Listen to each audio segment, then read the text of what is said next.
In the months of February and March, the harsh winter relinquished its icy grip, and beneath the warm sun, a gentle breeze wafted through the air, carrying with it the distant clamor of both humans and animals.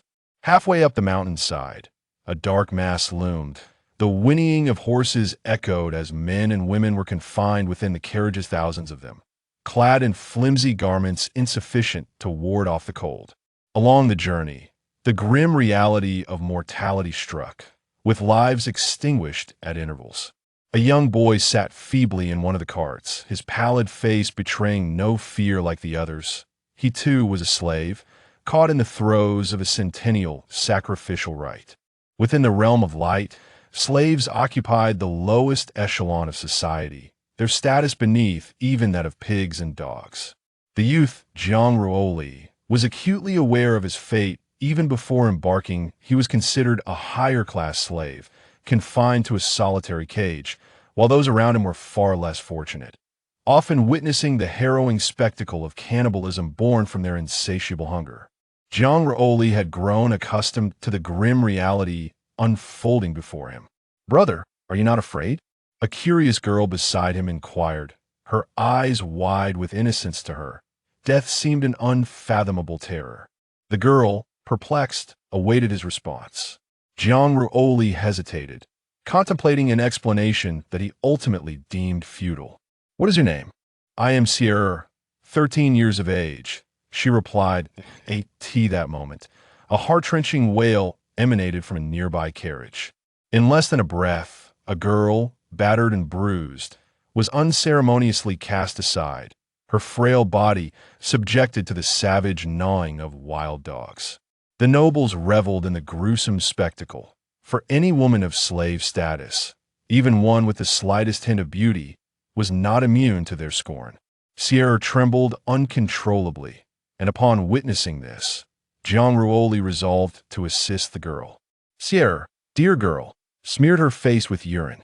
Xi'er was so petrified that her legs had turned to jelly, rendering her incapable of producing any urine. Jiang Ruoli, seeing her plight, resorted to using his own urine, mixing it with dirt from his pocket to apply upon Xi'er's face. This method had allowed him to survive until now. As expected, the noble guards approached, but upon seeing Xi'er's filthy visage, they opted for other girls. Xi'er exhaled a sigh of relief. "Brother, how did you think of this? Had I known sooner, perhaps my sister and mother would not have perished." Jiang Ruoli, though aware of the unfortunate circumstances befalling the girl before him, was cognizant that others still had families. Does he not even know who he is? Jiang Ruoli retrieved 2 large chicken legs from his pocket, handing one to Xi'er. "Brother, where did you acquire this? Slaves are forbidden from consuming meat, lest they face execution. Eat quickly. This is your first taste of meat, and it may very well be your last. In your next life, may you not be a slave." At that moment, heavy rain began to pour from the heavens, washing away the grime from Xi'er's face. Jiang Ruoli observed closely and discovered that the girl was quite lovely, albeit a bit frail. If she were to reach the age of 17 or 18, she would undoubtedly blossom into a beauty. "Brother, what is the matter?" Xi'er inquired with curiosity. "Fear not," Xi'er endeavored to approach me. "Alas, I am unable," Xi'er responded after an attempt. "My bosom hinders my progress." Observing this, Jiang Ruoli was rendered momentarily speechless, musing, "Verily, the entirety of this maiden's corporeal substance has manifested in her chest. What shall transpire when she attains the age of 17 or 18? Upon noticing Jiang Ruoli's gaze fixed upon her chest, Xi'er's countenance flushed with a rosy hue. Jiang Ruoli was thus compelled to approach her. "Elder brother, if thou art capable of egress, why dost thou not abscond? They too possess the capacity to depart. Dost thou comprehend why they remain?" Xi'er shook her head, indicating her ignorance. "It is because from the very moment of our nativity, we have been branded with the mark of servitude." Jiang Ruoli lowered his trousers, revealing a profound, crimson brand upon his calf, one that had permeated the very depths of his soul.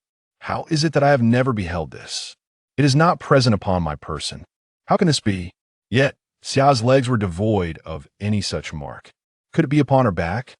Ruoli parted Xia's garments, only to find her back unblemished.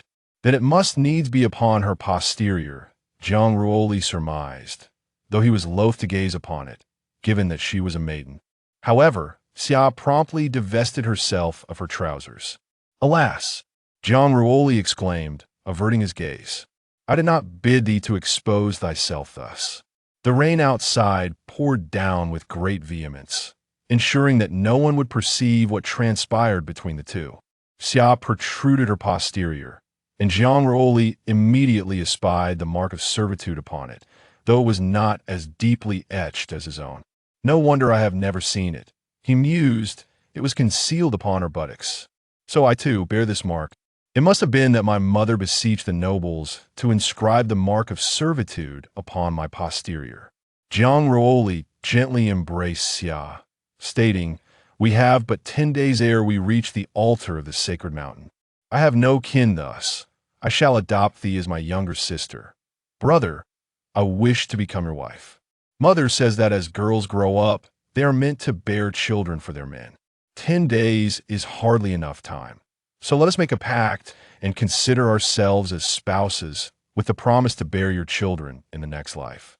Little brat, how old are you to be thinking about having children? I speak with utmost sincerity, and upon seeing Xi'er's earnest expression, Jiang Ruoli reaches out to hook her finger around mine. From this day forth, Xi'er shall be my woman, and I, Jiang Ruoli, will remain steadfastly by her side for all eternity. As of today, Jiang Ruoli is my man, and I pledge to remain unwaveringly devoted for life. We have made our pact, and we are now husband and wife. At that moment, the skies cleared, and suddenly, a bolt of lightning struck above the convoy. The towering mountains were flattened, and enormous boulders came crashing down, unleashing a cacophony of screams. Jiang Ruoli shielded Xi'er as chaos erupted within the convoy, allowing many slaves to seize the opportunity to escape. Seeing this, Jiang Ruoli grasped Xi'er's hand and fled towards the forest. Turning back, they witnessed numerous slaves struck down by the lightning, some reduced to mere pulp beneath the falling stones. Even the heavens seemed to condemn these wretched souls. Though filled with sorrow and indignation, Jiang Ruoli felt powerless to act. The two hastened their pace, but the sound of galloping hooves echoed behind them. Brother, I can't run anymore, Xi'er cried as she fell to the ground, her frail face pale and weary. Xi'er, I will protect you, Jiang Ruoli vowed as he lifted Xi'er onto his back and continued to run. They were fortunate the nobles had failed to notice the two of them, while the other slaves faced a grim fate. Already deprived of sustenance, they could hardly escape FAR. That moment, a cultivator materialized before Jiang Ruoli. The visitor was none other than Lan Se, the prince of the Li Kingdom, whom Jiang Ruoli had encountered once before, and who was currently responsible for escorting the slaves. Brother, let me down, Jiang Ruoli said, shielding Xi'er behind her while casting a piercing gaze at Lan Se, who stood there calmly, as Xi'er clutched her tightly. I pay my respects to your highness, Lan Se, Jiang Ruoli greeted, bowing. Are you aware of the consequences of a slave attempting to escape? He inquired. What of it? Death is death, whether by your hand or upon the altar of the sacred mountain. What difference does it make? She retorted defiantly. Lan Se did not draw his sword. If he had wished to kill her, he would have done so without hesitation, rather than engaging in idle conversation. Instead, he tossed her a dagger and a bundle of provisions. Flee westward from here, and use the dagger to remove the slave mark from your body otherwise. No matter where you go, you shall remain a slave. With that, he vanished. Thank you, your highness, Jiang Ruoli offered a respectful bow into the air. She had previously heard of the sixth prince of Li Kingdom's benevolence, yet she never anticipated that Lan Se would truly grant them their freedom. As night fell, the campfire blazed brightly amidst the gentle drizzle of the bamboo grove. Jiang Ruoli began to roast the food that Lan Se had provided, discovering within the bundle 2 sets of clothing that fit perfectly for her and Xi'er. This revelation led her to ponder whether Prince Lan Se had foreseen her escape, yet upon further reflection, it seemed implausible that a prince would concern himself with the plight of a lowly slave. "Brother, the roasted leg of lamb is truly delectable," Jiang Ruoli exclaimed, wielding a dagger that glowed red from the fire. "Hurry and finish eating, and then you can remove the slave mark for me." Jiang Ruoli bit down on a wooden stick, meticulously scraping the mark from her leg. Soon, the ground beneath her became stained with vivid crimson blood. Yet throughout the ordeal, she remained silent. "Brother, I'm afraid it will hurt. Besides, I can't see it anyway, so perhaps we should skip it?" Xi'er expressed her apprehension, aware that this was a matter of flesh being cut away, and it would undoubtedly leave a scar. "Do not worry, I shall be gentle," he reassured her.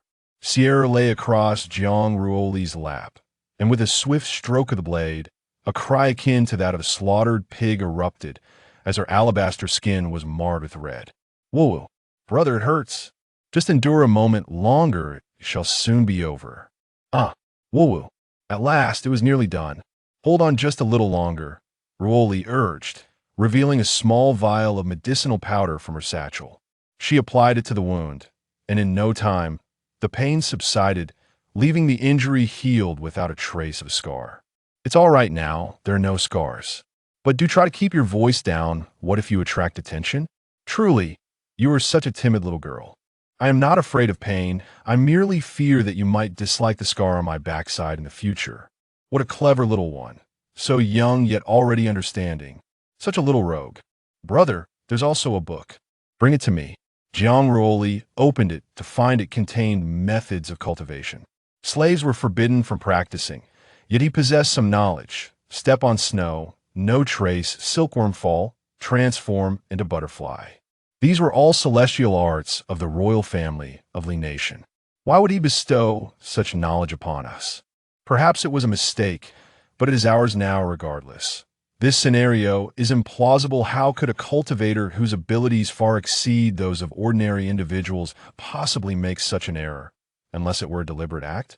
Yet, at present, there exists no alternative. The sole means to escape this mountainous region is to elevate one's cultivation, channeling the heaven and earth source energy into the Tao Palace, transforming it into Tao fruits, solidifying the Tao heart, and practicing the Tao techniques. Jiang Ruoli endeavored for an extended period without rest. To date, he had encountered countless failures. "Xi'er, how many times have I attempted this now?" 999 times. Now it's 1,000. "Are you capable of this, brother?" Xi'er expressed her skepticism. The source energy continued to flow, creating a hissing sound as it rubbed against the air. Why, despite adhering to the prescribed steps, was it ineffective? Could it be that I lacked the aptitude for cultivation? Jiang Ruoli could not help but question whether the issue lay within himself. "Brother, perhaps you should try a different approach. Maybe cultivating in reverse could yield results." In that moment, Ruoli experienced an epiphany, as if a veil had been lifted from his mind. He realized he might not be like other cultivators. First and foremost, he needed to comprehend the purpose of his cultivation.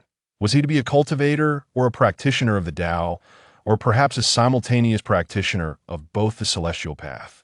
Since ancient times, the realms have been dominated by the celestial, Taoist, and demonic sects across the 3,000 states. The Bright Territory is merely a continent within the 3,000 states ruled by 7 nations. Amidst prolonged conflicts, the current state of Li has emerged among the top 3 thus. The nation periodically offers prayers to the heavens. Over the centuries, millions of slaves have perished. This moment. Ruoli acutely sensed everything around him. The howling wind and gentle rain slowed within his consciousness, as if time itself had come to a standstill. Within the Tao Palace, myriad transformations unfolded, with 3 hearts of Tao coalescing going representing wind, another rain, and the third, unknown to Ruoli. In this world, nothing is without a trace. The wind leaves no mark, nor does the snow, nor the gentle rain. This is known as the path of imperceptibility. Now, as he directly condensed his heart of Tao, His cultivation undoubtedly surpassed that of ordinary cultivators. Beyond wind and rain, he possessed another force, one he could not identify, yet was assuredly mightier than the path of unmarked snow. He named it Fell. "Brother, are you ready?" Xi'er asked, gnawing on the last leg of lamb, her mouth smeared with grease, her small belly protruding, indicating she had feasted well. "Are you a pig? Can't you leave a morsel for your man?" "Brother, where are we headed next?" "Let's step outside first." Ruoli's stomach grumbled with hunger. The meager provisions provided by Lan Se consisted only of a few flatbreads, implying they would face starvation the following day. With just a dagger, how could he survive? In this world, only women and petty men are difficult to nurture. After journeying for 2 or 3 days, Ruoli felt utterly famished. "Brother, I can't walk any longer.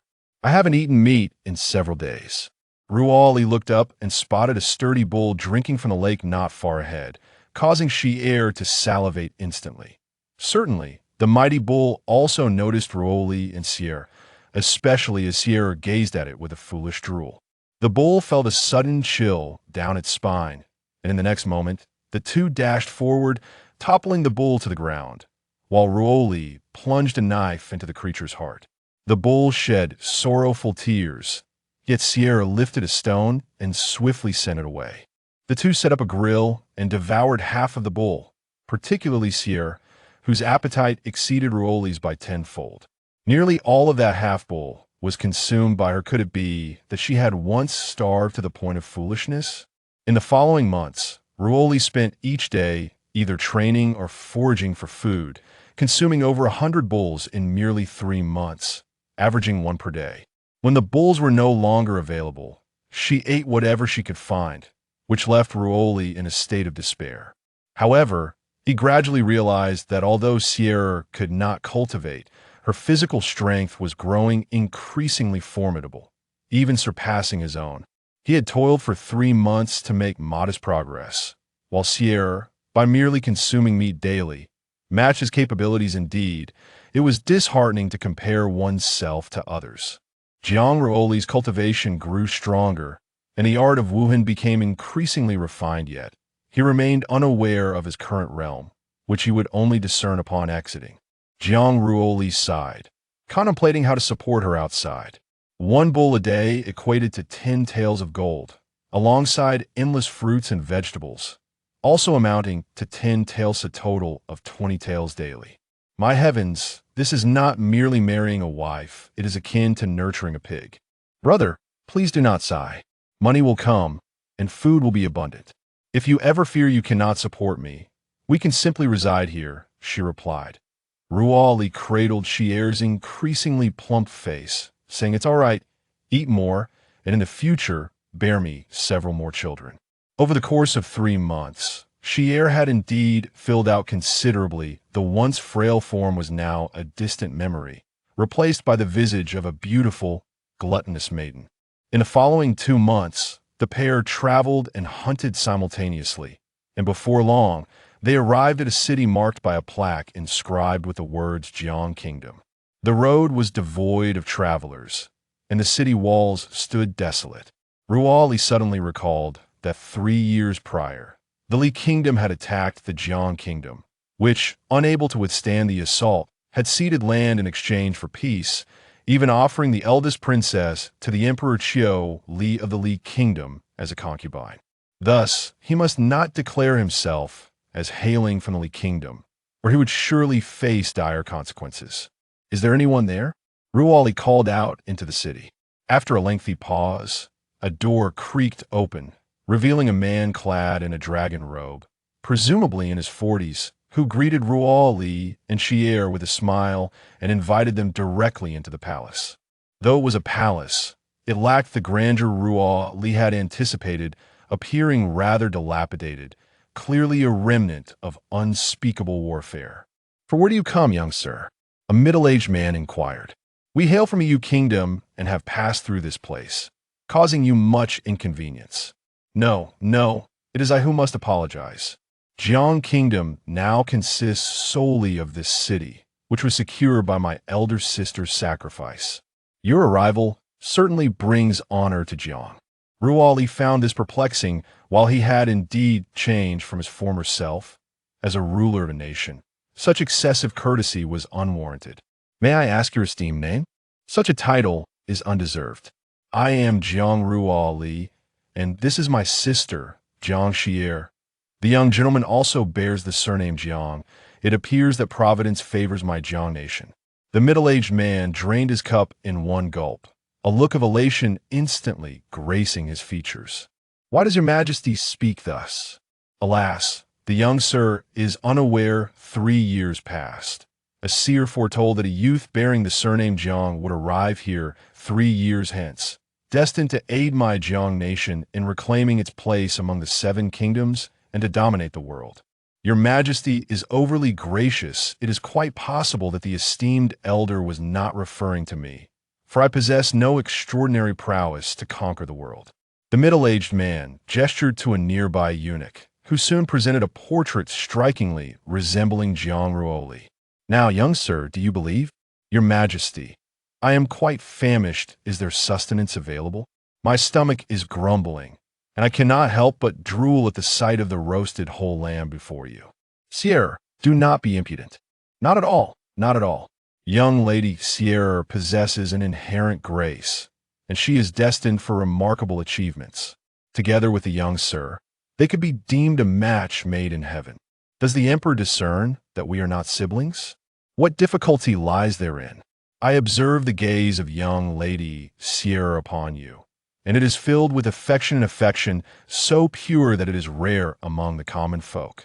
Do not fret, dear lady, the feast is already prepared, spoke a strikingly beautiful girl, her age akin to Jiang Ruoli's, her slender legs accentuated by a flowing red gown that radiated maturity and allure. Indeed, one could call her breathtaking. This is my sister, the 4th princess of the Jiang royal family, Jiangya.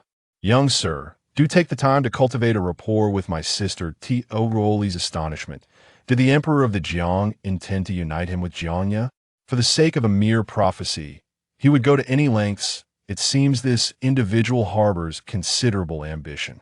Jiang Huang, unless there are other matters to address, I shall take my leave with my younger sister.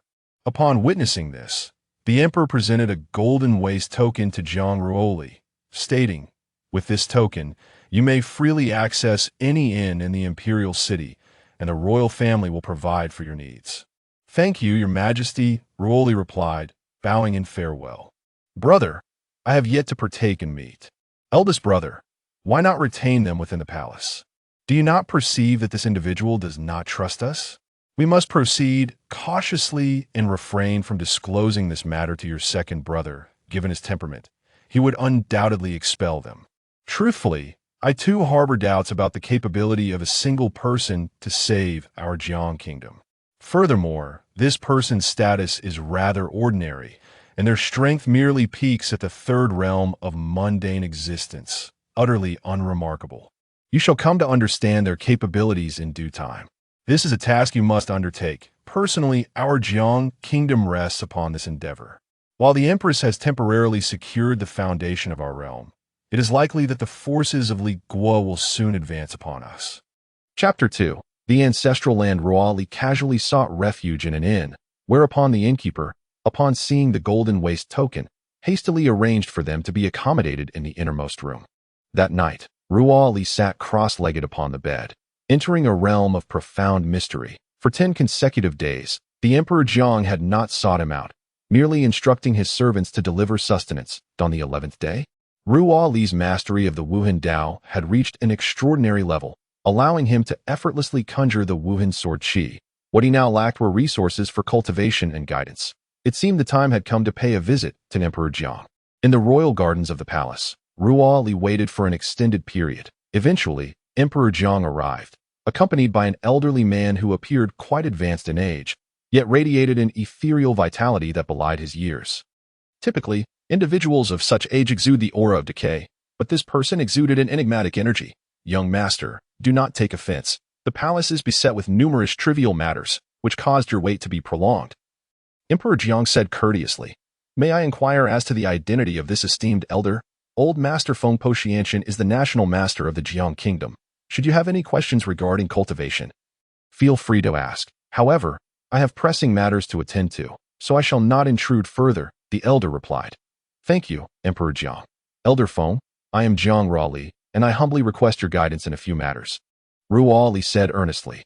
Young Master Jiang, there is no need for such formalities that I am but a mere martial artist. While I cannot claim to provide guidance, I will certainly share what I know. Feng replied, I in the realm of bright territory. Due to the scarcity of source power, our cultivation is hindered that I in the past. The unification of the bright territory was achieved by a mere half-saint. The foundation of cultivation lies in the mortal body, followed by the Tao Heart realm, the immortal mansion realm, the heavenly transformation realm, the return to ruins realm, the divine void realm, the transcendence into sainthood, the divine transformation realm, the immortal sovereign realm, the immortal monarch realm, and finally, the eternal emperor realm. Beyond the emperor realm lies the legendary state of immortality, though it remains but a tale. Ruoli manifested 3 glowing orbs in his hand, one representing water, another representing falling force, and the third, an attribute of source power he had never encountered before. This third type, I call it falling force, he stated. Pointing his fingertip towards a massive boulder, he created a deep hollow, a vortex seemingly distorting the very fabric of space. His attack left no trace, indicating that others could not predict his movements. Feng Potianshan was taken aback, and no trace of an attack. Only a master of the divine void realm could achieve such a feat. How is it possible that you possess this ability? Before he could fully comprehend, Ruoli leaped onto the surface of the lake, demonstrating the Wuhan 3 styles. Treading snow without a trace, he executed. His toes touching the water's surface without creating a single ripple. What does it mean to tread snow without leaving a trace? It embodies the ultimate agility that leaves no mark upon the snow. Swift wind without a trace, he continued, as the wind, formless and ever-changing, danced around him. Gentle rain without a trace, he concluded, illustrating a blend of softness and strength. The entire sequence flowed seamlessly, without a hint of wasted source power. As the 3 styles converged, the lake erupted into towering waves, followed by a flurry of sword shadows that cleaved the waves in twain. Excellent, Feng Potianshan exclaimed, filled with joy. A true genius. However, what relation do you have with the Li Kingdom?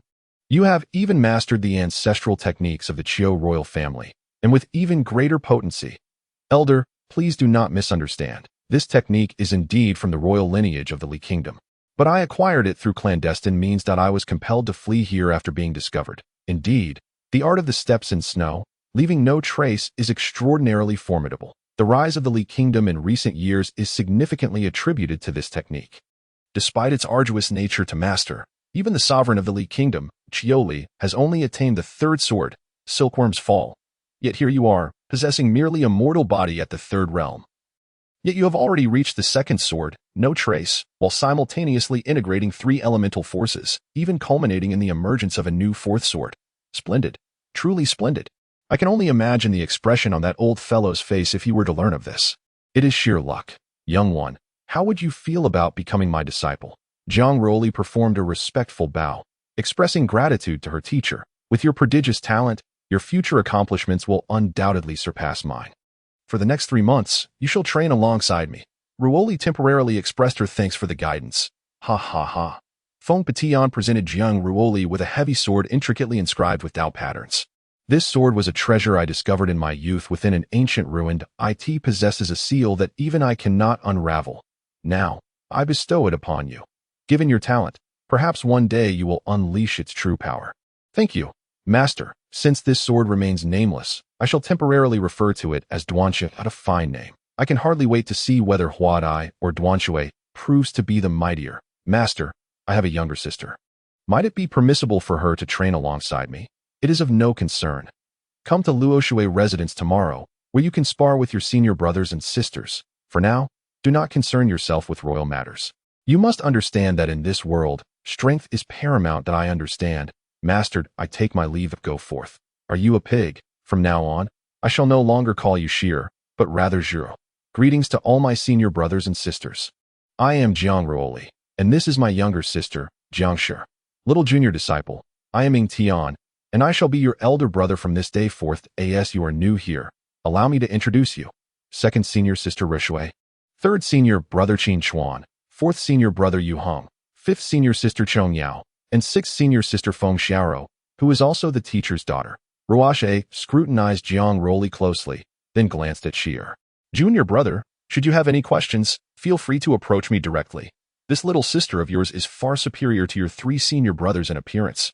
Senior sister, if you fancy handsome men, you should just say so instead of beating around the bush and calling us ugly. Qin Chuan, are you looking for a fight? Who doesn't know that you have an interest in my second sister? Am I right, Sister Chong Yao? You seem rather bashful that I must prepare dinner now. Senior brother, little junior disciple, you may converse for the time being. This Qin Chuan, truly relentless. He has been rejected 999 times yet persists. Senior sister, perhaps you should refrain from speaking so much. You, Reshape, are hardly gentle. Might as well call you like fire. Look at how frightened you've made our junior brother and junior sister, elder brother. Since the teacher is absent, shall we not practice today? My waist is nearly broken. Enough with the nonsense. You two are going to cook? Yu Hong, the last time you made grilled fish, you nearly poisoned me. It would be best for you to focus on your training. Reshape, do not be idle either. Run 20 laps around the back mountain, or you shall not be permitted to have dinner. Elder brother, that is unfair. Junior brother and junior sister, follow me. Feng Xiao gently instructed. Thank you, sixth senior sister. Since the fall of the Jiang Kingdom, only this ancient city remains, which was once the very site where our ancestors of the Jiang Kingdom rose in rebellion. Though somewhat rudimentary, it possesses all that is necessary. If the junior disciples find it uncomfortable, they may seek refuge in the mountains behind. My dear sister, you worry too much. My companion and I have endured countless hardships to arrive at this place, and we are already quite content to have a place to rest. That is sufficient. You may settle in first. Sister, take your time. Brother, I must say, it is indeed quite beautiful, far better than the places we previously resided in. Naturally, I can sense that the source of power here is more abundant than outside, at least 3 times as much. Perhaps these rooms have been specially treated. Before, a multitude of slaves were crammed into a single wooden hut, subsisting on the leftovers of the nobility, quenching their thirst with dew collected from the windowsill, and most importantly, lacking freedom. Indeed, it is no small feat that we have survived to this day. If His Highness Lancer were to release us, and we were to meet again on the battlefield, what would you do? I am uncertain. I do not yet possess the qualifications to comment on future events. Brother, please do not be so despondent.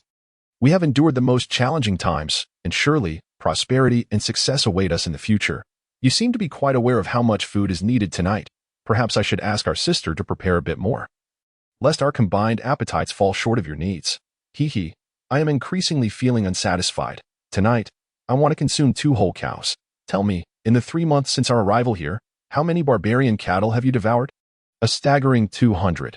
I could hardly consume that much in 20 years. That I truly wonder what you have in your stomach. Now it is filled with meat. Later, it may hold children. Go away, you little brat. Junior brother, junior sister, dinner is served. What are we having for dinner today, sister? You silly girl. Want you find out soon enough? No worries, the royal princess has also arrived, so there is plenty prepared for tonight. Junior sister need not fret. However, Feng Xiao still underestimated Xi'er's appetite, as within the span of a single incense stick, Xi'er devoured half a roasted lamb and even polished off Jiang Ruoli's portion, leaving everyone in disbelief. Ruoli, your sister's appetite is truly remarkable. It seems Xi'er must go prepare some more. Fifth sister, your cooking is exquisite.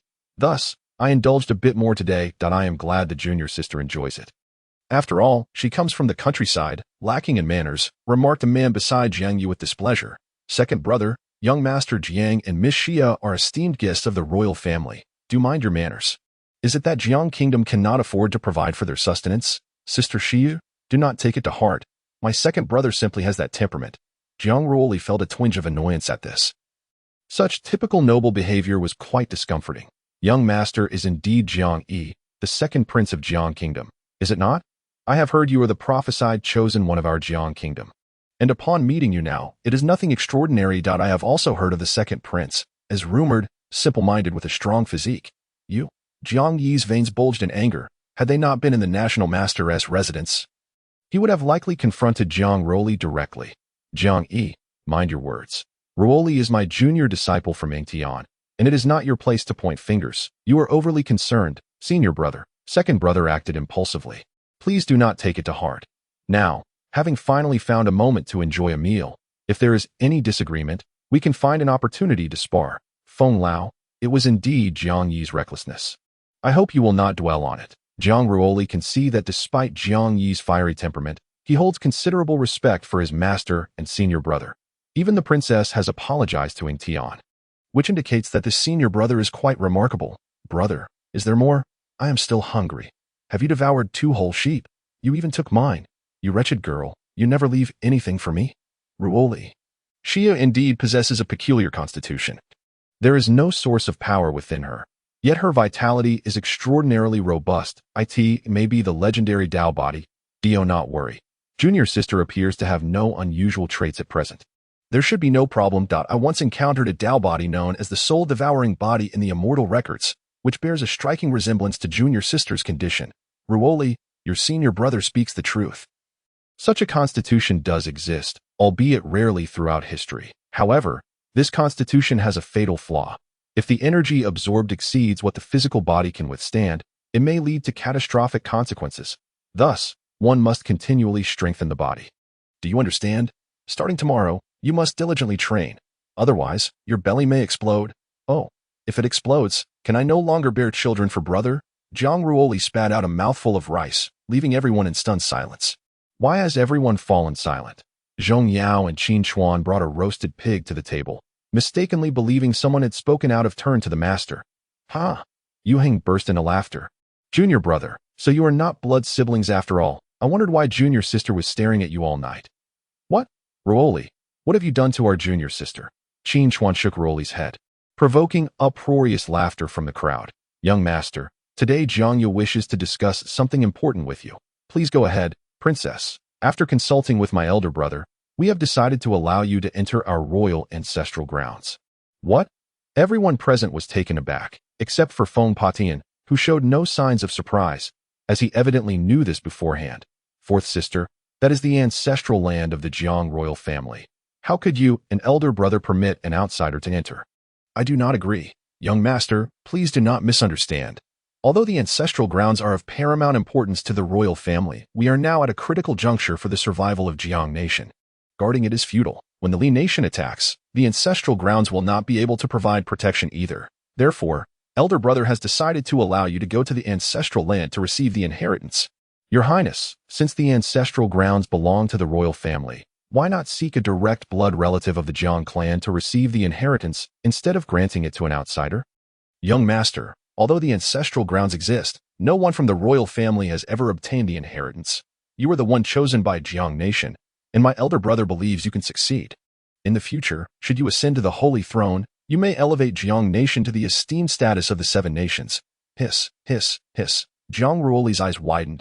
Jiang Huang has overestimated me. I do not possess such capabilities. I still rely on all of you. Who knows what changes the future may bring?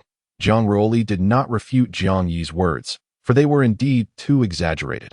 Prophecies may sometimes fail to materialize. Perhaps the chosen one is not him. Without strength, how could one ascend to the holy throne? Young master, my humble self has conveyed the message. In 10 days, the ancestral ground shall be opened. Master Feng. Senior brother, I take my leave. The princess is free to do as she wishes. Oh dear. Junior brother, as you ascend to the sacred position, do tell me, how do you find my appearance?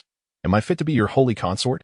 Spare me, second senior sister. After finally enjoying a moment of peace, you return with your schemes to usurp junior sister's place. Not only will junior sister object, but I, old Qin, shall not acquiesce either. Depart.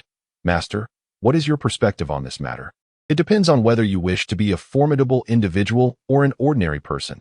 Should you choose the path of the ordinary, your senior brothers and sisters will always be your steadfast support. However, if you aspire to be strong, then until you have grown, I and the others shall be your solid foundation. Surely, Master hopes for me to become strong. Otherwise, you would not have taken me as a disciple. Ha ha ha, flatterer. However, you must break through to the Tao heart realm within these 10 days, adapting to change through unchanging resolve. Since Emperor Jiang has permitted your entry into the ancestral ground, it is evident that matters are far more intricate than they appear. Master, I shall strive with all my might. Junior brother, do not worry. With us around, No one can harm you or junior sister. My deepest gratitude to you, senior brother, and all my esteemed seniors. Ruoli seldom experiences care from outsiders.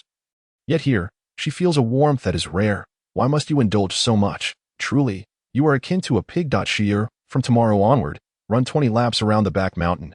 Ha ha ha. Junior sister, join me. I shall call you tomorrow.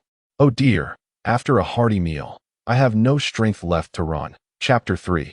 The Nine Dragons Phenomenon. In the dead of night, Jiang Ruoli remained awake, now at the pinnacle of the mortal body's third realm. The source power within the Tao Palace had reached saturation, poised for a breakthrough to the Tao Heart realm. Recalling the words of Feng Patian, it was evident that this journey to the ancestral ground might harbor dangers. With this thought, Jiang Ruoli closed his eyes to cultivate, emitting a tricolored divine light. Once the three Tao hearts merged into one, it would constitute the Tao heart itself. The source power of heaven and earth was continuously absorbed, manifesting throughout the Jiang Kingdom's capital within 100 miles. Inside the Luo Shui residence, Feng Patian and the others noticed the shift. Above them, 9 dragons circled as if in harmonious chorus. And in an instant, a beam of light shot up, piercing the heavens. The phenomenon extended for thousands of miles, with 9 dragon figures soaring across the skies, radiating brilliant golden light. Jiang Ruoli was acutely aware of the occurrences outside. As the Tao heart shattered, an overwhelming force surged forth. To Xi'er, awakened, rushed outside, not wishing to be inadvertently harmed. This force was white in hue.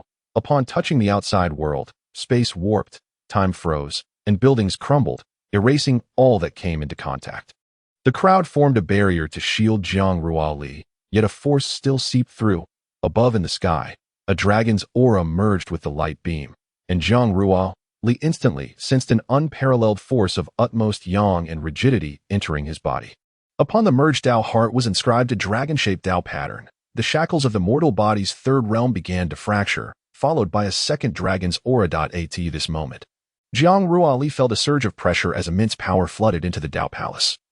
Yet his body's capacity to endure was evidently limited. At this juncture, the Tao pattern beside Jiang Ruoli illuminated, absorbing the excess dragon aura. At this moment, Jiang Ruoli was enveloped in golden light, rendering the onlookers unable to discern the situation within. Tian, along with his master, endeavored to seal off the anomaly. Feng Patian aimed to confine the space, wishing to conceal the events transpiring here. Yet, it was evidently too late. In Shujia Prefecture, a middle-aged man had already discerned the 9 dragons phenomenon. The most powerful force in Shujia Prefecture, the esteemed leader of the Shujia Palace, Guide Sangqiong, commanded, "Go to the 7 kingdoms and locate this individual. Bring him back alive." "Yes, Palace Master." Guide Sangqiong gazed ahead, only to be met by a barrier that obstructed his view. It had been quite some time since he had ventured out, and it seemed these insignificant beings had grown considerably. As the barrier enveloped him, Jiang Ruoli had already absorbed 5 strands of dragon energy. The subsequent strands of dragon energy were tenfold more potent than the preceding ones, compounding continuously. Jiang Ruoli's physical form teetered on the brink of destruction.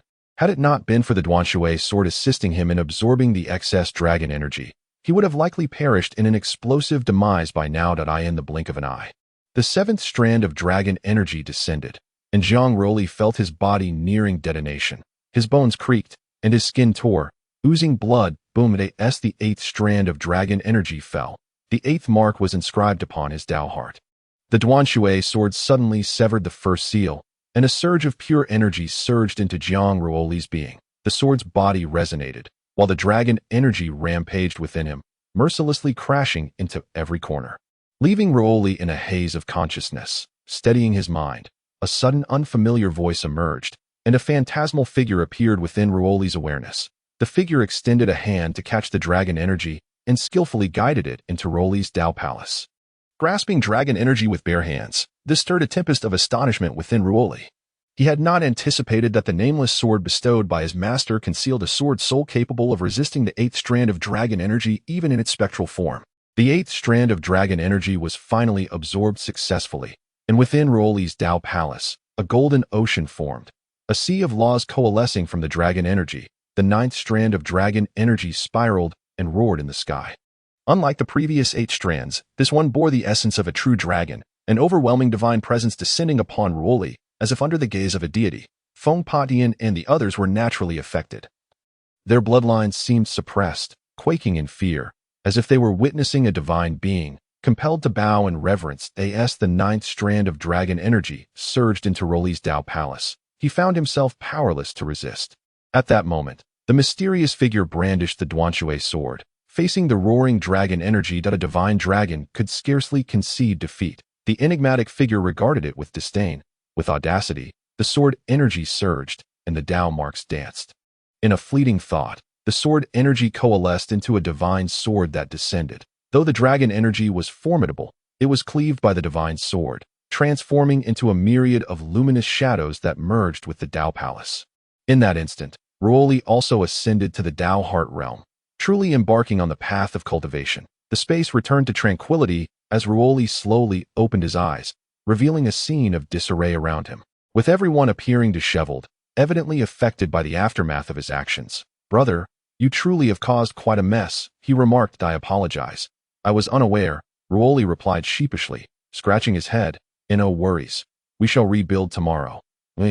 You have now broken through to the Dao Heart Realm, but your foundation remains unstable. The next step is to solidify your realm." "Yes, Master." "Little junior brother, what sort of creature are you?" "The appearance of anomalies at the Dao Heart Realm suggests that your future is boundless." Perhaps what Emperor Jiang said was not unfounded. It is conceivable that little junior brother will reach that level someday. Second senior sister, you are not contemplating schemes against little junior brother again, are you? Qin Chuan, why must you always contradict me? Let us see if I do not take you down today. Oh, I speak nothing but the truth. Since this place is ruined, we might as well go to the back mountain. After all, it will not be rebuilt anytime soon. To be honest, Jiang Ruoli has never been to the back mountain. Though it is termed the back mountain, it is even more resplendent than the imperial palace. It is evident that this is the true abode of the national master. Ruoli appeared to be pondering, as if Tian could discern his thoughts. "Little junior brother, are you curious as to why we choose not to reside in the back mountain and instead opt for a thatched cottage? Does the first senior brother know? In truth, this is the true national master's residence. When our master's wife was still here, both the master and I lived here. After she departed, the master moved the academy to the back mountain. At which time your senior sisters and brothers had yet to arrive, I am not entirely sure. In due time, you will come to understand." Jiang Ruoli intended to inquire further, but Tian patted his shoulder, and he refrained from asking more, for he believed that once his strength was sufficient, all would naturally be revealed. Tian might not speak of it, but perhaps someone powerful had abducted the master's wife. Someone even stronger than the master himself. With only 2 days remaining until the ancestral grounds open, Jiang Ruoli felt an unsettling anxiety. Even during his days as a slave, he never experienced such feelings, even with a knife to his throat. Yet now, he sensed an uncomfortable foreboding, a danger not visible to the eye but imminent. Nevertheless, it is only natural. Where is there no danger in cultivation? Jiang Ruoli decided not to dwell on it further. As several days of exertion had left him fatigued on the following day, Emperor Jiang personally sought him out, subtly expressing his hope that Jiang Ruoli would serve the Jiang Kingdom in the future. However, Jiang Ruoli did not agree immediately. Though Emperor Jiang did not coerce him, Jiang Ye and Jiang Yi clearly harbored discontent towards him. Yet, Jiang Ruoli was unfazed. In his eyes, the Jiang Kingdom's current actions were merely a desperate gamble. Moreover, they sought something from him, and some matters could not be conceded so readily. On the final day, Feng Patian imparted some experiences regarding cultivation at the academy. Cultivation is a means of refining the heart. If the Dao heart is unstable, the foundation may collapse at any moment. Among you, each individual's talent is no less than that of the disciples from the royal palace or the prodigies of extraordinary sects. So long as you diligently cultivate, one day you shall undoubtedly stand at the pinnacle. The master has returned again. Why must he repeat this each time? I am utterly bored of it, as Reshape lay dejectedly on the table. Reshape, have you completed your 50 laps today?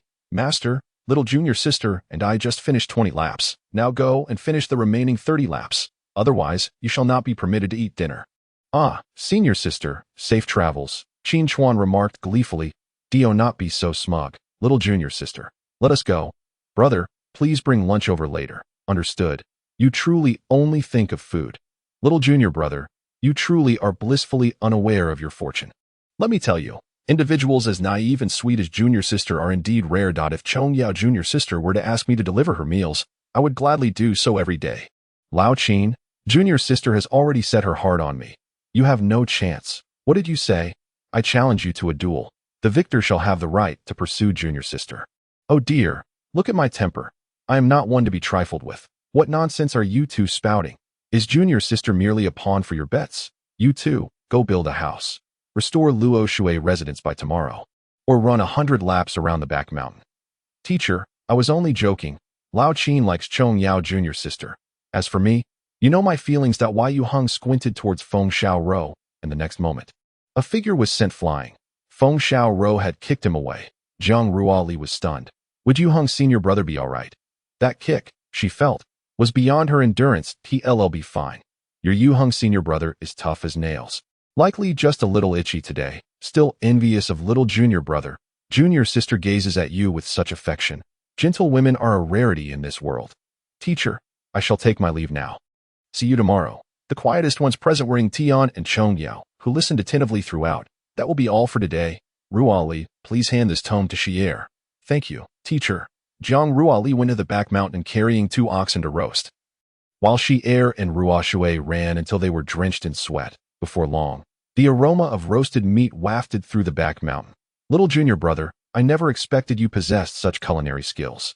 Naturally, sister, you should consider who my brother is. Sister, why did teacher make you run to the back mountain? It seems quite exhausting. You think it's that simple? Teacher forbids us from using source power. So we are no different from ordinary people, hence the fatigue. However, there are numerous benefits. I practice my physical form, so daily training is unavoidable. Indeed, Jiang Ruoli glanced at Ruoshui's rear and bosom, exclaiming, quite spicy indeed. Ruoshui clearly noticed Jiang Ruoli's gaze and teased, little junior brother, ample, I assent it. Would you like to touch? Jiang Ruoli quickly responded, sister, I meant the roasted meat is too spicy. No worries, if you wish to look, you may freely do so. Sister permits it. Sister, the sentiments of this girl lingered on the events of the day. Oh, Amitba, what a transgression. Buddha, please forgive my disrespect. Aminda, I am filled with indignation. You would rather gaze upon other women than look at me. Your love for me is waned. Sob, sob. Then kiss me, and I shall believe you. Jiang Ruoli gently pressed her lips against Xi'er's cheek. Surely now you believe. That is more like it. Are you still watching? I must don my attire. Bah, I shan't look. Are you disdainful of me? My dear wife, I have uttered not a word. Be more honest with me. Should I discover you gazing at other women, I shall not let this matter rest. Alas, my standing in the household is in jeopardy. Junior brother, junior sister, and senior sister, I have come to see you all. Ruoshui forcefully kicked open the door, and what met her gaze was she astride Jiang Ruoli, a scene most scandalous, leaving even Ruoshui blushing profusely. My apologies, do continue. The junior sister is but 13. You beast, Ruoshui deliberately raised her voice, ensuring all were aware. Senior sister, what brings you here at such a late hour? The master instructed me to inform you that the ancestral grounds shall be open tomorrow. Caution is paramount, and I understand that I shall take my leave now. Junior sister, splendid, so fair and ample. Keep up the good work. It is over. My reputation lies in ruins. Why are you wailing like a banshee? It appears you are the one at a disadvantage. Come, join me in slumber. Chapter 4. The imperial fortune. The opening of the ancestral grounds of the Jiang royal family was initially a cause for celebration. However, upon hearing that Emperor Jiang intended to bestow the inheritance upon an outsider, numerous noble families converged to demand an explanation from the emperor. In a fit of rage, the emperor executed over 30 individuals, and thus, none dared to broach the subject again. That very day, the emperor personally escorted Jiang Ruoli to the palace. Jiang Ruoli could not help but admire the emperor's decisiveness. Indeed, he possessed the heart of an emperor. Though termed ancestral grounds, it was, in fact, the tomb of the first emperor of the Jiang lineage. Jiang Ruoli sat in the grand hall as the surrounding individuals murmured among themselves, some curious, others hostile, but he paid them no mind. Under the emperor's formidable suppression, these nobles dared not voice their grievances, which was precisely what Jiang Ruoli wished for, as it spared him unnecessary troubles. Gentlemen, today marks the most significant day for my Jiang nation. The prophesied son of destiny has finally emerged, and my Jiang nation is poised to reclaim its rightful place among the 7 kingdoms. To expedite our restoration, I have consulted with our ancestors and decided to open the ancestral grounds today. Do any of you have objections? A profound silence fell. Having witnessed the emperor's wrath, they dared not voice dissent, let alone breathe audibly, "So it shall be, my lord. The ancestral grounds are fraught with danger. Thus I took the liberty of allowing Xi'er to accompany you, my lord. Do not take offense." The emperor was overly cautious. "Should fortune grant us the inheritance, I shall do my utmost to assist Her Highness the Princess in obtaining it, for Ruoli dares not be greedy. Ha ha, my lord, you are most noble, regardless of who inherits the legacy. You shall be celebrated as a benefactor of my Jiang nation, and I shall ensure you are duly rewarded." Jiang Ruoli surveyed the room. He noted the absence of Jiang Yi, which struck him as peculiar. For was he not the first to voice his discontent? How is it that he is nowhere to be seen? "Now, I hereby announce the opening of the ancestral grounds. You have 3 months' time. After this period, regardless of whether you have reaped any rewards, you must emerge. Otherwise, you will have to wait until the next opening to exit." The ancient and dilapidated door creaked open slowly. Jiang Ruoli felt no sense of royal grandeur. Instead, an eerie sensation enveloped him, growing increasingly uncomfortable. However, having already promised, he could not decline. "Do not misunderstand, young master. The other day, when you summoned the 9 dragons, I could not help but feel affection, thus leading to my unrestrained emotions." "Your Highness, you are mistaken. That was my senior brother undergoing tribulation, not me. Is that so?" Jiang Yao gazed intently at him, as if attempting to see through his very soul. "Given my senior brother's extraordinary talent, such phenomena are entirely within reason. There is nothing remarkable about it. Are you not aware of what the aura of the 9 dragons signifies? Your Highness knows." Jiang Ruoli was indeed unaware, and Feng Patian had not elucidated it for him. The presence of the 9 dragon aura heralds a person of saintly potential, merely a legend. How can your Highness take it seriously? Destiny must be challenged by human effort, with your Highness's phoenix-like physique. What significance does the dragon aura hold? Feel free to express your mockery plainly. There is no need for such subtleties that I dare not. Why do you say such things? Could it be that I, Jiang Dage, would deceive you? I merely find it curious." They continued onward. An hour passed before a subterranean palace came into view. The stone coffin at its center had been opened, and upon Jiang Ruoli's approach, he discovered it contained nothing. How strange. Where are the remains? Could someone have entered? Or had it escaped? The thought sent a chill down his spine. Jiang Yao knelt before the stone coffin, bowing 3 times in deep reverence, imploring the ancestors to save the Jiang nation from peril and bestow upon the Jiang clan supreme celestial arts. Aside from the occasional gusts of chilling wind, no miracles revealed themselves, Your Highness. Perhaps this place merely serves as a site for burial goods. Let us investigate further. As Jiang Ruoli ventured deeper, the number of corpses lining the path increased, reminding him of the past when royal nobility would have slaves buried alongside them. Sometimes even their own kin. With each step into the depths, Jiang Ruoli lost track of time. Before long, the temperature plummeted, the walls and ground encased in ice. The biting cold almost unbearable. At last, Jiang Ruoli and Jiang Yao reached a conclusion. A mirror. A gateway to another world. Without hesitation, Jiang Yao stepped inside. Yet Jiang Ruoli felt an unsettling disquiet. Unable to articulate what was amiss, as he hesitated, the sword spirit within the broken water sword spoke. "Young one, I advise against entering. There is something amiss here. Elder, you are not dead? Damn it, I'm not dead. If it weren't for you blocking those few strands of dragon aura, I wouldn't be in this slumber. Elder, what lies within? How should I know? I can only sense the presence of something sinister, waiting for you and that young lady to enter for a feast. Pa, you claim to be a sword emperor. Yet your words are as empty as a shell. I have long since deduced that. You inexperienced lad, should something occur, you will have cause to regret it. Isn't the sword emperor still present, no matter how significant the matter may seem? It is not worth fretting over. Spare me the flattery. I am utterly depleted and unable to assist you. You must resolve this on your own. I shall retire to sleep. Jiang Ruoli can only enter alone." As if stepping into another realm, where an enigmatic ancient tree stands, exuding a bizarre aura of sanguine energy, life intertwined with death, Jiang Yao kneels once more, offering her worship. She bites her finger, a droplet of blood falling to the ground, causing the earth to tremble, and everything around transforms into a crimson hue. She turns to face Jiang Ruoli, her presence now distorted, a terrifying energy emanating from her being. Upon seeing Jiang Ruoli, Jiang Yao emits a chilling sound. He falters momentarily, astonished by Jiang Yao's transformation. This power instills a profound sense of dread within him. His blood runs cold. Jiang Ruoli initiates a movement, stepping away 100 meters, while Jiang Yao vanishes from her original position.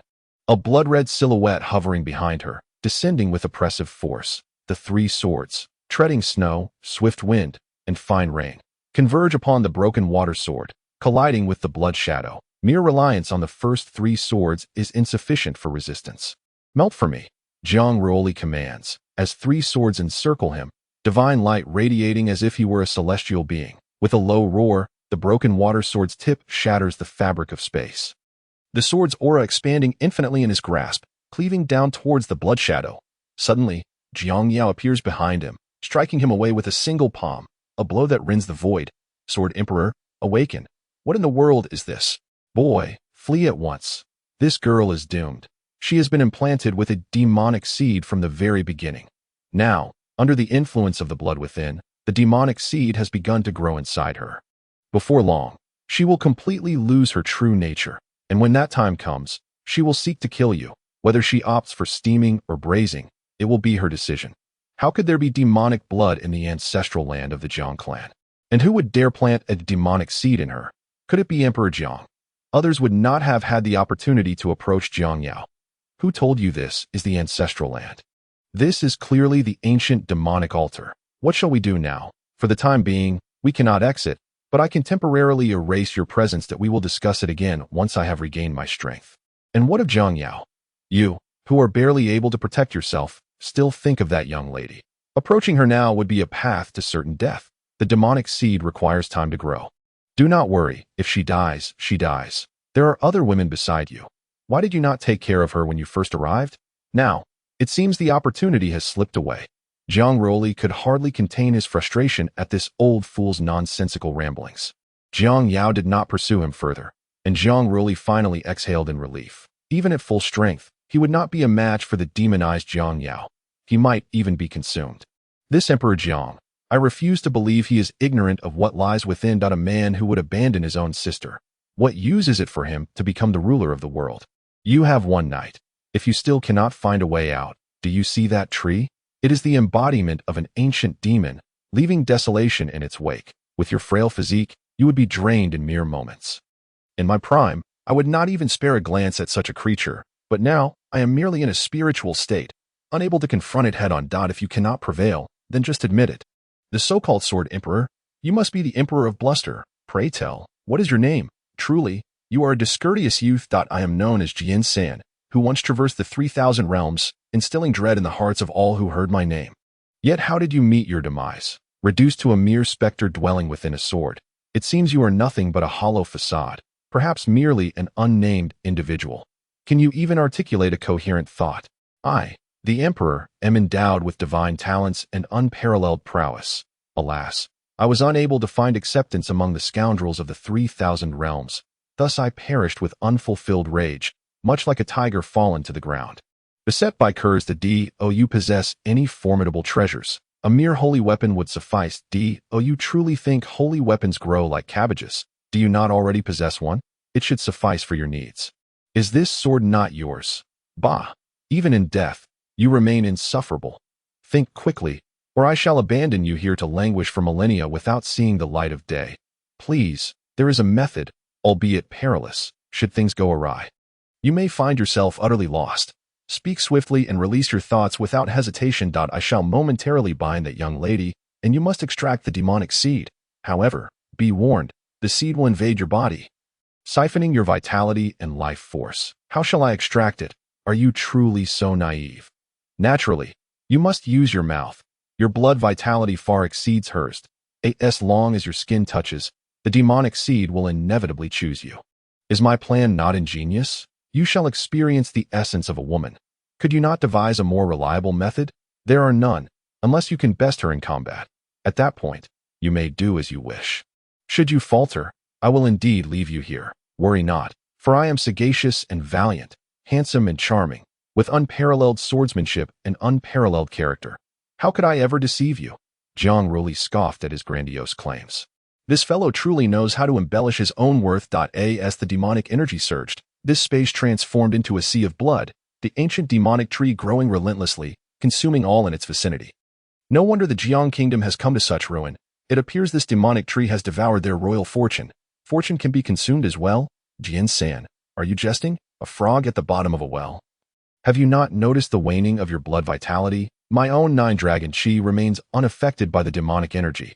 How could mere demonic energy compare to the 9-dragon chi? Yet, even with the dragon's essence, you can only endure for a maximum of half a year. The demonic Jiang Yao, upon seeing Jiang Ruoli's appearance, revealed an evil grin, her visage grotesque, entirely devoid of Jiang Yao's graceful curves and alluring form. Within the broken water sword, Jian-san activated a seal, suppressing the demonic Jiang Yao in place. Young man, hasten to extract the demonic seed. Otherwise, by the end of today, she shall truly become a demon. Jiang Ruoli, gazing at the hideous countenance, could hardly suppress his nausea, yet he had no choice. Closing his eyes, he bit down on his lip, tainted with black blood, the demonic seed within Jiang Yao, upon sensing Jiang Ruoli, extended a blood-red tendril into his Dao palace, feasting upon the sea of laws formed from his dragon energy. Alas, this demonic seed is insatiably greedy. It desires both. Jian-san could not help but curse. Jian-san, what kind of absurd idea have you concocted? Originally intended to save others, now it has turned into a dire situation, with oneself being sacrificed instead. The demonic-tinged Jiang Yao emitted a chilling scream. Stay and become a part of me. Jiang Ruoli's body was slowly withering, her vitality continuously devoured by the demonic seed. Sword 3 conjured an unnamed flame, which prompted the demonic seed to hastily retreat, its tendrils withdrawing from Jiang Ruoli's form. However, she was now in an exceedingly weakened state, nearly at death's door due to his recklessness. Jiang Ruoli felt an overwhelming urge to strangle Sword 3. Had it not been for his ill-conceived plan, she would not be suffering so gravely. What an unexpected turn of events! Who could have known this beast would be so avaricious? Just watch as I incinerate it. Fortunately, the demonic seed had not entirely extinguished her consciousness. There was still hope for salvation. Yet, one cannot fault me. You were the one ensnared and took your frustrations out on me. Truly despicable. You claim to be the Sword Emperor, yet you cannot even subdue a mere demonic seed. I am seriously questioning your prowess. Humph, such bravado. I am well aware that you have long been awed by my brilliance and might. However, as a man, it is understandable that you would not readily concede in word when faced with a superior. As long as you admire me in your heart, that suffices. Jiang Ruoli was rendered utterly speechless. She had witnessed audaciousness before, but such shamelessness was a first for her. Sword 3, what shall we do now? There exists but one solution, to purify this space with the essence of the 9 dragons and re-establish the imperial lineage. Wouldn't that be too advantageous for them?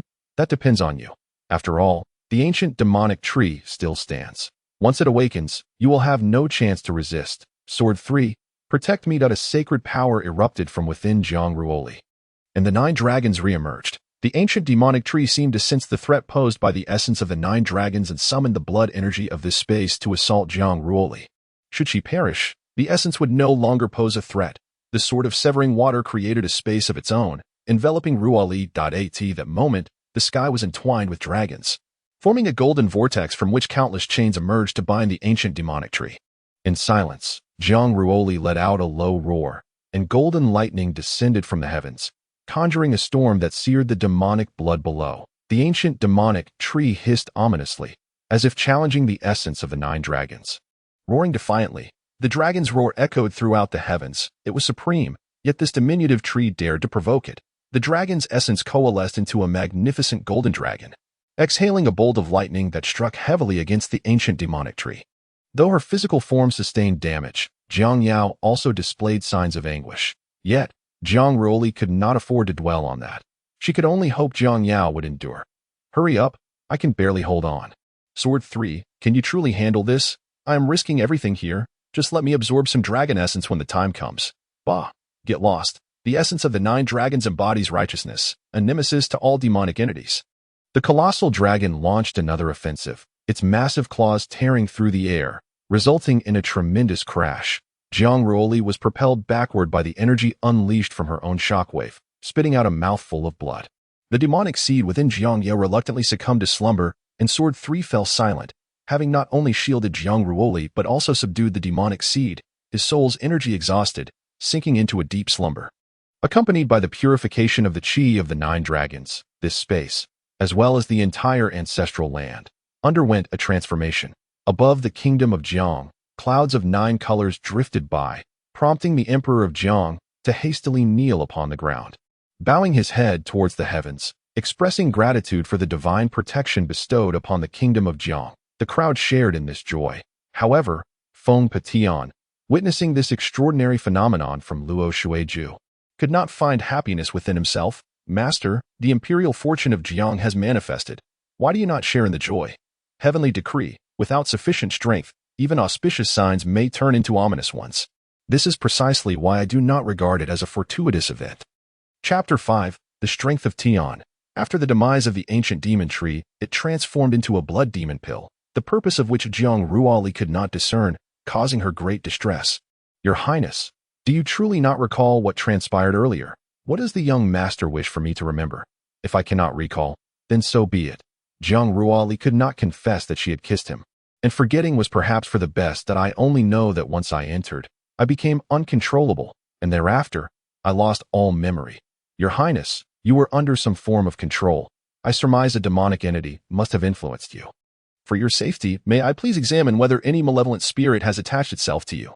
Jiang Yao regarded Jiang Ruoli with suspicion, harboring serious doubts about what she might have done to him previously. Do not misunderstand. I have done nothing to you.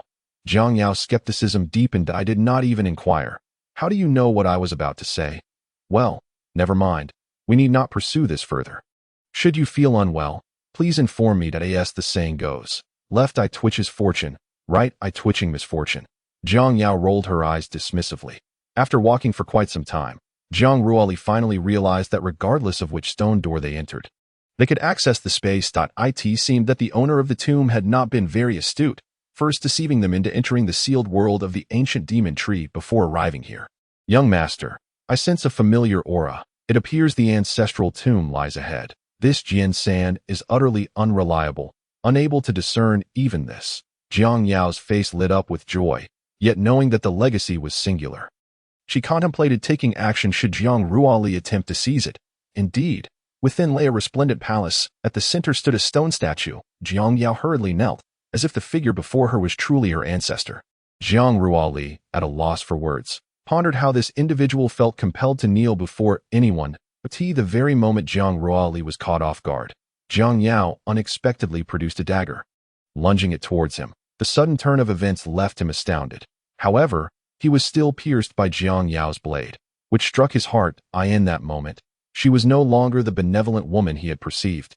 Her expression now fierce, she kicked Jiang Ruoli into the abyss. The saying, the heart of a woman is the most venomous, could not be more accurate. In the darkness, Jiang Ruoli felt a hand cradling his descent, followed by an excruciating pain as the dagger remained embedded within him. Was he truly to perish in this manner?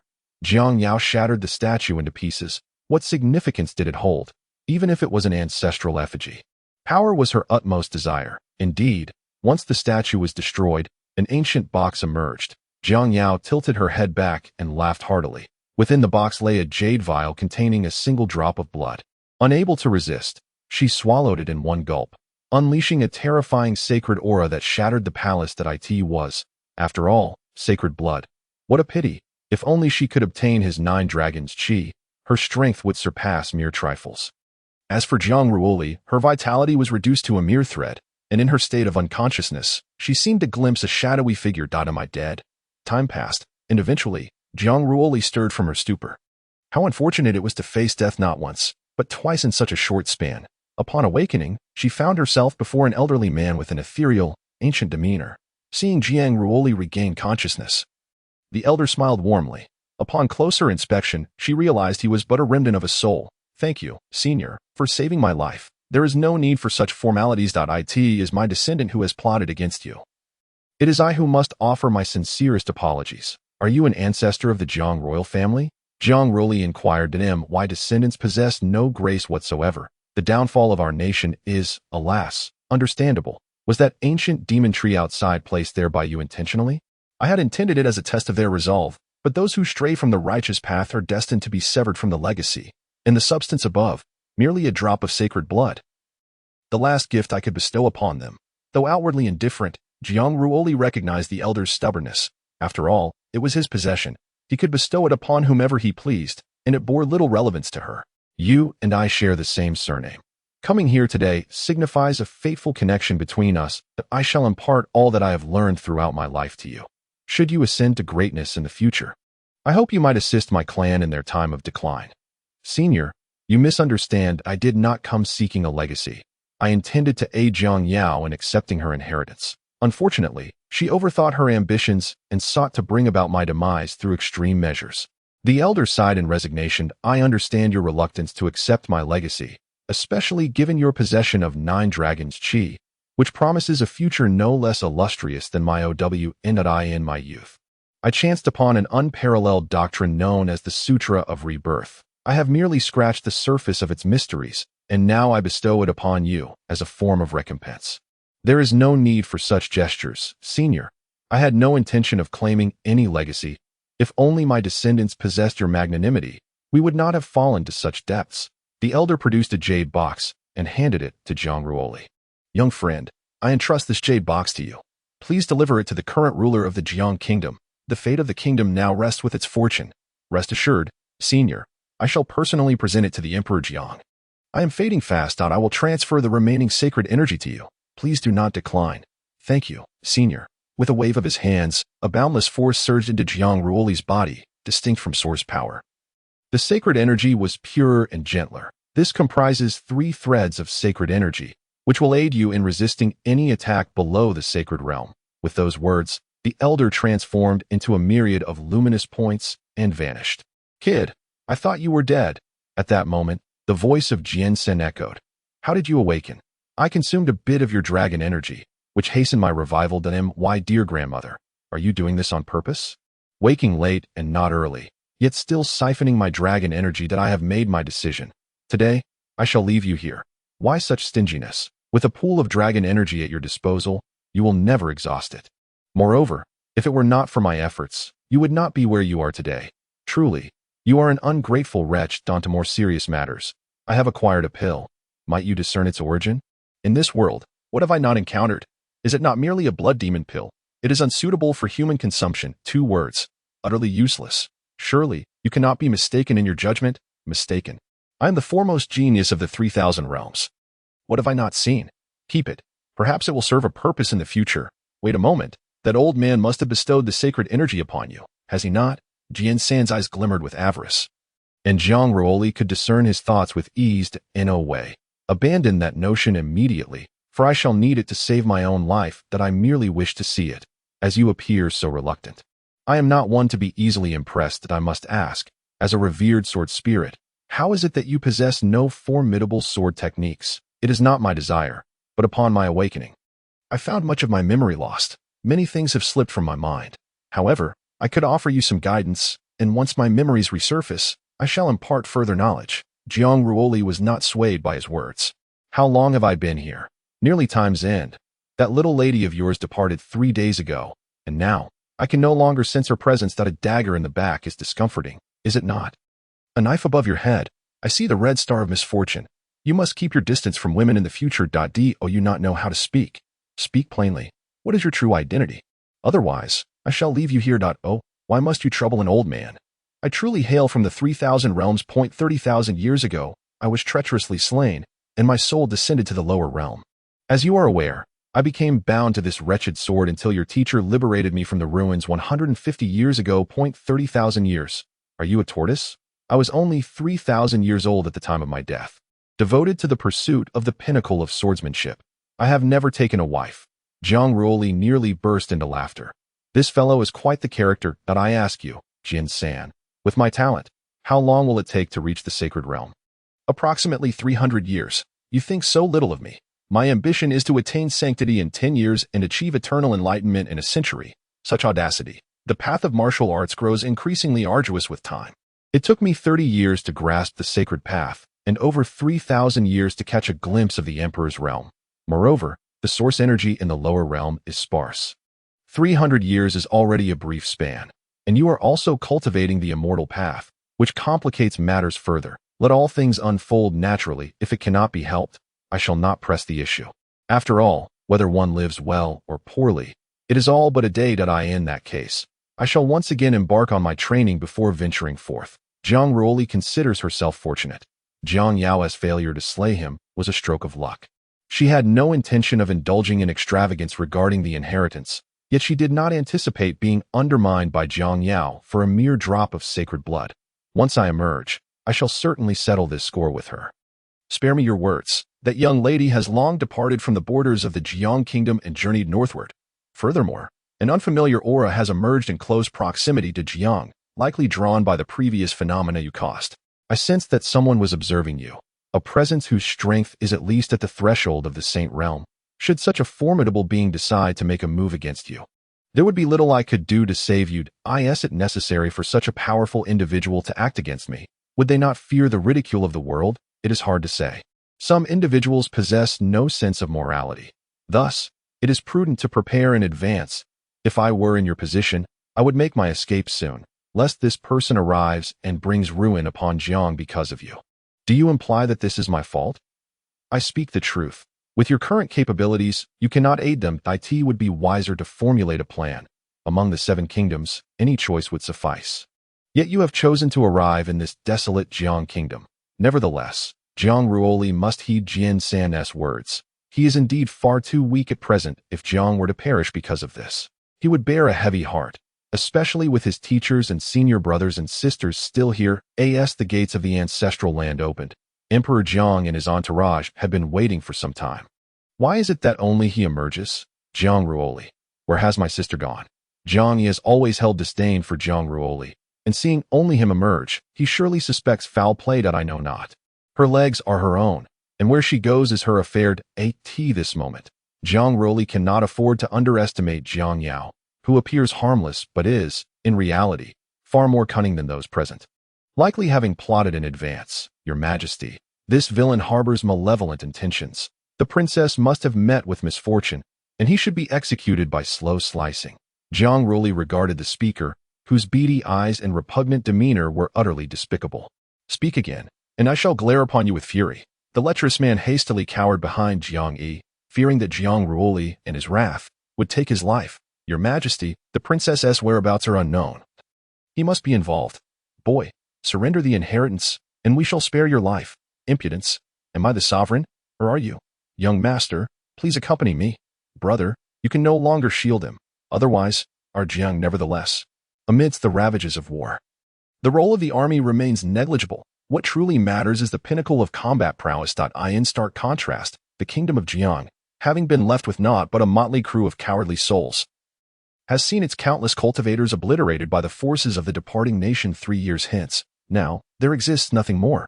Jiang Ruoli chose to remain silent, for the current predicament was beyond his control. Your Majesty, given these circumstances, I shall take my leave. Brother, it has been ages. Look how I've grown. Sheesh, have you been obedient? Ruoli, have you gained anything from your journey? Master, I have entrusted the legacy to Emperor Jiang. Well, for you, the legacy offers little benefit. Master, in light of the departing nation's assault on Jiang, is there a way to avert this crisis? The greatest threat lies not externally, but rather within. I have already conveyed this to His Majesty. Yet he remains indecisive. Indeed, it is understandable. After all, he is of kin, and it is only natural that Emperor Jiang hesitates to take action. Ruoli, in addition to the wolf from the departing nation, the tiger from the Void Realm Palace has also arrived. And this tiger comes specifically for you. They have taken notice of your presence. What do you think I ought to do now, Master? Do not fret. The formidable beings of the sacred realm will not direct their wrath towards you. Merely some insignificant minions, hardly worthy of concern. The pressing matter is to enhance your strength. Master, where has senior brother gone? I have not seen him. Master, is it time to eat? I am quite famished. Unacceptable. What kind of stomach do you possess? At this rate, you will become a plump maiden. Ha ha ha. After all this talk, I too am quite hungry. Let us dine. At the border of the Feather Kingdom, a group came to a halt as a man blocked their path. One among them, without hesitation, launched an attack, a long spear slicing through the air towards the man. The man let out a cold snort, effortlessly shattering the spear with his bare hands and crushing the assailant's skull with a single claw strike. Witnessing the man's formidable prowess, the leader spoke. Sir, I urge you to step aside, and we shall treat this matter as though it never occurred. In an instant, the man vanished from sight, only to reappear and pierce through the leader. In disbelief, The leader realized he had met his demise, with the man even sparing not his soul.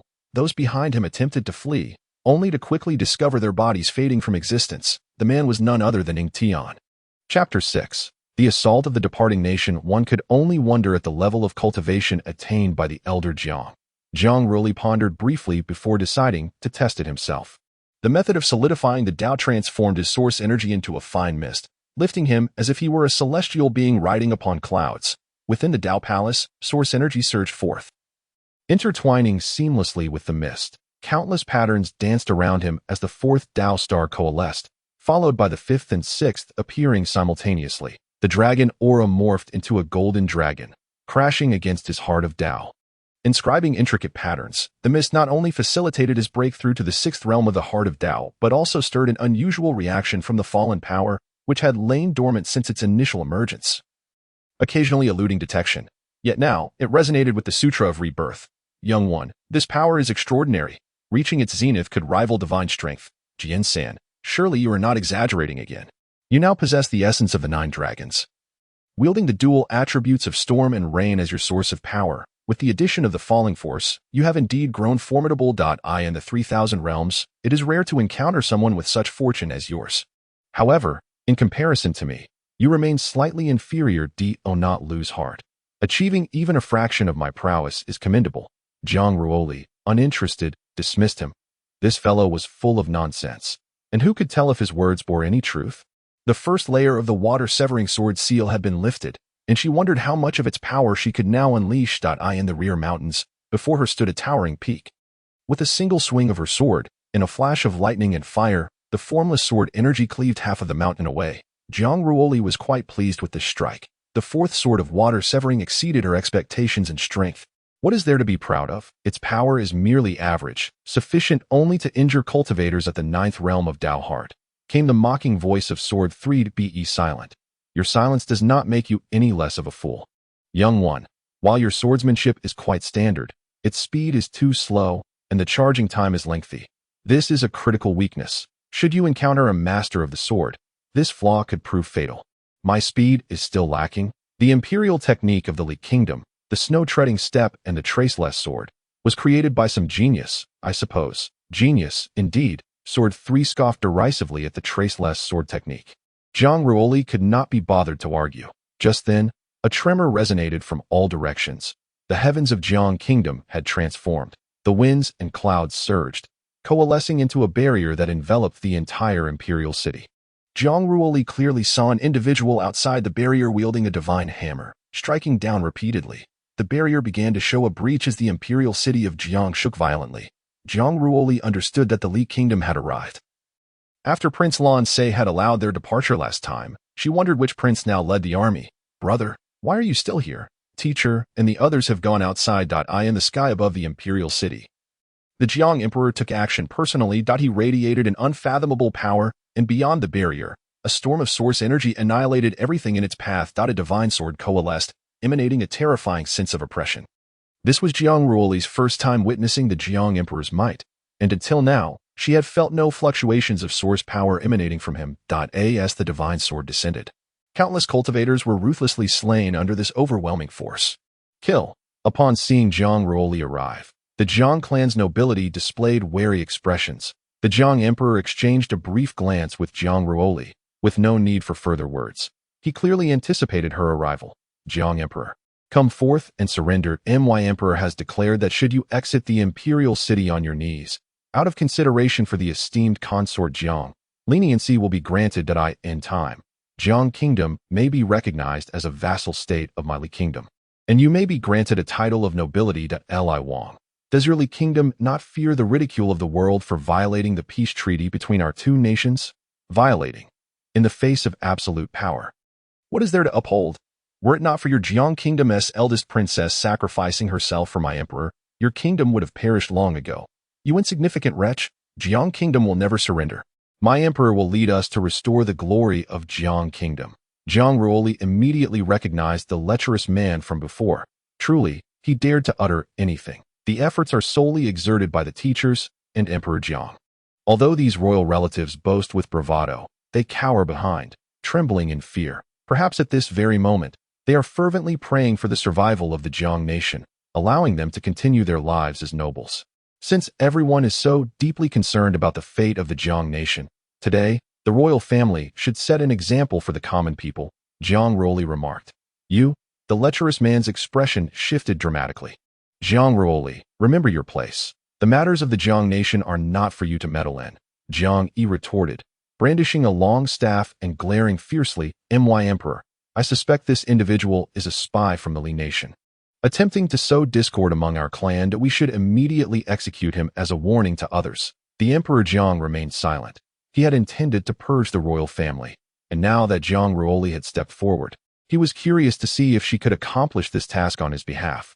Jiang Yi attempted to resist, but he was unexpectedly pinned to the ground by Xi'er, an invisible force draining him of all his strength. Even though his cultivation level surpassed Xi'er's, he found himself utterly powerless to retaliate. Go forth, noble clansman. Today presents an opportunity for you to demonstrate your resolve. Let the soldiers of Jiang and His Majesty witness your determination. The enemy stands before us. If we do not succeed, we shall perish. The Jiang nation will remember your deeds, and His Majesty will remember you. Feng Patian nodded in satisfaction. Teacher, will this be too much for our young disciple? After all, these individuals, though ineffectual, are still kin to Emperor Jiang. Not at all. His Majesty has long wished to eliminate these useless individuals. He merely lacked the opportunity. Now that Ruoli has taken the initiative, he is more pleased than anyone. Under Jiang Ruoli's coercion, the hundreds of clan members slowly emerged from their hiding places, some so terrified they wet themselves, crying out for their parents. Your Majesty, can you truly bear to see your kin coerced by an outsider to their doom? Go, for the Jiang nation has reached a critical juncture. You have enjoyed a life of luxury for half your existence. It is time to contribute to the Jiang nation. Interesting. Who is this person? The Li King squinted, sizing up Jiang Ruoli. Reporting to your highness, this individual is Feng Potion's disciple, who arrived in the Jiang nation 4 months ago with his sister. It is rumored that the miraculous phenomenon of the 9 dragons was caused by him. And he even brought forth the inheritance from the ancestral grounds of the Jiang nation. As the royal family emerged, they faced the 100,000-strong army of the Li nation. We surrender, Emperor Jiang, since you act unjustly. Do not blame us for our ruthlessness, Li King. I represent the Jiang clan in welcoming the Li nation. One man knelt before the Li King, humbly beseeching. Jiang Yi was left dumbfounded. Uncle Ren, how can you kneel before the enemy? You have brought disgrace upon the Jiang family. Jiang Ren, I have heard that your estate harbors 1,000 beauties and 3,000 maidens. Your life is undoubtedly more comfortable than even that of Emperor Jiang. The Li King is truly a marvel. Those were bestowed upon me by the late emperor. If the Li King desires them, after the city falls, I am willing to present them with both hands. My clan is prepared to offer all our treasures and women to the Li King. We are willing to trade everything for the Li King's mercy. The clan members quickly echoed. Very well. The Li King laughed heartily. Kill them. Jiang Ren's expression changed drastically. Did not the Li King promise to spare us? Ridiculous. Killing you is just as valuable to me. Execute them. At a single command. 10 hideous 2-headed hounds emerged behind Li Jun. Their grotesque forms and menacing visages marked by long, sharp fangs and eyes as crimson as blood. Upon sighting their prey, their chilling howls reverberated through the heavens. The soldiers of Jianghua, witnessing the demise of these nobles, were instantly invigorated, shouting, Kill! Reshape charged into Li Jun like a towering mountain of flesh. Both she and Xi'er had honed their physical prowess through rigorous training. With a single punch, she created a massive crater, claiming countless lives. This was Jiang Ruoli's first encounter with Reshape's formidable power. Meanwhile, Chong Yao played a melancholic tune on her, the sorrowful notes further dampening the spirits of the soldiers from Ligua. Observing this, the king of Li attempted to seize Chong Yao from afar, but Qin Chuan intercepted with his bare hands, remarking, Isn't it rather underhanded, your majesty? Yu Heng was also engaged, wielding a long blade, with Feng Xiao positioned behind him. Her eyes were unlike those of ordinary folk. Above, a swarm of source beasts, dense as a black cloud, surged forth control over beasts. Furthermore, there were a legion of blood-sucking bats. Those bitten succumbed to dark energy emanating from their wounds, collapsing lifelessly to the ground. An elderly figure beside the king of Li unleashed a powerful palm strike towards Feng Xiao and Yu Heng, showcasing formidable strength, likely a cultivator assigned to protect the king. Feng Potianshan met this assault with a counterstrike, and the two were propelled back several hundred steps. Brother, let us dispatch that loathsome wretch, Xi'er exclaimed, brandishing a stone pillar and launching it towards the King of Li with unerring precision. Jiang Ruoli's Duanshui sword gleamed with brilliance, its formless sword energy slicing through the air. In a futile effort akin to a mantis trying to stop a chariot, the King of Li shattered their attacks with a single punch. Jiang Ruoli instantly activated the swift wind without trace sword technique. But wait, why did this fellow's swordplay resemble the ancestral techniques of my Xi'er clan so closely? Young man, from whence did you learn your swordsmanship? The divine hammer continued to pound against the barrier, as Jiang Huang's source power incessantly gathered above to mend the gaping holes that he stood alone, safeguarding the entire imperial city, a testament to the immense pressure he bore. Jiang Yi, what are you dawdling for? Hurry up. Jiang Yi immediately grasped the intent of Jiang Huang. Though the members of the royal family had perished, their descendants remained. If they seized this opportunity to sow discord within Jiangguo, all their efforts would be in vain. Today, I shall demonstrate the true swift wind without trace sword technique, the King of Li proclaimed, moving with such swiftness that his figure became an elusive blur. Jiang Ruoli realized that what Jian San had conveyed was not merely personal opinion. In the span of 3 breaths, the King of Li stood before him, the tip of his sword swirling through the void, creating black fissures. The terrifying force compelled Jiang Ruoli to defend with his sword. Seeing this, Xi'er launched her attack from behind, yet the King of Li was enveloped in razor-thin threads, sharp as can be. Jiang Ruoli, having studied the swift wind without trace sword technique, recognized that only the third sword, silken descent, could weave energy into threads. With threads surrounding him, retreat was no longer an option. The moment he made contact with a thread, his blood and source power would be siphoned away. The sword technique, water severing without trace, was Jiang Ruoli's 4th sword comprehension. Though still in its nascent form, its might far surpassed the previous 3. As the water-severing sword emerged, patterns of Dao spread forth like a gentle rain, each droplet imbued with the sword's sharpness, dissolving the silken threads. The King of Li, astonished, acknowledged, indeed, this is the swordplay of my clan. I never anticipated it to flourish even further in your grasp. Hand it over, and I shall spare your life. From where do you draw such audacity? Xi'er grasped a stone lion and forcefully struck it down from Li Wang's head.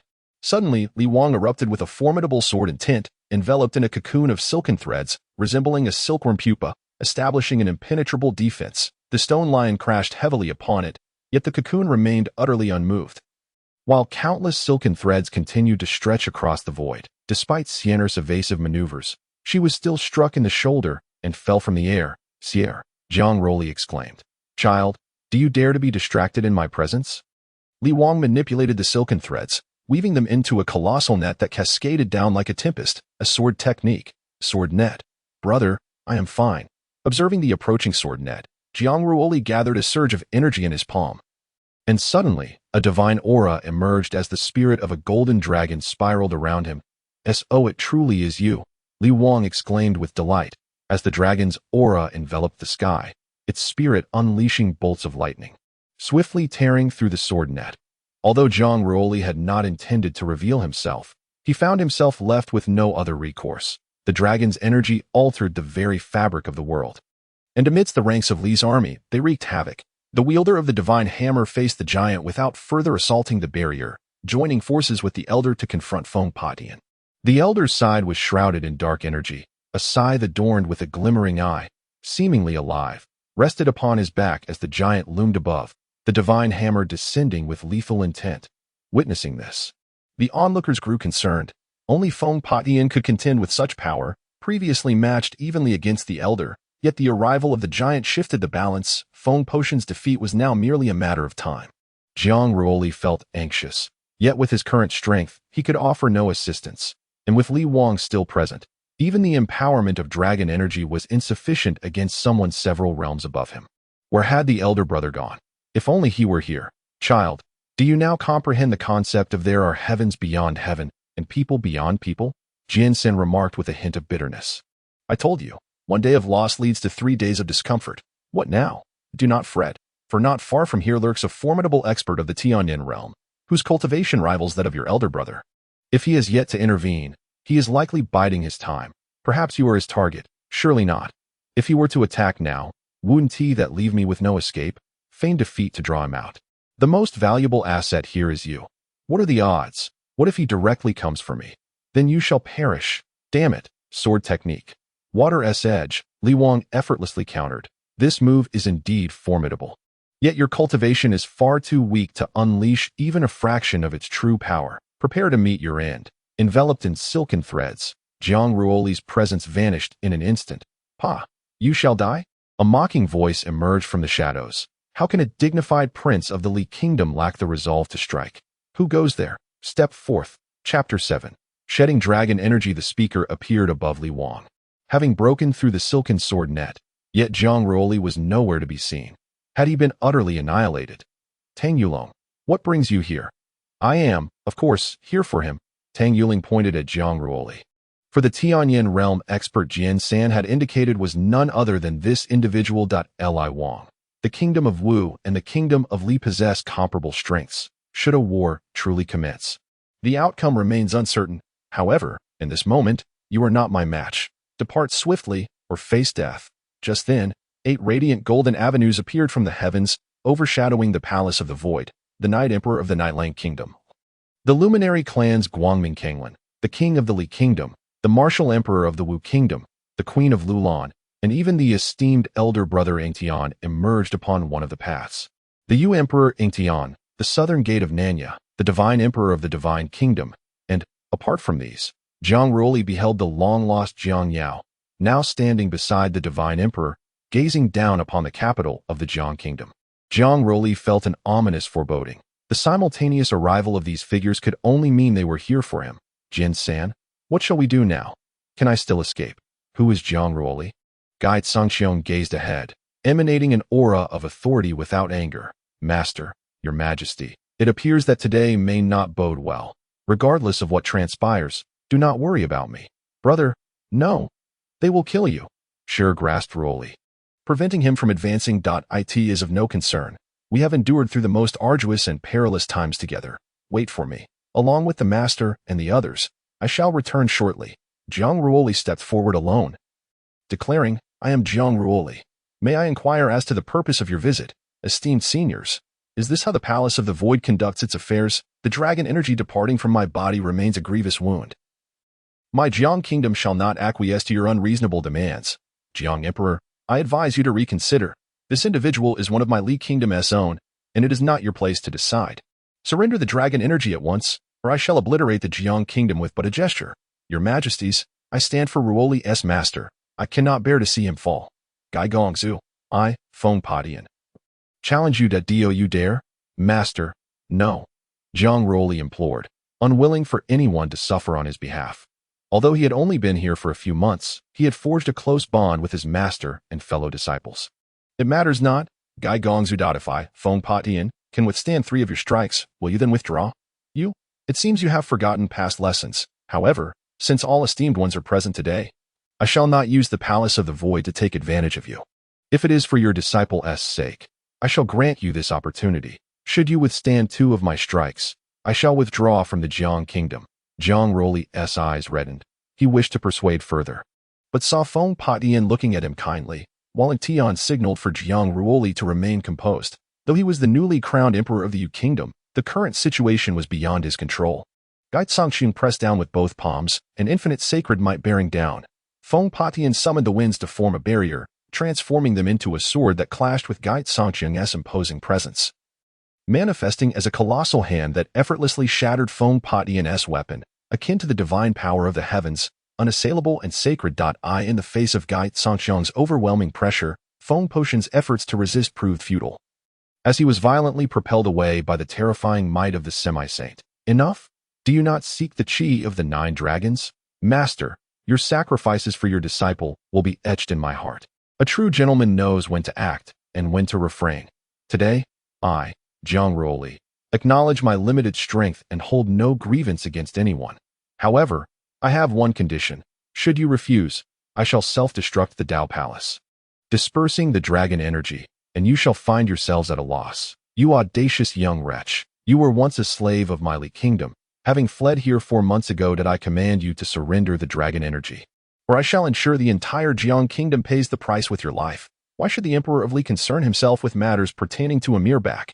Although young Master Jiang once hailed from the Kingdom of Li, his standing was humble. Now, he is a citizen of the Kingdom of Jiang. His only desire is to ensure the safety of Jiang, and I, from Lulan, can guarantee this. For a century, I vow there shall be no incursions into Jiang. Should I violate this oath, may heaven and earth conspire against me, leading to the ruin of my nation and the destruction of my family. Let the celestial way bear witness, young Master Jiang. You may rest assured I ponder upon Her Majesty the Queen. Is it not for the peace of Jiang that I, Guide Sangqiong, have made this promise? Since the kingdom of Li is capable of safeguarding a strand of dragon energy, it follows that young Master Jiang has rendered a favor to your realm. Let us set aside any thoughts of betrayal. Furthermore, the kingdom of Li and the kingdom of Jiang are indeed familial allies. Can you not assure this? Given that Princess Guy has interceded on behalf of Jiang, and considering young Master Jiang's contributions to the realm of light, I swear by the celestial way that for a century, we shall maintain a harmonious alliance with Jiang. What say you, esteemed colleagues? Guide Sangqiong continues to inquire, seemingly with Jiang's interests at heart. Yet, in the eyes of Jiang Ruoli, Guide Sangqiong is the true instigator. Feigning concern for him, Sword 3, with the dragon energy stripped away, what chance do I have of survival? At most, a mere 10%. Dragon energy is a divine gift. If forcibly extracted, the consequences could range from depletion of one's source power and the collapse of the Tao Palace to the calamity of heavenly retribution, leading to eternal damnation. That we express our gratitude to young Master Jiang for his immense kindness, pledging to coexist peacefully with Jiang for a century. Jiang Ruoli felt a wave of nausea. These individuals, while ostensibly advocating for the realm of light, were truly coveting the dragon energy within him. Alas, the Emperor of Jiang, in despair, slumped to the ground, unable to fathom that his kingdom's survival depended on an outsider. Unbeknownst to him, tears streamed down his face, and the soldiers of Jiang, though discontent, could only watch helplessly. Esteemed colleagues, I have one more matter that I must ask of you all. Jiang Ruoli turned to Jiang Yao, stating that this individual was originally a princess of the Jiang royal family, yet she has betrayed us, colluding with the demon race to consume the legacy of the Jiang clan and destroy the sacred body of our forebear. Since you all stand for the realm of light, I implore you to vanquish this demonic woman, thus demonstrating our collective resolve against evil and showcasing the might of our luminous territory. Upon hearing this, the expression of the divine emperor darkened. Young Master Jiang, one must not overstep their bounds. Jiang Yao is the queen of my divine nation. How could she possibly be associated with the demon race? If it is riches you seek, my kingdom is replete with wealth, but I will not tolerate baseless slander. Esteemed elders, he was once but a slave of the kingdom of Li, having attempted to harm me several times when we entered the ancestral lands. Had it not been for my fortuitous luck, I would have fallen victim to his treachery long ago. Now he dares to malign me. This esteemed lady, a queen of the divine kingdom, is he truly so brazen as to disregard my standing? Silence. The Emperor of Jiang, in a fit of rage, retorted, "You shameless wretch, I wish to flay you alive for your treachery. Young Master is a noble of Jiang. It is not for you to cast aspersions. Young Master Jiang, do you possess any evidence for your claims against the Yao consort?" Guide Sangqiong inquired. "The evidence lies within her very being. Young Master Jiang, I advise you to tread carefully." The divine authority enveloped Jiang Ruoli.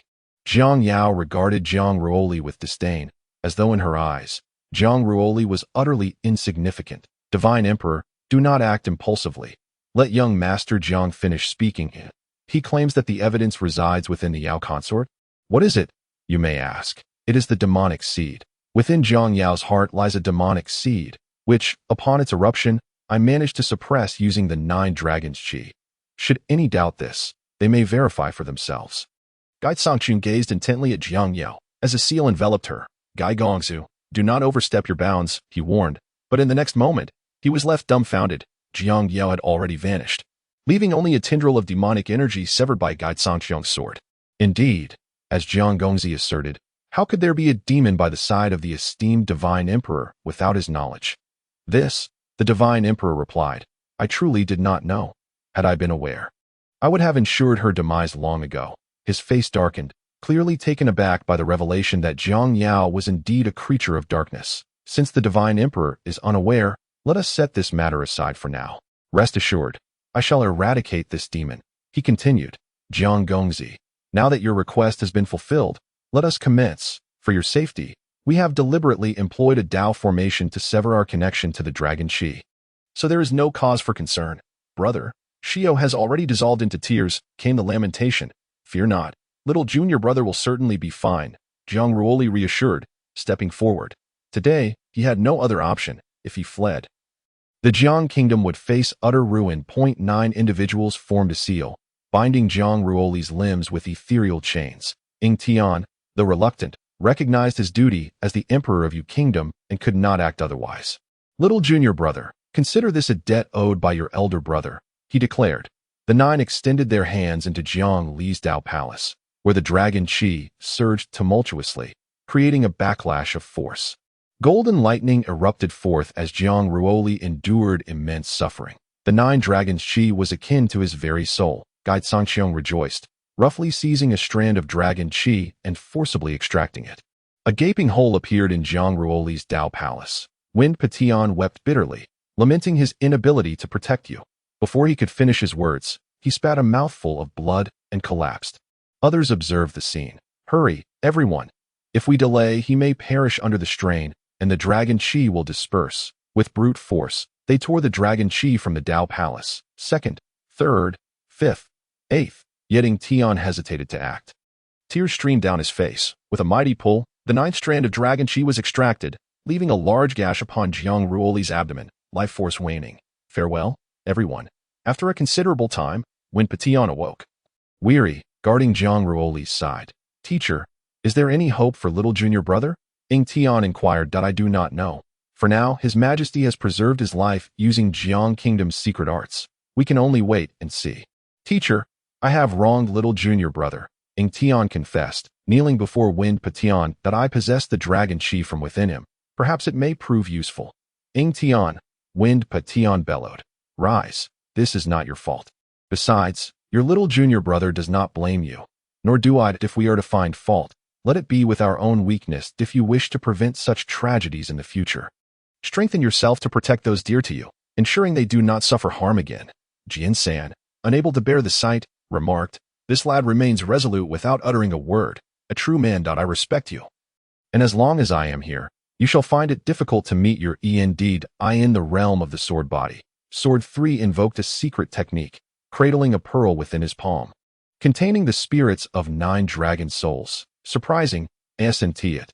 These wretches from the lower realms are merely the embodiment of the true essence of 9 dragons' Qi. As the golden Dao patterns coursed into Jiang Ruoli's being, the Dao Palace gradually began to mend, while the 9 diminutive dragons spiraled above it, their source energy continuously transmuting into new dragon Qi. Sword 3's essence appeared to grow faint, declaring, Young one, the next steps are yours. Subsequently, his form dimmed, falling silent, and for 3 consecutive months, Jiang Ruoli remained in slumber, yet he appeared to have returned to a state of normalcy. Each day, Xi'er kept vigil by his side, and at night, it was as if Jiang Ruoli embraced her in slumber. Following this battle, the world became aware of a young man named Jiang Ruoli. Some claimed he was once a prince, lamenting his ill fate and premature demise, while others expressed sorrow for him, recognizing his noble cause despite being ensnared by treachery. Regardless, his renown in the kingdom of Jiang had eclipsed that of Emperor Jiang, with the populace erecting statues in his honor, deeming him the guardian spirit of Jiang. Even in the afterlife, his soul was believed to protect Jiang from harm. Jiang Ruoli was later taken to the residence by the river Luo, during which Emperor Jiang and Jiang visited him numerous times, comforting themselves with the notion that as long as he lived, hope remained. Xi'er sat alone at the entrance, dejected. Xi'er, look what senior sister has brought for you, Reshape said, producing 2 roasted chickens. Senior sister, you visit brother 2 or 3 times daily. Do you harbor feelings for him? Well, women tend to be drawn to towering heroes, and I am no exception. Oh, spare me. Who fancies whom? By the way, where has big senior brother gone? Why didn't you accompany him? What purpose would that serve? To become the imperial consort of the Feather Kingdom. Chapter 8. 10 Song Time, like a fleeting shadow, ushered in the 2nd spring, with Jiang Ruoli still ensnared in slumber. Following months of recovery, the Dao Palace thrived anew. The once diminutive dragon souls had matured considerably, their scales now glimmering with the essence of fallen power, as if imbued with life. The young dragons exhaled thunderous breaths, joyfully frolicking in the sea of dragon Qi. Although Jiang Ruoli remained in a comatose state, his cultivation had not only withstood the trials, but progressed to the pinnacle of Dao heart. Poised on the brink of the immortal abode realm, that on a fateful day in the 2nd year, Jiang Ruoli's situation suddenly worsened, as the kingdom of Jiang was besieged by an unprecedented snowfall that had not been witnessed in a millennium. A layer of frost enveloped his visage, and everything within him seemed to be frozen, halting all movement. The spirits of the people plummeted to despair, anticipating Jiang Ruoli's awakening, only to be met with this calamity, leaving them bewildered as to what had transpired. Deep within the recesses of Jiang Ruoli's consciousness, he found himself seated upon a tranquil lake, gradually opening his eyes to behold a figure mirroring his own across from him. Jiang Ruoli was encircled by 9 golden dragons, while the other was surrounded by 9 ebony dragons, exuding an aura of coldness, slaughter, and devastation. Clad in black robes, that figure emanated a palpable murderous intent. "Who are you? Why do you resemble me so closely?" Jiang Ruoli inquired. "Who am I? Am I not simply you? Why not say that you look like me, or that I am but your true essence reflected? My true intentions are not as such. Is that so? You have been stripped of your dragon essence and now teeter on the brink of death. Do you not harbor resentment towards them? Do you not seek vengeance? Do you wish for me to become like you in pursuit of retribution? I still have family, yet you do not. You are merely my shadow." "Ha! How utterly ridiculous." The shadow's gaze is chillingly cold. "What is family? What are loved ones? Merely trifles of kindness from others, which, upon reaching you, transform into the notion of kinship. Were it not for your extraordinary gifts, who would care for you? A shadow remains just that, a shadow. Even beasts possess life, yet you are less than human. How could you comprehend the warmth of the mortal realm? Is this not a feeble argument? Do you see? They are so concerned for you." With a mere wave of her hand, the dark figure of Jiang Ruoli illuminated the surface of the lake, revealing the scene within the chamber. Second senior sister and Xi'er were tightly embracing him, desperately attempting to preserve the last vestiges of warmth. "Is this you're doing? So what if it is? Not only shall they perish, but all within the kingdom of Jiang shall meet their doom." "Ha ha ha! Why the laughter?" the shadow inquired, visibly displeased. "Cease this at once. Otherwise, I shall sever your lifeline. If I die, you shall not survive either. You truly possess a heart of compassion. This is a world rife with darkness and desire. Only when true darkness descends can humanity regain its light. Your goodwill will not only lead to your own ruin, but also the destruction of those around you. These are matters beyond the concern of a mere shadow. Every soul harbors both good and evil, especially one as you, a mere shadow. What is so remarkable about humanity? I transcend the heavenly path. One day, I shall establish a new order." The shadow laughed heartily before vanishing. And with it, the outside world returned to its normal state. In a days, Jiang Ruoli awakened. "Has night fallen? Xi'er, why is it so dark without a lamp? Little junior brother, you have finally awakened. I thought you had passed on." Reshape enveloped Jiang Ruoli in a bear hug. "Senior sister, where has Xi'er gone?" "The little junior sister has gone to fetch water. Did you not realize how icy you have been these past days? My junior sister and I have been boiling water daily to cleanse your body. Now that you have awakened, we can finally breathe easy. Senior sister, is it truly night?" Jiang Ruoli reached out in the darkness, suddenly feeling something soft. Rogue. Reshape slapped Jiang Ruoli's face. "Senior sister, why did you hit me? Humph. I know you covet my beauty and feign blindness to take advantage of me. Brother misses you too." "Xi'er, I cannot see you." Jiang Ruoli trembled, her hands brushing against Xi'er's face. "Surely, I cannot truly be blind." Reshape waved her hand before Jiang Ruoli's eyes, realizing she had not noticed at all. "I misjudged you. Junior brother. It's all right. Even if brother cannot see, Xi'er will forever be my beloved. Oh dear, you too should be mindful. There are outsiders present, indulging in such displays of affection. You may leave. For this is my room with brother. Oh, you wicked Xi'er, are you indeed trying to cut ties? Very well, I shall take my leave. Junior brother. Not miss me too much. Senior sister, stay for a meal." "No need. Xi'er does not care for me as her senior sister. How sour and bitter it feels. What has my senior sister encountered that has left her in such a state? How could you act like a lecherous wolf, constantly seeking to take advantage of my senior sister, while I remain here at home, yet you still long for women outside? It's not that I didn't notice my misstep. It was merely an unfortunate accident, and now it seems I am destined to never gaze upon my wife's lovely visage again. Spare me your banter. You think yourself a hero, yet you've barely escaped this ordeal, and our lives truly seem fraught with misfortune. This must not happen again. My dear wife, I am indeed fortunate. You scoundrel, do not dare to touch recklessly." Xi'er blushed and pushed Jiang Ruoli's hand away. My Xi'er grows ever more beautiful. If we were to have children in the future, would she prefer a boy or a girl? What boy or girl? I have no intention of giving birth. How quaintly shy you are. I remember when someone stripped before me, and I saw everything. How annoying. Do not bring it up again. Shall I not mention it? Hee hee. Alas, I shall not engage with you further. I am quite upset. Regardless, I shall have to see it sooner or later. Xi'er, assist me in visiting the teacher. You are so troublesome. Jiang Ruoli planted a kiss on Xi'er's cheek. The taste still reminiscent of days gone by. Scoundrel. Students pay their respects to the teacher. How is your health, esteemed teacher? Ruoli, it brings me great relief to hear you have awakened. I am deeply ashamed for my inability to protect my own disciple, which led to the humiliation of your senior brother. Teacher, why do you speak thus? Ruoli and my wife, Xi'er, were once slaves of the Ligua, and by a stroke of luck, we arrived in the Jiang Kingdom. You have treated me and my wife as family. In my heart, you, the teacher, and my senior brothers and sisters are already one family. Those losses I have endured shall one day be reclaimed.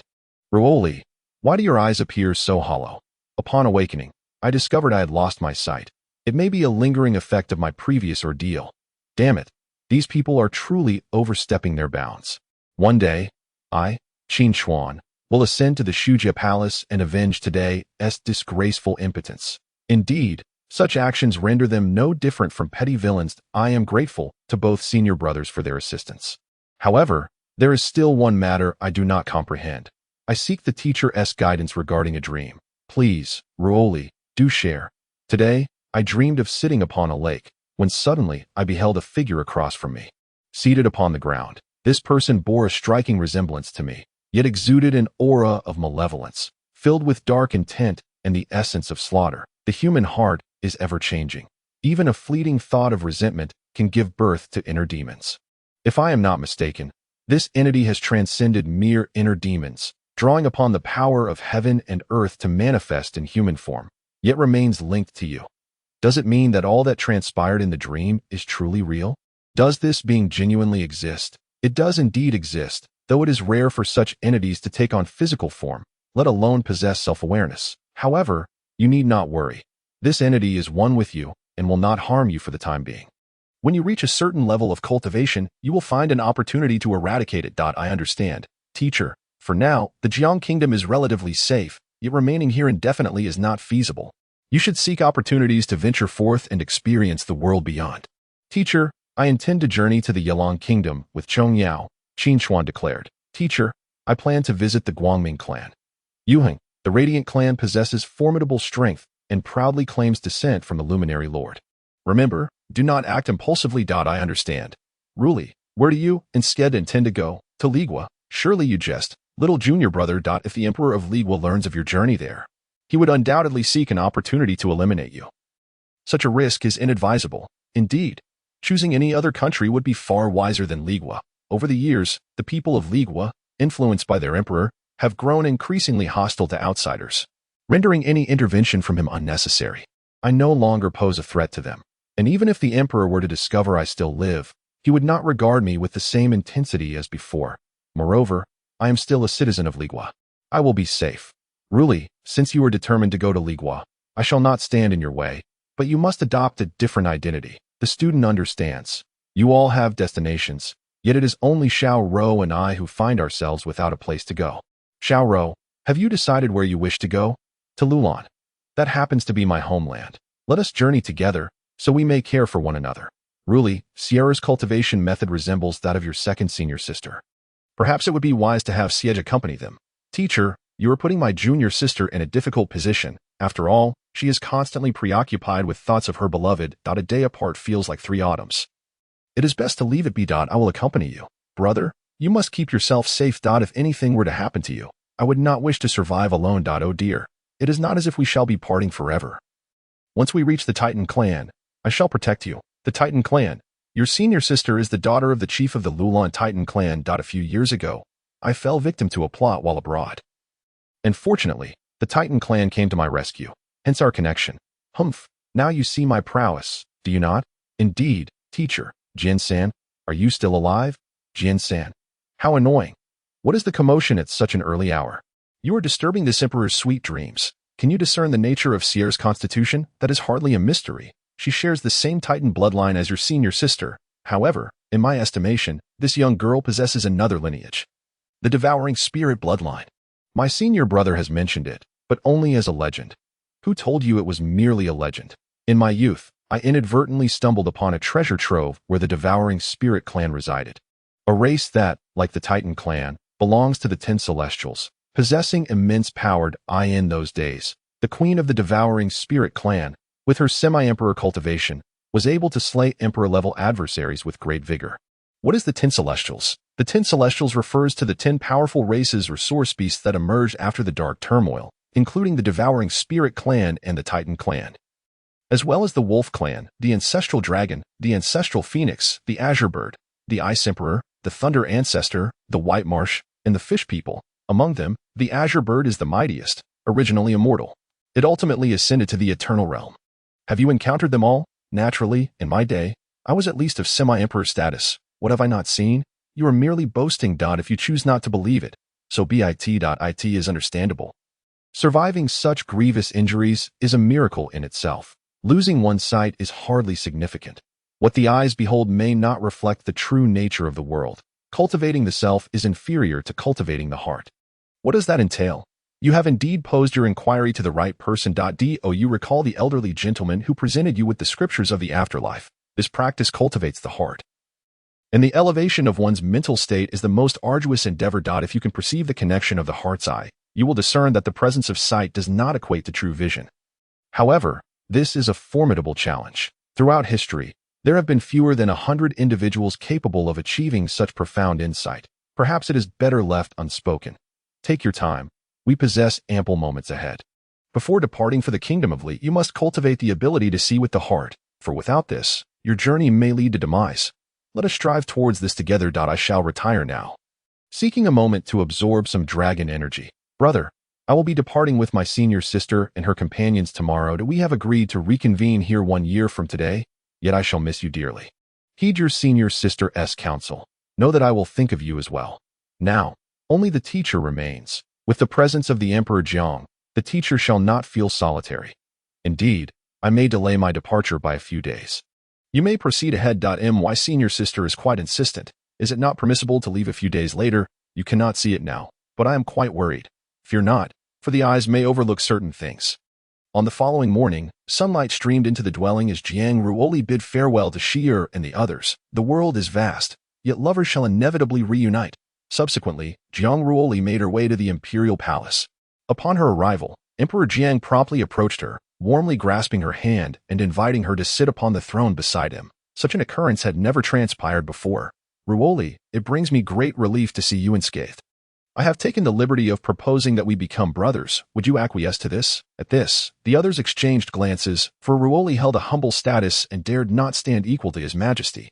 We humbly pay our respects to your majesty. The courtiers knelt in reverence. In truth, Jiang Ruoli had no desire for titles of nobility, as they held no significance for him. He understood that Emperor Jiang wished to bind him to the Jiang Kingdom, albeit with ulterior motives. However, since the events of last time, his perception of the emperor had undergone a significant transformation. Initially, he believed the emperor aimed solely to exploit him for the restoration of the kingdom, only to later realize he had misjudged the situation. Was it truly appropriate for him to suddenly elevate himself above the other ministers? Given your majesty's generous intentions, I shall consent. From now on, there is no need to address me as your majesty. We are brothers, and thus, family. What are your plans moving forward, dear brother? Ha ha ha. There is no need for haste. You may retire for now, brother. I have heard you intend to travel to the Kingdom of Li. Indeed, I may be delayed for a bit. Second brother, you are aware that I, the princess of the Jiang Kingdom, am now the consort of the King of Li.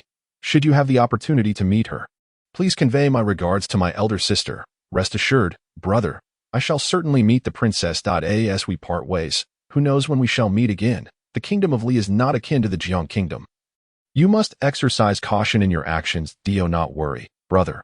I shall be vigilant. Chapter 9. Arrival in the Kingdom of Li. In years past, I was the most handsome and talented man across the 3,000 realms, and many noble ladies were enamored with me.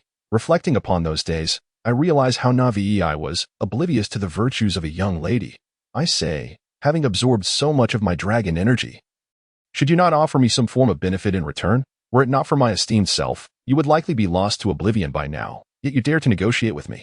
However, considering your admiration for me, I shall graciously bestow upon you 2 words. Heart method. Contemplate it for yourself. In the realm of Jian, do you possess a formidable art of disguise? One so adept that even the semi-saintly powers are unable to discern it? What mischief are you up to, young lad? Surely, you do not intend to assume a new visage to wreak havoc among the women of your family. Indeed, such a technique exists, though I cannot guarantee it would deceive all semi-saint beings. Do relay it to me swiftly.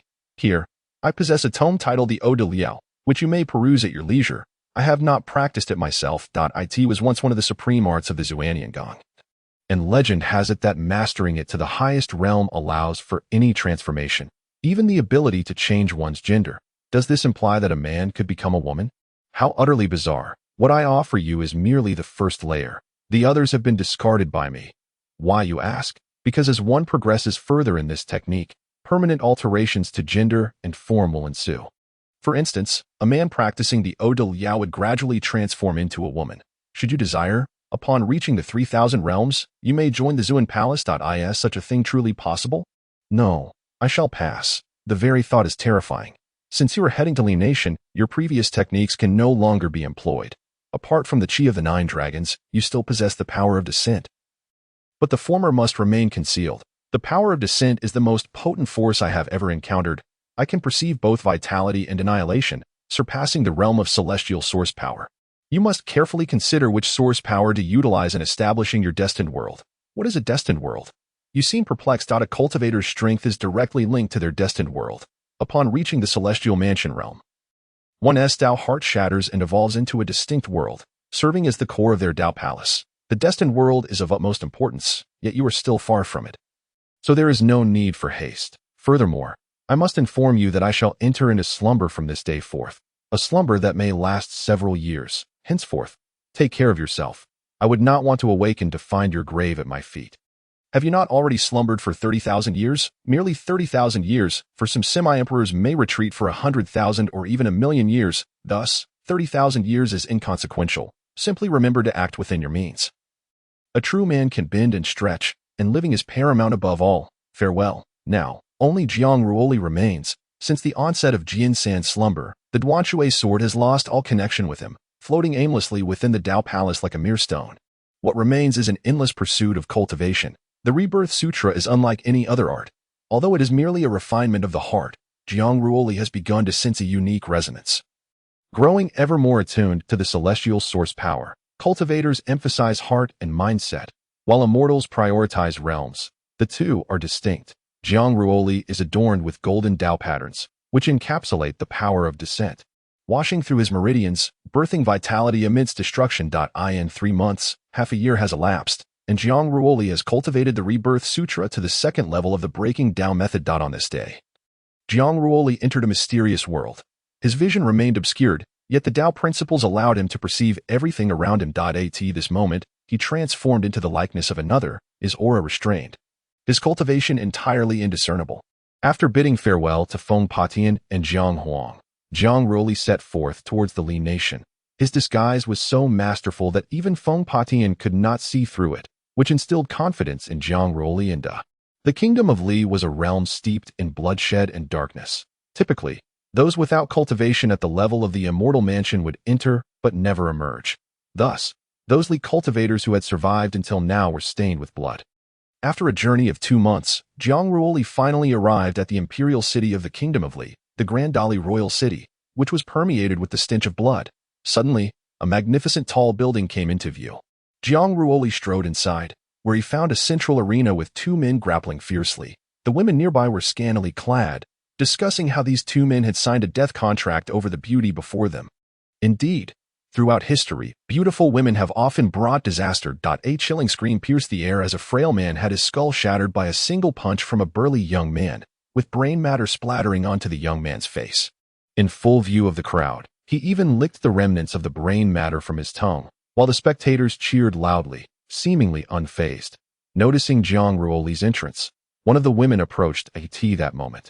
Jiang Ruoli's eyes were covered with a white cloth, yet he could clearly discern the woman's figure and beauty. The crowd erupted into laughter, mocking him for his apparent naivety. You truly are a greenhorn. Do you not know that staying in an inn in the Kingdom of Li does not require money? Esteemed sir, it appears to be your first visit to the Kingdom of Li.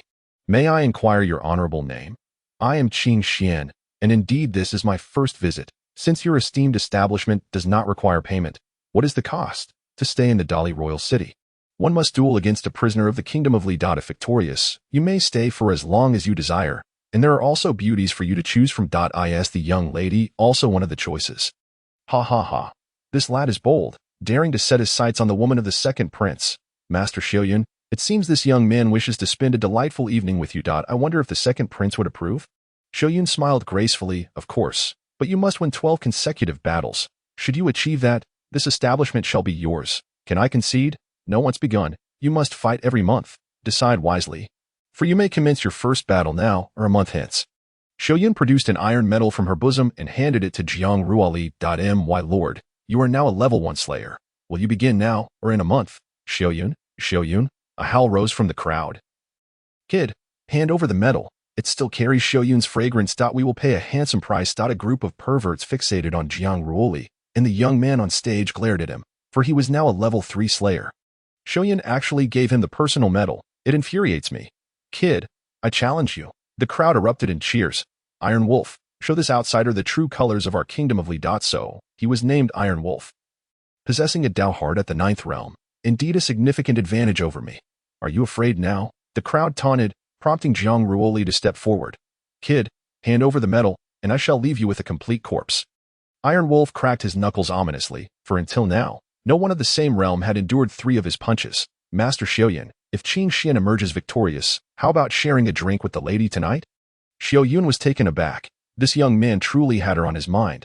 The desires of the heart and the courage to pursue them require strength to uphold. Should the gentleman prevail, Xiaoyun would indulge in revelry with him until the night came to a close. The young man, however, was courting death. Iron Wolf's fist descended upon Jiang Ruoli, the force of his strikes conjuring a tempest. As the arena cracked in two, the tremendous power compressing towards the center. It was over. That punch bore no weaknesses, and it seemed the young man's head would be beyond salvation. Boom! The arena shattered into fragments.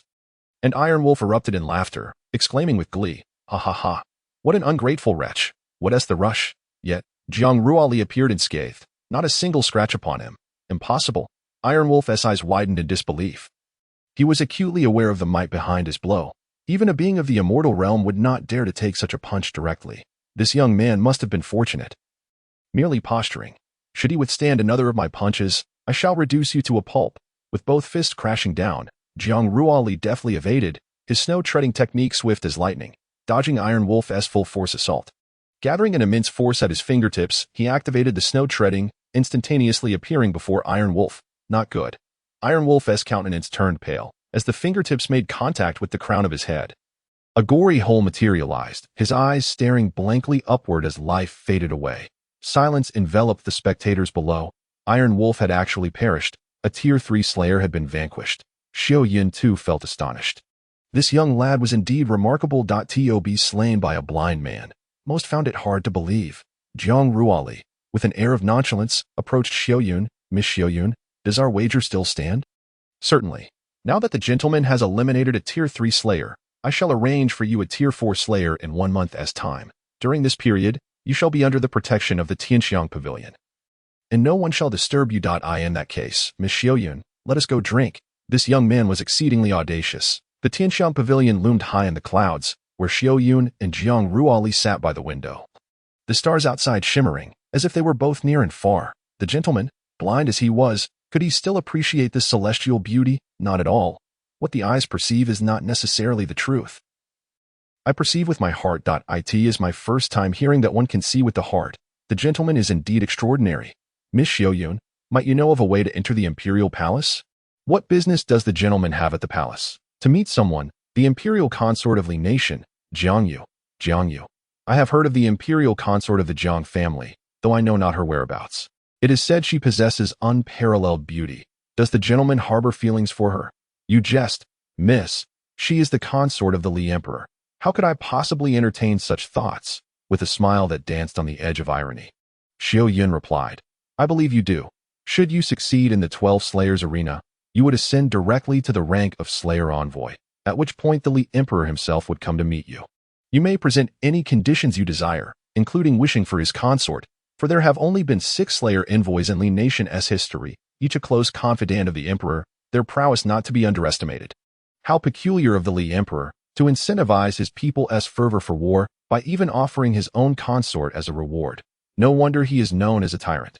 Hush, one must not disrespect the esteemed authority of the Li Emperor.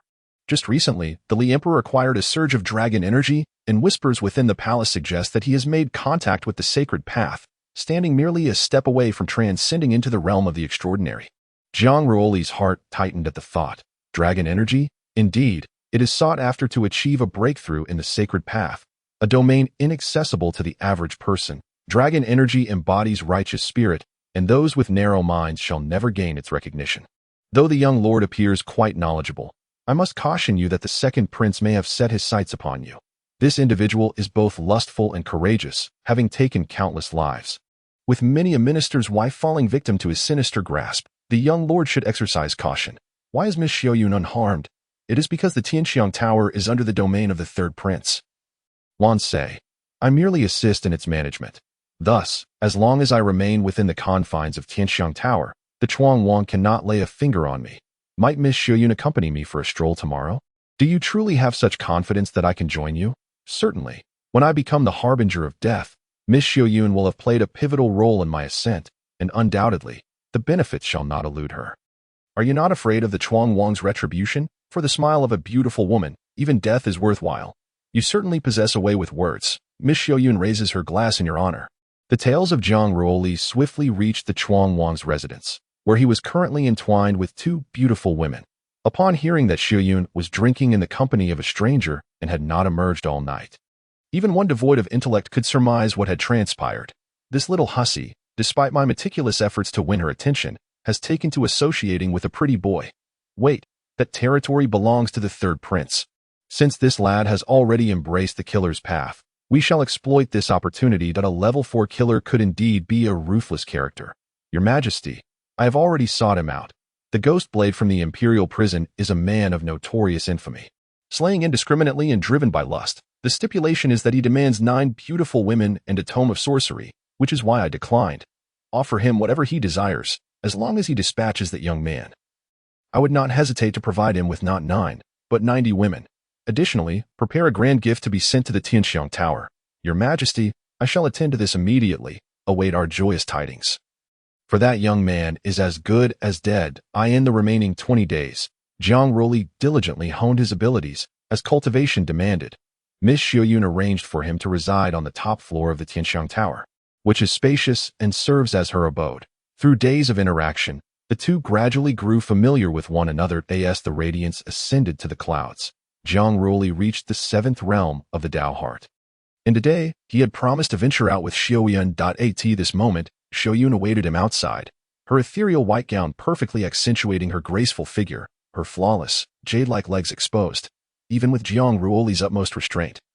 His blood surged with restlessness. However, he could not allow too much to show on the surface. One was extraordinarily handsome, the other, breathtakingly beautiful. As they walked closely together, Jiang Ruoli naturally caught the gazes of many, several of which bore hostility.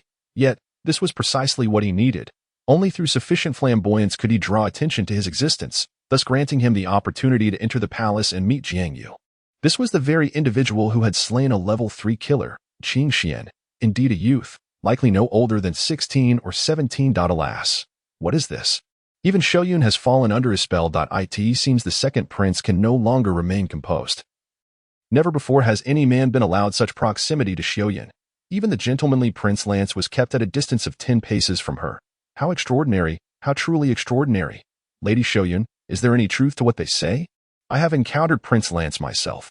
In terms of status, cultivation, and character, he is impeccable. However, Prince Lance's heart already belongs to another. It is not that I am too far from him, but rather that he is too far from me. Could it be that he is unable to resist the beauty of Lady Xiaoyun, prompting such actions? My lord, what if Xiaoyun were to fancy a blind man? Lady Xiaoyun indeed has a unique taste. Why choose a blind man when there are countless options? Yet, one can never be certain. Perhaps with prolonged companionship, she may come to love my lord. Ahem, Lady Xiaoyun, there exists a blacksmith shop nearby where I intend to forge a short sword. If you desire a weapon, you need only speak to me directly. There is no need for you to venture out. It is not the same. Perhaps this place harbors a recluse of extraordinary talent. There are indeed such individuals ahead, yet none dare to forge, for this blacksmith is quite peculiar. He forges only at random, accepting not a single coin, and will refuse to forge for those he dislikes. Regardless of the sum offered, I must truly meet him. Then on the outskirts of the city, an unassuming thatched cottage stands resolutely on a hillside, with wisps of smoke curling into the air. Accompanied by the fragrance of osmanthus. As Jiang Ruoli and Xi'er stepped inside, they discovered that despite its humble appearance, the interior was impeccably organized. A middle-aged man was hammering iron at the entrance. Yet there were no weapons adorning the walls. How unusual to find a blacksmith without ironwork. I did mention his eccentricity. Jiang Ruoli pushed open the door. Sir, may I disturb you? The middle-aged man did not lift his gaze.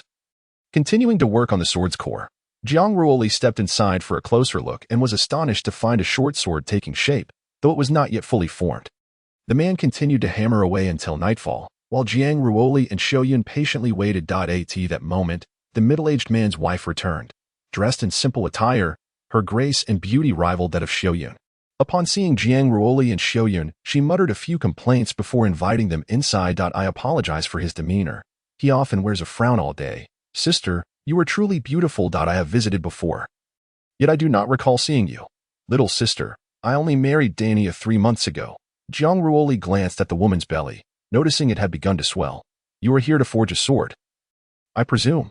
Dania spoke up. This is my wife, Luyan. I hope you will forgive any rudeness on my part. The forging of a weapon must be completed in one continuous effort. To abandon it midway would diminish the connection between source energy and result in a decline in the weapon's quality. Young master, do you understand the art of forging? I dare not claim such knowledge, merely a smattering of understanding. There are few who can rival the craftsmanship of my forebears, even in the kingdom of Li. Why not seek the palace? They fail to grasp the essence of forging. Weapons possess a spirit of their own, yet they treat them merely as instruments of murder.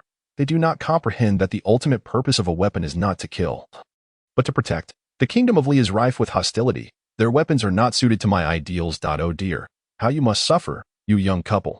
Dania, you must not know how to cook for you. You have misunderstood, dear sister. I am merely friends with Miss Xi'er.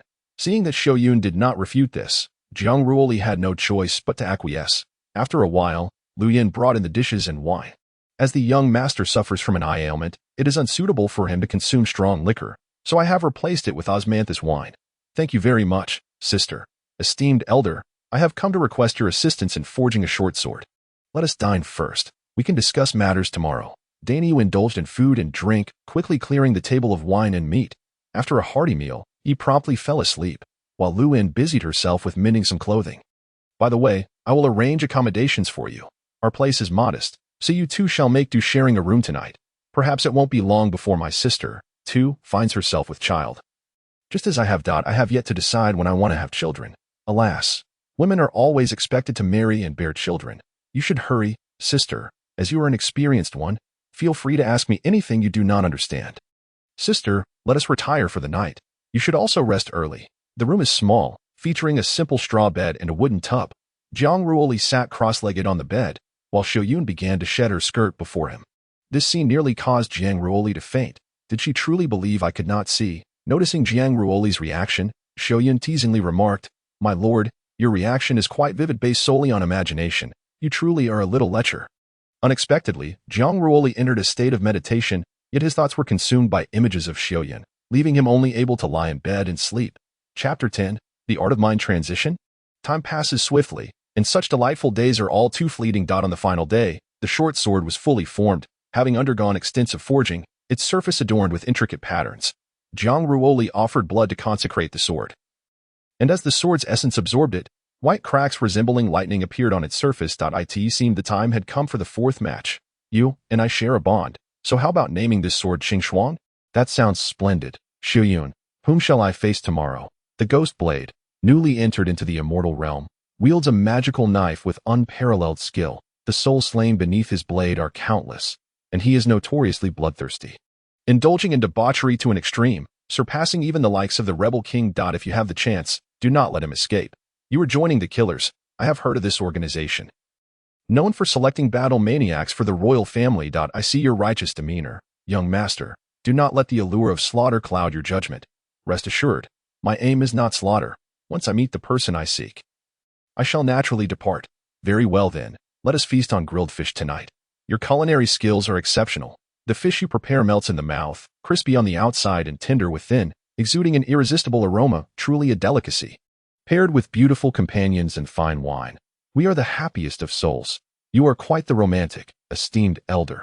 You appear foolish while forging, yet transform into a rogue afterward. Indulge as you wish. Ha! Xi'er, slightly tipsy, laughed as Danyu and Luyan were already sound asleep. Such a life, I must say, is indeed beautiful, far more so than that of emperors and concubines and palaces. This feels like home. If the young master desires, he could easily construct a straw house nearby and take 2 beautiful maidens as wives. Living such a life, Xi'er, with her delicate hands propping up her head, appeared playful and charming, a rosy hue gracing her cheeks. Her thin garment was soaked with perspiration. Observing her inebriation, Jiang Ruoli tenderly carried her indoors. The adjacent table was laden with an array of garments intended for children, though they bore an evident roughness. The fact that they had been crafted at all was commendable. Throughout the night, Xi'er clung to Jiang Ruoli, depriving him of restful slumber. By morning, Xi'er had placed her tiny feet upon Jiang Ruoli's lips, numerous bite marks attesting to the fact that he had nibbled on her toes in his slumber. As dawn broke, Xi'er winced at the pain, glancing at the imprints on her foot, and impulsively kicked Jiang Ruoli off the bed, exclaiming, "Look what you've done, you little lecher." In the past, when I shared a bed with my younger sister, I would also nibble on her, a habit I had formed. Later, second senior sister mentioned that I had done the same to her. How many women do you have? Surely, you do not suffer from impotence. If you cannot rise to the occasion, do you seek to relieve yourself in such a manner? Xi'er teased. This remark caught the attention of Luyan outside. And when Jiang Ruoli and Xi'er departed, she intentionally gifted Xi'er a pouch of herbs, claiming they were for treating Jiang Ruoli's impotence. Ha ha ha. Xi'er laughed heartily in the carriage. My lord, you have been underestimated. Jiang Ruoli shot a glance at Xi'er. Isn't it your words that have led to this misunderstanding? By Luyan. The two playfully tussled within the carriage, leaving onlookers astonished. What is happening here? Is it merely a pretty face that has enchanted the master? Within the fragrant tower, half the populace of the imperial city had gathered, eager to meet the young man known as Qin Xian. Ghost Blade sat nearby, sipping wine, surrounded by admirers who had come to curry his favor.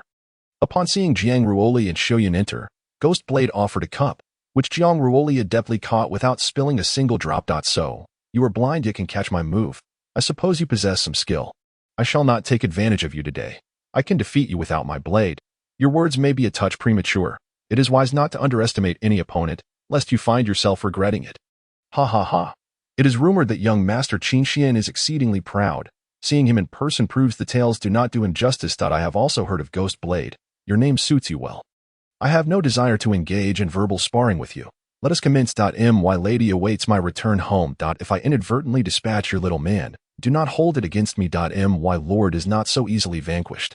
Let the duel begin. A level 3 slayer, Qin Xian, against a level 4 slayer, Ghost Blade, commence. Xi'er's lord, she has proclaimed Qin Xian as hers. My goddess, what merit does that lad possess? Is it merely his delicate appearance? Ghost Blade. Slay this boy. Eliminate him. Damn it. What grievance do I bear against you? Ghost Blade seethed, his rage palpable, as he wielded a dagger forged from concentrated black energy. With a leap, Ghost Blade soared into the air, the dagger slicing through the air towards Jiang Ruoli, who activated Snow Step, his figure flickering across the arena, leaving only afterimages in his wake. Treading upon the snow without leaving a trace, Jiang Ruoli unsheathed her short sword, launching a strike towards the Ghost Blade. The sword's aura was desolate, imbued with an essence of frigid desolation, and a layer of frost formed upon the arena. As the sword met the blade, a blinding flash erupted, followed by a deafening explosion. Their attacks mutually nullified, compelling both combatants to retreat several steps. The Ghost Blade collided with the stone wall behind him, which crumbled thunderously, while Jiang Ruoli shattered the stone pillar at her back. The Ghost Blade fixed his gaze upon Jiang Ruoli, sensing that the young woman before him was far from ordinary. A shadow circled the arena, conjuring a colossal black tempest, merging the Ghost Blade with the storm. Jiang Ruoli swiftly evaded using her snow-treading technique. Though previously warned by Jian San against employing her former skills, she realized that neglecting to do so would lead to her swift demise.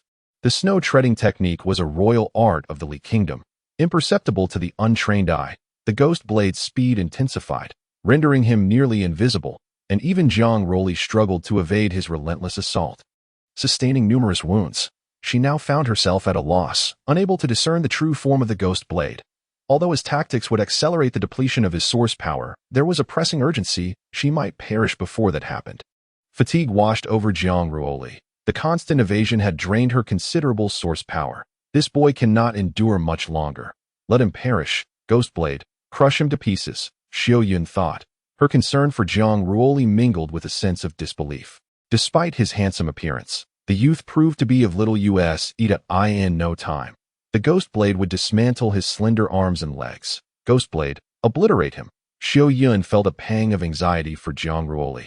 Now praying for a miracle, Jiang Ruoli retreated to the edge of the arena, where wind and rain converged atop the blue frost. The Qing Shuang sword in her grasp flickered with intricate patterns as the force of annihilation surged within it. Erupting forth, the blue frost transformed into myriad droplets, penetrating every crack, relentless as maggots to bone. Gradually, the tempest's strength waned. Jiang Ruoli ascended into the air, dismantling the storm. Although she had broken through the onslaught, the ghost blade had merely expended excessive energy, and she herself bore substantial injuries. The ghost blade was unwilling to relent, his massive knife cleaving towards her. The terrifyingly domineering blade pierced into Jiang Ruoli's chest, crashing heavily against the stone pillars behind her, shattering several in succession before it ceased. Jiang Ruoli gazed at her wound, which had penetrated deeply to the bone, and the evident poison on the blade had rendered the injury blackened. While it would not lead to immediate death, it would gradually sap her combat efficacy, leaving her vulnerable and at the mercy of her adversary. The ghost blade surged forth once more, evidently eager to dispatch Jiang Ruoli swiftly. His colossal knife unleashed a wave of blade energy that shattered the arena into fragments. Should Jiang Ruoli be struck, survival would be improbable.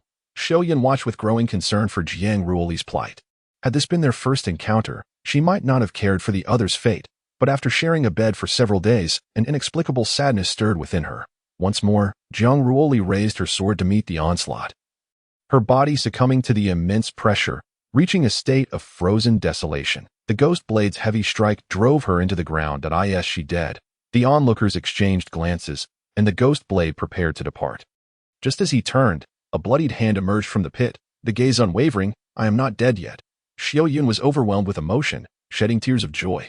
This fellow, though somewhat brash, possessed an undeniably thick skin. The ghost blade transformed into a shadow, darkening the entire arena and conjuring a realm suffused with primal energy. It was evident that he had lost patience, directly invoking his fateful world. Jiang Ruoli found himself enveloped in darkness, bereft of all senses, standing upon an abyssal sea that seemed poised to engulf him. That moment, a shadow emerged in his perception, looming above him in the inky void, clearly waiting for him to succumb to despair before delivering a fatal blow. However, the ghost blade had evidently underestimated Jiang Ruoli's ability to sense his presence. The heart technique spoken of by Jian-san must refer to this very notion, proving to be somewhat useful after all. Outside, onlookers remained oblivious to the unfolding events within, yet some speculated. This is the ghost blade's fateful world, darkness devouring. Soon, you shall witness the remains of this young man. Upon hearing this, Xi'er felt a chill descend within her. Jiang Ruoli stood his ground, having sheathed his Qing Shuang, yet all his strength coalesced within his palm. It was a matter of life or death. Either the ghost blade would perish, or he would. The ghost blade approached ever closer, and this fateful world was indeed terrifying. Were it not for Jiang Ruoli's cultivation of his mental state, he might have met his end here today. This explained why the ghost blade had survived after claiming so many lives. Cultivators of his level were utterly defenseless within his fateful domain. The ghost blade now stood before Jiang Ruoli, raising his great blade to strike, only to witness Jiang Ruoli's palm morph into a terrifying sword aura. The sword energy pierced through the center of his brow, leaving the ghost blade incredulous. Yet it was too late. The dark mist dissipated. Jiang Ruoli collapsed to the ground. While the ghost blade was cleaved in two, Xi'er rushed forward to cradle Jiang Ruoli, relieved to find him alive, albeit severely drained. What in the world just happened? How did the ghost blade die? Wasn't it supposed to be this young man? Xi'er glared at the speaker. What's the matter? Shouldn't the ghost blade's demise be unexpected, rather than Qing Xian's? The host has misunderstood. We simply cannot fathom why Jiang Ruoli was able to slay the ghost blade. There was no other intention. Upon awakening the following morning, Jiang Ruoli felt as though his entire body had been rent asunder, with wounds that were truly horrifying, especially the corrosive effect of the ghost blade's full-force strike, which had begun to poison his chest. finally awake. Lie still. I shall extract the toxins from you. Xiaoyan, I wish to drink water. Honestly, why push yourself so hard? Xiaoyan pulled down Jiang Ruoli's trousers and shirt, revealing a multitude of wounds, thankfully avoiding any vital areas. I misjudged you last time. I apologize. Dear sister, now is not the time for jokes. Overcome with emotion, Jiang Ruoli urged her to be gentle. Xiaoyan produced a dagger to begin excising the necrotic flesh from his body. Strangely, Jiang Ruoli did not emit a single cry of pain, but rather fixated his gaze upon Xiaoyan's chest. What are you staring at? You little lecher. Even injured, you can't behave yourself. I imagine it won't hurt if I do so. Rogue. This is what I call the art of mental state transference. Rest well. I shall request the Slayers Alliance to postpone your next duel by 10 days. No need. I recover swiftly. You are now a level 4 Slayer. The opponents you face will only grow stronger. I fear for your life. Your concern for my well-being is touching, yet it is unfortunate that you are somewhat advanced in age. Otherwise, with such a generous Dari, you could surely bear a robust son. Are you seeking death? How dare you call me old? Xiaoyan smacked her palm against Jiang Ruoli's wound, causing excruciating pain that elicited heart-wrenching cries. Jiang Ruoli glanced at the garments on the table, saying, You are still weaving. Why not craft one for me? What a delightful thought. The entire imperial city is currently abuzz with rumors that you are my little man. So, what do you say? Will you marry me? Certainly. Jiang Ruoli planted a kiss on Xiaoyan's delicate visage. Ah. Xiaoyan retaliated with a slap that left Jiang Ruoli's face swollen. That hurts terribly. Last time, Ruo Shui struck me just the same. Why do you women enjoy slapping faces? Who told you to act like a rogue? Rest well. I shall prepare some food. Jiang Ruoli clutched her face, exclaiming, Oh, women. Blushing furiously, Xiaoyan dashed into the kitchen, thinking, I was kissed by someone, and a little man at that. How embarrassing. Chapter 11. Scene 6. Xiaoyan entered with a delectable spread, her cheeks still flushed. Jiang Ruoli reclined on the bed, the freshly wrapped white cloth stained with bright red blood. This battle was a Pyrrhic victory. Had fortune not favored him, he would have perished. Therefore, this battle against the heavens must be won. Xiaoyan. How many days until the 5th round begins? 25 days. You should take this time to recuperate. I have postponed the contest to 35 days from now. Additionally, Prince Lan Se may come, as long as you succeed in the 5th round. You can join the Imperial City Guard or become the Deputy Master of Tianxiang Tower. That would be ideal. Then Tianxiang Tower would belong to the two of us. What do you mean the two of us? If Prince Lan Se discovers this, we shall face punishment. Xiaoyan, I am famished. Hurry and feed me. After all, I am the master of Tianxiang Tower. If others see us, how shall I face them again? Jiang Ruoli opened his mouth, yet his gaze was fixed intently on Xiaoyan's legs. Did I not mention that you need not be concerned? Ever since my sight was lost, my cultivation method has transformed. Upon reaching a certain level of enlightenment, the heart's eye is activated, a technique I refer to as the heart realm transference method. Thus, whether I can see or not is inconsequential. Are you implying that you have witnessed me bathing numerous times? Indeed, I have seen everything quite clearly, leaving no corner unexamined. Did you not notice my drooling? You lecher.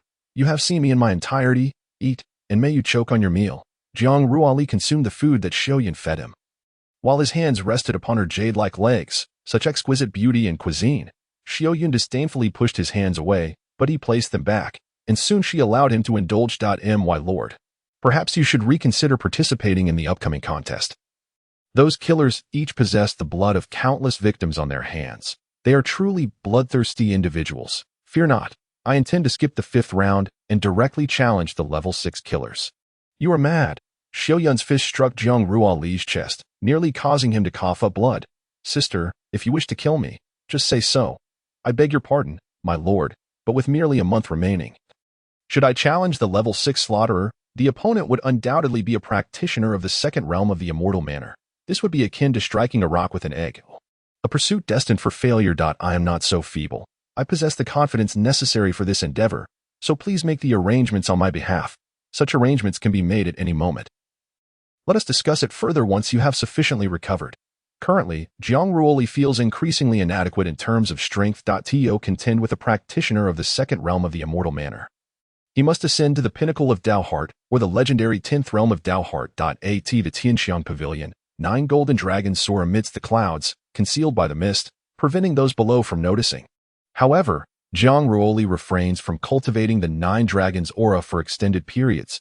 as detection by the Emperor of Departure would be tantamount to walking into a tiger's den if he could transform the Nine Dragons aura into a sword technique.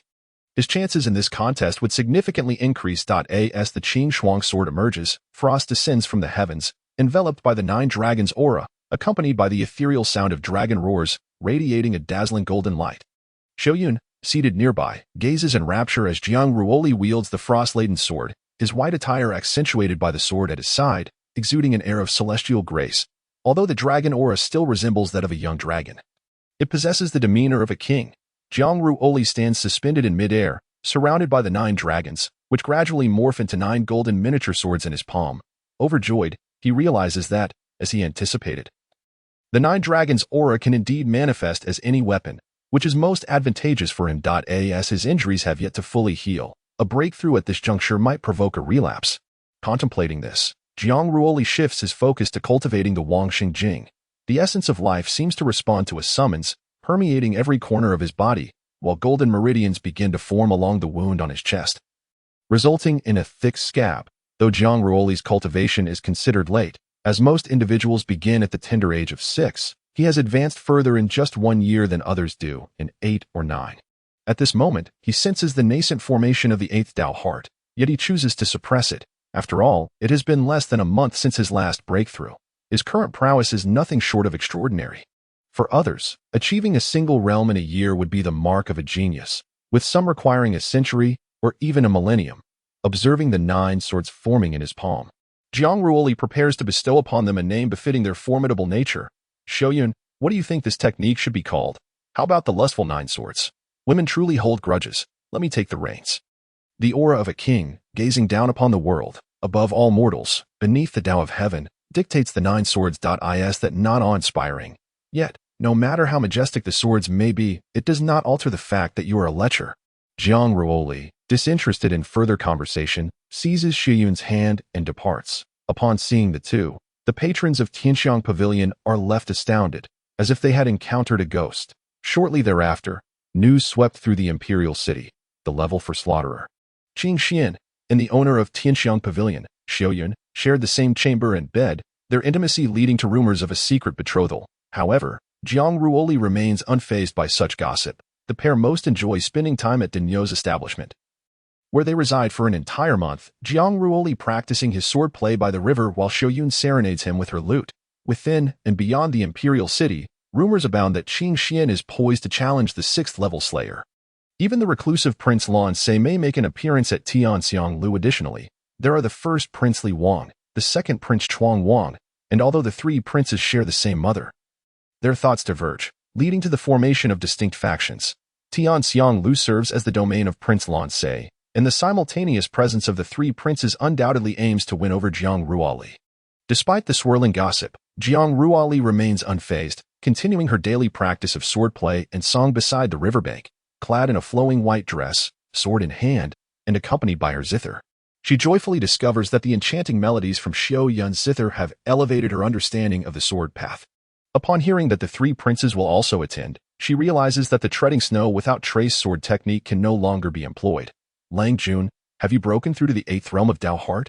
Just recently achieved. I am uncertain who my next challenger will be. Chou Xingguang, the illegitimate son of the Li Emperor and a maid, possesses strength comparable to Li Wang, making him highly regarded by the Emperor.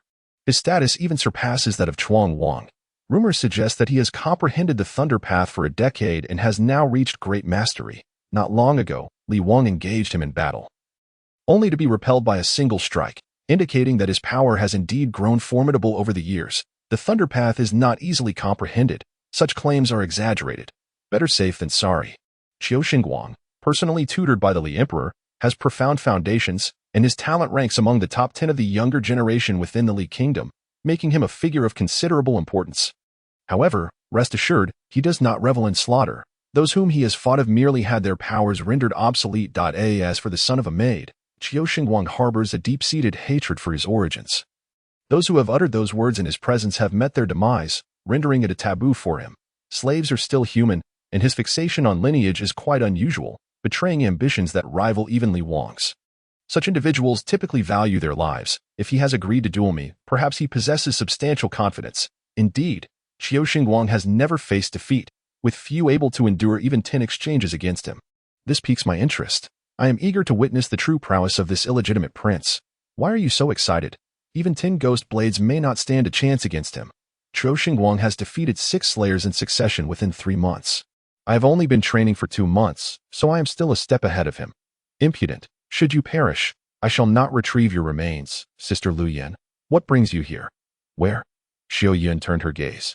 And Jiang Ruoli seized the opportunity to plant a kiss on her cheek. You flirt. How shameless. Xiao Yun, would you consider accompanying me to the Jiang Kingdom? I am a subordinate of Prince Lancei. Unless I receive his promise, I cannot leave. Moreover, will you support me? That is simple. In the future, join me in conquering the world. Humph, with your reckless demeanor, what if you perish before me? I would be burdened by your misfortune. I shall not go. Which place in the bright territory is the most beautiful? Undoubtedly, it is the peak of Tian Shan, the dwelling place of the divine. I have made up my mind. That shall be yours in the future. Do not boast. Survive long enough to speak of it. Xiao Yun, how has your development been these days? Lu Yan blinked her eyes. No, I certainly would not take a liking to him. I find Xixian to be quite sincere. His temperament is similar to that of your elder brother Danyu, and he will undoubtedly treat you well. Let us not dwell on this any longer. I am preparing to showcase a white garment. And dear sister, you must assist me. You are such a stubborn girl. Qing Xian, since you appreciate this place, why not accompany me to learn the art of forging? I can also do it. Certainly, maintaining a tranquil mind. Undisturbed by external influences is the first step in forging. We shall commence once your 6th match concludes. Very well, one can never have too many skills. My lord, the 3 princes shall arrive tomorrow, especially the Chuang Wang. Although he will not lay hands on you tomorrow, verbal insults are to be expected, so you must remain composed. Xiao Yun, you say you treat me so well. Perhaps I should suffer some loss and offer myself in return. Get lost, now I am utterly unable to clear my name with you. The people of the imperial city are spreading rumors about my involvement with you, and having rejected Chuang Wang so many times. I truly cannot imagine what might happen in the future. There is already a connection. What they say is the truth. Jiang Ruoli gently embraced Xiao Yun. Although they did not utter those words, they were evidently waiting for an opportunity. In truth, being together now is not much different. I did not expect to develop feelings for another woman right after Xi'er left. If she finds out 3 years from now, I wonder how I will explain it.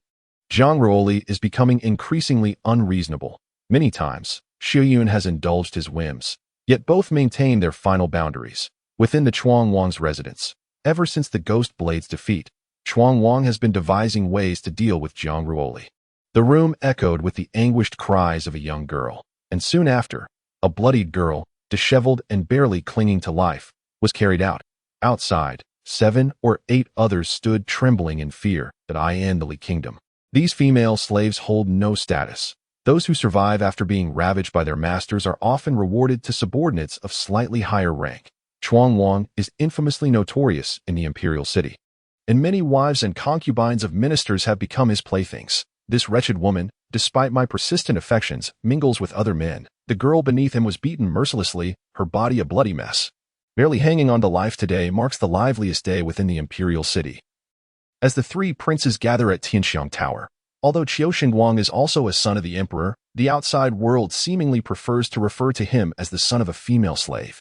At this moment, a young man with flowing white hair, exuding a hint of androgyny, observes that neither the Li Wang nor the Chuang Wang has risen to offer greetings.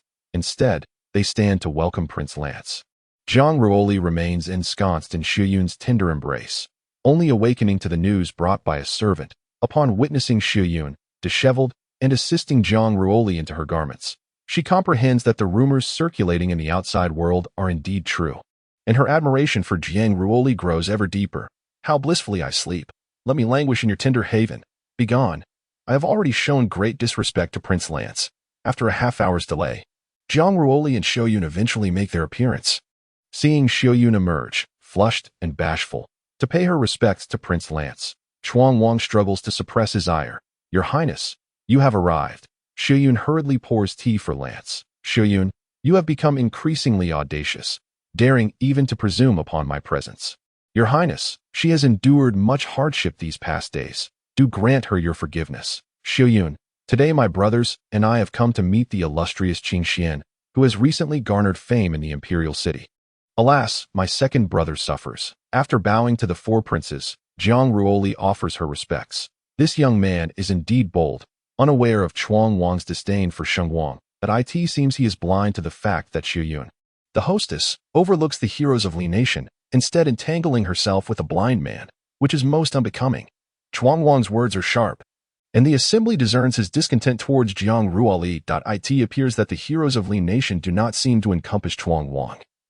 Li Wang has fought against Jiang Nation, while Prince Lance is renowned as one of the 4 gentlemen of the 7 nations. The 4th prince possesses extraordinary talent, ranking among the top 10 of Li Nation's younger generation. One wonders what accomplishments Chuang Wang possesses to merit the title of a hero's son, truly a source of ridicule. This young man is no ordinary foe, even daring to mock Chuang Wang. Your Highness Chuang Wang, my husband was merely jesting. Do not take offense, Xiu Yun quickly interjects, seeking to defuse the tension. Have I granted you permission to speak? Chuang Wang seems poised to act against Xiu Yun, yet is halted by Lance. Second brother, you are being impulsive. Xiu Yun is mine. I hope you remember this. Young Master Qin Xian presently resides on my territory. I kindly ask everyone to refrain from causing disturbances, lest I take severe action. Jiang Ruoli's gaze turns frigid at Chuang Wang's audacity towards Xiu Yun. He shall not escape unscathed for such insolence. Second brother, this is the domain of our third brother. Furthermore, Miss Xiu Yun's heart is already claimed. Do not persist. In a few days, elder brother shall select several beauties from Yelong for you. Shall he not? For the sake of elder brother and third brother, I shall temporarily overlook this matter. However, should there be a next time, I shall not be so forgiving. Chuang Wang's display of authority is impressive yet seems to hold sway only within the imperial city of Li Nation. The phrase "a fox assuming the majesty of a tiger" aptly describes him. You, Chuang Wang, infuriated, shatters his teacup, yet before such an audience, he cannot act against Jiang Ruoli. Very well, very well. Xiu Yun, where did you find this sharp-tongued young man? Who can even best the second prince? All right, since this is a contest, we cannot keep the 4th prince waiting. Let us commence. Yes, your highness. I am Qin Xian. I bid you, 4th prince, please. How courteous. In this battle, let us determine victory or defeat. But not life or death, shall we? Such is most excellent. I propose that we determine the victor within 10 exchanges. I admire this lad's audacity, yet to contend with the 4th prince and settle the outcome in less than 10 strikes is akin to a fool's dream. One must understand that no one among the younger generation has yet managed to command the 4th prince's full attention. It is likely only those exceptional scions of illustrious houses possess the qualifications to invoke his utmost effort. Third brother, who do you think would prevail, 4th brother or Qi Xian? Wang laughed. We have yet to engage, thus it is unknown. His appearance is indeed striking. Although blind, the aura he exudes is not inferior to either of ours. Xiu Yun seems quite adept at selecting her companions. Your Highness, he is not my man, merely a distinguished guest of Tianxiang Tower. Xiu Yun truly sacrifices everything for Tianxiang Tower. I did not imply that there are arrangements for companionship. Should that rumor circulate, it would lead others to believe I am coercing virtue into vice. No.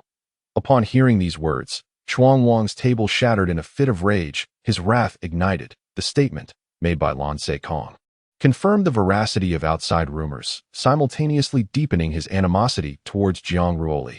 Who would have thought that third brother is so concerned about the lifelong affairs of Miss Xiu Yun? The crowd's gaze once again converged upon the arena. Engaged in fervent discussion. Chapter 12. I forbid you to go. Xiao Xingguang's white hair billowed as Jiang Ruoli donned a white robe paired with a sword. In terms of lineage, the two share some similarities. Had Xiao Xingguang's biological father not been the Li Emperor, his current situation might mirror Jiang Ruoli's past, where he contemplated the various ways to meet his demise. Jiang Ruoli did not know much about Xiao Xingguang. Aside from his being the son of a slave girl, why has your hair turned white? Jiang Ruoli inquired. It has been this way since birth. Why then does the gentleman wear white? I have witnessed too much darkness. In this world, light is embodied solely by white garments. Such grandiose claims, to liken oneself to light. Does your highness not harbor hope? Hope holds no value in the Li Kingdom, where even life itself is precarious. What then is there to say of hope? It is merely that your highness has not yet acted. It is not impossible for man to triumph over heaven. Life is inherently unequal. To seek to surpass others is fraught with difficulty. And for man to conquer heaven is a challenge of monumental proportions. You speak too much nonsense. I am here to witness the contest, not to listen to your philosophical discourse. Chuang Wang was solely preoccupied with the pleasures of the evening. Contemplating lustful pursuits, And it was hardly surprising that he did not grasp the exchange between himself and the fourth prince, for how could a frog at the bottom of a well ever compare itself to a swan soaring high?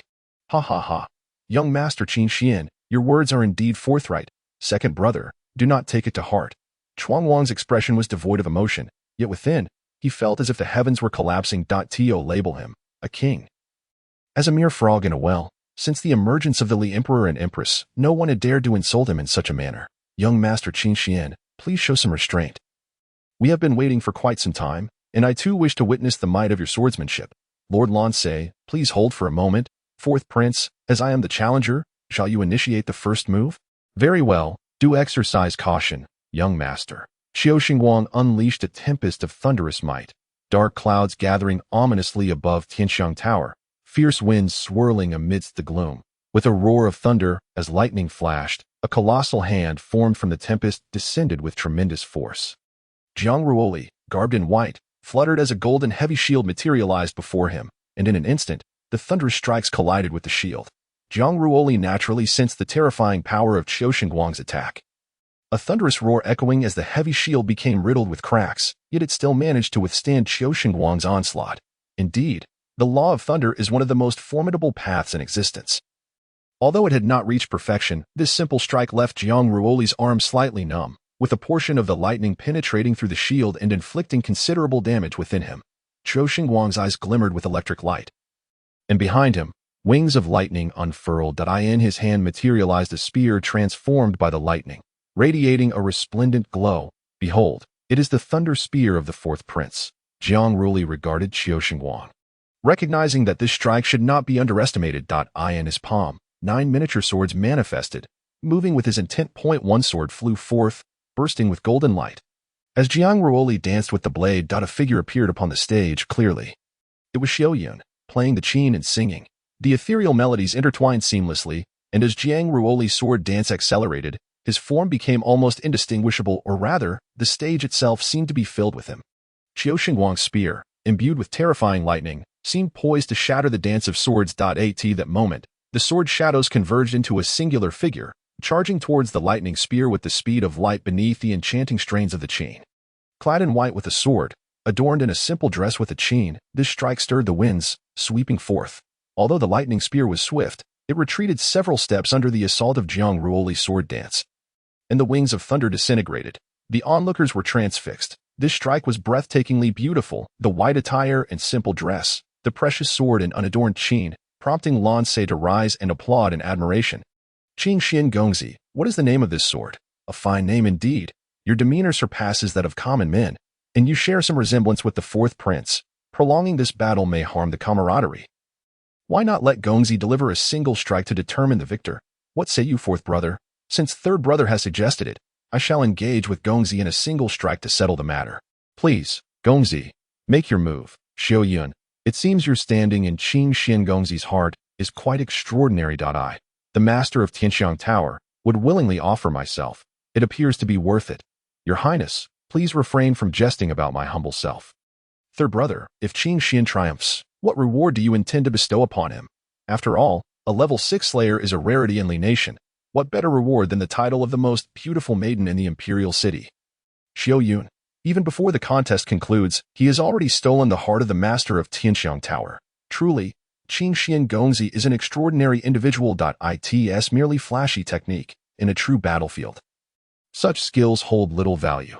Nevertheless, since rewards have been mentioned, though I harbor no fondness for this individual, as long as he bests Xingguang, he may make any request. Second brother, you are magnanimous. Lansei expressed her gratitude on behalf of Qin Xian Gongzi. Humph, he shall not prevail. Jiang Ruoli continued his sword dance, but now he wielded 9 swords simultaneously, fully merging himself, the swords, and the dance into one. Xiao Xingguang transformed into a realm of lightning, suffused with an aura of destruction. Xiao Xingguang, possessing the second realm of the immortal palace, had long since cultivated his own destined world. As Jiang Ruoli's sword dance flowed, the previous single sword had transformed into 9. Now, he conjured a total of 81 swords. The qin's melody persisted, reverberating, as the 9 swords were unleashed together. Xiao Xingguang had already become one with the lightning, exhaling and inhaling the electric breath, as a blinding light of annihilation erupted forth. Jiang Ruoli broke through with his sword, sending the 81 swords flying into the realm of thunder. Allow me to confront your swordsmanship with the devastating force of my destruction thunder. Qiu Xingguang arrives. Wielding the might of thunder, and the overwhelming pressure and unstoppable destructive power collide with one another. Thus, the two stand in opposition, generating intense shockwaves within the space around them. The onlookers are compelled to retreat and observe from a distance. Qiu Xingguang initially held great confidence in his abilities. He believed that defeating Jiang Ruoli would require no effort at all, considering his significantly superior realm. However, he now realizes that he may have underestimated the situation. The relentless strikes of the sword dance assail his innate world, a realm filled with annihilation, while Jiang Ruoli's sword dance embodies a coexistence of destruction and vitality, exuding a rich life force amid the continuous devastation. The fourth Elder's attacks lack variety. Although his offensive power is formidable, Qingshuan's sword dance flows gracefully like a white silk, rendering the fourth Elder's mighty strength ineffective, akin to a blade striking a fine fabric. Unable to shake it, rather, the immense force expended only depletes his source power. The eldest brother observes astutely that indeed, young Master Qin Xian has discerned the fourth elder's weakness, employing the principle of yielding to overcome rigidity with remarkable finesse, effectively countering him. Crack. Under the incessant assault of the sword dance, Qiu Xingguang's destruction thunder begins to shatter, and with a thrust of the sword, he concedes, "Young Master Qin Xian, I admit defeat." Subsequently, he descends from midair.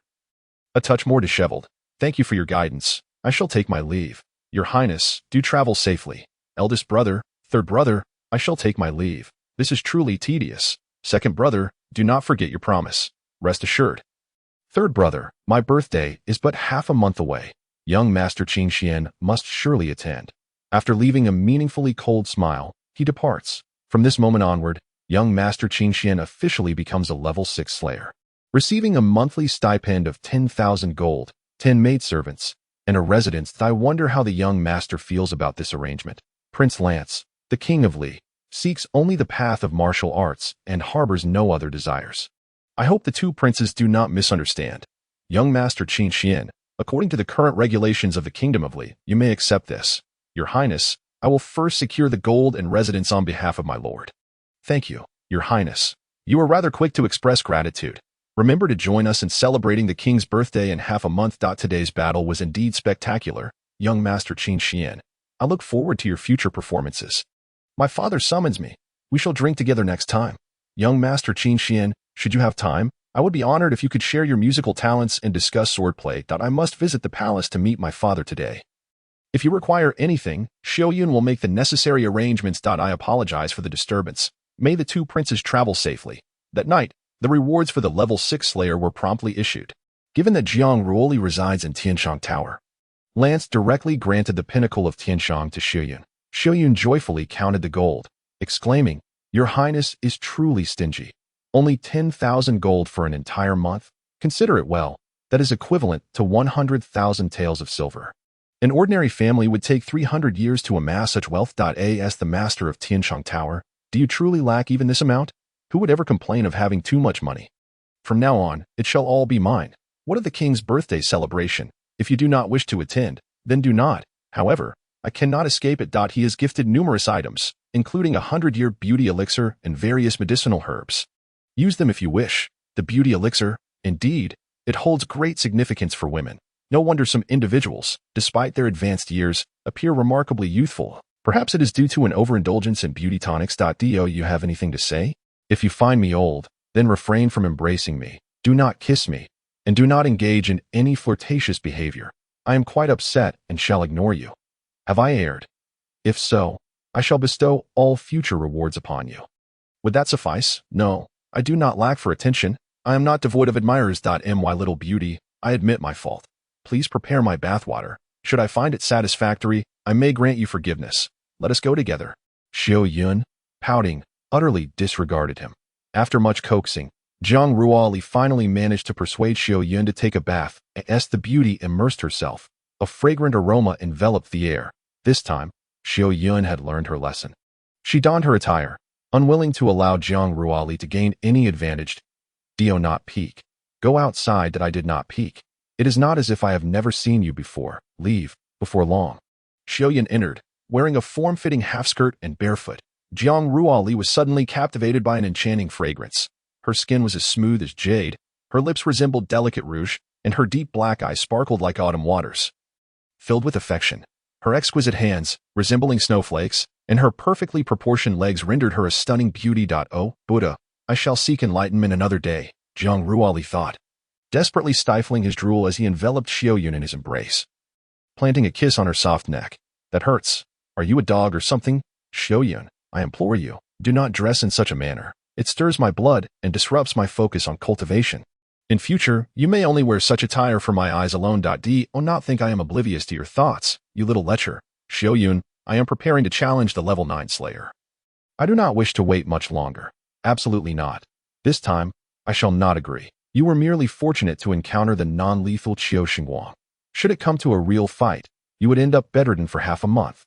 As before, I forbid you to go. It is of no concern. My fate is resilient. A true man must achieve greatness in this world. If I survive, I shall rise above the 7 kingdoms. Enough with your grandiose claims.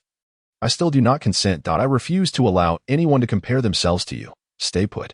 Xiaoyun, truly, it is nothing. I will not listen, Xiaoyun said, turning her back to Jiang Ruoli, remaining silent throughout the night. Until the following morning, when the sound of a guqin drew Jiang Ruoli's attention, Xiaoyun sat in the courtyard, playing a melancholic melody reminiscent of falling petals and flowing water flowers possess in tint. Yet the stream is unfeeling. The music conveyed sorrow, resonating with a desolate ambience. Who has caused our esteemed Xiaoyun such distress? Jiang Ruoli placed his hands on Xiaoyun's shoulders. I shall not challenge the level 9 Slayer. Would the level 8 suffice? Please do not be angry. Even the melody you play is for me. Xiaoyun continued to ignore him, persistently playing her simple guqin. My little ancestor, from now on, I shall heed your every word. Please accompany me to Sister Lu Yue. And in his desperation, Jiang Ruoli remained by her side until evening, when Xiaoyun finally spoke. Once a woman becomes incensed, she truly becomes formidable. After a night filled with sweet words, foot baths, and gentle persuasion, Xiaoyun finally began to smile. Chapter 13. Bone touching within the humble dwelling, Xiaoyun continued to weave fabric alongside Lu Yin, and the white long robe had taken shape. Outside, Jiang Ruoli was learning the art of forging from Dainio. Tirelessly hammering a block of iron with the source energy, repeatedly heating it to expel impurities through countless strikes. At first, the sounds were chaotic, lacking rhythm and balance, but after several days, the clanging became a steady and powerful cadence. After more than 10 days of forging, Jiang Ruoli had begun to master the control of force. Dainio instructed him to select a fist-sized meteorite crystal to forge a ring, explaining that the smaller the object, the more it tested one's understanding of the craft. Xiaoyun remained diligent, and upon hearing that you were still upset with him, let me advise you, it is entirely normal for a couple to bicker while living together. After all, are you not making him clothes? Who cares about him? All he does is court danger, boasting incessantly. Not so. Qingxian is unlike ordinary folk, and you will have much to worry about in the future. Dainio, how is your lord's talent for forging? He surpasses me. In just 10 days, he has been able to separate iron from impurities, and yesterday he shaped the iron block. Let us see what form he gives the ring today. Jiang Ruoli was already gasping for breath, drenched in sweat. After over 10 days of forging, his muscles had become solid. The large block of meteorite crystal gradually shrank to the size of a fingertip through repeated heating, folding, and hammering. Merging into one, Jiang Ruoli infused the ring with the essence of the meteorite force, which, as Jian Sen had once told him, was innate within him but had remained dormant. This time, Jiang Ruoli took the initiative to engage with it. Although it had been silent, it was intrinsically linked to the Tao Palace. He guided it into the ring, but once the meteorite force was separated from his body, it became agitated. Jiang Ruoli could only direct it into the ring. As the ring spun, the meteorite force suddenly erupted, sending Jiang Ruoli tumbling back, while the released energy rendered the grass hot into nothingness. The ring floated in the air, radiating a 5-colored brilliance, as Jiang Ruoli picked himself up from the ground, covered in dust and grime. What happened? Xiaoyun ventured outside to check on Jiang Ruoli, only to find the hut collapsed. Qingxian, are you hurt? Lu Yin, I'm fine. Let me see. Dainio ignored Jiang Ruoli's injuries and instead examined the ring closely. It bore multicolored patterns, and within its band resided an unknown power. Is this truly your first experience with forging? Dainio asked, skepticism in his voice. It is indeed my first time. How did I do? You did not recklessly use blood to feed the object. That is excellent. Dainio, there is a nuance to this. I simply forgot earlier. Otherwise, I might have ended up like last time, forming it with blood. Of course, only weapons can be consecrated with blood, while ornaments merely recognize their master through blood. The two are different. Your ring exhibits multicolored patterns, qualifying as a high-grade item of the 4th level. Truly, a young hero has emerged. I recall it took me over a decade to forge a 3rd-level item, and over 20 years to craft a mid-grade 5th-level piece. Yet you have traversed what took me more than 20 years in just over 10 days. I am humbled. Dainio, you flatter me. I was merely fortunate. Dainio, at your age, why compare yourself to the youth? Everyone must eventually come to terms with aging. Shoyun, this is a gift for you. As Jiang Ruoli cheerfully places the adornment upon her. What are you smiling about? I have yet to forgive you, so do not presume that a mere trinket can sway my heart. My dear sister Shoyun, this is no mere bauble. It is forged through the essence of source power. Worth a fortune, easily exchangeable for 100,000 gold pieces at any merchant's establishment. If you have no desire for it, then feel free to bestow it upon me. Who says I do not want it? Tonight, I shall permit you to share my bed. Shoyun, it is growing late. You two lovebirds should retire early, and we shall not intrude upon your intimacy. Dio, hurry and wash up. You reek. Shoyun, please do not be upset. I understand your concern for me. From now on, you shall take charge of everything. In light of your acknowledgement of your fault, I shall grant you temporary forgiveness. Shoyun, should there come a day when I truly perish. Would you miss me? Why would I miss you? You are not my man. Jiang Ruoli had intended to plant a kiss upon Shoyun, but suddenly, a wave of excruciating pain surged through her, blood oozing from her eyes. Staining the white silk dada, Jiang Ruoli collapsed onto the ground, her face contorted, displaying a different visage. Shoyun was taken aback. My lord, what has happened to you? Why has your face changed? Jiang Ruoli, gritting her teeth against the agony, felt as though her eyes were being scorched by flames, the pain unbearable. Shoyun, I did not intend to deceive you. I altered my appearance merely to meet Jiang Yutsai. Look at you. Blood streaming from your eyes. And yet you think of tormenting me while still wounded. Shoyun tenderly wiped her tears, her delicate fingers caressing his face, still as handsome as ever. Shoyun leaned in to kiss him, marking her first kiss with Jiang Ruoli. Shoyun, do you not hold any resentment towards me? Resent you for what? It is merely that your face feels rather peculiar.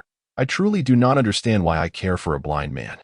It seems as though it is not you who is blind, but rather I am Jiang Ruoli, and my blindness is a consequence of the 7 nations and 3 clans. I have heard of you. You possess quite the audacity. Should you be recognized, it would be more than just your 2 eyes at stake. I knew you cared for me. Shoyun, spare me your self-indulgent sentiments. I fear that your recklessness may entangle me. Why not remain safely in the kingdom of Jiang? If I had not ventured to the kingdom of Li, I would never have encountered you, and that would be a regret for a lifetime. Such a sharp tongue, you impudent child. Shoyun, did Lancer not mention there would be 10 maidservants? Why have I not seen them? What are your intentions? Should I feel inferior to a few maidservants? No, I merely wish for them to attend to your needs. Attend to me, they can serve me by day, and you by night. Am I that sort of person? You blind fool, still yearning for women. One day you shall meet your demise at the hands of a woman. If I could die in Shoyun's embrace, it would be worth it. To die beneath the peony, even as a ghost, is to be a romantic. How shameless. Do not act recklessly towards me, or I shall ignore you. Shoyun, you bear a striking resemblance to my mother, and I cannot help but desire to hold you close. Whenever I see a beautiful yet peculiar girl, I am reminded of your mother. Shall I find you a father instead? No need. From now on, I shall be the father of the child. My lord, grant me a stick of incense as time to describe my beauty. If I find your words satisfactory, I may consider accompanying you in the future. Jiang Ruoli feigned elegance, allowing me to savor her slowly. Her ears like golden ingots, eyebrows shaped like willow leaves, eyes as green as jade, and lips tinged with the hue of rouge. Her form, round and proud, seemed to defy the heavens, while she sat like a jade statue, pushing back against the 3,000 realms. She was as enchanting as the moon obscured by clouds, delicate as water. And I longed to sink my teeth into the blossoms of Xinghua village. You must be insane. How shameless, you lecher. I knew you harbored ill intentions. You were bullying me. Woo-woo. Did you not wish for my praise? Yet upon receiving it, you weep. Truly, in this world, only the petty and women are difficult to nurture. You are merely lusting after my body, you rogue. If you say so, then so be it. Let me warn you. Do not harbor designs upon me, or I shall resort to biting my tongue and ending it all. Let us not dwell on that. Who are the 8th level assassins from Li Nation currently? I yearn to swiftly acquire the title of Slayer. 10 individuals. Your opponent this time is the 9th commander of the Royal City Guard, Lu Qinya. She has declared her intent to sever your head and display it at the city gate. A woman, her strength remains a mystery to this day. She excels in poisons and hidden weapons, and the Ninth Guard is, in truth, the assassin legion of Li Nation. Those marked by them seldom live beyond 3 days. So facing her could be either a blessing or a curse. Oh, you still doubt me. You blind fool. You shall inevitably meet a tragic end. Isaac. Allow me to rest for a moment. Is there truly no remedy for this? At least for now. There is none. A life fraught with hardships seldom knows peace. Within the royal city, there has been much commotion of late, as the celebration of the King of Chaos' birthday has commenced. With various families and factions eager to present their gifts, Jiang Ruoli had little interest in the festivities, yet he could not bear to let Xiao Yun attend alone, although Prince Lan Se was present. Anxiety gnawed at him. This King of Chaos truly posed a significant threat. He must devise a plan to eliminate him. The gatekeeper, seeing Jiang Ruoli's unfamiliar face, prepared to create difficulties for him, just as the two entered. They were halted, one of them haughtily questioning, I have not seen you before. 100 gold coins are required to enter the King of Chaos residence. Xiao Yun can enter, but you cannot. That is the rule. Rules. Jiang Ruoli realized this was a deliberate attempt by the King of Chaos to embarrass him. Step aside. With a swift stroke of his sword, Jiang Ruoli cleaved the gate in two and kicked the gatekeeper aside. Do you dare obstruct me? The gatekeeper, instantly terrified, trembled in fear. Had Jiang Ruoli not intentionally avoided him, blood would surely have been shed at the King of Chaos' birthday feast. Jiang Ruoli, pulling Xiao Yun along, strode in boldly. With Li Nation's dignity at stake, Jiang Ruoli saw no need for courtesy and directly sat beside Lan Se. Your Highnesses, how have you fared of late? Young Master Qin Xian has been concerned. My brother and I are well. Qin Xian, that day's performance of Guqin and sword dance was quite spectacular. Why not join Miss Xiao Yun in a duet? The King of Li proposed. Your Highness honors me with compliments. If the King of Chaos possesses a broad mind, I would not object. Ha! Your words hold deeper meaning. Who is that person? How could he sit beside Prince Lan Se? Does his status surpass ours? The King of Chaos' gaze fell upon Jiang Ruoli, observing Xiao Yun clasping his arm, and an unpleasant sensation stirred within him. Yet today was his birthday. To trouble Jiang Ruoli would only lead outsiders to perceive him as petty. Qin Xian, I shall allow you to prance about for a few more days. As Jiang Ruoli engaged in casual conversation with Lan Se, a woman clad in an opulent phoenix robe took her seat beside the King of Chuang.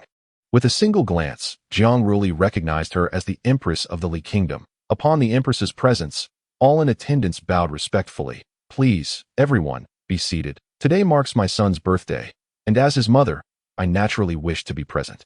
Mother, why has father not come? Your father is far too busy. My presence here should suffice. Mother, there is no need for such words. Please, take your seat and enjoy the feast. Let the dance commence, on the crimson carpet. 10 exotic beauties from distant lands swayed their voluptuous forms, their straight and smooth legs resembling flawless jade. Every gaze was fixated upon these enchanting women from the Jiang Kingdom. Jiang Ruoli cast a glance at the Li King, wondering if this was indeed his gift for the occasion. The graceful dance and alluring figures captivated all, yet Jiang Ruoli merely focused on her meal, treating the dancers as if they were mere air. Young master, mind your demeanor. The Empress is watching. What is there to admire? Can they compare to our Xiao Yun? They are not here to appreciate the dance, but rather what lies beneath their scant garments. The dancers struck various poses, imitating the shape of a white lotus, eliciting applause from the crowd. Amidst the throng, Jiang Ruoli nonchalantly propped her leg on the table, indulging in pig's trotters. At that moment, the Empress took note of Jiang Ruoli. Who is this person? I have encountered numerous distinguished individuals in the royal city, yet I have never seen this one before. A mere novice. Mother, if you find him lacking in decorum, I shall have him removed. No need. I wish to assess him myself. As you wish, Mother. Esteemed guests, what are your thoughts on this dance? One individual hastily praised, Your Majesty, this performance, paired with such exquisite beauties, is truly unparalleled in the realm. Only you, great king, are worthy of such a match. A match. Is this not akin to a wild boar courting a beauty? Keep your comments to yourself. Xiao Yun held a chicken leg aloft toward Jiang Ruoli. Young master, how do you perceive these 10 Yalong beauties? The Empress inquired, directing her gaze at Jiang Ruoli. Is the Empress calling for me? Stand up, truly lacking in decorum. Were it not for the king's birthday, we would not wish to disrupt the atmosphere. Otherwise, you would surely be cast out. Everyone, please remain calm. Among us, Only young Master Qin Xian seems unimpressed by the Yalong beauties. Do their figures and appearances not capture your interest? The king of Chuang asked, clearly attempting to ensnare Jiang Ruoli. Ha ha ha. No offense, but earlier, the king mentioned that the young master excels in poetry and swordplay. Surely he possesses a unique perspective on these 10 beauties? Not at all. However, since the empress has inquired, I cannot withhold my thoughts out of these 10 beauties, for are approximately 25 years old, resembling lotus petals. 3 are around 17, akin to lotus leaves, and 3 are roughly 13, resembling lotus buds. Hence, the assembly forms a most exquisite lotus. Such nonsense. How could you possibly know that? Someone retorted. Oh, the young master perceives even this. Are the Yalong beauties truly as you described? Could it be that he has struck true, despite being blind? Young master, how did you discern this? I often examine your form, so I can tell at a glance. This is the art of bone reading. I shall practice it daily henceforth. How vexing. Does the young master prefer lotus petals, lotus leaves, or lotus stamens? Your Majesty, each possesses its own merits, making it truly difficult for an ordinary person to judge. How does the young master assess them? The lotus petals are plump, thus requiring a voluptuous beauty to exude that soft and enchanting fragrance, while the lotus stamens, being slender, possess a certain delicacy that lacks the alluring charm of the petals, rendering them somewhat unrefined. The lotus leaves serve merely as embellishment. Despite their mature appearance, they lack the fullness of the petals and the elegance of the stamens. If one must rank them in the kingdom of Yalong, the lotus petals would surely be first, followed by the stamens, and the leaves in third place. Upon hearing the affirmation regarding the beauties of Yalong, the crowd collectively gasped in astonishment. Indeed, this individual possesses insight. Does the young master believe I belong to the category of lotus petals, lotus leaves, or lotus stamens? These merely describe mortal women. Your Majesty embodies the true essence of a phoenix, and thus, the lotus flower cannot merely be compared. Before your Majesty, even the most beautiful women in the world must concede to a secondary status. You truly know how to flatter women. I fear the beauty by your side might not be pleased. Should it be convenient for you in the future, you may use my jade token from the Jingquan Palace to enter the Imperial Palace at will. How could this individual possess such merit? The Empress has graciously bestowed upon him a jade token. Had I known earlier, I would have praised him as well. Thank you, Your Majesty. Mother, even the 3 of us brothers have never possessed a jade token from Jingquan Palace. How could it be given to an outsider? Your Majesty, although young Master Qin Xian is indeed a man of exceptional talent, we believe he still lacks experience. Is it appropriate to bestow upon him a jade token? I hold a great fondness for young Master Qin Xian. Do you all have any objections? We dare not voice any. Perceiving the Empress's displeasure, none dared to speak further. Very well, let us continue. Young sir, how do you know all this? I surmised it. What woman does not relish being told she is beautiful? Even the Empress is no exception. Thus, if I am also relegated to a secondary status, our Xiaoyun Twin Peaks tower above the 9 heavens. While the jade petals surpass 3,000 realms, undoubtedly a supreme treasure. You rogue, always taking advantage of me. With the jade token, I shall be able to meet Jiang Yu. Hence I must find a way to visit Jingquan Palace. I suspect the Empress may not be so benevolent. Perhaps, seeing your youth, she wishes to take you as a male consort. The Empress raising a male consort. This is the first I have heard of such a thing. What is so strange about that? The Emperor can bestow concubines as rewards. It is only natural for the Empress to keep a male consort. This delightful affair is somewhat beyond my comprehension. Chapter 14. The Initiative of Qianyu. It appears Qiu Xingguang has not arrived. It is rumored that Chuang Wang holds a strong disfavor towards Qiu Xingguang. Thus their discord makes his absence understandable. Ladies and gentlemen, it is well known that I, as the King of Li, uphold martial prowess. Yet renowned scholars also abound among the common folk. Today, I am fortunate to have invited the noble young Master Qingyu from the Divine Kingdom, one of the 4 gentlemen of the 7 nations. Today, I shall introduce him to Her Majesty the Queen Mother. Young Master Qingyu excels in music, and his piece Qianqiu echoes throughout the realm. Your praise is unwarranted, Chuang Wang. It is indeed a stroke of fortune to meet the Queen Mother of Li today, and thus I present the musical composition Qianqiu. Young Master Qingyu, you have journeyed a great distance to reach Li. It must have been arduous. Third Prince, is this individual one of the 4 gentlemen who shares your renown, young Master Qingyu? Jiang Ruoli inquired. I met him a few years ago, but we are not well acquainted. What does young Master Qin Xian think of this individual? The King of Li questioned. It is my first encounter as well. The 4 gentlemen of the 7 nations are renowned throughout the world. Like a divine dragon whose head is seen but tail remains hidden, Even if one wishes to behold it, it may not be possible. Hence, I remain unaware. The demeanor of the young master is not inferior to that of the four gentlemen. He is destined to be recognized as the fifth gentleman in the future. Your Highness, you flatter me. Qing Xuan's aspirations do not lie in this realm. Esteemed guests, as the jade gentleman sings, who among you would be willing to play the qin? I wonder if anyone present is proficient in the art of the qin. Qing Yu would be honored to invite you to perform together. Qing Yu, I know of one who excels in the qin. The esteemed Miss Xiaoyun, the owner of Tianxiang Tower. Would she be willing to play for you? The king of the frontier smiled as he recommended Xiaoyun, yet all present understood he was merely provoking Jiang Ruoli. For it is common knowledge that the two share a close relationship. Xiaoyun plays only for my beloved.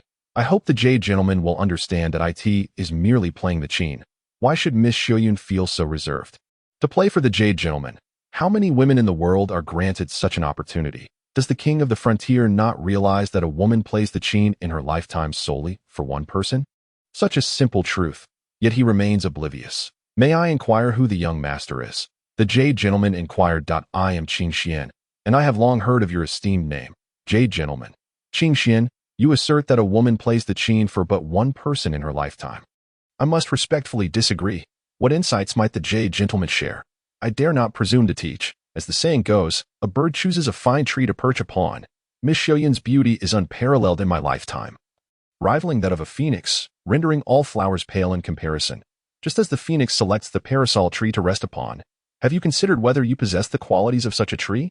The jade gentleman's words may have gone too far. The talent of Qing Xian is one I have witnessed in my lifetime, while there exists a gap when compared to the four gentlemen. Given time, he shall certainly not fall short of the jade gentleman. That incorrigible king of the frontier, he is clearly making a spectacle of you. It matters not. He is but a jester, indeed finding ways to embarrass you. Moreover, this jade gentleman is not of good character either. The jade gentleman's assertions are misguided.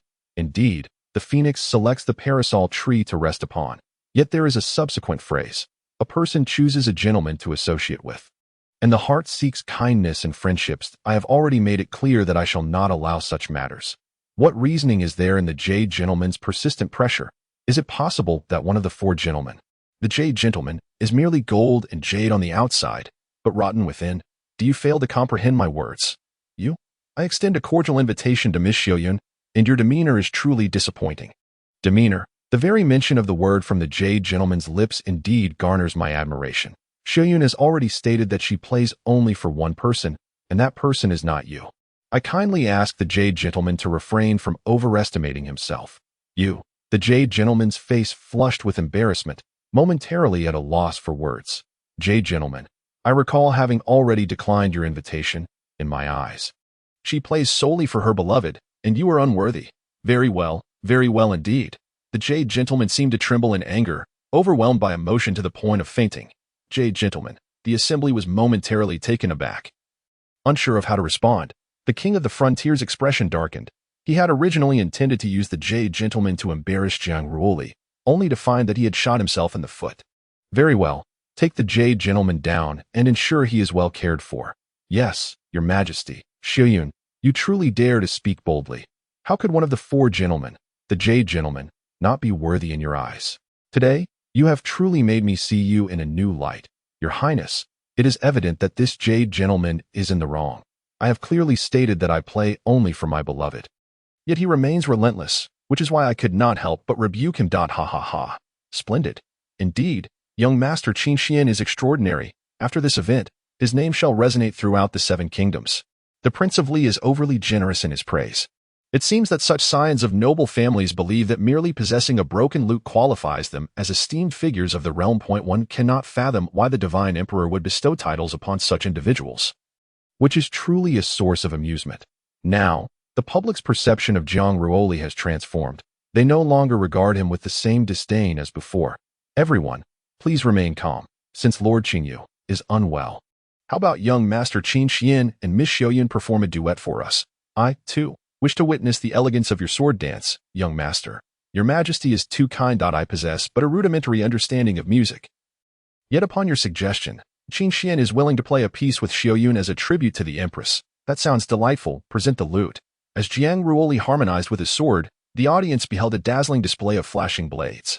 Xiaoyun played a melody of yearning, flowing like a gentle stream. with the notes intertwining beautifully, while the sword danced gracefully. The poignant tune of longing resonated deeply within the hearts of all, evoking joy, sorrow, and an outpouring of solitude. Clad in white, wielding a sword, and accompanied by a simple gown and lute, the graceful lady and the nobleman complemented each other perfectly.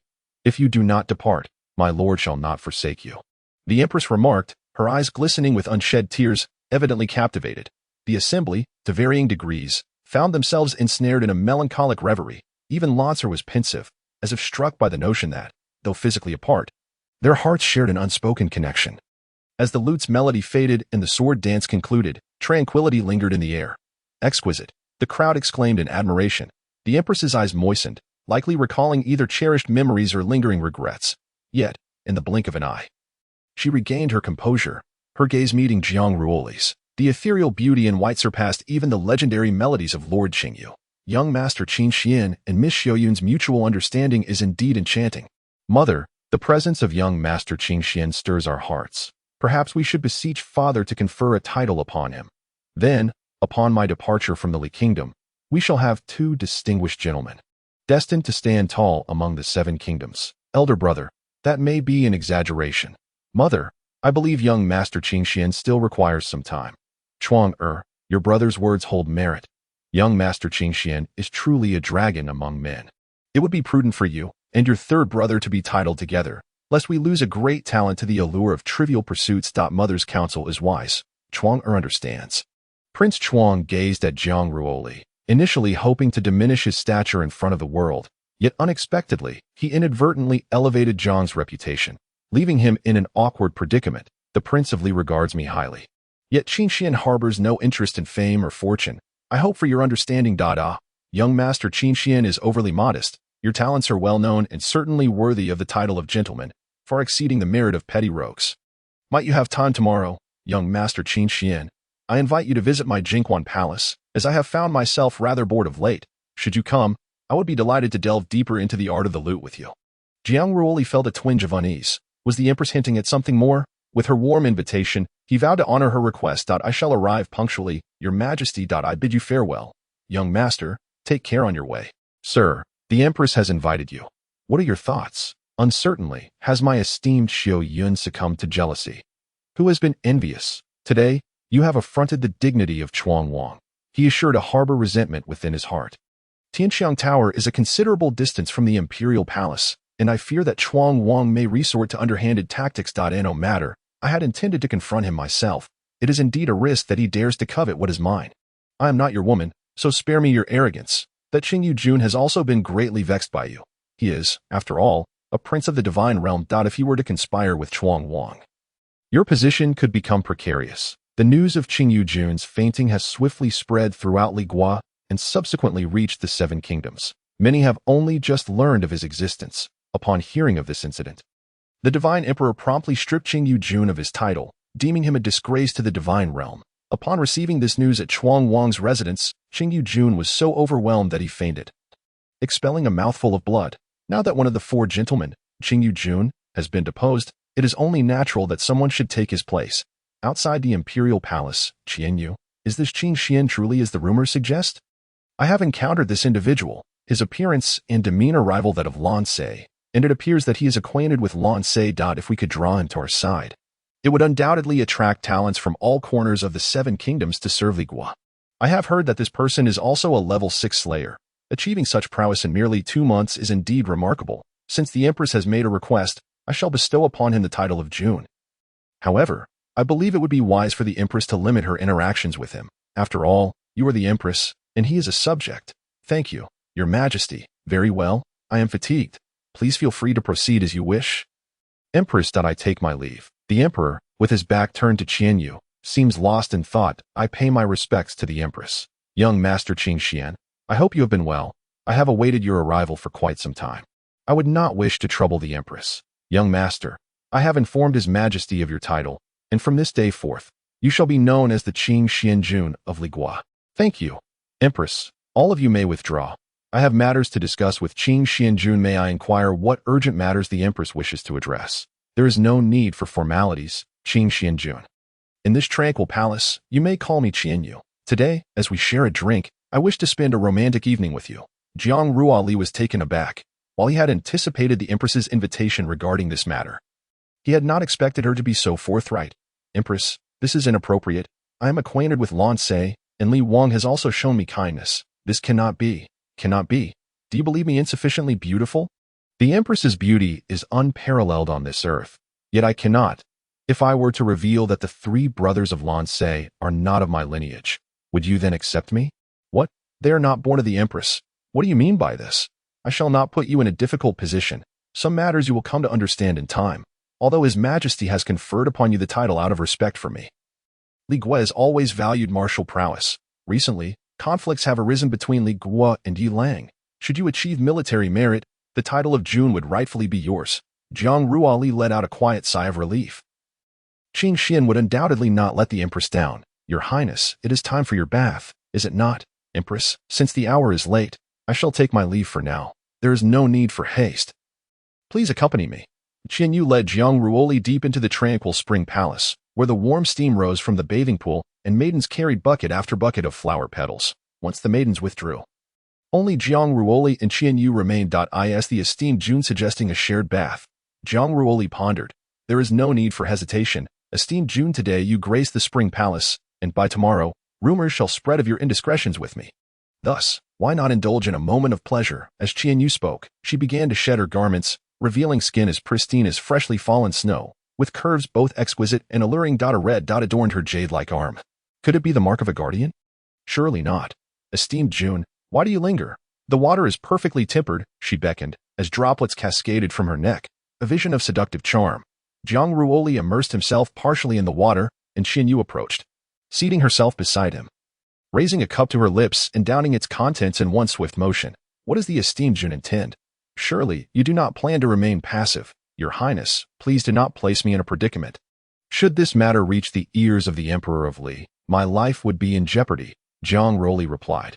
Then I must take action, Qian Yu declared, positioning herself atop Jiang Ruoli, her hand delving into his chest, her delicate lips grazing his neck. The biting sensation caused him discomfort, prompting him to push her away and exit the bathing pool. Is this enough, Your Highness? The esteemed Jun found her tiresome. The Empress of Li desires to share a bed with you, and yet you remain unmoved. Truly, you embody the virtues of a gentleman. Yet, should the Empress merely be a woman of the world, I would not object. Summon the evening meal. I wish to share another drink with the esteemed Jun. She commanded. A maiden entered, her eyes covered, clearly apprehensive of witnessing anything inappropriate, and after assisting Qian Yu in dressing, she discreetly retreated. Though the esteemed Jun was blind, his heart was perceptive. You saw the mark of my guardian, did you not? If I were to claim that the Empress of Li remains untouched, would you believe it? Perhaps she employs a strategy of feigned vulnerability. I knew you would respond thus. Does the Empress conduct herself similarly with other men? You are the closest man to me, even closer than the Emperor of Li. Why do you confide in me? Are you not fearful of inciting the Emperor's wrath? Are you concerned for my safety? Esteemed Jun, if the Empress believes it to be the case, then so be it. Are the 4 princes unaware of these circumstances? They are aware. Lancer and the Prince of Li hold me in high regard. However, though the Prince of the Rebellion feigns respect, he truly desires me. As for the 4th prince, he is merely the son of a concubine. You know the whereabouts of Jiang Yu? Ah, so the esteemed Jun has been contemplating Jiang Yu. But why should I divulge this information to you? If the Empress chooses not to speak, that is her prerogative. However, you must tell me what you seek from Jiang Yu. A request from an old acquaintance. An old acquaintance? If memory serves, Jiang Yu is the Princess of Jiang, and you hail from Jiang country, esteemed Jun, before the 7 kingdoms, when the dragon Qi manifested and the Son of Heaven appeared. Alas, it was quashed by the 3 sects of the 7 kingdoms, leaving no trace behind, and it remains unknown whether he lives or dies. Is it possible that the young master's origins are intertwined with Jiang Ruoli himself? Jiang Ruoli gasped in astonishment, realizing that this woman had pieced together his past from mere threads of evidence, indicating that matters were far more intricate than they appeared. The Empress is overly concerned. That individual has perished and shall not reappear. That may not necessarily be the case. A sovereign is seldom encountered and is unlikely to fall easily. However, I suppose it matters little to me. Even if Qing Xianjun were to be Jiang Ruoli, I would not divulge such information. What precisely does the Empress wish to gain from me? Why not speak plainly? Regarding the first matter, Qing Xianjun is aware that I desire to share a splendid evening with him. The second matter pertains to the realm of Li Nation. Does the Empress seek the throne? If Qin Xinjun is willing, we could share the imperial seat of Li Nation in the future. At that time, you would be the Emperor, and I would be the Empress. You have already attained all that you desire. Does it truly matter whose Empress one becomes? Of course, it does matter. Qin Xiangongzi possesses extraordinary talent, beauty, and wisdom, and only someone of his caliber could be my partner. The Empress seems to hold me in high regard, yet perhaps it is best to let this matter rest. Does Qin Xinjun not wish to know the whereabouts of Jiang Yu? If the Empress does not speak, how could I possibly know? I fail to comprehend the Empress's words. Do not be so anxious. It is only natural for men to be attracted to beautiful women. Moreover, Jiang Yu is no ordinary beauty. Additionally, I must inform you that Prince Lance harbors exceptional feelings for Jiang Yu. What has become of the royal family of Li Nation? The relationships are quite tangled. Such is the nature of royalty. There are many who would kill their father to marry their mother. Since Jiang Yu entered the palace, she has not been seen. Perhaps she is confined within the inner palace. What is the inner palace? A place of soft confinement. Due to Jiang Yu's fiery temperament and several attempts to take her own life, the Emperor of Li, in a fit of rage, cast her into the inner palace. How may I see her? It is quite difficult. At least for now, it is impossible. Since Qin Xinjun is already aware, let us proceed with what must be done. The Empress still unwilling to relent. With the Emperor's cultivation, I fear that every move we make is under his scrutiny. Does Qin Xinjun believe that my Jingguan Palace is merely for show? The entire palace is fortified with a magical array. Even a half-saint could not perceive it. So rest assured, Qin Xinjun, regardless of how this night unfolds, you are inextricably linked to me. So why not yield to me? Jiang Ruoli struck Qin Yu on the head, placing her upon the bed before departing from Jingguan Palace. This woman is indeed extraordinarily enchanting. Yet regrettably, she is unworthy of such fortune. In the darkness, several shadows trailed behind Jiang Ruoli. Due to the nature of his cultivation, he could see exceptionally clearly even at night. These individuals awaited his departure from Jingguan Palace. Jiang Ruoli turned, contemplating that since his entanglement with the Empress was already inextricable, he might as well remain for the night. Those few, witnessing Jiang Ruoli re-entering Jingguan Palace, wondered if he was afraid. I refused to believe he could remain inside for a lifetime. Chapter 15. Please let me be lost, Your Majesty. Jiang Ruoli bowed his head towards the Emperor of Li, concerned whether the Emperor could see through his disguise. Qin Yu stood to the left of the Emperor, their eyes meeting in a silent exchange. Qin Xinjun has been in the limelight these past few days in Li Nation, even attracting the attention of the Empress, causing me to feel inadequate. Your Majesty, please do not be angry. Qin Xian and the Empress are merely friends, not the scandalous figures that the outside world has painted them to be. I beseech you not to believe such rumors. Qin Xinjun hails from the Kingdom of Jiang. That I wonder if you are acquainted with a young individual named Jiang Ruoli. As per my knowledge, this person not only remains alive but has also arrived in my Kingdom of Li, and is of a similar age to you. Qin Xinjun, the concerns of Jiang Ruoli have indeed materialized. However, since the Li Emperor has inquired thus, it indicates that his disguise technique eludes even the half-saints, though there remains a lingering suspicion. His summons to the palace serves merely as a test of his character. As for the man in question, he is already deceased. His burial site lies in Luoshui residence, where I have previously paid my respects. Dead. What a pity.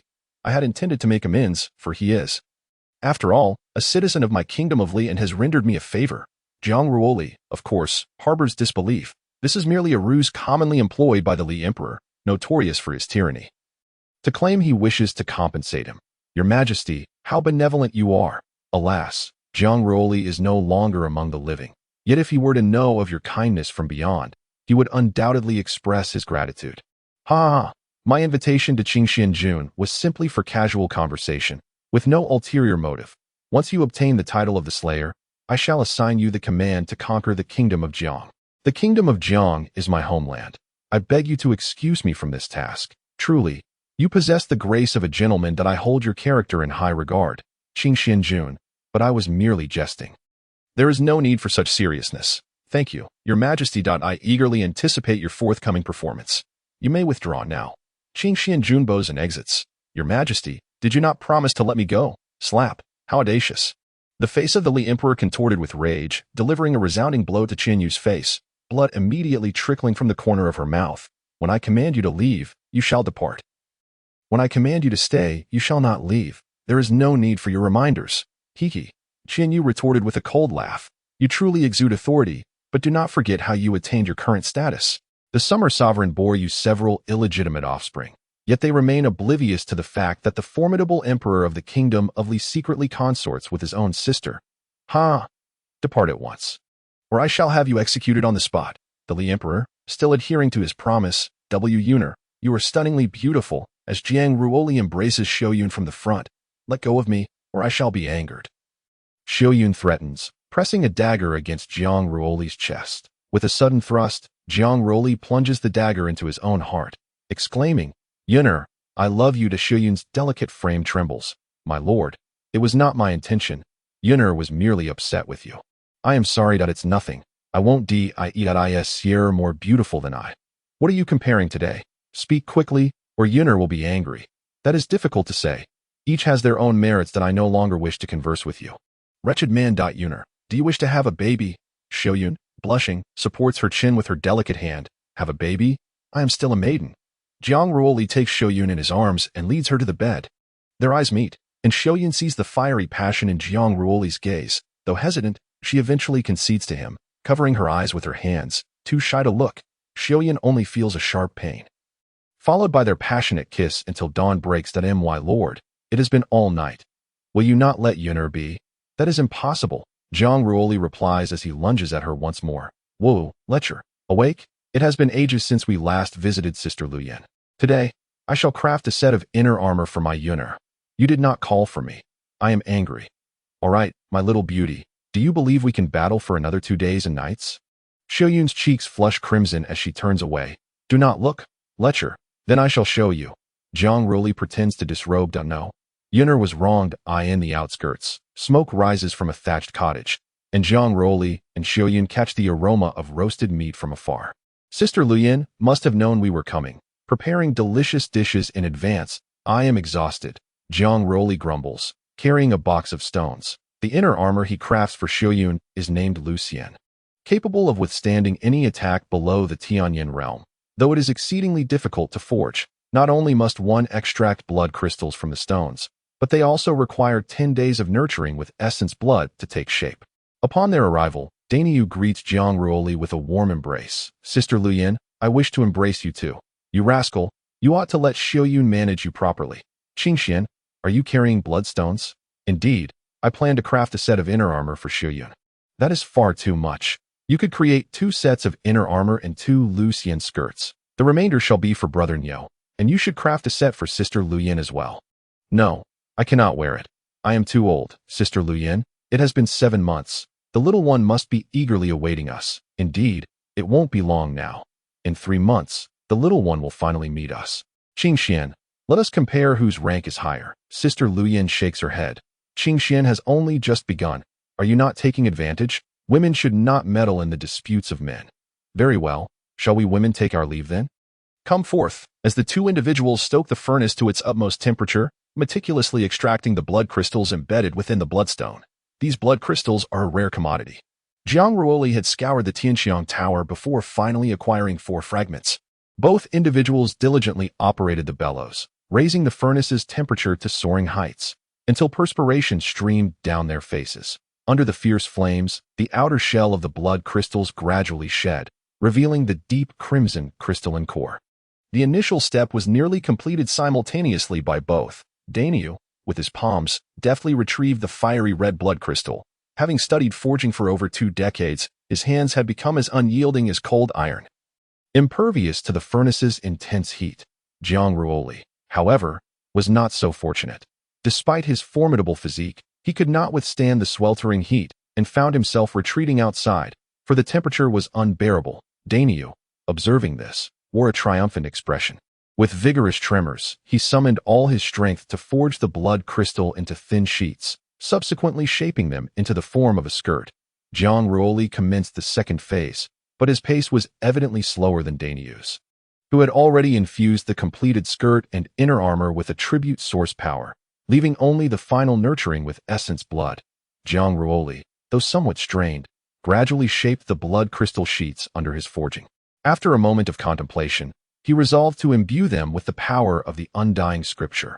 Meanwhile, Dainyu's creation radiated a brilliant light, adorned with multicolored patterns, indicating that the quality of his forge was indeed remarkable. Brother, the Lucian skirt possesses a spirit. It is said that a former emperor crafted one for his queen using dragon tendons, thus inheriting the divine power of dragons and acquiring its own sentience. Consequently, the Lucian skirt became a symbol of love, transforming only when the hearts of its wearers are in unison. The colors on the skirt reflect your beloved's favored hue, while the inner armor's shade mirrors your own preference.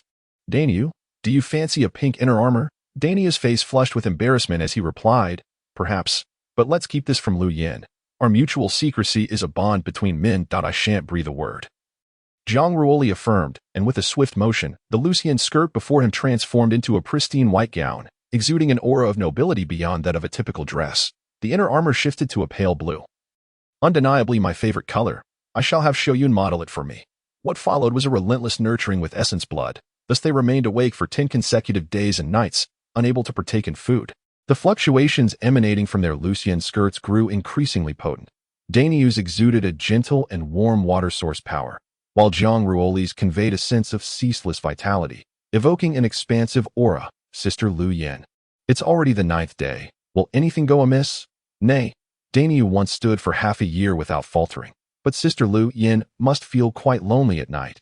Could she endure half a year alone? You insolent girl, what are you prattling on about? You cheeky lass, why inquire about my bed? Are you and Qingxian involved? Fortunately, it was quite painful at first, but as time went on, it became increasingly pleasant, akin to floating in the heavens. However, Sister Yin must not let Lang Jun hear this, or else he will torment me once more. No, this shall remain a secret among us women. Indeed, it feels as if we are in the sky. Ha ha, do not laugh, or I shall seize you by the chest. Allow me to begin, as Lu Yin firmly places her hand upon Xiao Yun's bosom.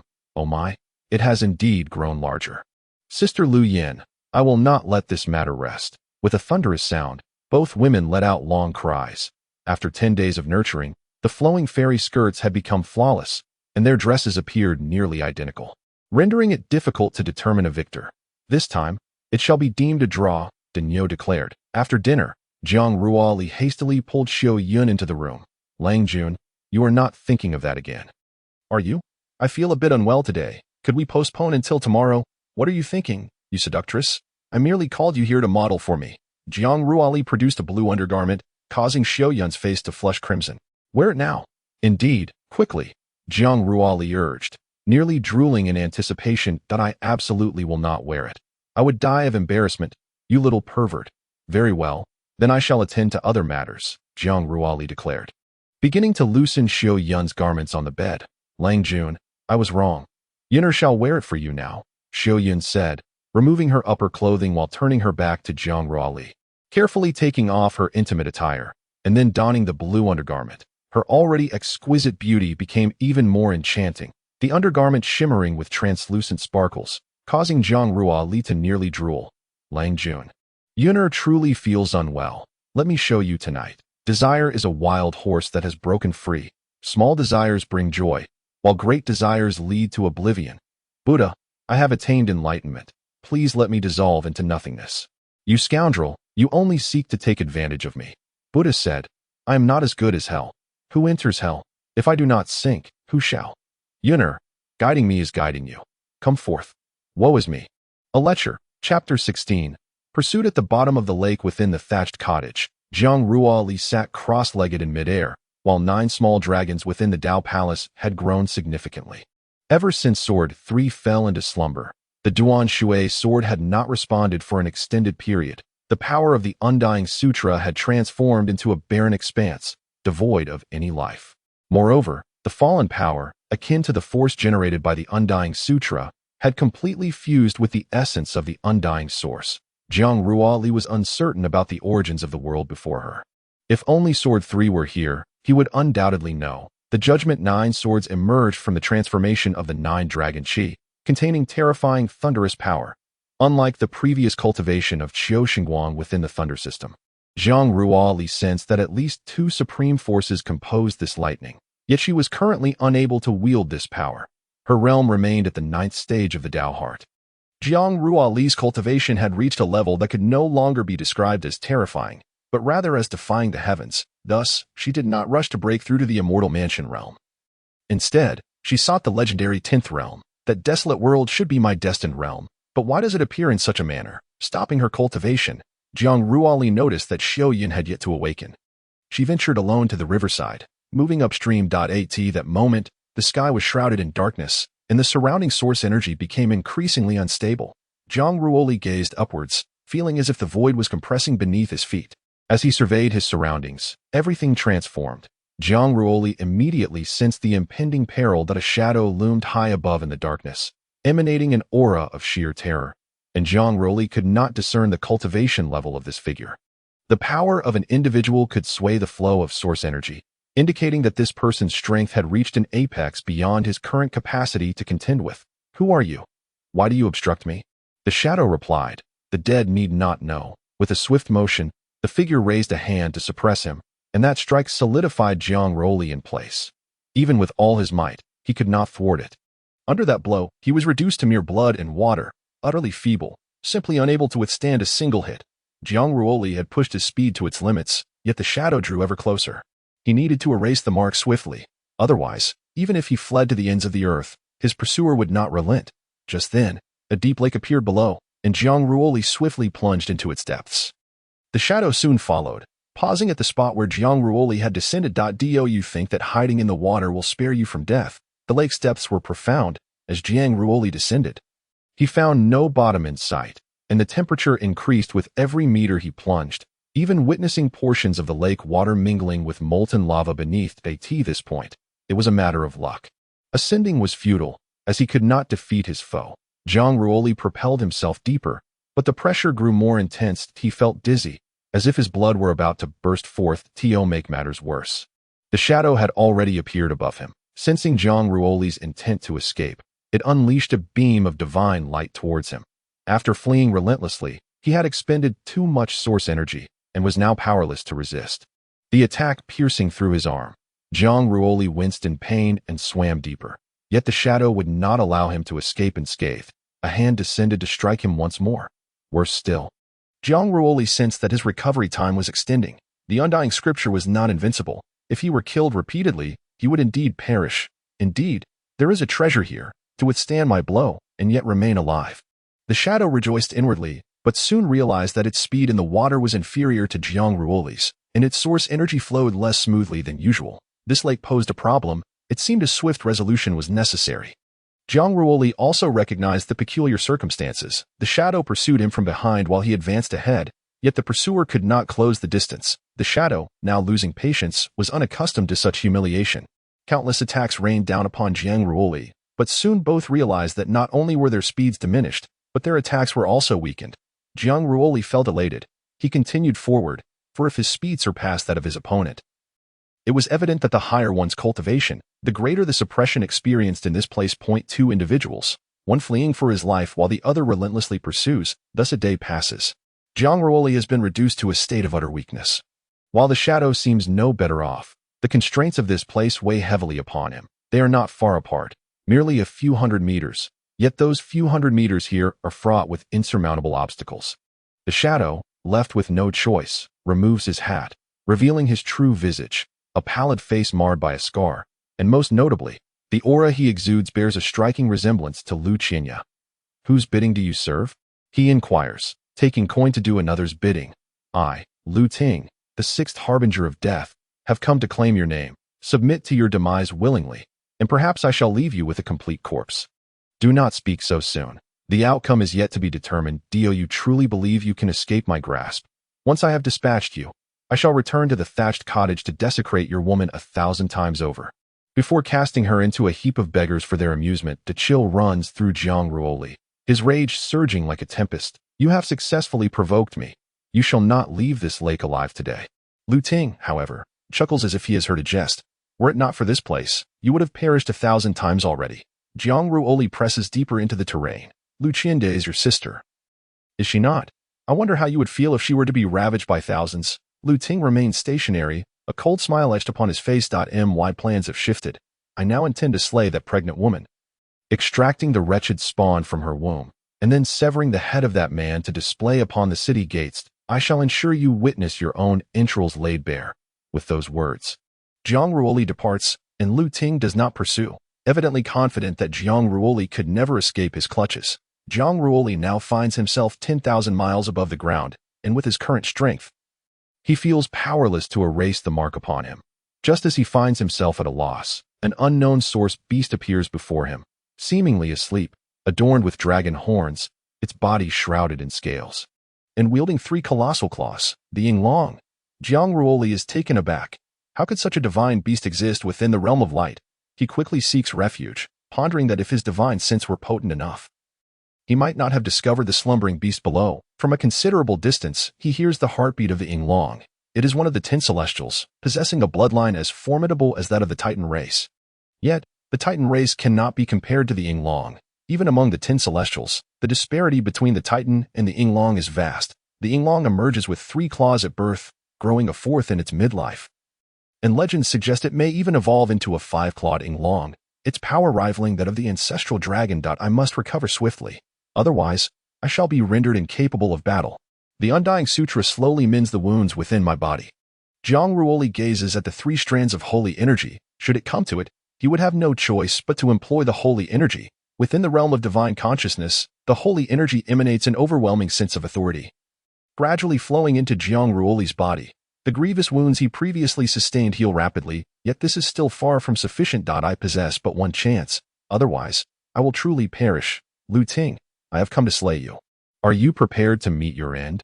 In a moment of peril, a crimson python emerged from the skies, swelling to an unimaginable size above Jiang Ruoli, transforming into a true behemoth. Yet, Jiang Ruoli's swiftness far surpassed its own. Reminiscent of Lu Chenye's repulsive nature, however, Lu Chenye possessed a certain allure. While your appearance is simply beyond words. I genuinely question whether you two are siblings. If Lu Chenye embodies the essence of life, you must surely be the offspring of a swine. Despite being imbued with sacred energy, Jiang Ruoli felt her very soul tremble under the force of Lu Ting, who had morphed into a centipede-like creature.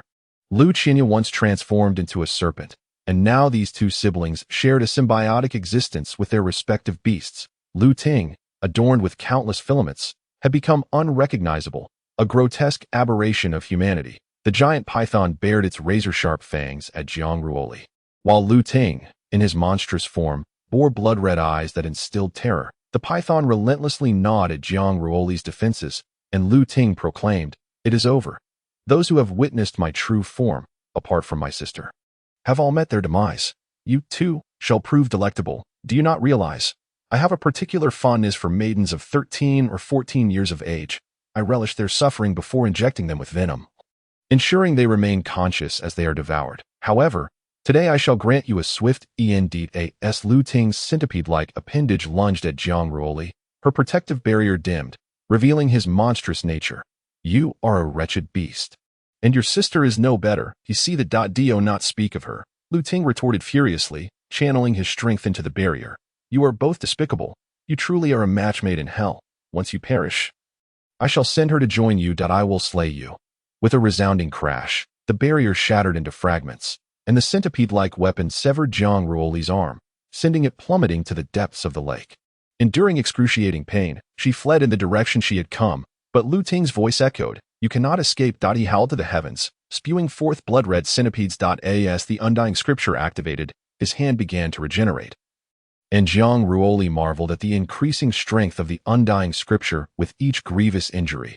As it restored her form in less than 100 breaths, Lu Ting pursued relentlessly, having fully transformed into a centipede, ensnaring and consuming the giant python, growing immensely in size. The magma beneath roiled, accompanied by the resounding roar of a dragon. Jiang Ruoli's heart soared with joy. Their commotion had awakened this colossal being. "Lu Ting, prepare to meet your doom." Lu Ting could sense the terrifying presence as his innate source beast trembled, a primal suppression rooted in their bloodline.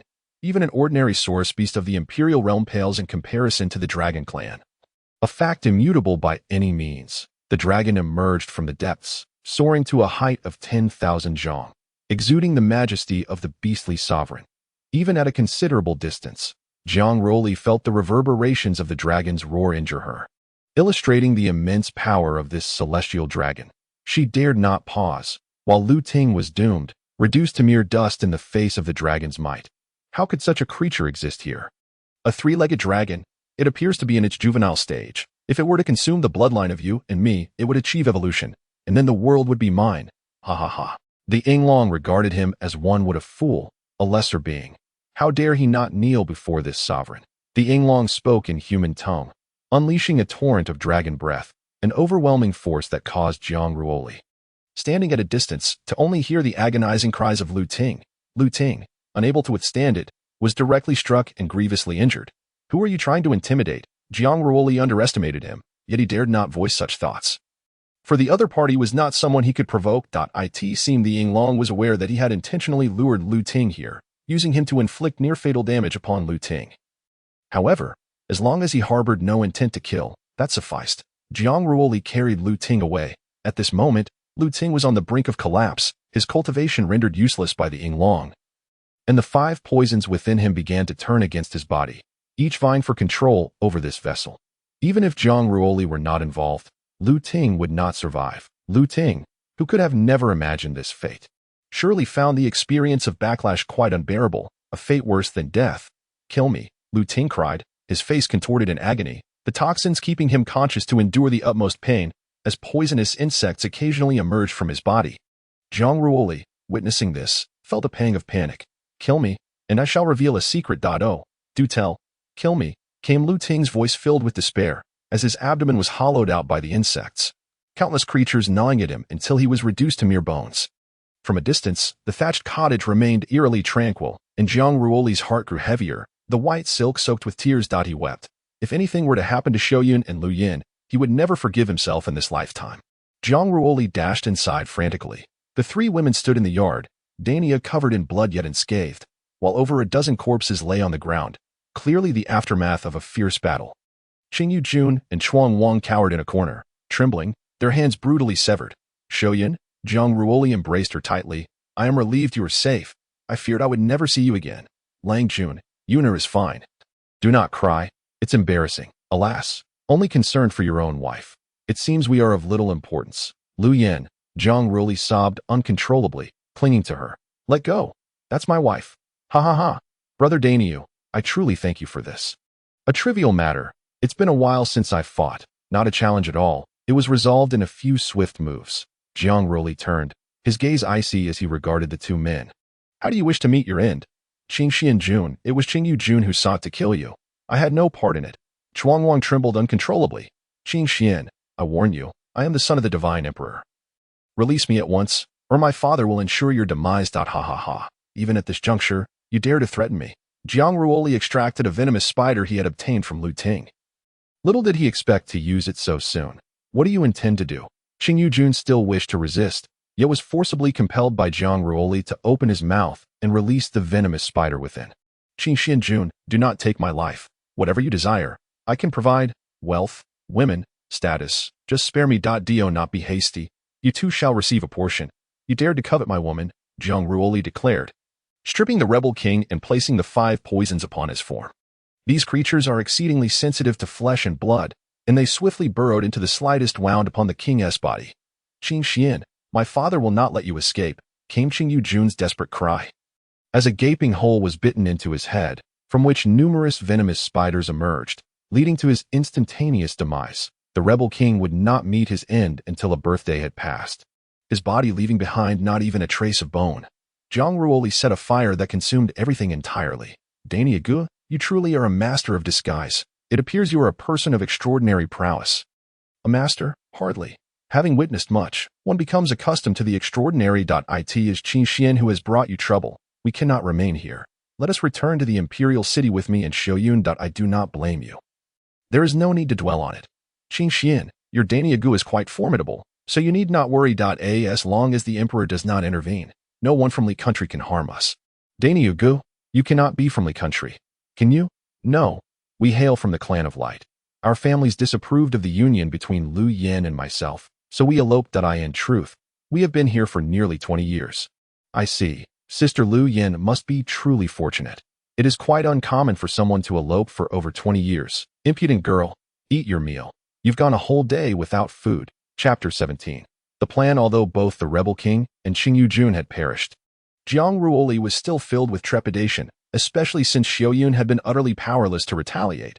Within the imperial city, the sixth assassin, Lu Ting, had met his demise alongside the rebel king and Qingyu Jun. Inciting the emperor's wrath, for the rebel king was, after all, his son. Naturally, this incident fell under suspicion of Jiang Ruoli, given that the entire imperial city was aware of his enmity with both the rebel king and Qingyu Jun. Inside and outside the palace, fear gripped everyone. The emperor had executed thousands of slaves as a sacrifice for the rebel king, and Jiang Ruoli was summoned to the palace. Qing Xianjun, I ask you, did you indeed slay the rebel king? Your Majesty, what prompts such an accusation? Is it not true that I would not send a foe to their demise merely out of personal grievance? Besides, the rebel king has long offended many. The wives and concubines of the ministers of Li country have suffered greatly at his hands. Thus, it would be no surprise if he were to meet a brutal end. Qing Xianjun, do not forget your station. I did not summon you here to receive a lecture that I would not dare. Yet what I speak is the truth. I truly know nothing of the rebel king's death. But you must be aware of Lu Ting. Indeed, Lu Ting came to assassinate me.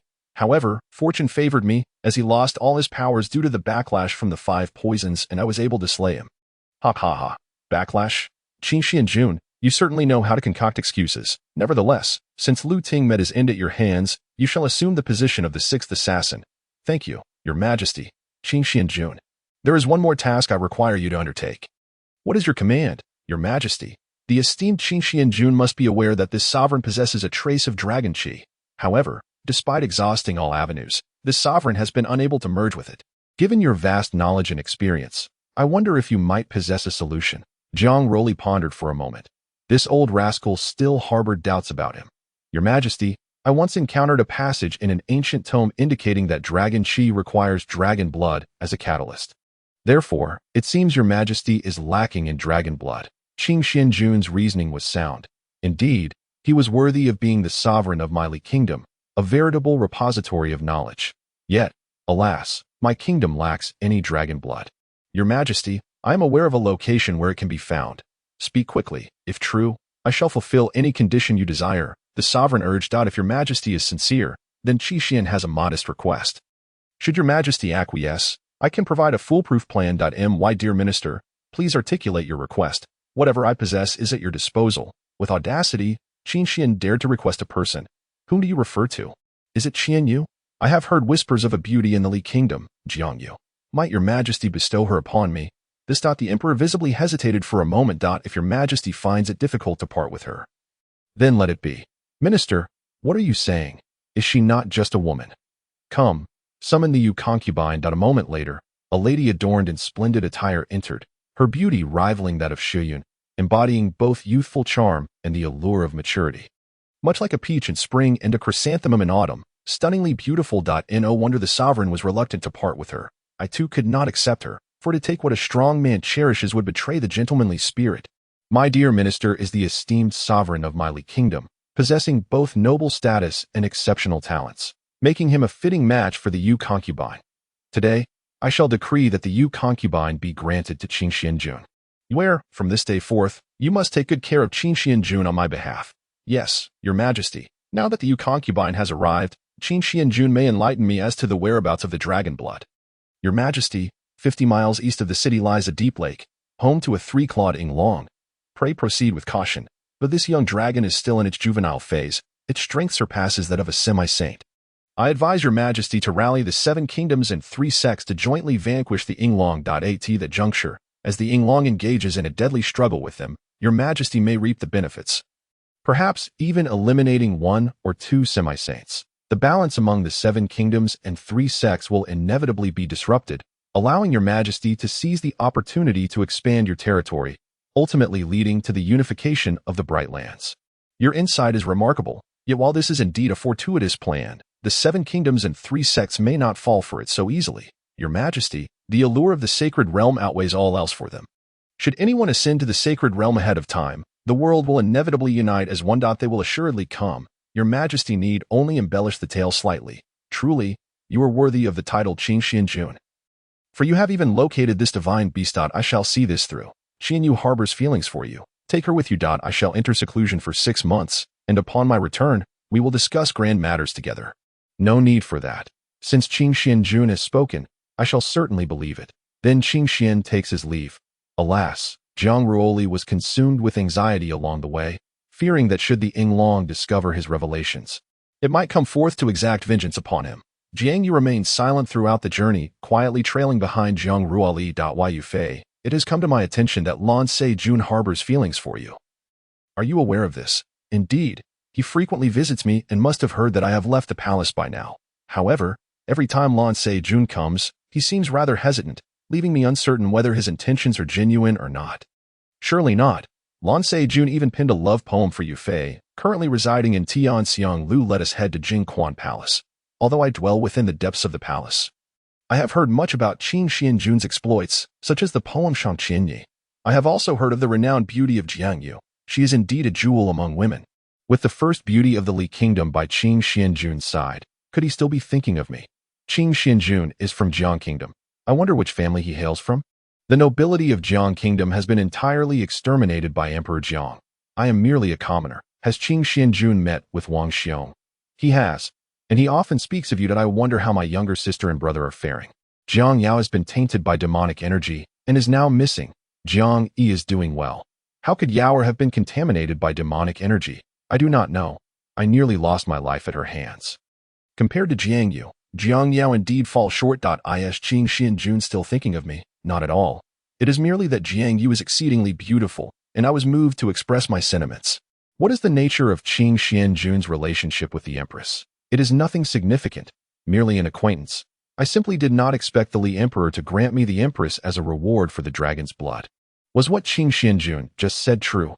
False. There is indeed a Yinglong, but the matter of the dragon's blood is entirely fabricated. Then why does Qin Xianjun still dare to speak? Some words may not necessarily be true, yet there will always be those who believe them. Humans tend to harbor illusions about unattainable desires and attempt to persuade themselves to accept these notions as reality. What is Qin Xianjun planning? Jiang, you need only know that this matter is beneficial to the Li Kingdom. Thank you. Qin Xianjun, we have arrived. Let us proceed inside. Qin Xianjun, the Empress has not eaten for 3 days. You must go and persuade her, a concerned palace maid implored. Take me to see her. Will Jiang Yu accompany me or wait in the courtyard? I shall accompany Qin Xianjun upon hearing that Jiang Ruoli had arrived. Qian Yu immediately set about grooming herself. Although her appearance was slightly inferior to that of Jiang Yu, her feminine softness and jade-like qualities were fully manifested, exuding an exquisite delicacy. My lord, I knew you would not abandon me. Do you know that the Li Emperor struck me? Oh dear. Qin Xianjun, what has happened to the Empress? Yu Fei, what brings you here? The Li Emperor has granted me to Qin Xianjun. What? And what of me? My lord, you cannot forsake me. That I refuse to leave the city. I wish to follow you. What purpose would you serve by following me? It is settled then. Xi'er, your bottom has grown rounder in just a few days. Come here so your brother can check your health. How annoying. I shall ignore you. My lord, we miss you dearly. Please come to our chamber tonight. We shan't speak of it to sister. My energy is limited. So let us take our time. Do not merely speak without action. Could it be that you lack prowess in that regard, only able to satisfy sister, as the other ladies jest? Jiang Yu and Qin Yu were left speechless. It seems the rumors hold true. Wherever Qin Xianjun goes, the maidens suffer. Jiang Yu, do not heed their nonsensical chatter. We are merely jesting. Tonight, the two of you shall reside at the summit of Tianxiang, and any matters can be discussed on the morrow. Such scandalous words. Qian Yu, you should retire first. Jiang Yu regarded Jiang Ruoli with curiosity. Indeed, it appears to be true. Is it genuine? Of course. Could there be any falsehood? Have I ever deceived you? Should you dare to entangle yourself with another woman, I shall not let it rest. I shall not. It will not happen again. Jiang Ruoli's reputation in the Kingdom of Li has reached an unparalleled level of notoriety, especially following the news of his slaying of the sixth assassin, Lu Ting. While many doubted Jiang Ruoli's capability, Lu Ting was indeed dead. When Lu Qianye found him, his body was already infested with venomous creatures, leaving only a skeleton behind. Consequently, Jiang Ruoli naturally became the most unique assassin of the Kingdom of Li. Soon enough, the uproar surrounding this incident subsided, for nothing seemed out of the ordinary in the Kingdom of Li. In the blink of an eye, the 6-month period draws near, and the time until the Li Emperor emerges from seclusion grows shorter. Jiang Ruoli contemplates how to align himself with Yinglong to deliver a decisive blow to the 7 nations and 3 sects. But he must first inform his senior brother. It appears a visit to the Kingdom of Yu is necessary. Once a formidable power, the Kingdom of Yu is at least comparable to the Kingdom of Li. However, After the recent emperor's untimely demise, following a night of indulging 9 concubines, civil war erupted within, leaving the kingdom severely weakened, hardly better than the kingdom of Jiang Ruoli, naturally donning the guise of Qin Xianjun. Ventures forth, for his name is too distinctive. Though he appeared for a mere 3 months, the world recognizes him as the unfortunate Jiang Ruoli. The kingdom of Yu is vast, its capital fortified by towering cliffs. Soaring to heights of 1,000,000 feet, resembling a city in the sky, the kingdom of Yu venerates the ancestral phoenix, one of the 10 songs, hence its name. It is said that upon learning of Jiang Ruoli's arrival, Tian personally went to greet him at the city gates. Many sought to catch a glimpse of this young legendary figure, the youngest sovereign in the history of the 7 nations and 3 sects. And Tian, failing to discern Jiang Ruoli's disguise, naturally regarded him as Qin Xianjun within the palace of the kingdom of Yu. Jiang Ruoli and Tian engaged in casual conversation. Qin Xianjun graces our kingdom of Yu. Might I inquire as to your purpose? Your Majesty, Qin Xian indeed has pressing matters to discuss with you, matters that pertain to the fate of the kingdom of Yu and even the greater world order. You exaggerate, Qin Xianjun. While the sacred realm remains sealed, the world cannot unite. Who could possibly overturn the tides of fate alone? That may not be the case. I trust your Majesty wishes to enhance your strength post-haste. And Qin Xian possesses an excellent solution.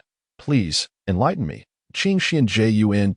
In the realm just beyond the borders of the nation, a divine dragon has emerged. The blood of this mythical beast may represent the soul path to the sacred realm.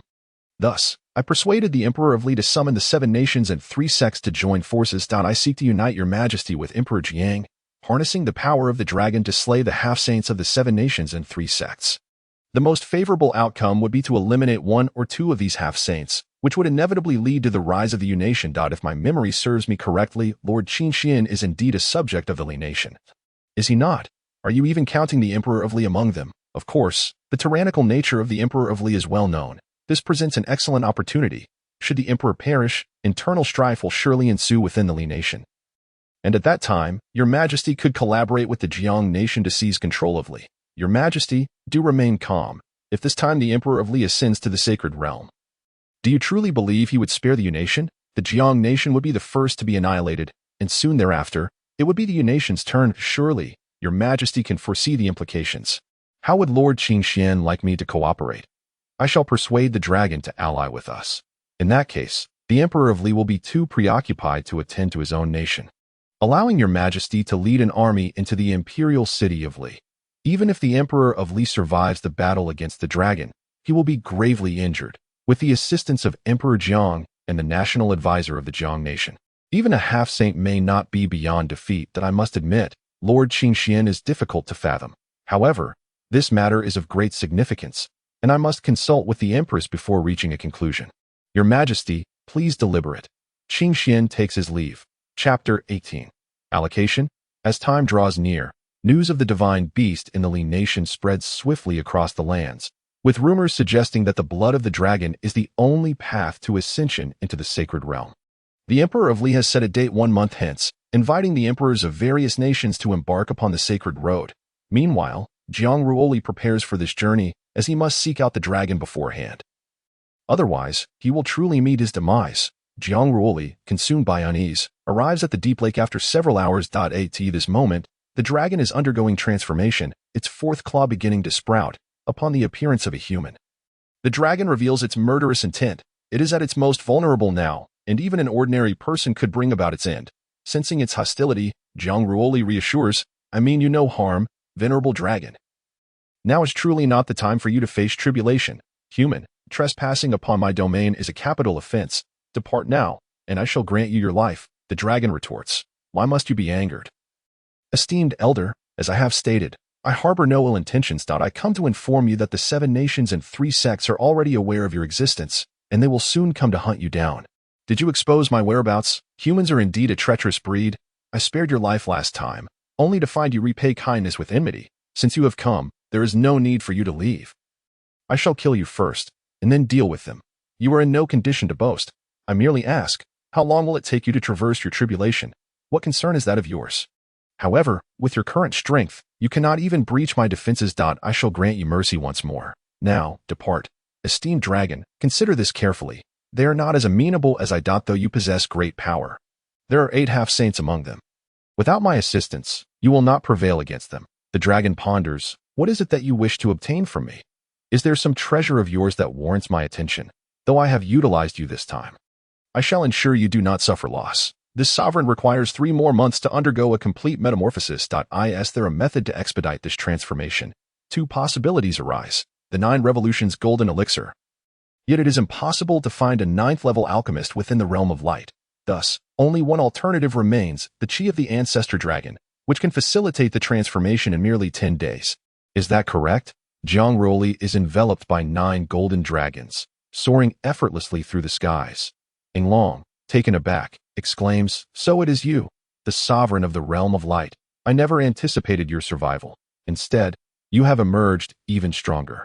I shall grant your request, but only under the condition that you assist me in ascending to the sacred realm of transcendence. What is the sacred realm of transcendence? The sacred realm comprises 3 tiers: the mortal transformation stage, the transcendence stage, and the extraordinary stage, culminating in the perfection stage. I currently stand at the pinnacle of the mortal transformation stage, merely a step away from transcendence. I can aid you, but I require an oath from you. Esteemed elder, sworn to the heavens, otherwise, our agreement is null. The Yinglong clan honors its word. Do you presume we are as fickle as your kind? Please, esteemed elder, do not take offense. It is merely a matter of our cooperative relationship. You may ponder this, for I stand to lose nothing. Very well, I swear an oath upon the fate of the Yinglong clan. Should I break this vow, our lineage shall forever be relegated beneath the myriad of tribes. With the heavens as witness, such severity, even I would not dare to make such a vow. The Yinglong clan stands by its commitments. However, do not forget your own. Of course, I shall assist you in transcending the tribulation at once. The 9 streams of dragon chi surged into the immense form of Yinglong, instantly radiating a golden divine light. Dark clouds gathered ominously above, as thunder coalesced into a colossal dragon. Yinglong let out a resounding roar, ascending towards the heavens, bellowing fiercely. With the enhancement of the 9 streams of dragon chi, Yinglong's strength reached its zenith. However, the thunderous dragon proved even more formidable. It sank its fangs into Yinglong's body, sending blood and flesh flying, as the laws of thunder embedded within shattered Yinglong's defenses. Every 10,000 years, Yinglong endures a heavenly tribulation. Only upon surviving the 9th tribulation does it transition from its juvenile phase to adulthood. Yet, influenced by Jiang Ruoli's dragon chi, Yinglong simultaneously attracted the 8th and 9th bolts of heavenly lightning. The 8th bolt was already beyond its capacity to withstand, let alone the 9th. Surely it cannot end in death. Jiang Ruoli thought anxiously. Although the heavenly lightning did not directly strike him, its emanating aura made him feel as though his body might be obliterated, his heart racing and blood surging backward. In an instant, the 9th bolt of heavenly lightning coalesced into a 9-colored thunder dragon in the sky. Yinglong felt a profound despair. Given its current predicament, it was utterly outmatched. Alas, it seems my 9 dragons chi has augmented the tribulation. The 9-colored thunder dragon charged toward Yinglong, the terrifying force of the laws of thunder incinerating Yinglong's form, leaving it charred and riddled with countless wounds, vitality swiftly depleting. This cannot be. If you perish, how shall I account for it to the Emperor Li? Yinglong's battered form plummeted into the depths of the lake, its once mighty presence now diminished to a mere shadow of its former self. Jiang Ruoli infused the undying source power into Yinglong's body, unsure of its efficacy. Soon, the undying source power rapidly began to reconstruct Yinglong's form, with its waning vitality gradually becoming more vibrant. A 4th dragon claw emerged, indicating that indeed, this technique proves effective, prompting Jiang Ruoli to marvel at its potency. Thank you. The mighty Yinglong lay helplessly on the ground, greedily drawing upon the source of immortality, as the thunderous clouds above continued to roar. If Yinglong were to undergo tribulation and be discovered by Wang Li, it would undoubtedly lead to premature consequences. Days passed, and Jiang Ruoli was utterly exhausted, her source power depleted, while Yinglong had fully restored his peak combat strength. Although he had not yet ascended to the feathered transformation level, his power was merely a step away, and the physical prowess and offensive capabilities of a source beast far surpassed those of humans. At this moment, the man and dragon were deliberating on how to confront the 8 semi-saints. You know who created the Immortal Sutra? I do not know. In my memory, at least 3 individuals have cultivated the Immortal Sutra throughout history. Yet without exception, although they gained powers beyond the reach of ordinary mortals, they all met with untimely deaths, succumbing to the backlash of the Ein Scroll. Is there no way to achieve balance? Then I shall only cultivate the young scroll. At this point, we cannot concern ourselves with such matters. Do you recall any methods to break the seal? Of course, there is a way. One simply requires a 10th level Songxing pill. The so-called Songxing pill is crafted from the essence of 10 Song divine beasts, which is why every inheritor of the Immortal Sutra has been relentlessly pursued by the 10th Song. Is there no other way to create it? None, unless you can find a celestial or Taoist technique of equal rank to the Immortal Sutra, and this technique must counteract the Immortal Sutra to achieve balance. However, there are no such techniques in my memory. If you can obtain such a technique before mastering the Yang Scroll to perfection, I dare say there are few in the 3,000 realms that could rival you. But it is exceedingly difficult. Some have searched their entire lives and found nothing. Very well, we shall take it one step at a time. The most pressing matter now is how to deal with them. Do you have any clever strategies? My current strength allows me to contend with at most 2 semi-saints of my level. If a feathered transformation expert appears, I will be powerless. However, I do have a brilliant idea. Deep within the abyss of this lake lies a demonized Yinglong. Originally, I came to devour his power, but his might was too overwhelming, causing my Tao heart to falter and fall into slumber. We can broker a deal with him, provided we possess something he desires. Take me there. This is our only option now.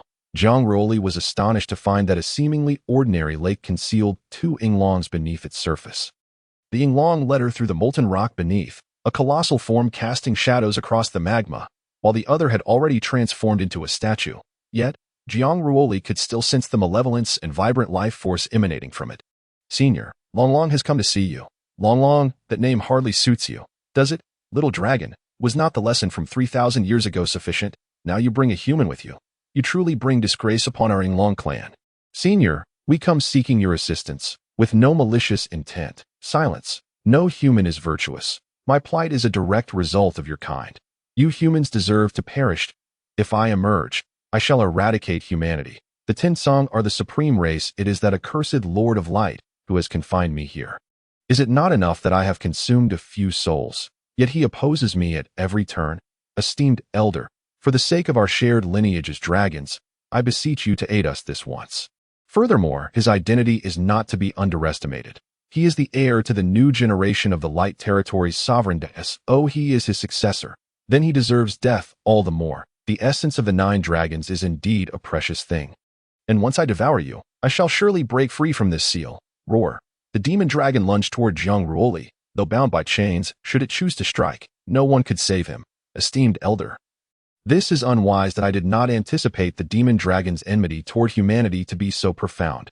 Jiang Ruoli found himself rooted to the spot, for the opponent's power exceeded the half-saint level, rendering him incapable of resistance. Yet, the demon dragon's claws were thwarted, as the essence of the 9 dragons within Jiang Ruoli seemed provoked, instinctively departing his body and soaring forth. The demon dragon immediately felt its bloodline suppressed entirely. Its form frozen in midair. What is this? The demon dragon's eyes widened in disbelief. Do you still wish to take action? Esteemed elder, young one, do not be so arrogant, even with the essence of the 9 dragons shielding you.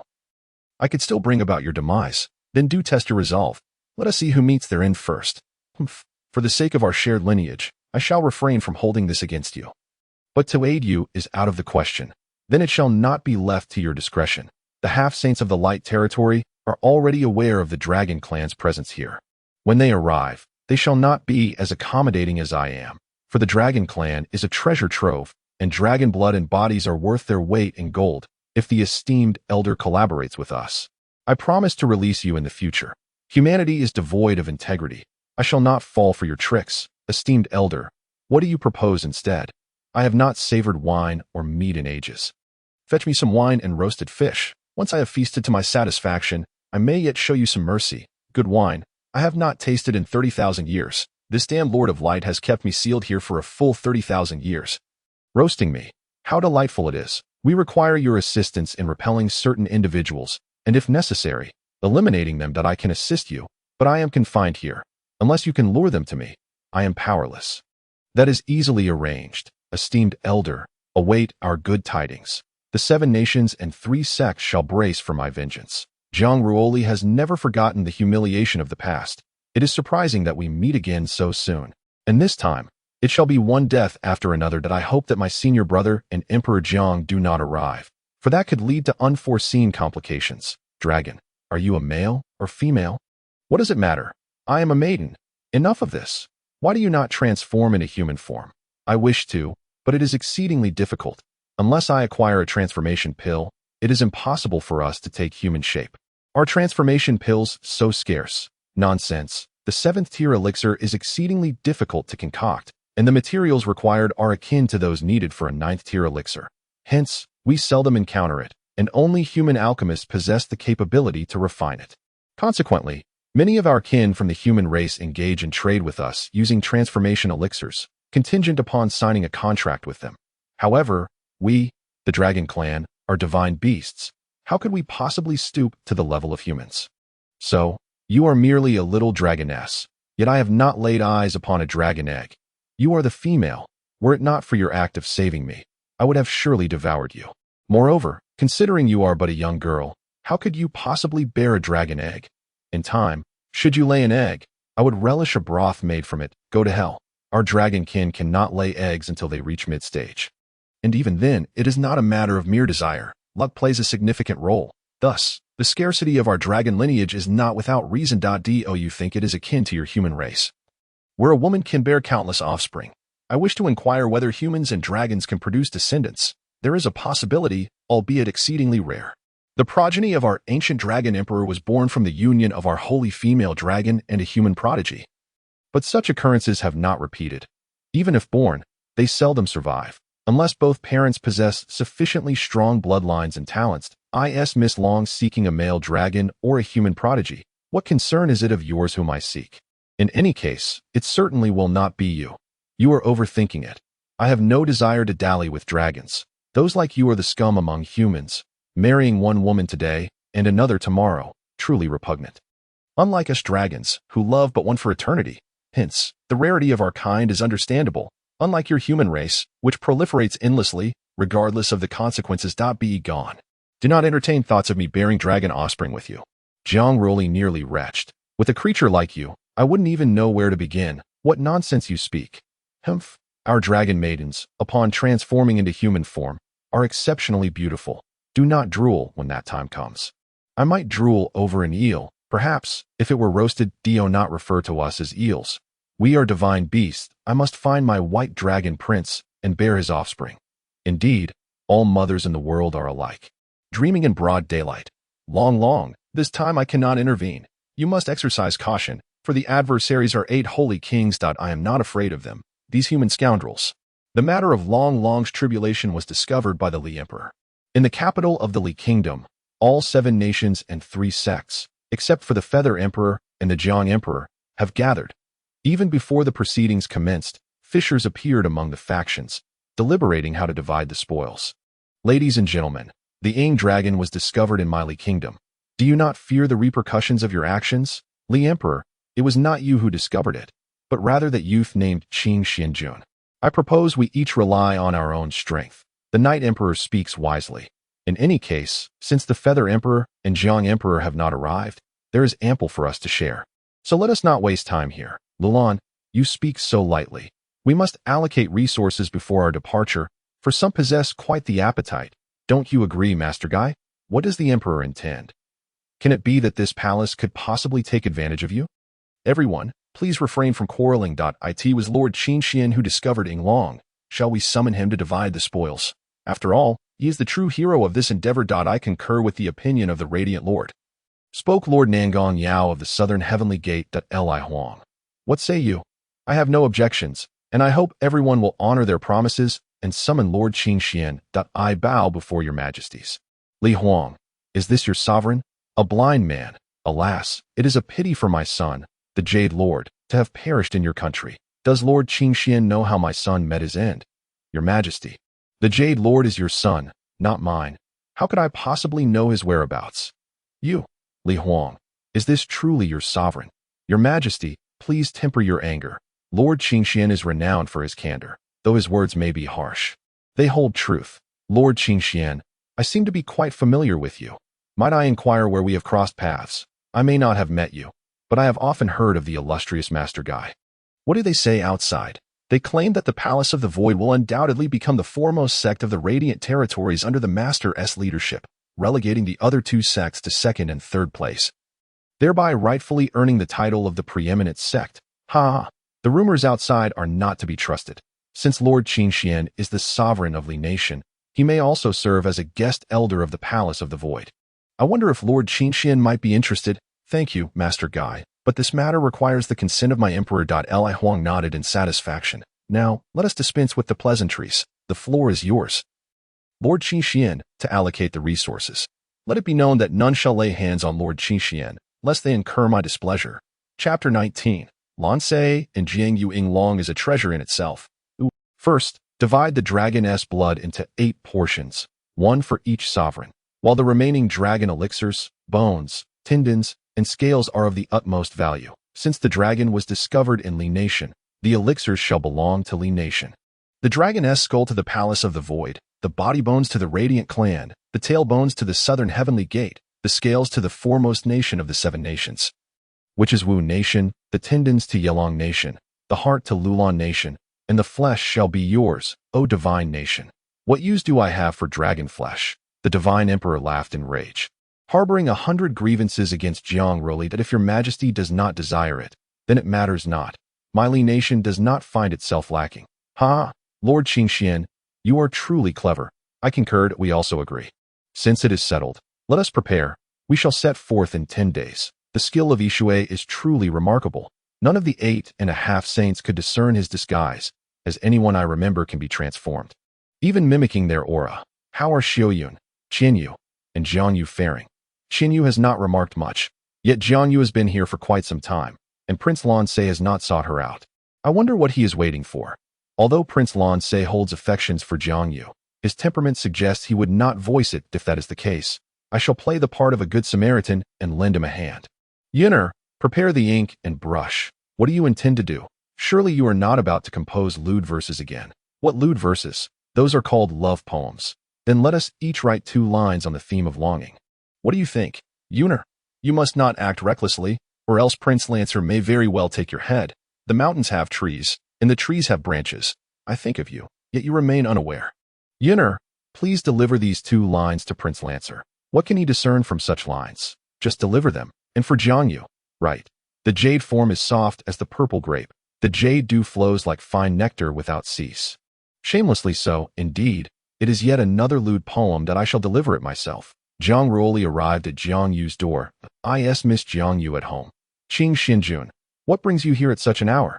Jiangyu, with a mix of belief and doubt, opened the envelope, and her face instantly flushed crimson. What does Prince Lancer mean by this?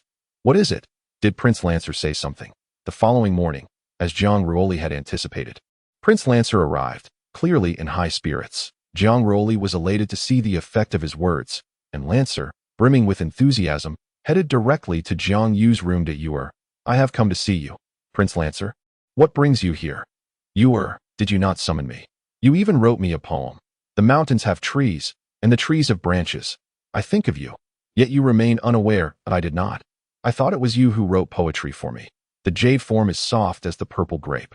The jade dew flows like fine nectar without cease. Xi'er, that was not penned by me. Lancer's face turned beet red, tears brimming in his eyes. Prince Lancer, Jiangyu's cheeks flushed, her voice sweet and crisp, as she willingly shed her garments, her proud figure standing bare before him.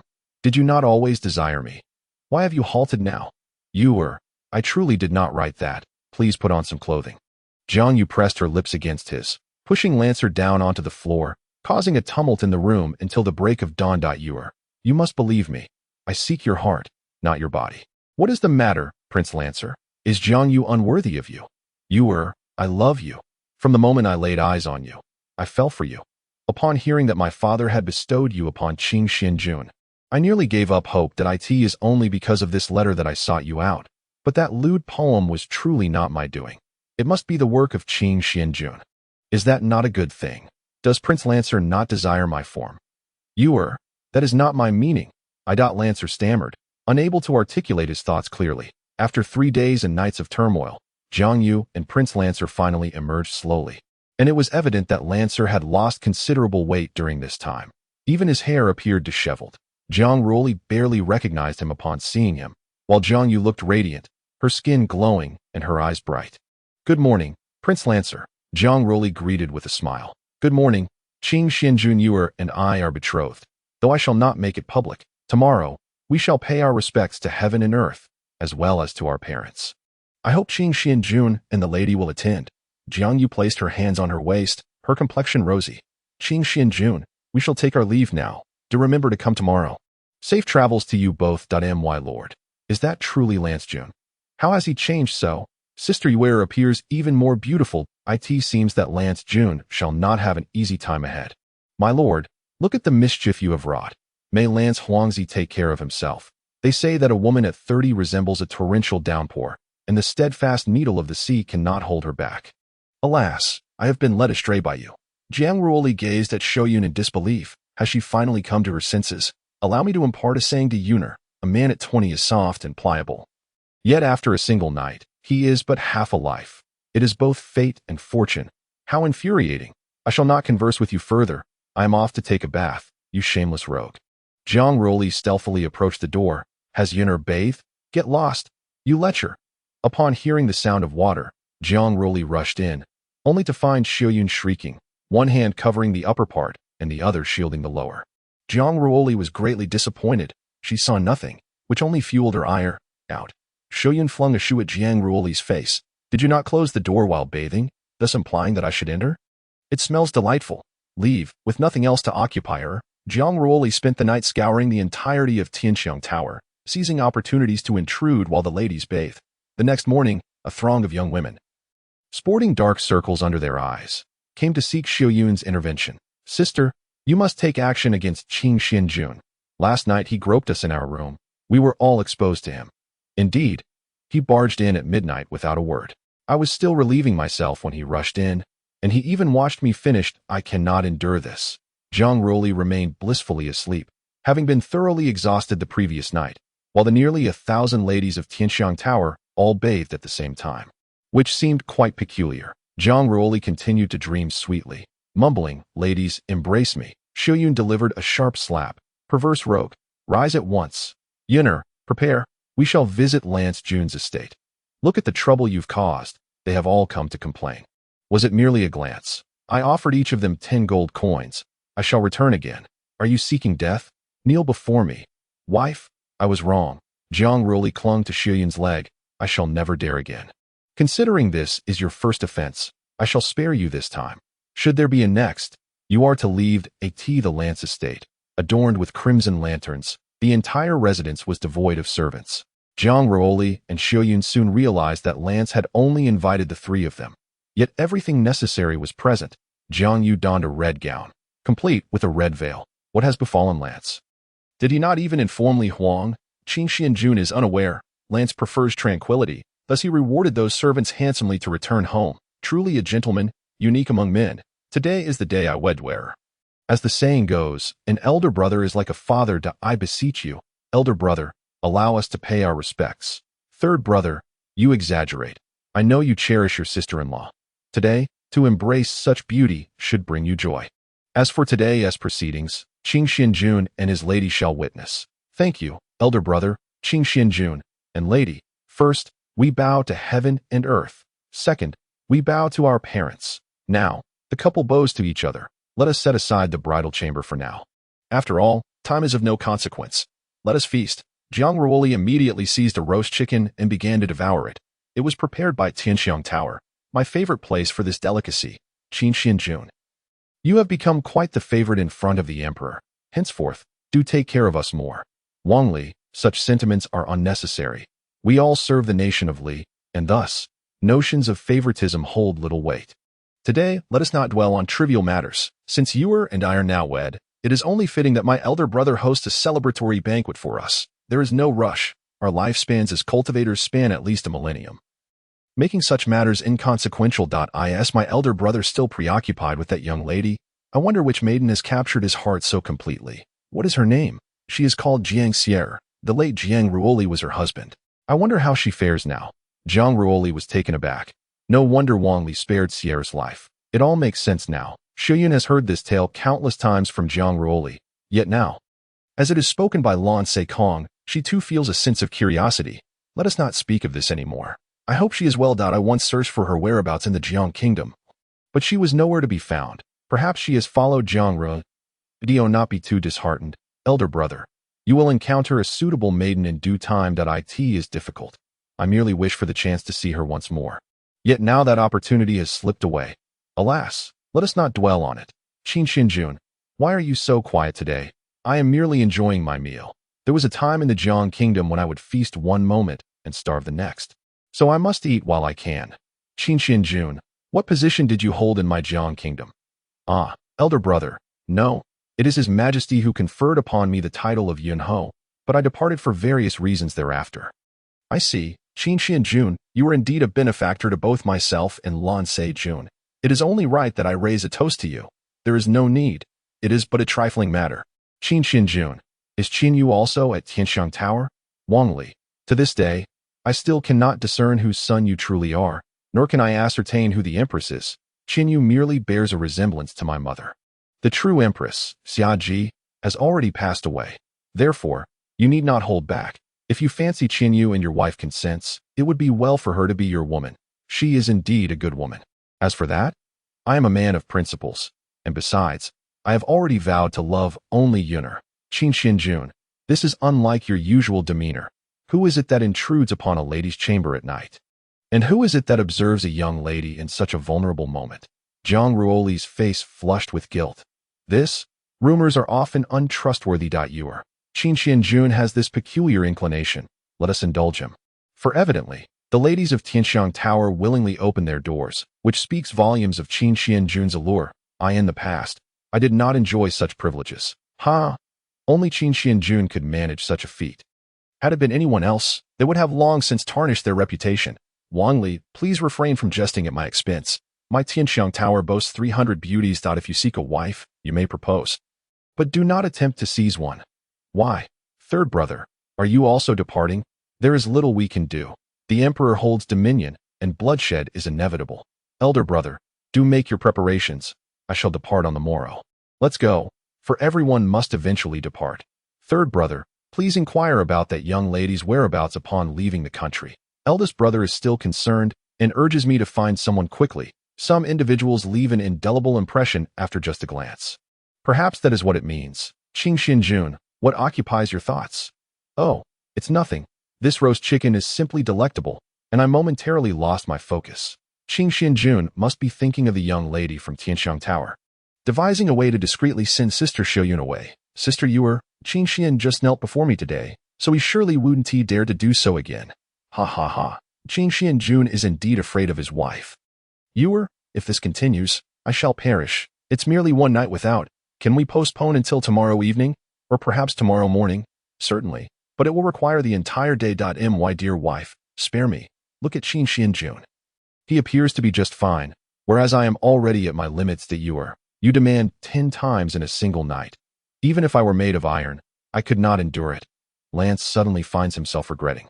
However, Jiang Yu pays no heed, forcibly dragging Lance to the bed, and the entire mansion is soon filled with cries of despair. Jiang Ruoli shakes his head. At this moment, he and Xiuyun are hiding on the rooftop. Poor Lance, with such a slight frame, he surely cannot withstand it. Thankfully, my Yuner remains relatively normal. Otherwise, I would be no better off. What a lovely thought. I shan't grant you even one. How absurd. Jiang Ruoli gestures for Xiuyun to look inside. Lance lies weakly on the bed, his soft gasps echoing. Xi'er, please spare me, comes Lance's plaintive cry from within. Sigh, let us go. Let us see if Lance can survive until tomorrow. Chapter 20. The 8 Saints battle the 3 demons indeed. Just as Long mentioned, the drawbacks of the undying scripture have emerged. I have now perfected the second layer of the Yang scroll, yet the fire within me grows increasingly tumultuous, hindering my breakthrough to the 10th realm. Jiang Ruoli also doubts the existence of this realm or whether his method is flawed. If only I could locate the Yin scroll now, that would be splendid. Alas, I only know it resides within the territory of light.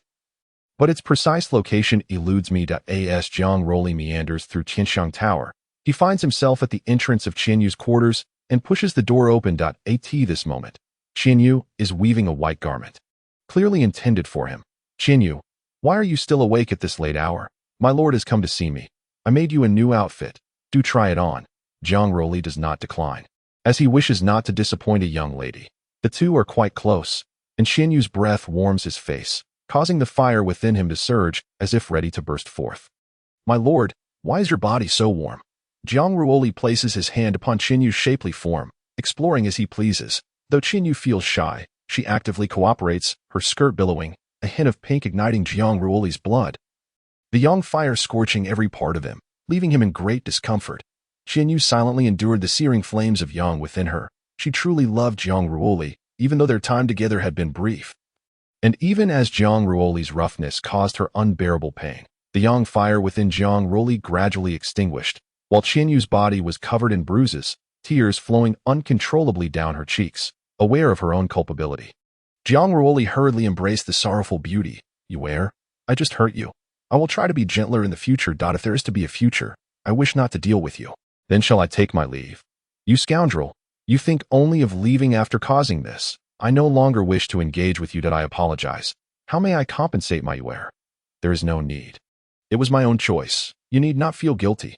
"Xi'er, that was simply exquisite. I will seek you out again, but let us keep this from Xi'er." "Scoundrel, I am your woman too. Why should I hide?" Qinyu was too weary to engage with him. As the young fire within her slowly dissipated, her complexion no longer as flushed as before, Jiang Ruoli, incredulous, asked, "Xi'er, what is happening? Is it not because of you? You show me no tenderness. If not for my unique constitution, I would have perished today, you wretched man." "Xi'er, I had no control. It was an abrupt eruption. I shall go to Xi'er then. No. Xi'er cannot withstand the onslaught of the yang fire within you. Only I can assist you. I practice the Xian Sex Heart Method. Xian Gong to at this." Qinyu's face flushed crimson. "I shall speak to Xi'er tomorrow. You will henceforth refer to her as sister." "I refuse. I am the eldest. Why should I call her sister? This puts me in a difficult position. Can you bear to make a small concession?" "Xi'er, I will not. I shall take the lead." Jiang Ruoli fell into silence. "Very well. Whoever gives me a child first will be the sister." "Humph. I shall certainly bear you a robust son, and when you become the sovereign of the world, you must bestow upon me the title of empress. Or else I shall ensure your son does not recognize you as his father. This is truly troublesome. My lord, I was merely speaking out of anger. Xi'er is willing to call Xi'er sister. And I have no demands of you. I am already content. I have grown weary of past intrigues and only hope to remain by your side, bearing your children. I seek no more. Truly my obedient Xi'er. Come, let me kiss you. Get lost." The next morning, Jiang Ruoli found himself blocked at the door by Xiaoyun, who made him kneel for the entire morning before allowing him to eat. What left him dumbfounded was seeing Xiaoyun and Qinyu holding hands, calling each other sister. "Then why am I still kneeling? Get up. Lecher, you only have designs on Xi'er." "Sister Xi'er, shall we go moon-gazing tonight?" "Certainly. I have not relaxed in quite a while." "What is there to see?" "A night of bright moonlight pales in comparison to a night of entwined passion," Jiang Ruoli muttered. "Sister Xi'er, do not heed this Lecher. Let us go to the rooftop." "What shall I do if you both leave me behind?" The two women ignored him, and he lamented, "Alas, since Lance Jun departed, I have become a mere reflection of him. Such is my misfortune." Jiang Ruoli departed from Tianshang Tower, for this was the final night. The waters of Deep Lake surged upward, and Long summoned countless sea demons. Simultaneously, 8 beams of light descended from the sky.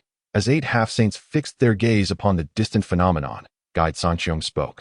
"Indeed, what Qing Xinjun has stated is true. This Yinglong possesses strength at least at the early stage of ascendance, rivaling our own. Ha! A divine beast. If we could obtain its blood, the sacred realm would be within our grasp." "My esteemed colleagues, let us act swiftly." Wei Huang interjected. "Patience, my lord. I sense a multitude of powerful sea demons lurking beneath the lakebed. It appears the Yinglong has summoned them to confront us." The crowd was astonished, as none could perceive the situation below, yet Guangming Kanglin could sense the depths, indicating that his prowess surpassed any among them. Each individual pondered their own strategies, should Guangming Kanglin turn against them.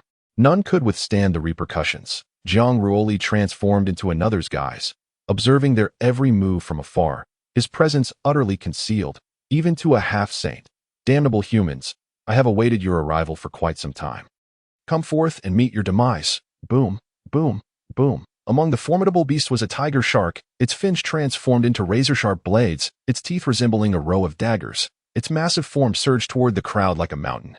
Its cultivation merely at the pinnacle of Tianyin, yet the murderous intent it exuded rivaled that of a half-saint. Utilizing the power of water, the tiger shark lunged directly at the divine emperor and Yi Huang. Beast, the divine emperor summoned a celestial phantom above, wielding a divine hammer to strike down, while Yi Huang transformed into a white tiger, sprouting wings from its back. Together, they launched a combined assault toward the depths below. The tiger shark, leveraging the water column, deflected their attacks. Comparatively, the tiger shark's strength was somewhat inferior, for on land, it would scarcely withstand either of them. Yet here, it was a realm of water. Yi Huang, do not hold back any longer. Although this beast's cultivation is weaker than ours, its strength in the water cannot be underestimated. Sun God Sword Fall, the divine emperor, embodying a celestial phantom, forged a divine sword imbued with terrifying flames. White Tiger Thunder Break.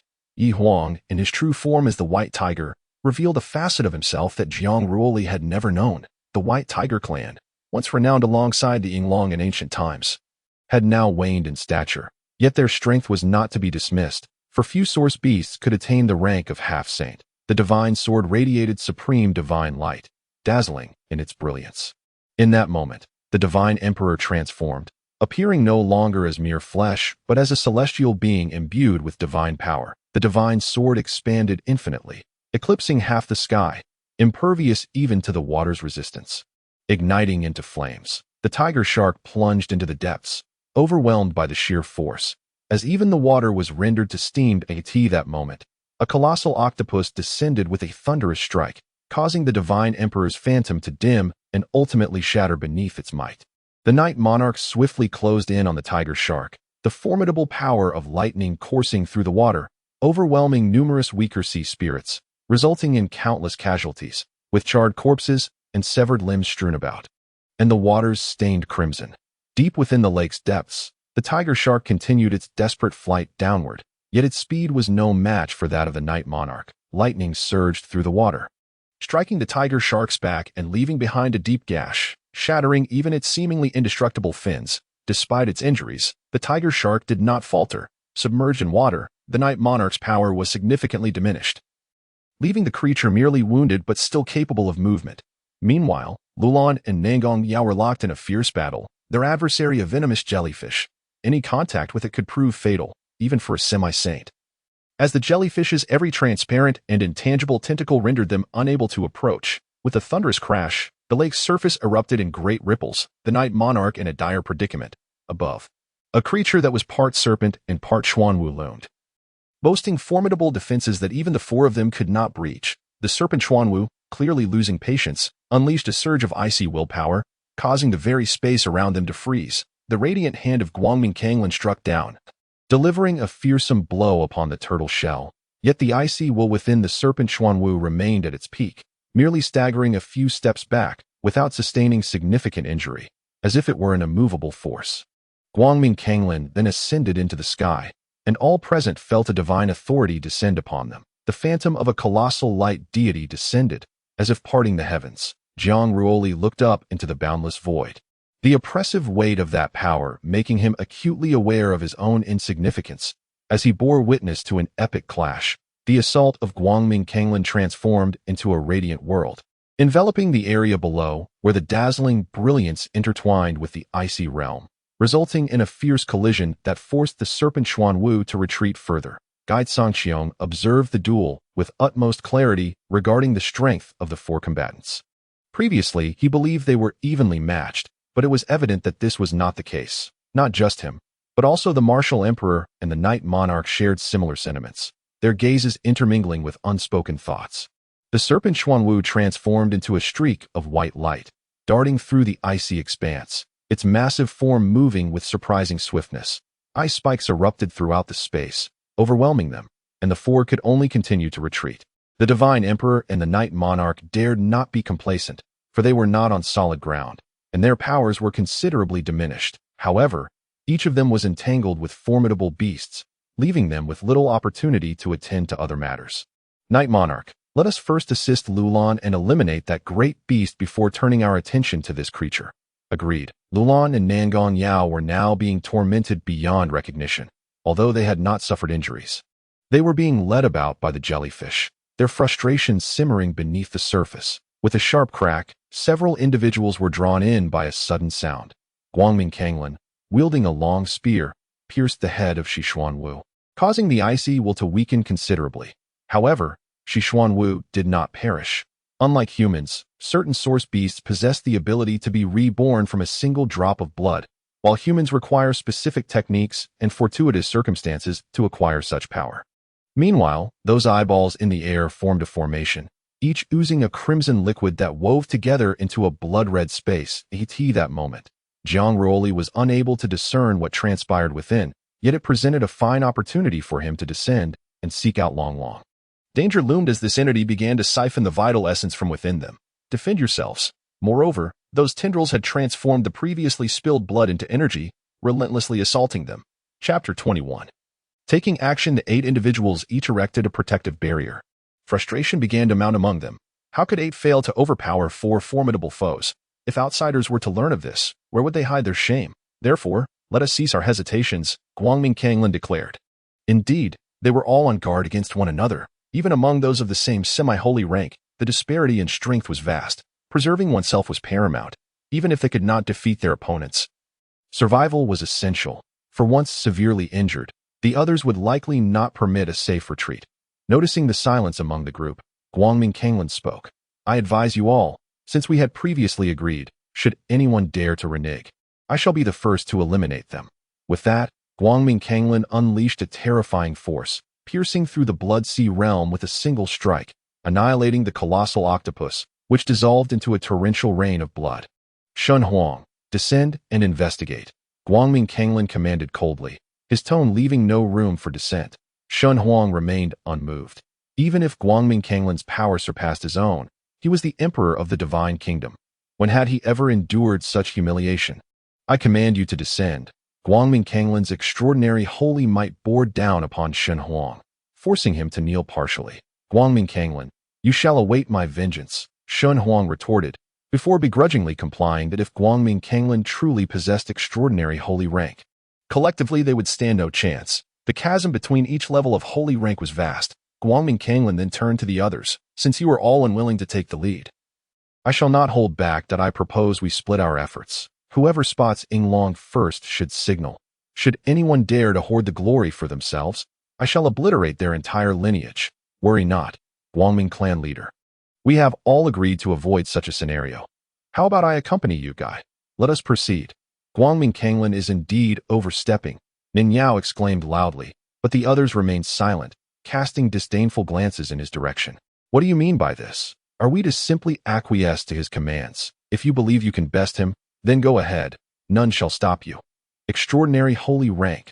Who among you wishes to join me? Li Huang. What are your thoughts on this matter? Yi Huang inquired. What else can be done? The most pressing concern does not lie with us, but with others, as long as you do not provoke that old man Guangming Kanglin. I trust he will not turn his hand against you. Your Majesty, since the Divine Emperor is venturing forth alone, I shall accompany you. Collaboration is essential at this juncture that I shall take the lead. This martial emperor truly traverses alone wherever he goes. Lulan, let us join forces. Rest assured, I shall protect you completely that I have no interest. Lan, do wait for me. The Divine Emperor, with an imposing presence, made his way towards the deep lake. Although he had lived for a millennium, the scene unfolding today was unprecedented. He had believed himself to be at the pinnacle, yet he found himself outmaneuvered. Cursed be the Radiant Kanglin. I vow to eradicate the Radiant clan. Little did he expect that within a small lake of the Li Kingdom lay an ocean. Once I acquire the dragon's blood, I shall surely step into the sacred realm, at which point I will reshape the world and become one stronger than the territories of Radiance. Several individuals headed in the same direction. Radiant Kanglin cast a glance below before vanishing from sight, closely followed by Guide Sangqiong. Longlong's initial targets were the weakest, Nanya and Lulian. In this deep lake, countless unknown dangers lurked. Longlong had been here for 3,000 years, yet had never ventured deeper. The demon dragon had warned him against recklessness, and from this caution, he understood that even more perilous entities might exist. Roar! Jiang Ruoli sat atop Longlong's head. They opted to defeat their foes one by one, first luring Nanya and Lulan to the depths, where the nature of the unknown awaited them. As anticipated, Nanya and Lulan heard the dragon's roar and immediately pursued. Lan, how about we share the spoils equally once we vanquish it together? Have you forgotten the Divine Emperor's lesson? Who cares about him? This is our world now, and besides, the water pressure here targets those of higher cultivation. Radiant Kanglen will not descend easily. Well, we must find it first, Lon Lon. Our cultivation methods complement each other. If we cultivate together, our power will undoubtedly increase. In that case, we need not fear that old man. I am not interested. As they descended, Jiang Ruoli felt the temperature plummeting, even causing thick ice to form upon Long Long's body, their speed diminishing. Long Long, find a place to hide. I will investigate further. Be cautious. Aside from that old fellow, there are even more terrifying entities lurking here. Jiang Ruoli continued to mimic the dragon's roar to attract Nanya and Lulan, only to suddenly fall into a different space. Cold, bone-chilling, devoid of life. It was divided into 3 layers. The first layer was water. The second was magma, and the third appeared to be land, with glimpses of the sky above. However, Jiang Ruoli was mistaken. This was not land. From the depths emerged tendrils of dark mist, swiftly filling the entire space.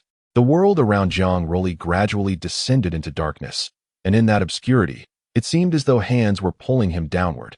Due to the nature of his cultivation method, he could perceive everything clearly, including Nanya and Lulan, though they remained oblivious to his presence. With enormous eyes still rotating, they opened to reveal the daylight and closed to shroud the world in night. Unbeknownst to them, they stood atop a single eye. Nanyao and Lolian emerged in the daylight, yet after only a few steps, both collapsed to the ground. Nanyao felt the yang energy within him searing his insides, and his gaze towards Lolian grew increasingly malevolent. Lolian, rendered immobile, was engulfed by an inexplicable chill that left her feeling rigid, frost encasing her neck. Lon Lon, what is wrong with you? Lolian, curled up on the ground, glanced at Nanyao and retorted, "Get away. Dare you?" he exclaimed. "I have longed to cultivate with you. You have no idea how often I think of you. Your visage ignites a fire within me, and today my desires shall be fulfilled. Ha ha ha." With that, Nanyao forcefully tore away Lolian's skirt, exposing her pristine form. He lunged towards her, but in the next moment, instead of pleasure, Lolian extended a tail, swiftly extracting his heart. Clutching his chest, Nanyao gasped, "Who are you, truly?" After completing her act, Lolian reverted to her original appearance and soared towards the direction of the dragon's roar. "Dead, perished at the bottom. I was fortunate to escape. The yin and yang within you are reversed, the cosmos turned upside down. If not treated promptly, you may not survive the night. Elder, have you discerned something? You must have encountered something extraordinary. Did you venture into a realm of ever-shifting dichotomy? How does the Elder know? In the record of divine beasts, there exists a creature known as Taiyin Yuying and Taiyang Zhuzhao. When its eyes are open, it is daytime. When closed, it is nighttime. Daytime embodies pure yang energy, while nighttime exudes pure yin energy. You have lingered too long in the night, resulting in a backlash of yin energy. However, this is merely a minor issue. Guangming Kanglen produced a pill and offered it to Lolian. This is the yin resolving pill. It can dispel the cold poison. Take it. Thank you, Elder. Elder, this Ying Long is exceedingly cunning. We are at a loss against it. What a waste, Guangming Kanglen exclaimed, stepping forth, causing the entire seabed to tremble as he emanated a silver divine radiance. He raised his hand, condensing the source power of heaven and earth into a long spear. It pierced the void, colliding with the dragon's claw. The claw shattered, yet the spear did not falter, continuing its relentless advance. The dragon swam with all its might, its golden scales serving as indomitable shields against the divine spear's descent. A piercing sound resonated as the spear's power intensified. Guangming Kanglen charged towards the mountain's peak, and the ethereal image of the celestial reappeared, unleashing a terrifying divine might. The dragon felt itself ensnared by this force. This was the pinnacle power of the transcendent sacred realm. Beneath this strike, all within the void was sealed, as if the purest light of day burned through the dragon's form, eliciting a mournful roar from it. It is over. Guangming Kanglen thrust the spear through the dragon's body. At that moment, the light surged into the dragon, causing Jiang Ruoli's heart to tremble violently, unleashing a second wave of sacred energy and the undying sutra towards Guangming Kanglen. How can there still be someone? A sudden chill ran through the hearts of the onlookers as a young man surged toward Guangming Kanglen, emanating an extraordinary aura of sanctity. Seeking death, Guangming Kanglen unleashed a palm strike, the luminous handprint hurtling directly toward Jiang Ruoli. Yet, Jiang Ruoli was imbued with true holy energy and the power of immortality, which collided with the luminous handprint, shattering it. Undeterred, Jiang Ruoli pressed on, and the two locked gazes as they met in a clash of palms. The source of immortality surged into Guangming Kanglin's body, while Jiang Ruoli was violently thrown back, crashing against Long Long and plummeting into the depths of the lake. Guangming Kanglin glanced at his palm, scorched by Jiang Ruoli's immortal force and holy energy, realizing that this power had also penetrated into his own being. "Have you encountered that person before?" Guangming Kanglin inquired. "No," came the reply to Li Wang. "Was it not said that only Qing Xianjun was aware of this? Why then does another appear?" The divine emperor's voice thundered with anger. Asked the emperor, "Who shall I inquire?" Retorted Guangming Kanglin, "That I suspect that Qing Xianjun harbors some ulterior motives. There is an unsettling familiarity about him, as though I have seen him before yet cannot place where. The martial emperor is overly cautious. Qing Xianjun has been thoroughly investigated by Li Wang, and no issues were found. Moreover, the emergence of the Yinglong breaking through calamity is something that cannot be concealed. So do not divert blame. If Qing Xianjun remains silent, how could we ascertain that a divine beast is present? Yet I still find this matter exceedingly suspicious. That it is far too coincidental that only Qing Xianjun has made such a discovery." The divine emperor insisted. "What do you mean, martial emperor? Does not every genius possess a certain fortune? Do you not?" Retorted the martial emperor. "If none of you possess such fortune, could you have achieved your current successes?" Li Wang, calm your fury. The martial emperor means no offense, but the sudden appearance of an individual does indeed raise doubts. However, you are correct. Every genius is accompanied by fortune. Moreover, Qing Xianjun has only risen to prominence in the past 6 months. And considering he resides not far from the blacksmith shop, it is entirely reasonable for him to make such a discovery. Therefore, let us cease our mutual suspicions. The immediate concern lies with the Yinglong and that young man. Wise words, indeed. Once we capture him, all will be revealed. Chapter 22. Guangming Kanglin. After being violently cast aside, Jiang Ruoli found his meridians utterly shattered. Long Long, dragging his battered form, carried Jiang Ruoli within. How could this audacious fellow dare to confront a transcendent being? It was beyond comprehension where he found such courage. Is it not for your sake? Long Long replied. It is my first encounter witnessing a human willing to risk their life for us. However, fret not. Little dragon, he possesses the immortal sutra, rendering him nearly impossible to perish. You should hide in the cave, while I shall deal with those outside. Can you truly contend with them, senior? After all, you are sealed. Spare me your excessive words. I am, at the very least, at the pinnacle of perfection. Those few are hardly enough to challenge me. Awake, little man. If you rouse now, I promise to bear you dragon offspring. By the way, I have been holding in my urine for a century. It is time to put it to use. Let the fish of the sea drink the urine of the Yinglong, and they shall transform into true dragons. Today, I bestow this upon you, Long Long exclaimed, proceeding to relieve himself upon Jiang Ruoli. What a relief! Despite suffering grave injuries, Jiang Ruoli soon regained consciousness upon detecting the pungent odor of urine enveloping him. He initially feared he had soiled himself. Long Long, how long have I been unconscious? Merely a few hours. The dew of my celestial essence is indeed delightful, and you seem to have recovered splendidly. What is that foul odor?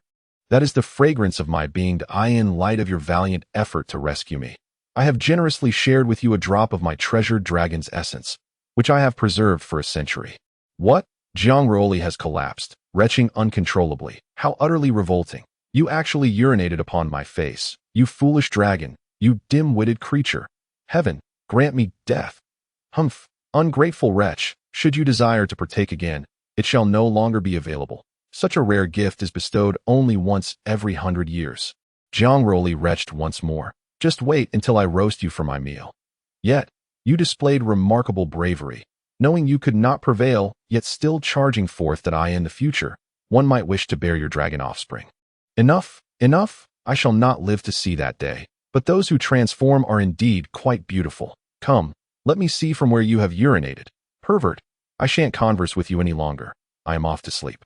Senior, where have they gone? Guide Sanqiong inquired. Just beneath the lava.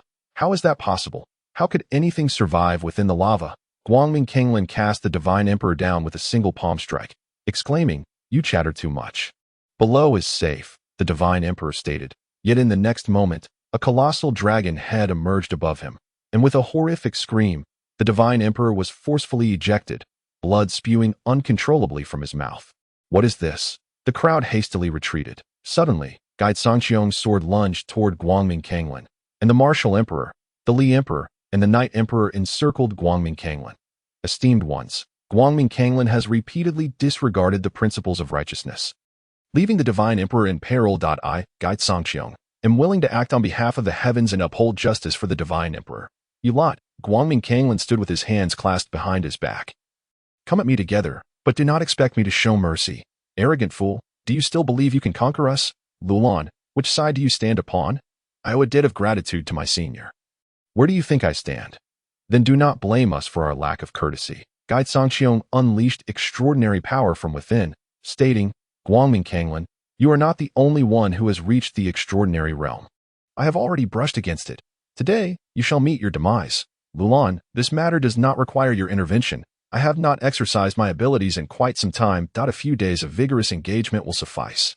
Guangming Kanglin suspended a colossal and boundless array of Tao above, enveloping the space, from which countless swords of light descended. Dissolution of light, Guangming Kanglin softly declared, as the myriad swords of light descended upon them. Each containing the essence of illumination, the light swords sought to pierce through the void, aiming to annihilate Guide Sangqiong and the others. Guide Sangqiong's form expanded to hundreds of feet. Gazing downwards, he proclaimed, Guangming Kanglin, we are both beings of the extraordinary sanctum. Release your hold now, and I shall spare your life. Guide Sangqiong's voice resonated powerfully. Today, I shall employ the mightiest techniques of the Void Realm Palace to defeat you. The myriad forms of heaven and earth, above the heavens, Guide Sangqiong transformed into a golden figure, overshadowing the sun, while Guangming Kanglin appeared diminutive in comparison. In this moment, he forged the path with his being. Radiating unparalleled divine majesty, the Emperor of the Void, shrouded in a malevolent aura, stood with his white hair billowing. As the very fabric of space around him fractured into blackened fissures, he drew forth an ancient sword from his back. Exuding a palpable intent to kill, the convergence of 9 summoned countless souls, cascading down from the heavens. The assaults of both combatants collided with the Dao ray, unleashing a torrent of energy that churned the entire lake. While a colossal finger of the heavens descended, rending the space asunder, a deafening explosion ensued as the Dao array shattered, and the ancient sword, accompanied by the souls, descended in a lethal strike, only to be met by a counter from Guangming Kanglin, who unleashed an invisible force that repelled the onslaught. The martial emperor, brandishing his spear, aimed it directly at Guangming Kanglin, the weapon infused with the will of a martial deity. In an instant, the surroundings appeared to be obliterated by the spear's might. As the Night Emperor transformed into a dual-winged white tiger, summoning thunderous lightning from the skies, the void collapsed chaotically, with each party unleashing their utmost power. Lulan, observing helplessly, felt the weight of the situation. At that moment, the Divine Emperor, wielding a divine sword from above, thrust downward, declaring, Guangming Kanglin, you have overstepped your bounds. I shall deliver the final blow. Lulan's eyes glimmered with an otherworldly allure as a black vortex manifested behind her, devouring everything in its vicinity. Her aura surged dramatically, the vortex expanding infinitely, becoming increasingly terrifying. Lulan, I advise you to mind your own affairs. Otherwise, today shall mark your demise. Lulan scoffed disdainfully. Is that so? Just by your own might? A tyrannical assault surged towards both adversaries, as Guangming Kanglin transformed into a divine embodiment of light, within his realm where only luminescence existed, erasing all else. Everything fell victim to purification and disintegration. While Guide Sangqiong and his companions were enveloped in a blinding radiance, their movements rendered agonizingly slow within the world of light. Standing motionless, Guangming Kanglin exuded unwavering confidence in his prowess, as the attacks of the others were systematically dismantled by the white light. His speed had evidently reached the velocity of light, as he struck towards Guide Sangqiong, instantly covering the entire space with the imprint of his luminous hand. Unable to sway Guangming Kanglin, Guide Sangqiong felt a surge of frustration. Realizing the vast chasm between their strengths, the great hand descended. Guide Sangqiong and his allies were crushed beneath its weight. Guangming Kanglin, the tides of fate shall turn. I shall inevitably return to challenge you, he declared, activating a secret technique that transformed him into a streak of blood-red light, fleeing into the distance. Guangming Kanglin did not pursue. At their level, external forces were unlikely to bring about their demise. and Guide Sanqiong's strength was not significantly inferior to his own. However, the trio of Li Huang, Wu Huang, and Yi Huang were no match for Guangming Kanglan, who cast them directly into the molten magma below. Lulan consumed the Divine Emperor's sword as the black vortex continued to expand, transforming the surroundings into sustenance. Lulan, I did not expect you to conceal your true power so deeply. Today, I have witnessed your prowess.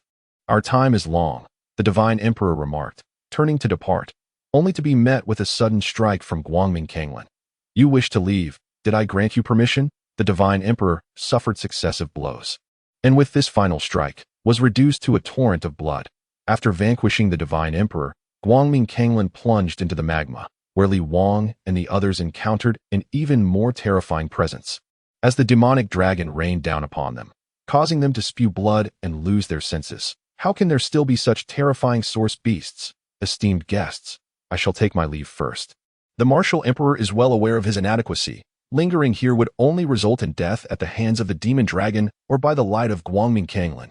The Li Emperor and the Yi Emperor hastily knelt upon the ground, imploring, Senior, we have been incited by Guide Sanqiong.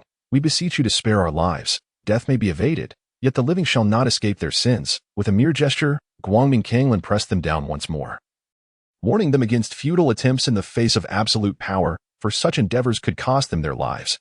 Out of consideration for their past, I shall grant you a reprieve. The two, rendered utterly feeble, exchanged wary glances with Lulan. I shall not lay a hand upon you.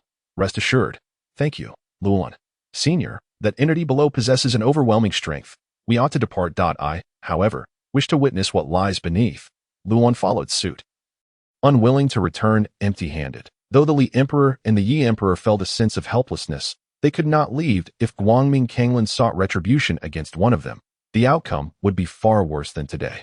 Humans, you disturb my tranquility. Do you acknowledge your crimes? The Yi Emperor and the Li Emperor turned pale, having just been powerless against the demon dragon, now trembling uncontrollably before it. As it turned out, it was an adulting long. Senior, might I borrow a few drops of your demonic blood? Guangming Kanglan inquired. Presumptuous. The demon dragon's demonic energy surged towards Guangming Kanglan, yet he remained unmoved, his radiant power repelling the malevolent force, a testament to his formidable strength. Perfected level, the demon dragon felt a flicker of astonishment. Your cultivation is scarcely inferior to that of the Light Lord. Why seek death? Despair washed over the Li Emperor and the Yi Emperor. Perfected level, no wonder they were no match even when united. I have no desire to engage with you, esteemed one, yet the dragon's blood is a necessity for me. If you agree, I am willing to offer you 2 transformation pills as compensation. What say you? I have another condition. Leave this white tiger behind. It has been ages since I have savored such delicacies. The Li Emperor felt a surge of anxiety. Fortunately, he was not a descendant of divine beasts, or he would share the same grim fate as the Yi Emperor. After acquiring the dragon's blood, Guangming Kanglan tossed a portion to Lulan and the Li Emperor. Thank you, Senior. I shall take my leave. Senior, why did you allow them to escape? Little longer. A true dragon must learn to be content. His strength is now nearly on par with mine, which is precisely why we both wish to avoid conflict. Moreover, with the transformation pills, I am far more comfortable. In the spirit of our kinship, I shall bestow one upon you. Thank you, Senior. Young one, treat long well. Otherwise, I shall be the first to hold you accountable. After consuming the transformation pill, the demon dragon transformed into an elderly man, appearing as though he might succumb at any moment. Jiang Ruoli felt a sense of satisfaction. After all, they had also slain a half-saint this time. A night's rest, and then they would set out once more. Jiang Ruoli lay upon the ground, feeling the yang fire within her surge dramatically, compounded by previous internal injuries, leading her to faint. Long, having consumed the transformation pill, had morphed into a graceful maiden. This fellow, how could she fall asleep again? I intended to surprise her. Alas, why is it so scorching? Senior, what has happened to her? It is merely a backlash from the immortal rebirth scripture. Just feed her some of your saliva or urine, and that will suffice. Long perched atop Jiang Ruoli's head, and the sound of a stream could be heard, as a pungent odor instantly roused Jiang Ruoli from her slumber. Upon opening her eyes, she beheld Long urinating directly into her mouth. Ah! Jiang Ruoli cried out, you foolish dragon, I shall surely roast you one day. However, in her current state, Jiang Ruoli found herself unable to move. resigned to watching Long Long empty her bladder into her mouth. How delightful. Jiang Ruoli felt a desire to perish, yet upon gazing at Long Long, the flames of lust ignited within her. Am I truly intrigued by a dragon? Hee hee. Coveting the beauty of this celestial maiden, I see. In our dragon clan, when a female dragon is seen by a male, it is a prelude to mating. Now that you have laid eyes upon me, I shall reluctantly engage in this union. Silly dragon, what are you plotting? Long Long shed her garments and mounted Jiang Ruoli, proclaiming, let us bear dragon offspring together. Help. Jiang Ruoli weakly yearned to escape, yet Long Long was insistent. And thus ensued an unforgettable night. Jiang Ruoli shed tears of regret, never anticipating that just days prior, she had bullied Qinyu, and now the tables had turned. After a day and night of tumult, Long Long finally relented, leaving Jiang Ruoli in a state beyond mere suffering that Long Long's might had exacerbated her already frail condition, though at least the yang fire had been quelled. Woe is me, you foolish dragon. You simpleton. Is this comfortable? This celestial maiden is still a maiden. Consider yourself fortunate, for I shall protect you henceforth. I have been taken by a female dragon. Yunner, I am truly sorry. Now that your vitality has returned, let us attempt this once more, striving for conception. Chapter 23. The true fire of the sun and the true fire of the moon. Jiang Ruoli had recently endured the greatest torment of her life. Each day, Long Long sought her out to conceive a child, leaving Jiang Ruoli in a state of profound distress. Long Long, I must leave. Take care of yourself. Go on, go on. If you are not with child in 3 months, I shall seek you out again. Jiang Ruoli's heart trembled. Perhaps it would be best to not return. How could that be? You are now mine. You must take responsibility for me, or I shall ensure that your son disowns you. Enough, enough. Jiang Ruoli had truly opened her eyes to the world. I shall take my leave. Do take care of yourself, and as long as you remain within this lake, they can do nothing to you. I shall return in due time. Young one, remember to bring plenty of wine and meat next time. Very well, I shall ensure the elder drinks to her heart's content. Long Long, am I truly departing? If you wish to leave, then so be it. My child, remain obediently within your mother's womb. Your father has forsaken you. Jiang Ruoli found herself momentarily at a loss for words, yet she embraced Long Long, saying, once I possess sufficient strength, I shall take you out. For now, the outside world is far too perilous. How does once every 6 months sound? Well, considering I have been here for over 3,000 years, half a year is but a fleeting moment. Be cautious. Do not meet your demise outside, as there is a chance these individuals may already be doubting your identity. It's all right. I have my methods to cope, replied Long Long. Youngster, in the future, should the undying scripture not act up, come to our place. You must have visited the lake's depths by now. It's not as dangerous as it seems. That is only because you have yet to discover that there are 2 divine beasts at the lake's bottom. One is Taiyang Yuying, and the other is Taiyang Zhuzhao. These celestial creatures govern the energies of yin and yang. The recent eruption of yang fire within you is likely related to Taiyang Zhuzhao. Why have I seen nothing of this? Indeed, the moment I emerged, the yang fire became restless. These 2 divine beasts are manifestations of chaotic energy, lacking a complete physical form. Thus, it is only natural you did not perceive them, given their formidable nature. Is there a way to harness the powers of these 2 divine beasts for oneself? Those who entertain such notions have met their demise, yet you are different. The undying scripture has yet to be cultivated to perfection. You may utilize the essence of Taiyang to suppress the yang fire, but remember, under no circumstances should you remain below during the day. Otherwise, the reversal of yin and yang will ensue, and your life will be forfeit. I have taken heed, esteemed senior. Long Long, do remember to stay indoors. That I understand. You are so tedious. Very well, I shall take my leave. Long Long. Go on. Truly, do you expect me to keep you for dinner? Meanwhile, hundreds of miles away, 2 pools of blood coalesced, gradually taking on human form. Damn that Guangming Kanglan. This time I shall remember. One of them declared, spare me your words. They are at the consummate level that if one's skills fall short, what can be done? The 2 figures were none other than the Divine Emperor and the Night Emperor, currently in a state of disarray. Night Emperor, do you truly believe he has achieved consummation? That cannot be. For how many years has it been since a consummate powerhouse has emerged in the realm of light? This could signal a change in the tides. If Guangming Kanglan truly intends to confront us, your divine kingdom may well be the first to fall. Night Emperor, how did you meet your end? My physical form was devoured by that responding dragon. Fortunately, I possessed the secret techniques of the White Tiger clan. Otherwise, I would have surely perished today. Are you not the least bit anxious? Should the divine kingdom fall, the Yelong kingdom shall not linger long after. What is there to rush? Guide Songqiong is the one who most fervently wishes to avoid Guangming Kanglan. I suspect he will seek us out before long. After several days of contemplation, Jiang Ruoli resolved to send Qianyu and Xiuyun to the Jiang Kingdom, subsequently disbanding the Tianxiang Tower. The once bustling and vibrant Tianxiang Tower now lay desolate. With only Jiang Ruoli remaining, Jiang Ruoli gazed at the letters from Xiuyun and Qianyu. They had already arrived at Luoshui residence, and Lancei had inadvertently become Feng Potion's disciple. Now, he had a junior brother. A smile graced Jiang Ruoli's lips as her figure vanished from Tianxiang Tower, making her way towards the lake's depths. Jiang Ruoli can now freely pursue her desires, unburdened by the increasingly frequent backlash of the undying scriptures. She remains in the third layer beneath the lake, where she suppresses the yang fire with the essence of the Taiyin by night and seeks guidance on cultivation from the demon dragon by day. All the while stealing glances at Long Long. This routine has persisted for months, during which Jiang Ruoli has gleaned a considerable amount of knowledge, and her bond with Long Long has flourished remarkably. Senior, is reaching the 10th realm truly so arduous? Why do I continue to fail? Needless to say, how many have achieved this throughout history? Each of us cultivates with a purpose. You must understand what drives your pursuit. What is the pinnacle you seek? For what reason? To protect those dear to me. Of course, this is not a mere platitude. You must contemplate it earnestly. Once you grasp this question, the answers will naturally coalesce. It is as if Jiang Ruoli has vanished from the kingdom of Li. For Wang Bin, the fifth executioner, has searched the imperial city for 3 months without a trace of her. During this time, Jiang Ruoli has consistently descended to the third layer of the lake.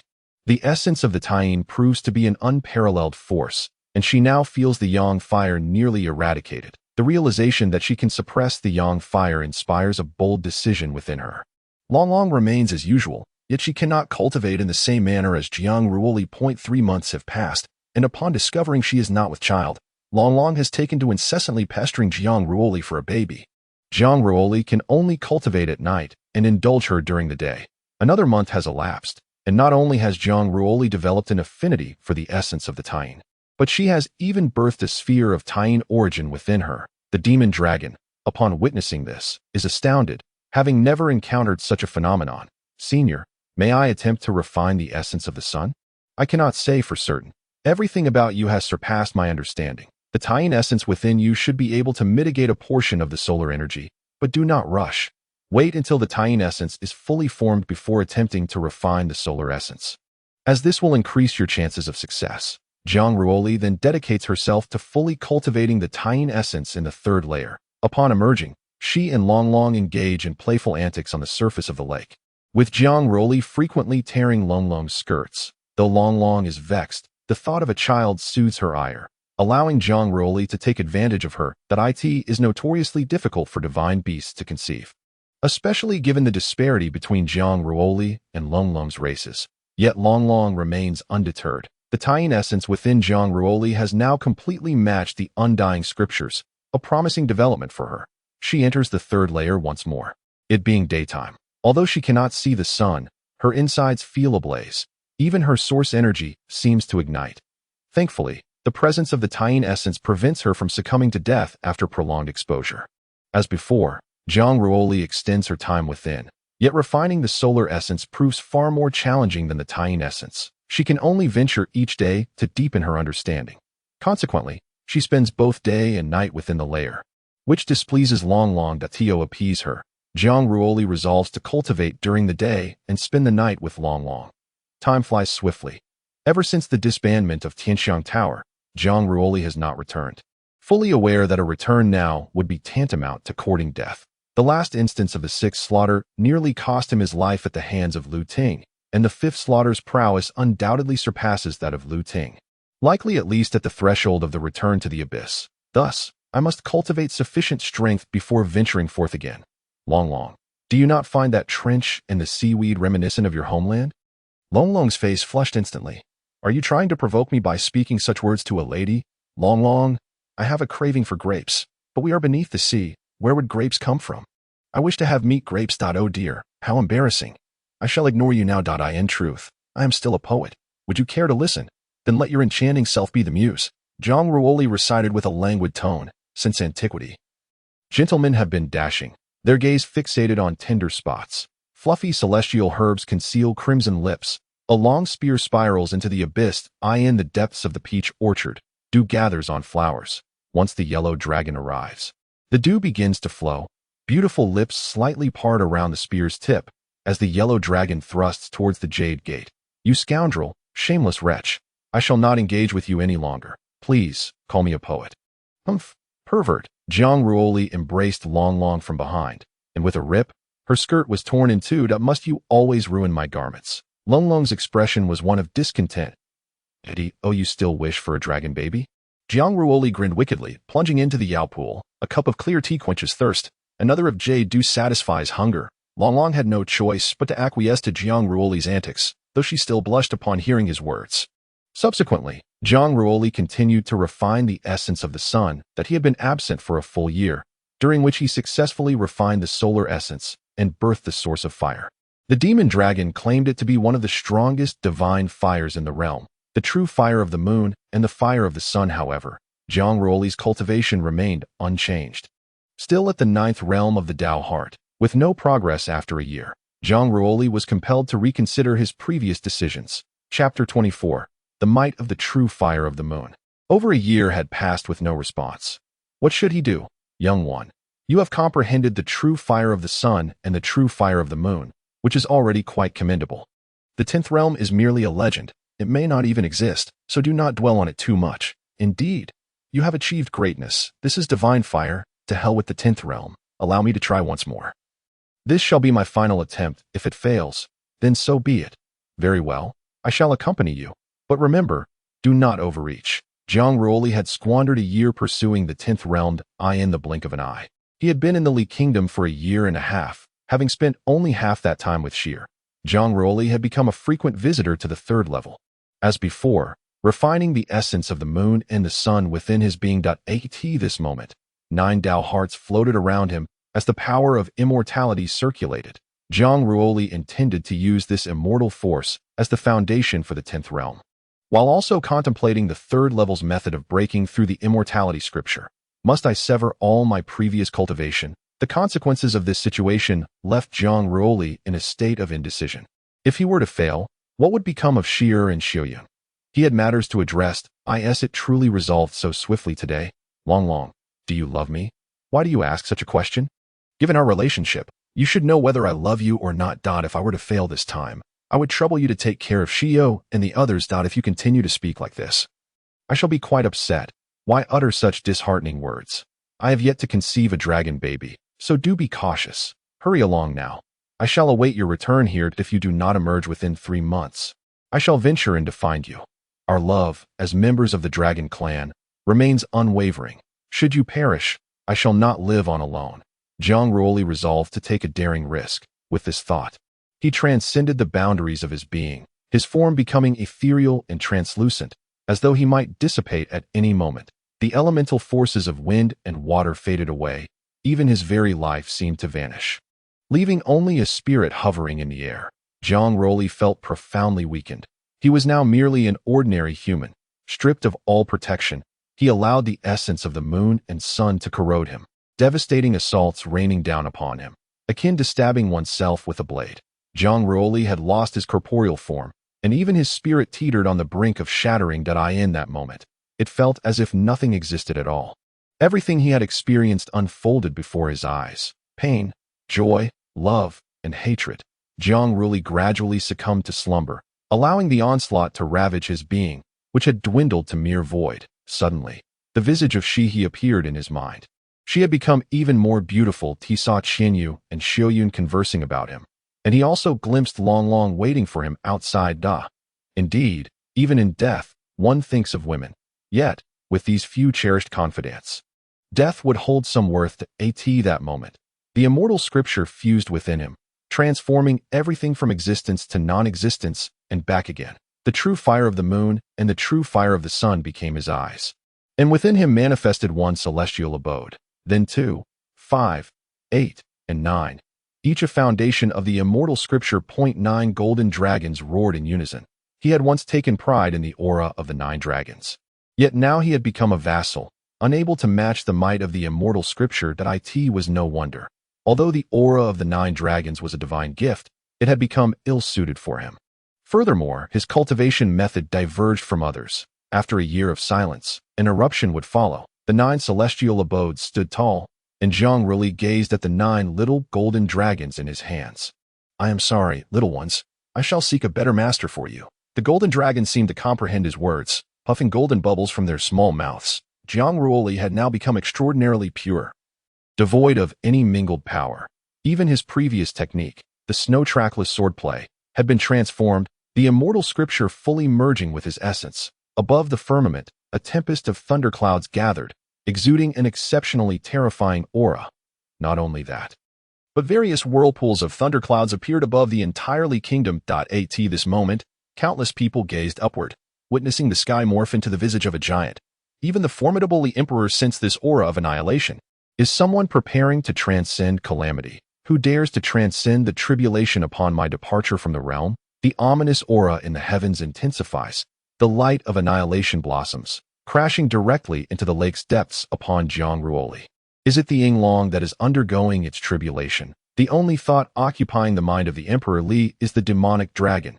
Indeed, it is a divine beast of extraordinary prowess. Once this emperor refines the dragon's essence and blood, I shall subjugate you for my own use. Jiang Ruoli now fears neither life nor death, for the energies of the Taiyin and Taiyang here are far more terrifying than this thunderous tribulation. The yin and yang are reversed. The universe is upended. The description of the demonic dragon is not inaccurate. Jiang Ruoli gazes skyward. "Come forth. What can you do to me?" The thunderclouds seem to have heard his provocation. As billions of lightning bolts converge, illuminating the sky, then descending upon Jiang Ruoli. This fellow, always causing a ruckus. The dragon has fled far away, for this tribulation is indeed too horrifying. But can he withstand it? Billions of bolts envelop the void. Jiang Ruoli's body begins to shatter, becoming transparent, disappearing, yet he reappears at the original spot, and scathed, "I have died once. What fear do I have of you?" Jiang Ruoli boldly declares to the heavens. "What do I have to fear?" His aura is supreme, unyielding. The thunderclouds seem to recognize they cannot contend with Jiang Ruoli, roaring before dissipating into the sky.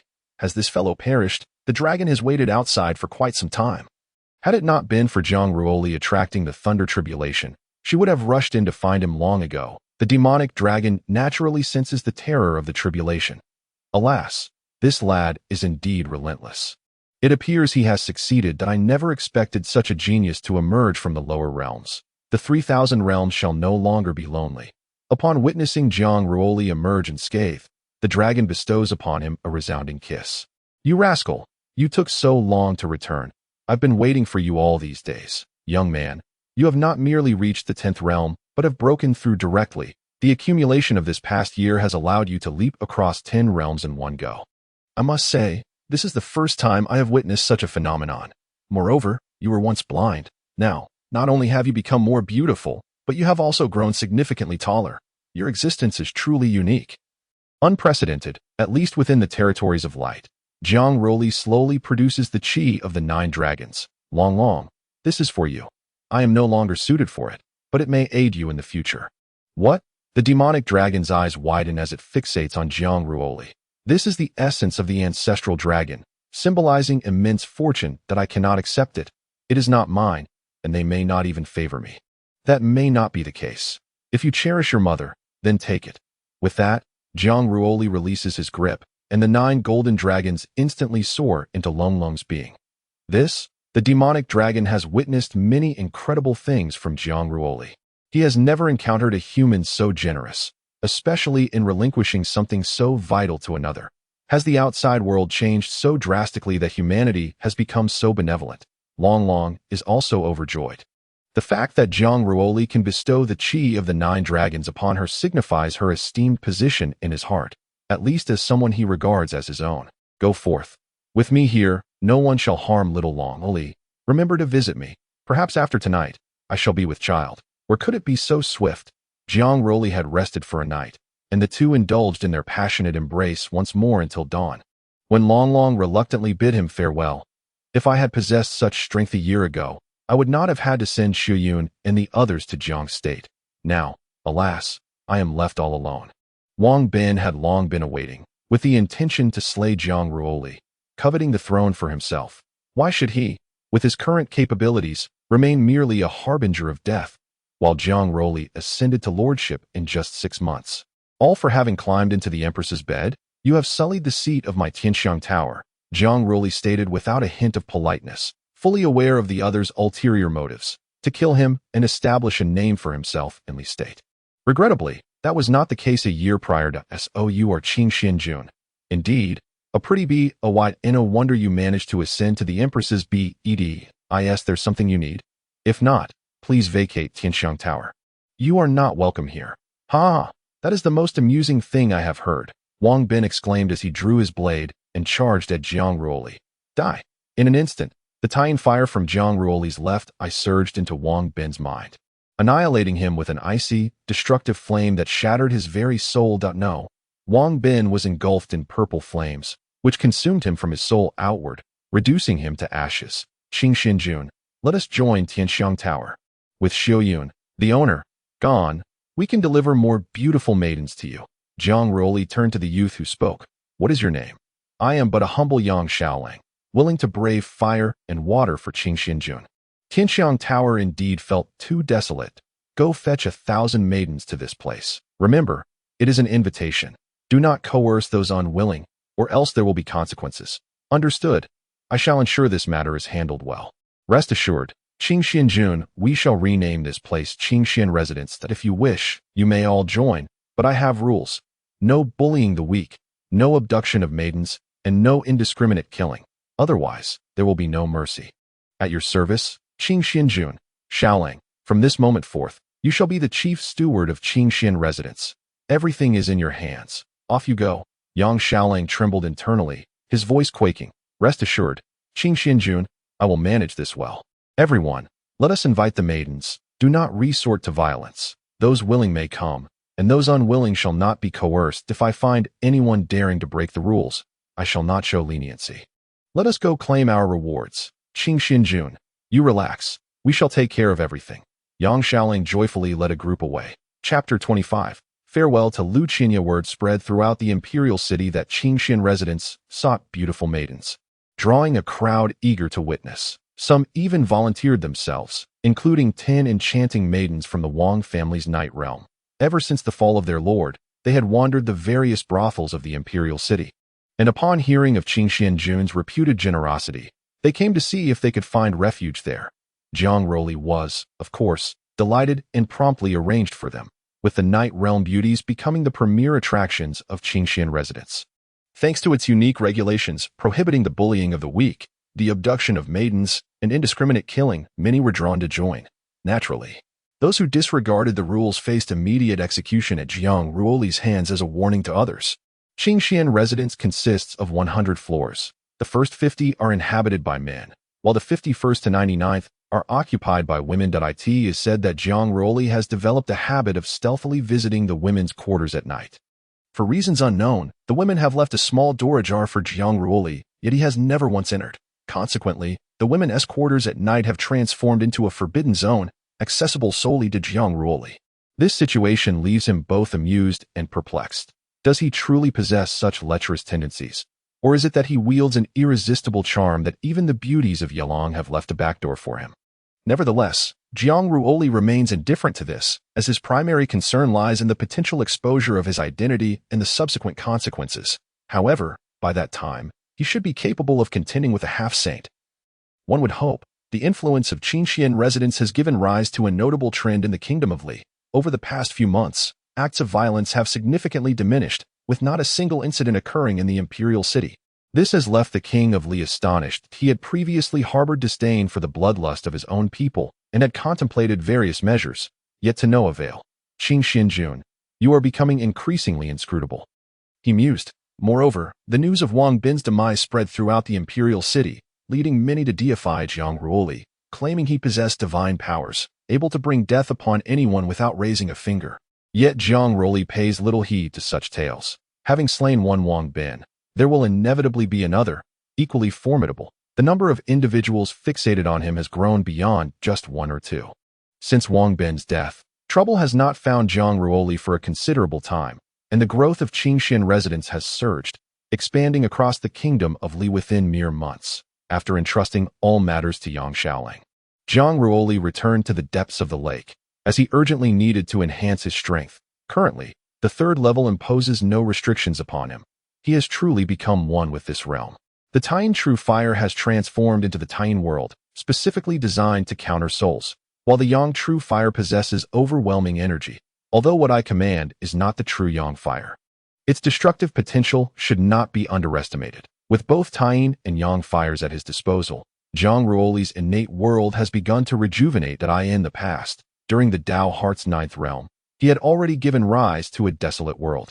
Now, as Taiyin and Yang merge into Yin and Yang, this space gradually brims with vitality. Jiang Ruoli remains uncertain of the true purpose of his world. The demon dragon is equally unclear. Subsequently, Jiang Ruoli engaged in a sword dance with Long Long, a technique originally conceived alongside Shouyun. To Jiang Ruoli's surprise, not only could he execute the sword dance with ease, but he also found his intentions aligned with Long Long's. During the performance, the sword's essence manifested into the forms of the two, engaging in a battle that was ever-changing and unpredictable. In addition to this, Jiang Ruoli, while contemplating the vastness of the sea, under the guidance of the demon dragon, evolved the technique wind treading without trace, establishing it as the foundation of the boundless ocean. Not long after, the king of Li summoned him. The once-in-a-century alliance of the Seven Kingdoms was set to commence in 3 months, with the venue being the Kingdom of Wu. Given that the previous alliance's champion was the prodigy Tang Yuhuang from Wu, the king of Li placed significant importance on this assembly, as it would influence the rankings of the Seven Kingdoms. Currently, Li ranked 3rd, while Jiang had surprisingly held the 2nd position in the past. Jiang Ruoli never anticipated the formidable strength of Jiang in those days, and she wondered how it had deteriorated into its present state in just a century. This time, the 1st and 4th assassins of the Li Kingdom, Lu Qinya, Qiu Xingguang, and the enigmatic talents Yang Feng, Dong Huang Rushua, and Wan Jianyi, were to participate. However, Jiang Ruoli would not be traveling with them. Aside from Qiu Xingguang, none of them harbored intentions other than to make a name for themselves through her demise. Jiang Ruoli leisurely purchased an ox cart and set off towards the Kingdom of Wu. Slow down, Big Ox brother.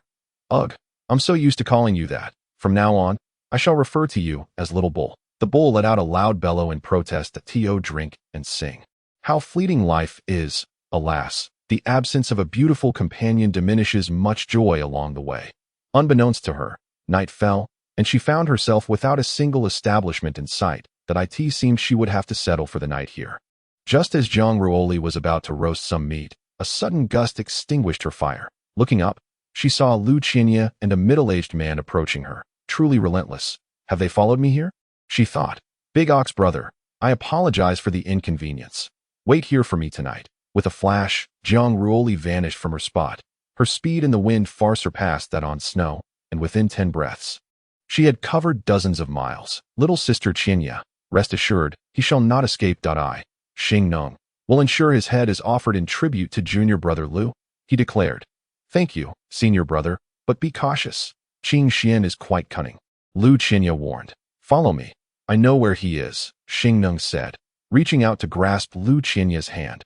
However, she deftly evaded his touch, creating an awkward moment. Senior brother, let us not waste time. If we delay any longer, he will get away. Little sister Qinya is correct. Let us apprehend him first, and then engage in a more thorough discussion, Xing Nong replied, his hand wandering with a lascivious gleam in his eyes. Let us go, Lu Qinya said, feeling a sense of revulsion yet unable to express her displeasure, opting to sidestep instead. Xing Nong, unfazed, called out, Little sister Qinya, wait for me. Jiang Ruoli swiftly fled, but her pursuers closed the distance.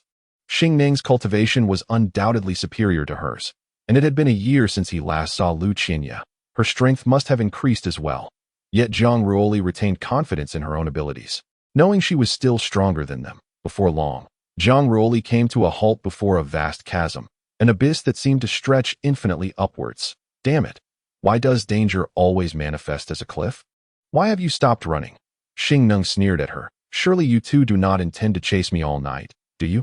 Qinya, Although I have wronged you in the past, must you seek out other men? That would surely make me jealous, Jiang Ruoli said, sitting on a stone and feigning seriousness, as if they had indeed shared a past. That I implore you, vile scoundrel, cease your nonsensical ramblings and return my elder brother's life. Do not be hasty. May I inquire your esteemed name? Fourth Executioner Xingnong. How do you wish to perish? Who is to die? Am I? Qianyi. It has been a year since we last met, and you have grown ever more beautiful. I am aware of my wrongs towards you. So might you indulge me for one more evening? Lu Qianyi trembled with fury. You lecherous scoundrel, prepare to meet your end. Qing Xinjun, dare you tarnish my sister Qianyi's reputation? Truly, you deserve death. Qianyi, do not be angry. Your brother's demise was not at my hands, but rather a consequence of backlash, a truth you are well aware of. Besides, why would I wish to slay my own brother-in-law? Enough? How could my sister Qianyi ever take a liking to you? I shall send you to your grave now. Would you rather I surrender? Qianyi, considering our past intimacy, please spare me. I swear I shall never reveal our affair. Now you realize fear, Sister Qianyi. Bind him. Let us rest for the night before we proceed with his torment. Senior brother, this lecher is exceedingly cunning. I fear unforeseen mishaps. With a senior brother present, what is there to fear? Qianyi, do you truly wish to end my life?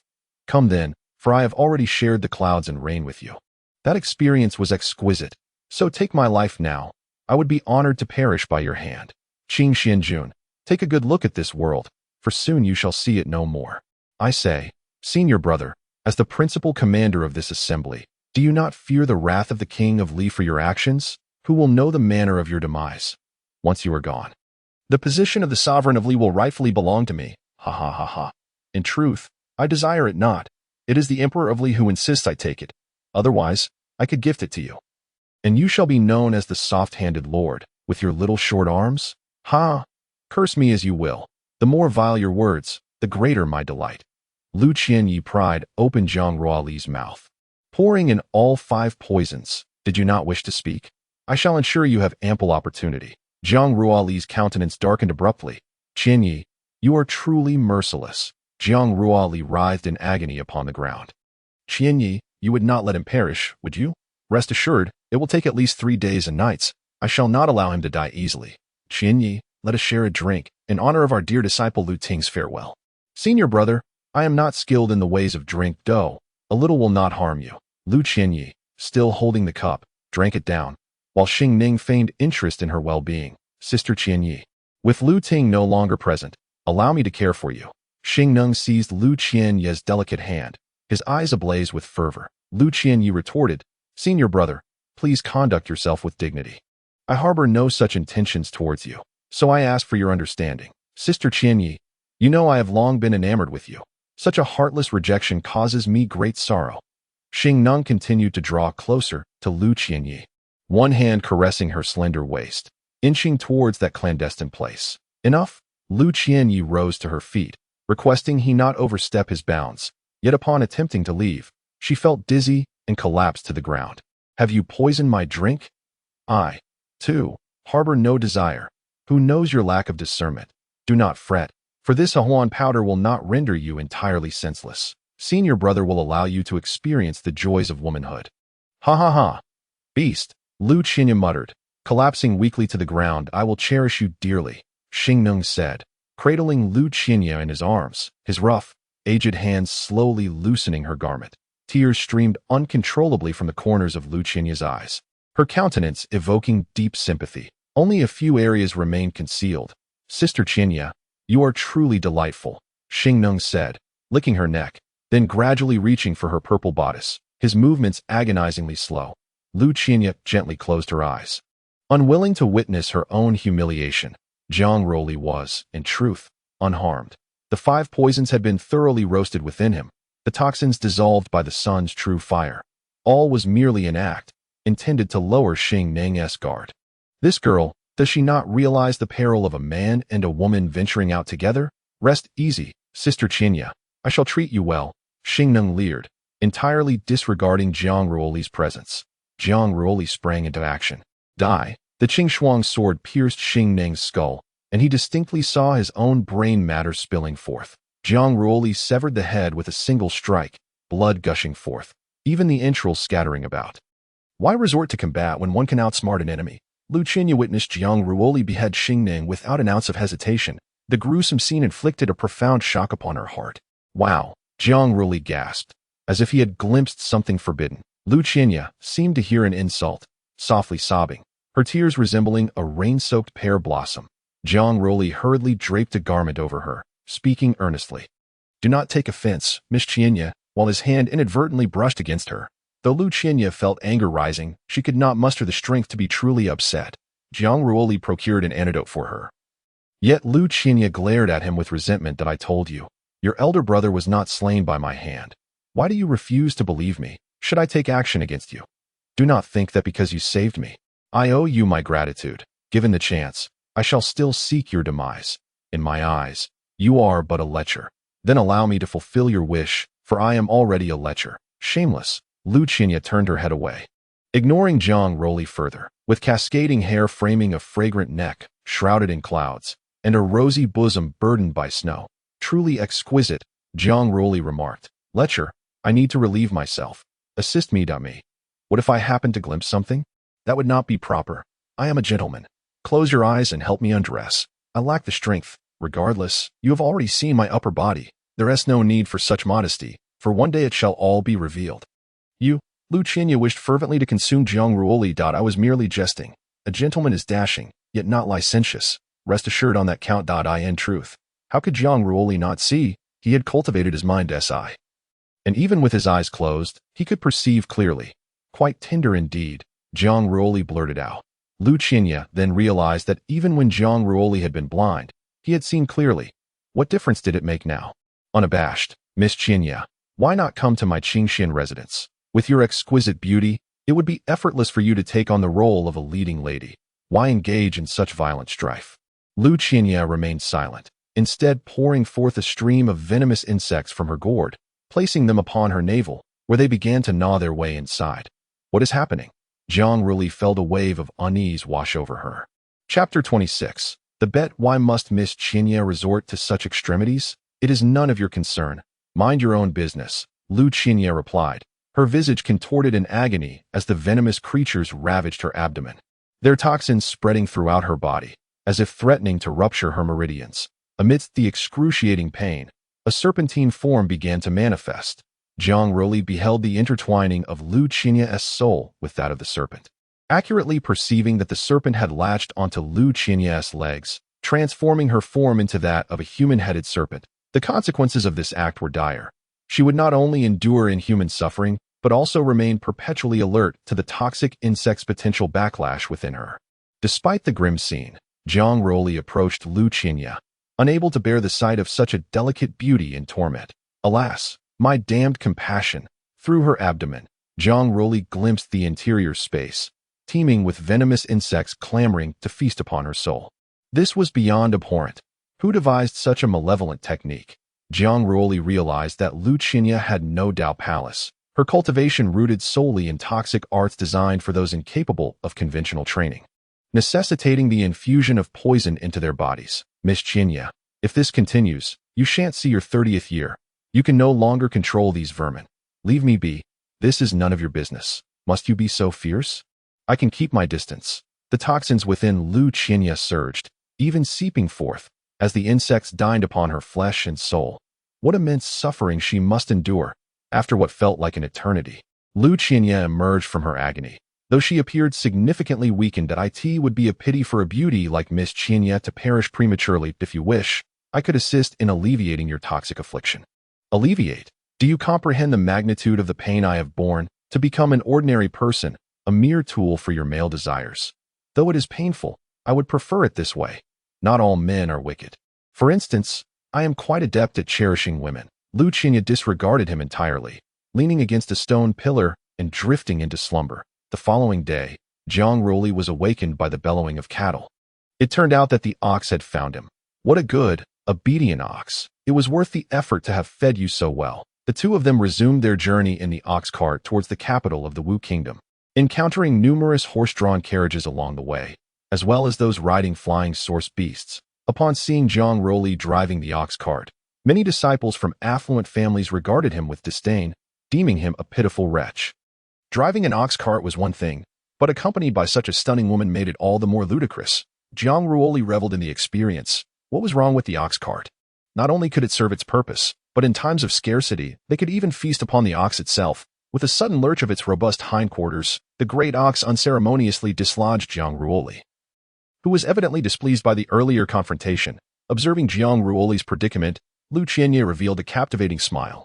Sister Qianye, you radiate such beauty when you smile. Go away. Silly ox, behave yourself, or I shall sell you off. The two finally entered the imperial city, passing by an arena for beast fights. Jiang Ruoli, intrigued, decided to take a closer look in the Kingdom of Wu. There are numerous such arenas, where beasts engage in combat.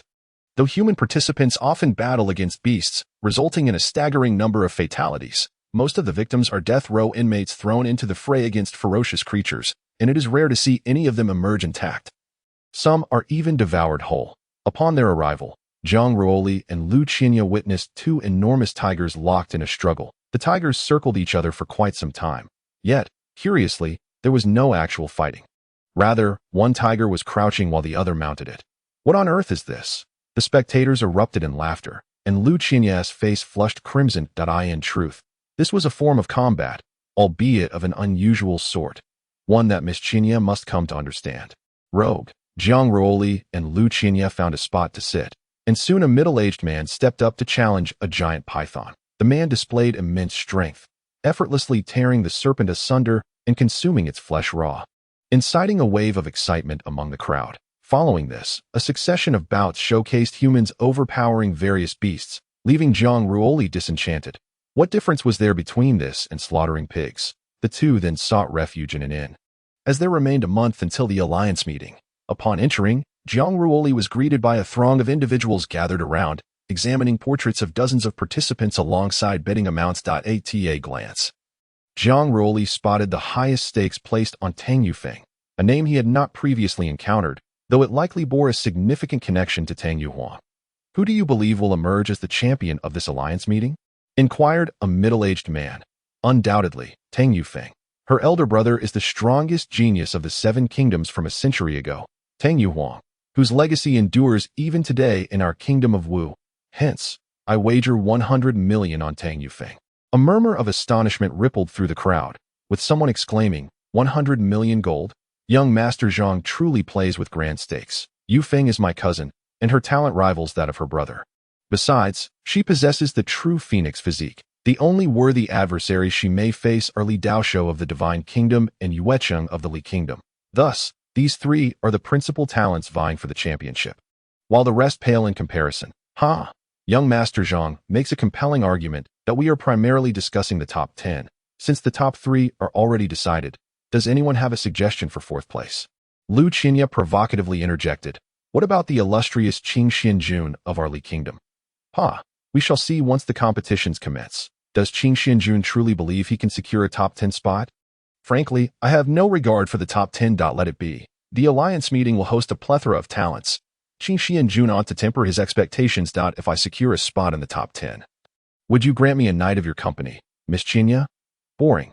Ladies and gentlemen, who wishes to place bets on Yi Xiaotian, contender for 4th place in the alliance meeting? Who is this person? I have never heard of him before. Remarked a middle-aged man. Yi Xiaotian is the prince of the Yelong Kingdom, possessing the bloodline of the divine beast, the white tiger. His cultivation is already nearing the realm of Guixiu, which cannot be deemed as anything less than formidable. Thus, I believe that young Master Yi still has a chance to enter the top 4. Jiang Ruoli and Lu Qianye sat down to listen. This was their first encounter with the talents from the outside world, many of whom were unfamiliar to them. Miss Qianye felt that Jiang's cultivation was indeed advantageous compared to theirs. Yet, what Yu's is high cultivation, bloodlines, and the suppression of techniques are far more terrifying.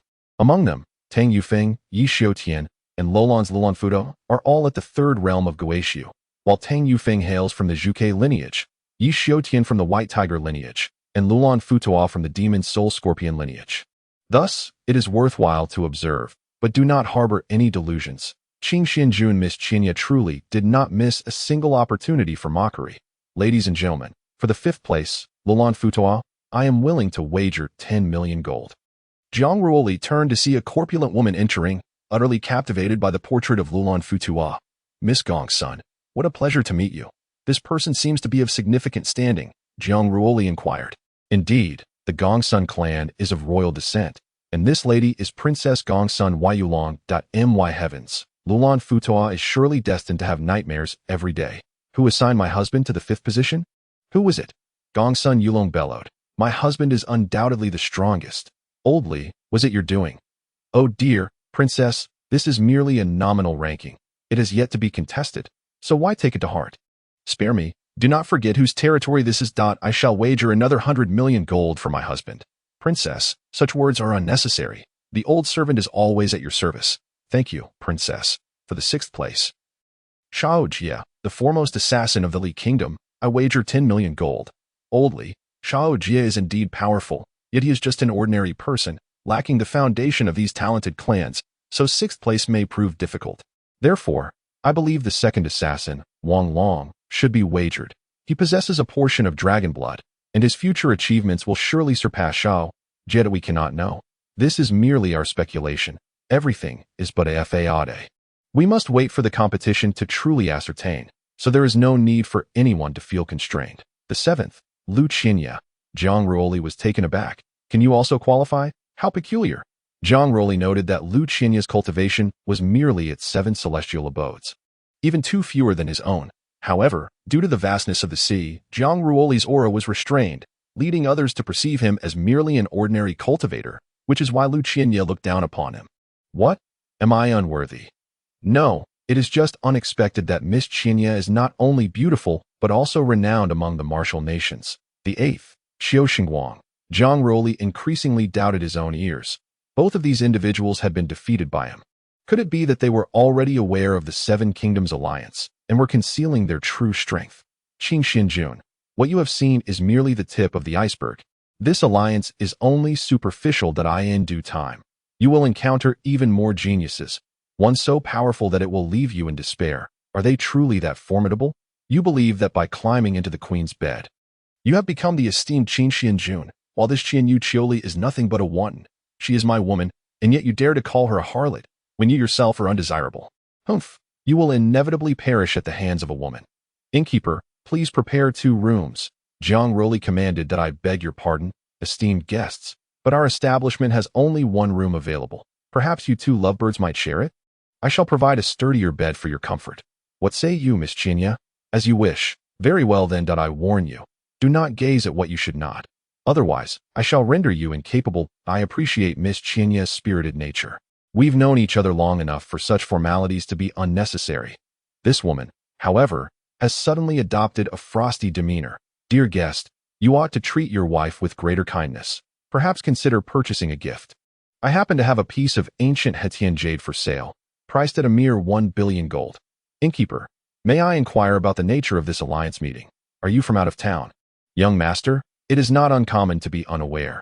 It is quite simple. One merely needs sufficient strength to participate. However, historically, the casualty rate at these meetings has been alarmingly high. The last gathering of the 7 Kingdoms saw over 1 million cultivators in attendance.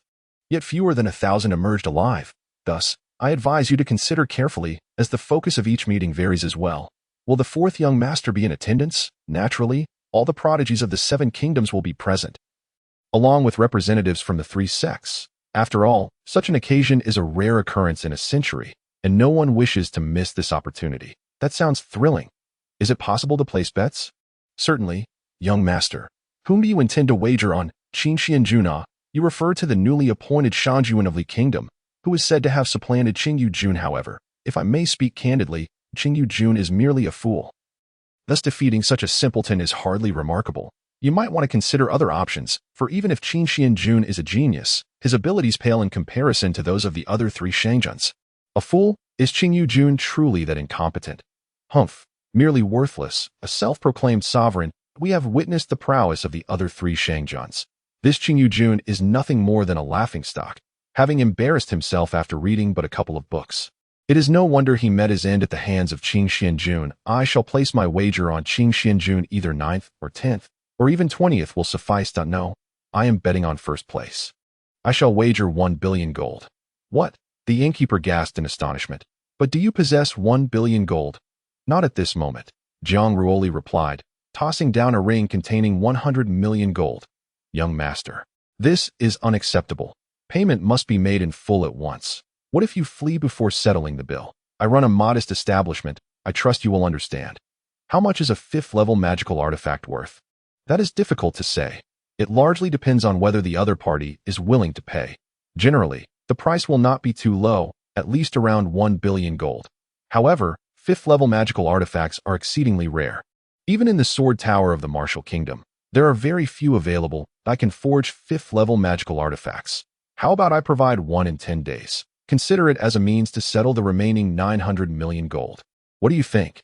You can forge them? It is not that I do not trust you. There are only 2 5th-level blacksmiths in the Kingdom of Wu. Please, do not jest any longer. Very well. Jiang Ruoli had no choice but to produce the Qingshuang sword, a 5th-grade superior magical artifact valued at 900 million gold. The shopkeeper, beholding the sword radiating a bluish luminescence, was taken aback, his eyes widening in astonishment. Are you certain you wish to use it as collateral? Naturally. Is it worth such a sum?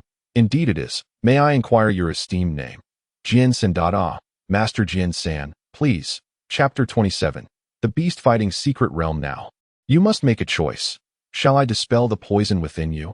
Or will you succumb to the backlash of the toxins and perish? Your body can no longer endure the quintessence of the 5 poisons. I possess a method to aid you in your cultivation anew, and no need. If I cannot withstand it, I shall simply die. This would not be my first encounter with death, and your pity is unnecessary. Jiang Ruoli remarked, Alas, I cannot bear to witness your demise before my eyes. I have an affinity for beautiful women. You need not repay me. A mere kiss will suffice. You are indeed as lecherous as the rumors suggest. First with Xiao Yun, and then with the Empress Qianyu. It seems any beauty captures your interest, turning them into your subservient possessions. Miss Qianyu has misunderstood, although they are all my women. Each holds a significant place in my heart. If ever they were in peril, I would willingly sacrifice my life to protect them. Men are but creatures governed by carnal desires, some even less noble than swine or hounds. Miss Qianyu, do you harbor any unforgettable memories? Feel free to share. I believe we are kindred spirits, that we are not the same. Lu Qianyu shed her garments, revealing not the pristine skin she once possessed, but rather a body marred by scars. Aside from her face, which remained unblemished, Jiang Ruoli found it unbearable to witness. You know, he cherished my visage, yet tormented me daily, carving my flesh with sharp blades. The more I suffered, the more he delighted in my pain. Eventually, my elder brother could no longer bear it, and thus ended his life, and we siblings utilized his blood and flesh to cultivate dark arts. Though I never anticipated that heaven would not spare me, Jiang Ruoli was left speechless. Indeed, each individual's experiences shape their perspectives on life, that one's own observations and feelings are confined to a minuscule sphere. And the only response to another's misfortune can be sympathy, not judgment. That I must rest now. Do not approach me. You may sleep on the ground. Miss Qianyu, do not dwell on it. All shall pass. You possess a remarkable perspective, yet I find myself intrigued by your identity. It appears the Jiang Kingdom does not harbor someone of your stature, and your sending Xiao Yun and Qianyu to the Jiang Kingdom raises suspicions. What is so peculiar about that? Prince Lansei has also ventured to the Jiang Kingdom. Would you suspect him to be anything but a legitimate offspring of the Li royal family simply because he has traveled there? Several assassins have kept a close watch on me. My actions are solely for the safety of Xiao Yun and the others. It is indeed curious. A blind man disappears for a year only to regain his sight. Moreover, what is truly perplexing is how this blind man managed to capture Xiao Yun and the Empress upon his arrival, rendering the 2 beauties of the royal city utterly captivated, even to the extent of forsaking their homeland. I fail to comprehend what charm you possess. If the Chiba girl is willing, we may engage in a profound exchange. Perhaps over time, you will come to find me quite charming. That it is better to endure life than to meet a bitter end. Overthinking serves no purpose. Now that I have arrived in the Kingdom of Wu, Jiang Ruoli naturally intends to explore it thoroughly. I wonder if I will have the chance to meet my senior brothers this time. I am also uncertain if Xi'er will come. Alas, my beloved Xi'er, how I long for you. After the alliance of the 7 kingdoms, I plan to visit the Titan race, for my yearning is overwhelming. Jiang Ruoli stood in a daze in the center of the road when suddenly a carriage approached. Get out of the way, the coachman shouted, lashing Jiang Ruoli with a whip. Jiang Ruoli swiftly seized the iron whip, dragging the coachman down and stepping on his face. Impudent, I am a servant of the Gongsun family. The coachman yelled beneath Jiang Ruoli's foot, that moment. A figure emerged from the carriage, casting a disdainful glance at Jiang Ruoli. This young man is far too impulsive. He is none other than Gongsun Ergu, the notorious second heir of the Gongsun family. Known for his tyrannical behavior, we should be avoiding him at all costs. Yet here he is, directly trampling the servant of his household. How is that not a slap to the face of this second heir? Kill him, commanded Gongsun Ergu, as two cultivators by his side brandished their swords. Charging at Jiang Ruoli. Suddenly, all present felt a chilling aura erupting from Jiang Ruoli, as the tiny true fire instantly obliterated the consciousness of the two assailants.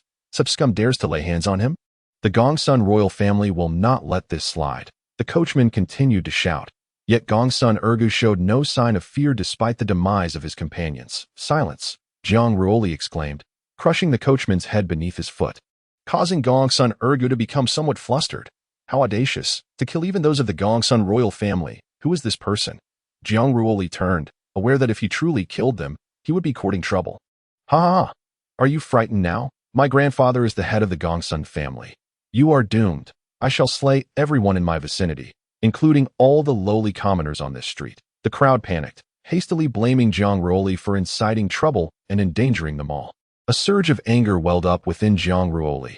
How dare you threaten me? With a mere gesture, he shattered Gongsun Ergu's skull, the tiny true fire reducing him to ashes. You possess great audacity. Now look what you've done. Your actions will bring calamity upon us. Bind him and take him to the Gongsun residence. Perhaps we can secure our own lives, they suggested in desperation. Meanwhile, in the shadowy throne of darkness, a figure observed the unfolding chaos. I have long forewarned you that you cannot escape the dark. Only through destruction does the new order of the world begin. In that moment, you will realize how laughable hope truly is. He chuckled. Lu Qinya had initially believed her prior harsh demeanor had influenced Jiang Ruoli, yet she soon sensed that something was amiss. Subsequently, news spread through the kingdom of Wu regarding the deaths of thousands in a small town, plunging Jiang Ruoli into deep anguish. What brings you here? Lu Qinya inquired. It has been nearly a month. What on earth has transpired? Nothing much, merely a bit fatigued. I seek rest, Jiang Ruoli replied. The alliance begins tomorrow. You must prepare yourself. What does tomorrow hold? The Golden 100, a distinguished selection of 100 individuals from 1,000,000 cultivators, of whom only 10 possess the qualifications to vie for the title of champion. The Golden 100? Shall we witness a battle royale among 100,000? Almost, for tomorrow we shall enter the Beast Battle Secret Realm, a domain teeming not only with primal beasts, but also with fierce human confrontations, primarily aimed at collecting beast tokens, which every participant shall possess upon entry. Jiang Ruoli finally began to speak, yet the events of the past lingered in her mind. Previously, the theft of the dragon's aura had birthed a heart demon within her. Although the heart demon's influence persists, it was I who took the lives of others without just cause, and I shall inevitably bear the consequences of such actions. The alliance of the 7 kingdoms is indeed a grand spectacle, with the emperors of each kingdom seated prominently. Today, the martial emperor exuded vigor and confidence, for the martial nation has reigned supreme among the 7 kingdoms for a century, despite the skepticism of many. The reality remains. Sometimes, even a mere title can deter those who are restless. She cast a glance towards the Yu dynasty, where 2 individuals exchanged polite nods. Naturally, Zhang Huang took note of him, and with a shared understanding in their gaze, it became evident that Xiuyun had disclosed my identity to my elder brother. The martial emperor addressed the assembly. Esteemed guests, the centennial alliance of the 7 kingdoms commences once more in my martial nation. As you are likely aware, the inaugural contest within the Beast Battle Secret Realm will determine the victor based on the number of collected beast spirits. That I trust you shall achieve remarkable feats once again. I hereby declare the first event of the 7 Kingdoms Alliance officially underway. You have 3 months to complete your endeavors. Once you enter, there shall be no room for regret. I urge you all to deliberate wisely. As I now bestow upon you the beast tokens, Lady Qinya, shall we join forces? No, I prefer to work alone. Truly an ice-cold beauty. It seems I am left to navigate this alone. As beams of light illuminated the surroundings, the participants were transported to another realm. Jiang Ruoli found herself by the riverside, opting to rest for a month before engaging in any endeavors. Upon entry, the numbers dwindled by 10,000, most of whom had either unwittingly trespassed into the territory of primal beasts or succumbed to their own kin. In just a day, Tang Yufeng had ascended to the top of the rankings with 100 beast tokens, delighting the martial emperor, who could hardly contain his joy, exclaiming, "What an extraordinary talent, a rare gem of the martial nation, who has not disappointed me." The other emperors remained silent, observing each unfolding scene, their gaze fixed upon the prodigies gathered from the 7 kingdoms. The scene shifted to Jiang Ruoli, who found herself in solitude within a 100-mile radius. During this time, she erected a thatched hut and fashioned a hammock, spending her days either fishing in the river or lounging in slumber. While outside, a fierce battle raged. Jiang Ruoli remained undisturbed, appearing as though she were not there to compete, but rather to indulge in leisure. The spectators found it perplexing. Such a demeanor had never been witnessed in previous alliances of the 7 kingdoms. Damn it, this fellow is excessively arrogant, even sleeping while others fight. Truly fortunate, he can remain idle from start to finish. Li Huang. Qing Xianjun is indeed exceptional. It seems victory is within his grasp. Ha ha ha. But Martial Emperor, do not rejoice too soon. Has the competition not only just begun? It appears the first place is currently yours, Li Nation. Jiang Ruoli retrieved her placard, having lost track of her position in the rankings. A glance revealed that Tang Yufeng had amassed 1,000 beast orders, while Jin Huangjun had 900 and Lulan Futua 850, securing the top 3 spots. Following them were Li Daoshou, Yulinjun, Lan Sijuan, Wang Long, Shao Jie, and Lu Qianye. Temporarily occupying the top 10.4 individuals from the Li Nation were leading, indicating that I had underestimated this situation. It seemed Lan Se had arrived without so much as a notification. After a few more days of slumber, it would be unwise to make enemies of my own kind. Chapter 28. Lazing and flirting. A third of the time had elapsed, yet Jiang Ruoli had not acquired a single beast order, while Zhen Huangjun had overtaken Tang Yufeng to temporarily claim first place, boasting over 10,000 beast orders. Meanwhile, Lu Qianye, Shao Jie, and Wang Long had been pushed out of the top 10, with several new names emerging, revealing the hidden talents within. Jiang Ruoli's gaze fell upon the name Gongsun Yushu, who astonishingly possessed 5,000 beast orders. Just recently, I had vanquished that Gongsun Erger, thus solidifying our enmity. If I were to offend, I might as well offend them all. Finally, action was afoot. If only I could assign a woman to accompany him. By the time he emerged, he would be quite round with child. Ha ha ha. Qing Xianjun was closest to Gongsun Yushu. Could he be intending to seize the beast orders of the Gongsun heir? Such audacity. Li Huang.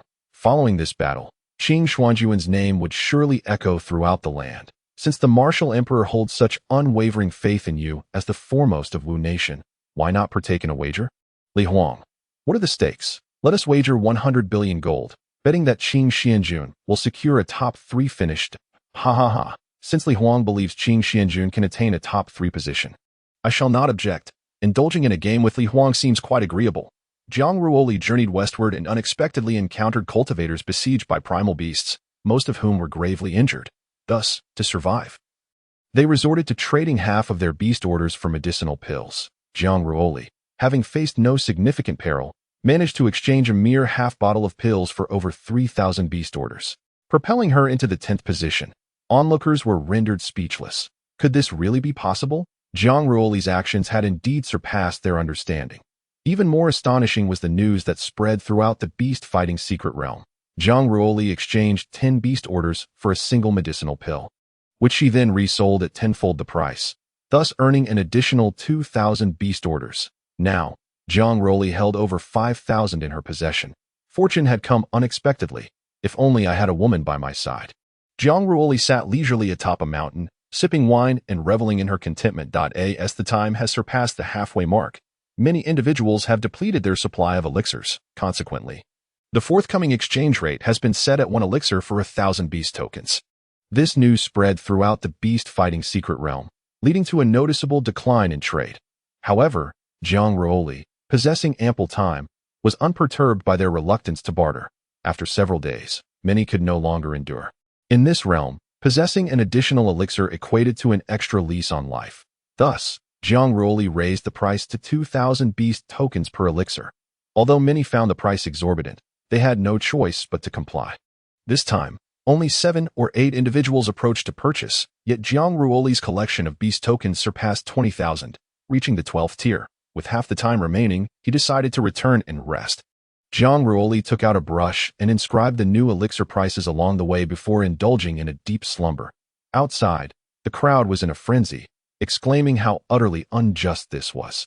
While others fought valiantly for a meager amount of beast tokens, this individual paraded around with elixirs bestowed by the Wu Kingdom, swindling them at will. Their frustration boiled over, leading them to believe that the emperor should expel him. Why should the emperor be enraged? These are merely their personal opinions. Does this sovereign truly heed their words? Let them shout as they please, retorted the Li emperor. The number of individuals seeking Jiang Ruoli continued to swell, and his elixir prices escalated, now reaching 10,000 beast tokens each. Of course, Jiang Ruoli was known to offer discounts to beautiful women, while others paid 1,000. A lovely lady would only pay 800 and receive a complimentary meal. Upon hearing of Qin Xianjun's notorious fondness for beauty, the emperor remarked, "Today, I must admit, my perspective has shifted. Which ruler does not possess a handful of women? Surely, if we are allowed such indulgences, others should be permitted theirs as well," countered the Li emperor. Within, Jiang Ruoli exclusively targeted the beautiful maidens of the Wu Kingdom, taking advantage of any enchanting visage that crossed his path for stunning beauties. He demanded nothing but a single kiss in exchange for the elixirs. This behavior ignited public outrage among the people of Wu, prompting them to petition for Jiang Ruoli's expulsion.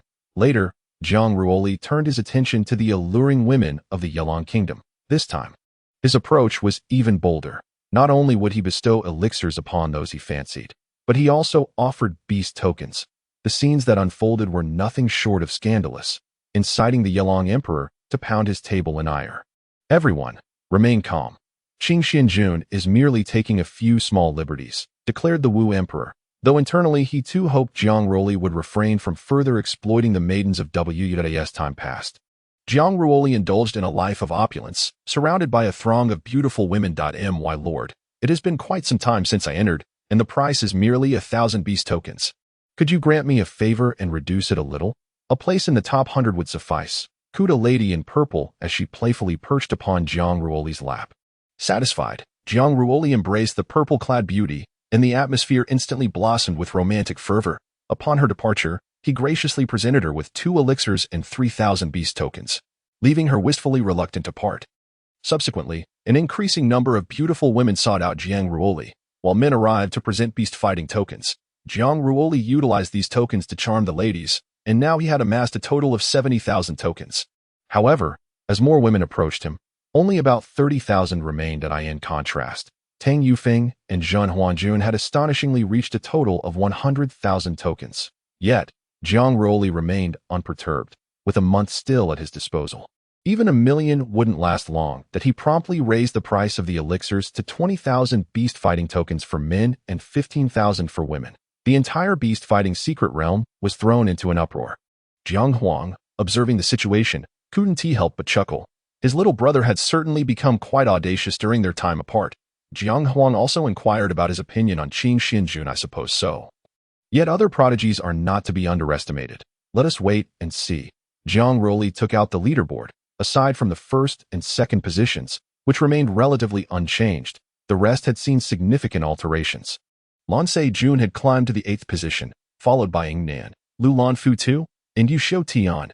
Jiang Fei Fan was in 4th place, a name he had never heard before. Could he be a genius from Jiang Nation? He should have crossed paths with him. In 3rd place was Yu Shu Jun, 2nd was Zhen Huang Jun, and 1st was Tang Yufeng.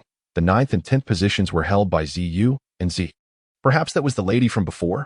Just as Jiang Ruoli was about to depart, he noticed dozens of individuals gathered atop a nearby mountain, their unabashed gazes scrutinizing him, which made him exceedingly uncomfortable. They appeared to be intent on seizing elixirs. Yet, he did not fear their numbers. The leader was unfamiliar to him, but it mattered not. Anyone who dared to covet what belonged to him would face consequences. The leader spoke. Below is Qin Xianjun. We, a few brothers, have come to borrow a few elixirs from you. That we do not require many. Just a few dozen will suffice. Jiang Ruoli retorted. You think I must comply? You're not even a woman. Why should I grant you anything? Depart, and do not disturb my rest, or you shall face dire consequences. Brothers, he dares to threaten us. Charge. A ragtag group dared to cause trouble. Jiang Ruoli, with a soft command, summoned the vast ocean of Yuan, and instantly the waters within 100 miles were drawn to him, as if the Milky Way had descended from the heavens. The crowd found themselves submerged in a watery realm, and with a twist of his fist, all were brought to their knees, clutching their throats as if poisoned. The vast ocean was a profound insight Jiang Ruoli had gained from the depths of a lake. Its greatest power lying in the ability to deplete the air, leading enemies to defeat without a fight. The first level was the Yuan-level ocean, the second was the Earth-level ocean, and the third was the Heaven-level ocean. Jiang Ruoli did not genuinely intend to kill them. He inquired, "Do you yield? Do you still desire elixirs?" The onlookers, seeing their predicament, bowed their heads in supplication, their faces flushed and gasping for breath. "Thank you, sir. We shall take our leave now." "Wait, you may go, but leave all your beast fighting tokens behind." Though the crowd was evidently reluctant, the thought of having to surrender was unavoidable. Jiang Ruoli bore no sympathy for them. Had his strength been insufficient today, they might have resorted to silencing him permanently. Thus, sparing their lives was an immense act of mercy. By the way, who is closest to me at this moment? My lord. Yi Xiaotian is currently 100 miles away. That he has already claimed far too many lives that if you encounter him, you must flee as far as possible. Begone, and do not let me see you again. A mere 50,000 beast fighting orders, totaling only 80,000, while Tang Yufeng and Zhen Huangjun were nearing 150,000. That the two of them now occupied 1/3 of the total.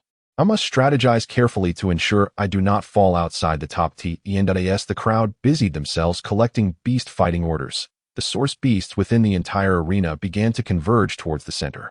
In just one short hour, over 100,000 had vanished. A phenomenon unheard of in the past. It was as if these source beasts were obeying some unseen command, attacking any human in sight. And now the top 20 were almost entirely concentrated in the central region. A spectacle was imminent. Jiang Ruoli found himself in a rather peculiar position. Here, it was nothing but mountains and trees. Aside from the fish in the river, it was truly a desolate place, though thankfully safe. Once their energy was depleted, they would inevitably seek me out. I shall await their arrival. Indeed, when Qing Xianjun was in the Li Kingdom, he became a harbinger of death within merely half a year. While some claimed he achieved this title by sharing the empress's bed, it now appears there was some truth to his prowess. That technique just now was likely known by Few.Li Huang. Qing Xianjun possesses such remarkable abilities. His comprehension of the water source power has reached a significant level, drawing ever closer to the order power. Indeed, he is truly capable. It is still early. To comprehend order at 18 is a feat few could accomplish. Indeed, consider me, Tang Yu Huang, the foremost genius of the Wu Kingdom, who only grasped the order of fire at the age of 100. Wu Huang, there are at least 100,000 source beasts within. Can they contend with them? Rest assured, Yi Huang, they shall not perish. Compared to last time, this is a marked improvement. Young individuals must endure some trials and tribulations. The chaos in the central region was exceedingly severe. Countless cultivators had begun to band together in a desperate effort to combat the source beasts. In just a few days, innumerable lives were lost. And now only around 300,000 remained within the entire secret realm. Of course, this bore no relation to Jiang Ruoli. Those fortunate enough were hiding away, and Jiang Ruoli had become somewhat of a well-known figure, attracting many seeking to exchange for elixirs. The price of elixirs surged to 30,000 each, allowing Jiang Ruoli to effortlessly amass 200,000 beast fighting orders, elevating him to first place. What on earth is happening? Qing Xianjun has clearly done nothing noteworthy. The crowd was left speechless. However, in just a few days, even more young ladies sought him out. After their encounters, Jiang Ruoli felt compelled to show some appreciation, thus categorizing the beauties into 3 tiers. First-tier beauties received 3,000, second-tier beauties 2,000, and third-tier beauties 1,000, while others were preoccupied with fleeing for their lives. Jiang Ruoli found himself indulging in the company of women.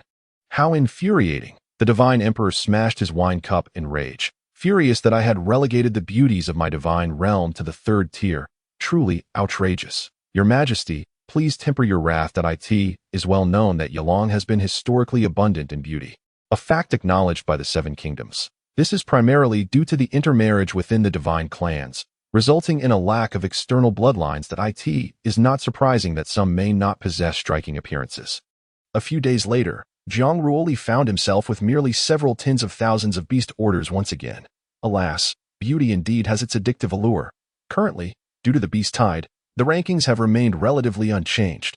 Jiang Ruoli spends his days reclining while others come to purchase elixirs, or he indulges in wine and conversation with lovely companions. Consequently, his ranking fluctuates, and the people have become accustomed to this, growing increasingly curious about him. The martial emperor perused the rankings, noting that out of the top 100, 60 were women, a feat unheard of in the past. Surpassing 10 women had been unparalleled. Yet this time they constituted 60%. Could it be that the future of the Seven Kingdoms now hinges upon women? The crowd exchanged glances, astonished, as three ladies occupied the top 10, almost all of whom had interacted with Jiang Ruoli. Are women truly inferior to men? Is Tang Yufeng not a woman? And how many men can rival her now? Lulan is indeed correct. It is this emperor who has erred. Chapter 29. The Order of Water in the central region of the Water God Palace. The area surrounded by primordial beasts continues to shrink, littered with the remains of corpses. At this moment, dark clouds loom overhead, instilling a sense of oppression. Although the alliance of the Seven Kingdoms presents an opportunity, it is equally brutal. From 10,000, only one may emerge alive. Jiang Ruoli has contemplated this, yet it remains beyond his control. Currently, others dictate their fates, but if one day I stand atop this world, I too shall hold dominion over the destinies of others. After the great battle, the survivors are left vulnerable, many falling prey to their own kin. They may fend off the savage beasts, yet they cannot withstand the avarice of their own kind. Aside from Jiang Ruoli, the top 10 contenders, Yishotian and Lulan Futua, did not partake in the conflict, instead ruthlessly slaughtering individuals from other nations, causing their beast orders to soar to second place. Now, the top 20 seldom venture out. Even the usually ostentatious Tang Yufeng and Zen on a fateful night, Yi Xiutian seized the delicate neck of a beautiful woman, proclaiming, "I am the first, and I shall soon claim that title." "Your Highness," she pleaded in silence, kneeling and bowing her head, only to be so frightened that she soiled her dress. With a sharp crack, the atmosphere turned sour as he tore her gown apart, presenting her backside to the onlookers, declaring, "Today, I shall gift her to you." "No, Your Highness," the woman cried out in despair. After their departure, Jiang Ruoli beheld the lifeless corpses of women strewn about, quickening his pace. He pursued tirelessly through the midnight hour, finally catching up to Yi Xiutian. An aura of frigid desolation enveloped the vicinity. That moment, Jiang Ruoli's eyes transformed, one radiating yin and the other yang. Starkly visible in the darkness, a throng surged toward him as Jiang Ruoli unleashed the fires of the Tayin, igniting the space around him, the silver light stretching to the horizon, turning all but Yi Xiutian into ice sculptures that subsequently shattered. Yi Xiutian, perched high above, gazed down at Jiang Ruoli, declaring, "Do you dare to slay my people? Such actions bear grave consequences." "Qin Xian Jun. Do you know who I am?"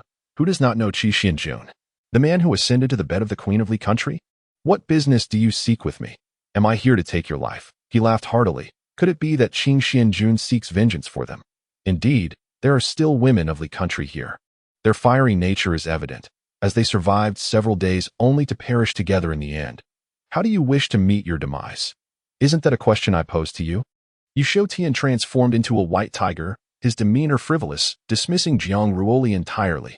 Above, an overwhelming force of terror loomed over the boundless expanse. In this realm, Yishotian's white tiger form sprouted a pair of wings, generating a tempest that swiftly enveloped Jiang Ruoli. "The sea is boundless," Jiang Ruoli's voice echoed, as torrents of water surged from 100 miles away, drowning the infinite space, a magnificent aura rising abruptly.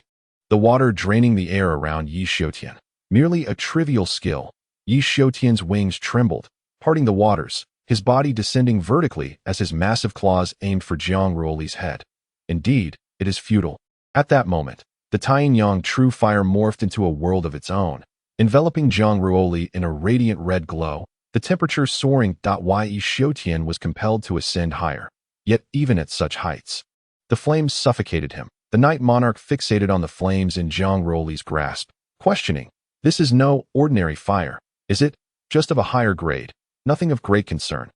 However, I stand with Qin Xian Jun against Yi Xiutian's excesses. Were it not for the alliance of the Seven Kingdoms, I would ensure his demise 1,000 times over to quell my wrath." "Calm your anger, Martial Emperor," another interjected, though Tunner may be a tad bloodthirsty. "Such occurrences are common in the outside world. Compared to Li country, this is but a minor affair. Rest assured, for Tian'er possesses the bloodline of a divine beast. The gap between him and Qin Xian Jun is not merely slight, but akin to the difference between a firefly and the vast moon. It is the safety of Qin Xian Jun that the Li Emperor should be most concerned about. Then let us await the outcome." Jiang Ruoli soared into the sky, colliding fiercely with him. However, the strength of Night Emperor Xiutian was extraordinarily formidable, and given Jiang Ruoli's unfavorable position, she was relentlessly pushed back. with one hand directed towards the ground. The earth beneath her shattered, and torrents of water surged skyward. Under the vast expanse of the heavens, water and earth merged as one, draining not only the air but also the moisture, leaving Shou Tian's body rapidly parched. Kill! The white tiger's roaring seal surged forth, as Knight Shou Tian unleashed a powerful assault, transforming into a colossal killing character. The bloodlight emanating from him obstructed the escape of water, and in that moment, he realized that eliminating Jiang Ruoli would resolve everything. Yet, just as he approached within a foot of her, his body inexplicably became suspended in midair, glancing at Jiang Ruoli's mesmerizing pupils. Knight Shou Tian forcefully broke free from the binding and ascended, aiming to pierce through the heavens. That I concede that you possess some skill. However, in the face of absolute power, all efforts are in vain. Knight Shou Tian ignited the power of his bloodline, his form radiating with a crimson luminescence. Jiang Ruoli sensed the terrifying nature of his bloodline prowess, yet it bore no suppressive weight upon her. Had it been anyone else, they would have been trembling in fear from the overwhelming dominance of his lineage. Knight Shou Tian, too, felt a tinge of doubt. Why did his bloodline power not affect her? Surely, it was merely a fade of calmness on her part. The immortal force coursed through Jiang Ruoli, and soon the undying bloodline clashed with the white tiger bloodline from afar. However, it wasn't long before Knight Shou Tian's bloodline power was continuously devoured by the immortal force. Am I truly being suppressed? Knight Shou Tian found it hard to believe I in the presence of the heavenly grade C. Jiang Ruoli resonated with the cosmos, summoning a towering column of water that sought to pierce the heavens. Knight Shou Tian felt an unprecedented sense of crisis. This force not only drained the air and absorbed moisture, but also subtly assailed his very soul. You have forced my hand. Knight Shou Tian's visage twisted in rage as a pair of bony wings sprouted from his back, creating an eerie spectacle. Countless runes emanated from him, enveloping the area in a domain of ghostly slaughter. Knight Shou Tian's voice echoed throughout the heavens. The Emperor of Martial Arts could hardly believe his eyes. He had overestimated the prowess of Lord Qin Xian. After all, it was merely a rudimentary fusion of water elemental forces, devoid of any substantial significance. The Emperor of Departure questioned, is the Divine Emperor so certain? Swiftly, the three types of water elemental forces converged, as Jiang Ruoli unleashed a radiant white light from the palm of her hand. Then, a voice echoed across the heavens. Divine level ocean, water god palace, emanating a vast and profound aura. What appeared to be an ordinary stream of water harbored lethal intent, assimilating all that it touched into its essence, enveloping the onlookers in a crystalline palace, while the chaotic fluctuations of space were utterly obliterated. The order of water. The Emperor of Martial Arts widened his eyes in disbelief. Impossible. The Knight Emperor cannot fathom that a lad of merely 17 or 18 has grasped the concept of order. The Emperor of Departure and the Emperor of Martial Arts had been correct in their suspicions. This individual's origins were obscure, and it was likely connected to that person. Thus, for the safety of the Light Territory, I believe it is imperative to investigate Lord Qin Xian thoroughly. Jiang Huang retorted, the thief is now afraid, all for the safety of the Light Territory. Stop deluding yourself. It is merely an attempt to eradicate the roots of the issue. Cloaked in grandiloquent rhetoric. Is it not enough that my junior brother met a tragic end at your hands? Each of you possesses a dragon's aura. You are the true culprits. Alas, the Seven Kingdoms Alliance should be a joyous occasion. Yet here we are. Young Master Jiang is already dead. I previously speculated that even you could not have slain him. Therefore, Knight Emperor, refrain from making baseless accusations. Knight Shou Tian cannot contend with you. Thus resorting to slandering Lord Qin Xian is quite unbecoming. Furthermore, if Light Kanglan has stated that there is no issue, let us not dredge up the past. If any of you feel remorse, you may pay homage to young Master Jiang at Luo Shui. Beneath the Water God Palace, all of Knight Shou Tian's powers were shackled as Jiang Ruoli looked down upon him. How do you wish to meet your demise? Chapter 30. Healing pill. You dare to kill me? I am a prince of the Night Lang Kingdom. Should you take my life, my father will not let you go unpunished. Very well, kneel and bow before me, and I shall spare your life. Do you think you are worthy? Before Knight Shou Tian could finish his retort, a sharp crack echoed, and he clearly witnessed his own head detach from his body. Xi'er, and yet not accept responsibility. Even if you are the son of the Heavenly King, I shall show you no mercy. Honor. The Knight Emperor's eyes were devoid of life. This accursed Lord Qin Xian dared to slay my son. Humph. Should your son not perish, must others die while he is spared? Lord Qin Xian has been a few days later. An overwhelming majority of individuals surged towards Jiang Ruoli's direction, not to commit murder, nor to seize elixirs or beast-fighting tokens, but solely to partake of a morsel of white tiger meat and savor a sip of broth. Of course, this indulgence came at a cost. Yi Xiutian, in his true form, was a mature white tiger, and after Jiang Ruoli had dismembered him, she crafted a sumptuous soup and grilled delicacies for sale, priced at a mere 1 beast-fighting token per serving. After 2 months of bloodshed, it was indeed time for everyone to sit down, enjoy a bowl of meat soup, and sip some wine. This spectacle left all in awe, yet the one who bore the deepest sorrow was still the Night Emperor, whose own son had been reduced to mere morsels for others. His hatred for Jiang Ruoli was palpable, and for several consecutive days, he did not make an appearance. Ultimately, all that remained of Yi Xiutian was a pile of bones. Yet even that was subjected to indignities by the crowd, a means to vent their pent-up rage. Following Yi Xiutian's demise, Lulan Futua hid away, too fearful to emerge. His true form was that of the demon soul Scorpion King, a great boon for humanity. Yet he chose to remain in seclusion, leaving Jiang Ruoli at a loss. After the feasting, a truce was observed for 3 days, and with only half a month remaining, everyone scrambled for beast-fighting tokens. Perhaps influenced by Jiang Ruoli's actions, most individuals resorted to mere theft rather than resorting to murder to silence witnesses. Consequently, over 50,000 remained. The martial emperor was deeply shaken by this development, and the other sovereigns found it utterly incredulous. Jiang Ruoli continued her old trade, albeit with a twist. She hunted source beasts in the central region, transforming them into culinary delights for sale at 10 beast-fighting tokens each.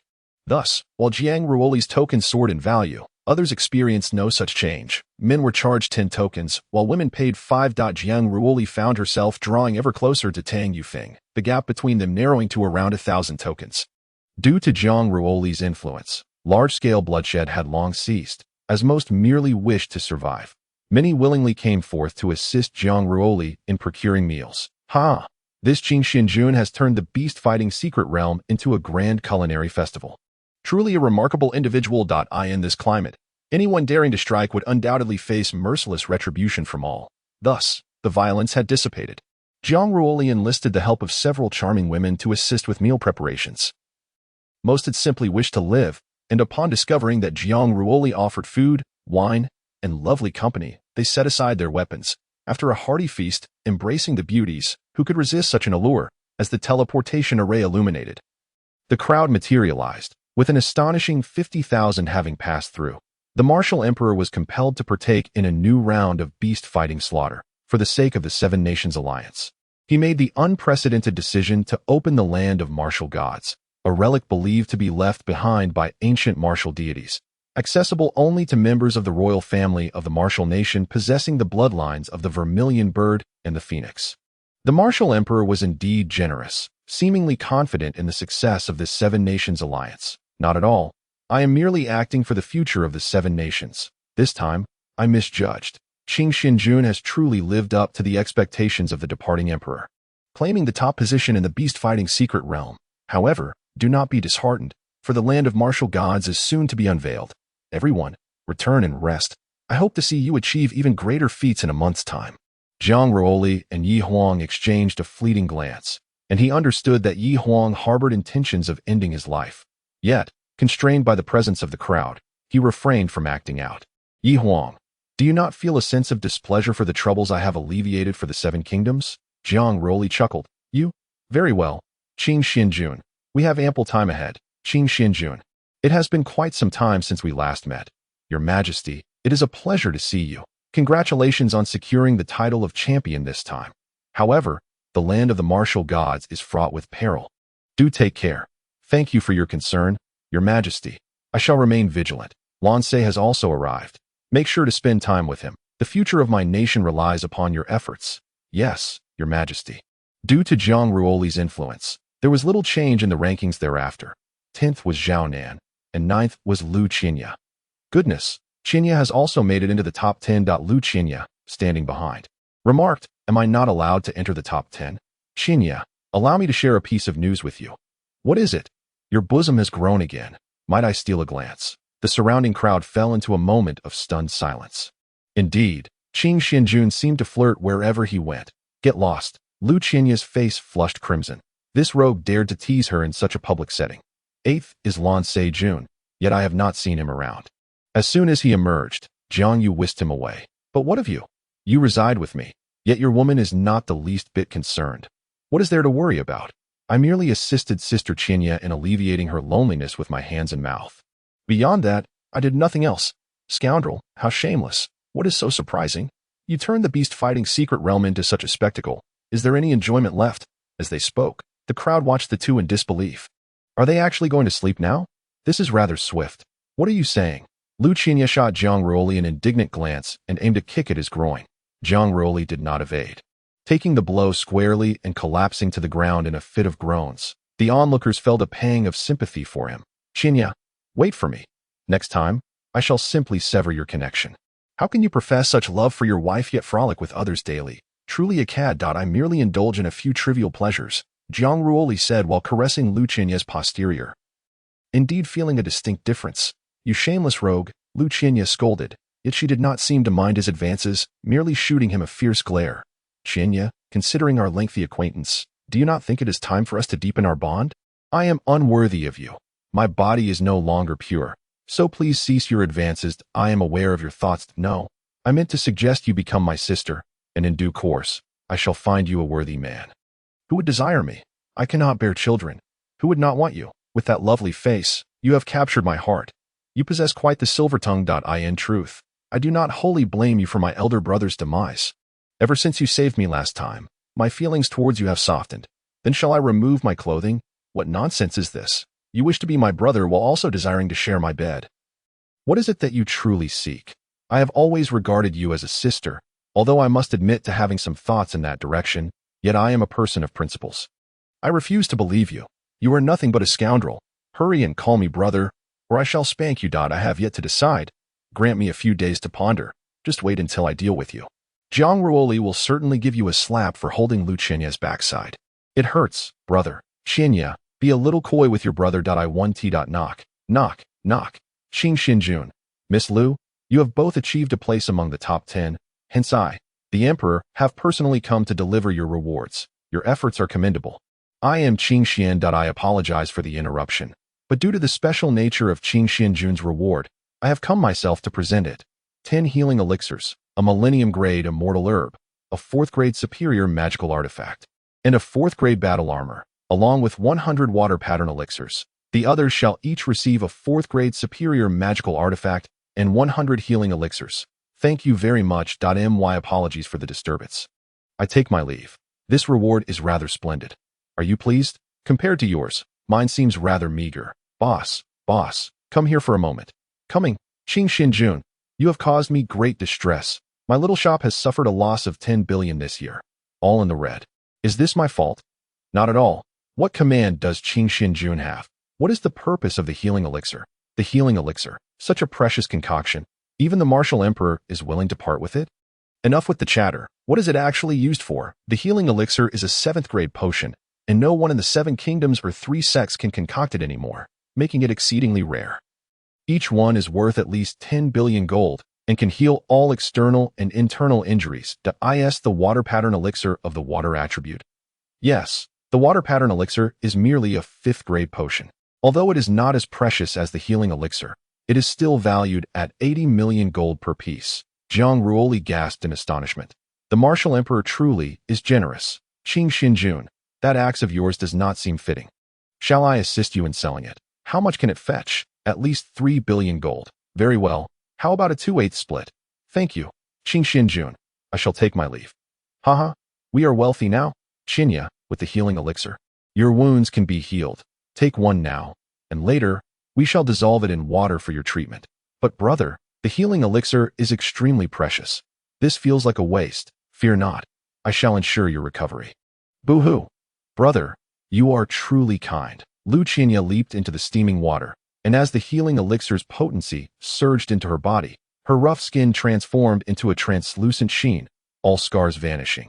Jiang Ruoli gazed at her pristine form, saliva trickling at the corner of his mouth. Brother, wipe your drool. Lu Qinya stepped out, approaching Jiang Ruoli. Though there remained a hint of a scar, she was nearing perfection. Lu Qinya shot him a glare, saying, I am your sister, you pervert. Chapter 31. Aquatic Lotus Lance Jun is a paragon of virtue, yet he is unlikely to desire me. If Qianyu truly harbors affection, I shall assist you. Is that truly the case? However, before that, You must rid yourself of the poison. With Lance Jun's formidable strength, he will undoubtedly protect you for a lifetime. Should my brother find a way, I would willingly serve Lance Jun. What do you mean by serving him? A man ought to cherish his wife. If he dares to mistreat you after your marriage, I shall not hesitate to take his life. But how can I marry him? Would he despise me for having been with another man in the past? You mean that wretch who abused you? It is a pity he has met his demise. Had he lived, I would have ensured he suffered 1,000 deaths. All that is behind us now. I wish not to dwell on it if my brother helps me. Xi'er shall forever remember this kindness. I shall first purge the poison from your body. Indeed, Lu Xi'er, shedding her garments, faced Jiang Ruoli, though their acquaintance was brief. And she once desired to kill Jiang Ruoli. The latter's unwavering support had opened her heart, leading her to regard Jiang Ruoli as her brother. I am unworthy of you in this lifetime. Perhaps in the next, I shall marry you. Even if it means becoming a concubine, I would gladly accept. Why are you still crying? Does it hurt? No. Aside from my elder brother, you are the kindest man I have known. Albeit a bit lecherous. You impudent girl. Even if you choose to forget me in the future, I shall hold no resentment. You have endured far too much suffering. I cannot bear to see you in pain any longer. Women are destined to be cherished, especially delicate beauties like yourself, who deserve the utmost affection. You do speak frivolously. I already have several sisters-in-law, and I hope you will soon bring forth a little one. Give birth to your own head. I am about to begin. My flames are exceedingly formidable, and you must withstand them that I can endure. Jiang Ruoli surrounded her with a circle of Tying true fire. While the Yang true fire entered her body, the two flames counterbalancing each other, thereby preventing Lu Xi'er from being scorched. Within her, the poisonous insects frantically fled, leaving her body riddled with wounds and black blood flowing freely. Jiang Ruoli administered a healing elixir, swiftly restoring her physical form. However, the soul of the innate poisonous insect was gnawing at Lu Xi'er's spirit. The Tying true fire penetrated her consciousness, threatening to annihilate her soul. Yet Jiang Ruoli ultimately shielded her spirit with indomitable strength. Fortunately, the healing elixir was available.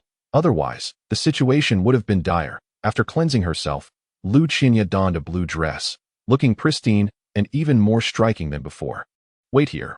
I shall summon Lance Jun during dinner. Do try to present yourself modestly. With your beauty, I am certain Lance Jun will find it hard to resist. I understand. Xi'er will await my brother's news at home. After much inquiry, Jiang Ruoli finally discovered Lance Jun's whereabouts. At that moment, he had been kneeling for several hours, his spirit dulled, trembling as he awaited Jiang Yu, who had demanded the birthday gift meant for 10 years hence, thus leaving Lance in a state of despair. Upon seeing Jiang Ruoli approach, it was as if he had glimpsed a lifeline. Xi'er Jun, you have finally arrived. If you had delayed any longer, I feared I might never see the sun rise again. Xi'er has been tormenting me each night. Please take me away, for I have come to regret my choices. Lance, with a quavering voice, clung to Jiang Ruoli's leg, sighing, come with me to my abode for a few days. I shall explain everything to Miss Yuo another time. Xi'er has truly blossomed into an exceptionally graceful young lady. Indeed, Xi'er Jun possesses an undeniable charm, attracting beauty wherever he goes. Lance misunderstood. For Xi'er is my younger sister. And today's meal was prepared by her. What do you think of it, Lance? The food is delectable, and the company is lovely. Lance, Xi'er is pouring wine for you. Lu Xi'er deliberately revealed her bosom and delicate thighs. And Jiang Ruoli swiftly caught Lance's gaze. The two exchanged subtle signals as Lu Xi'er pressed her advantage. Miss Xi'er has become remarkably gentle. Just look at Xi'er. I toil daily with laundry and cooking. Yet I am forbidden even a sip of wine.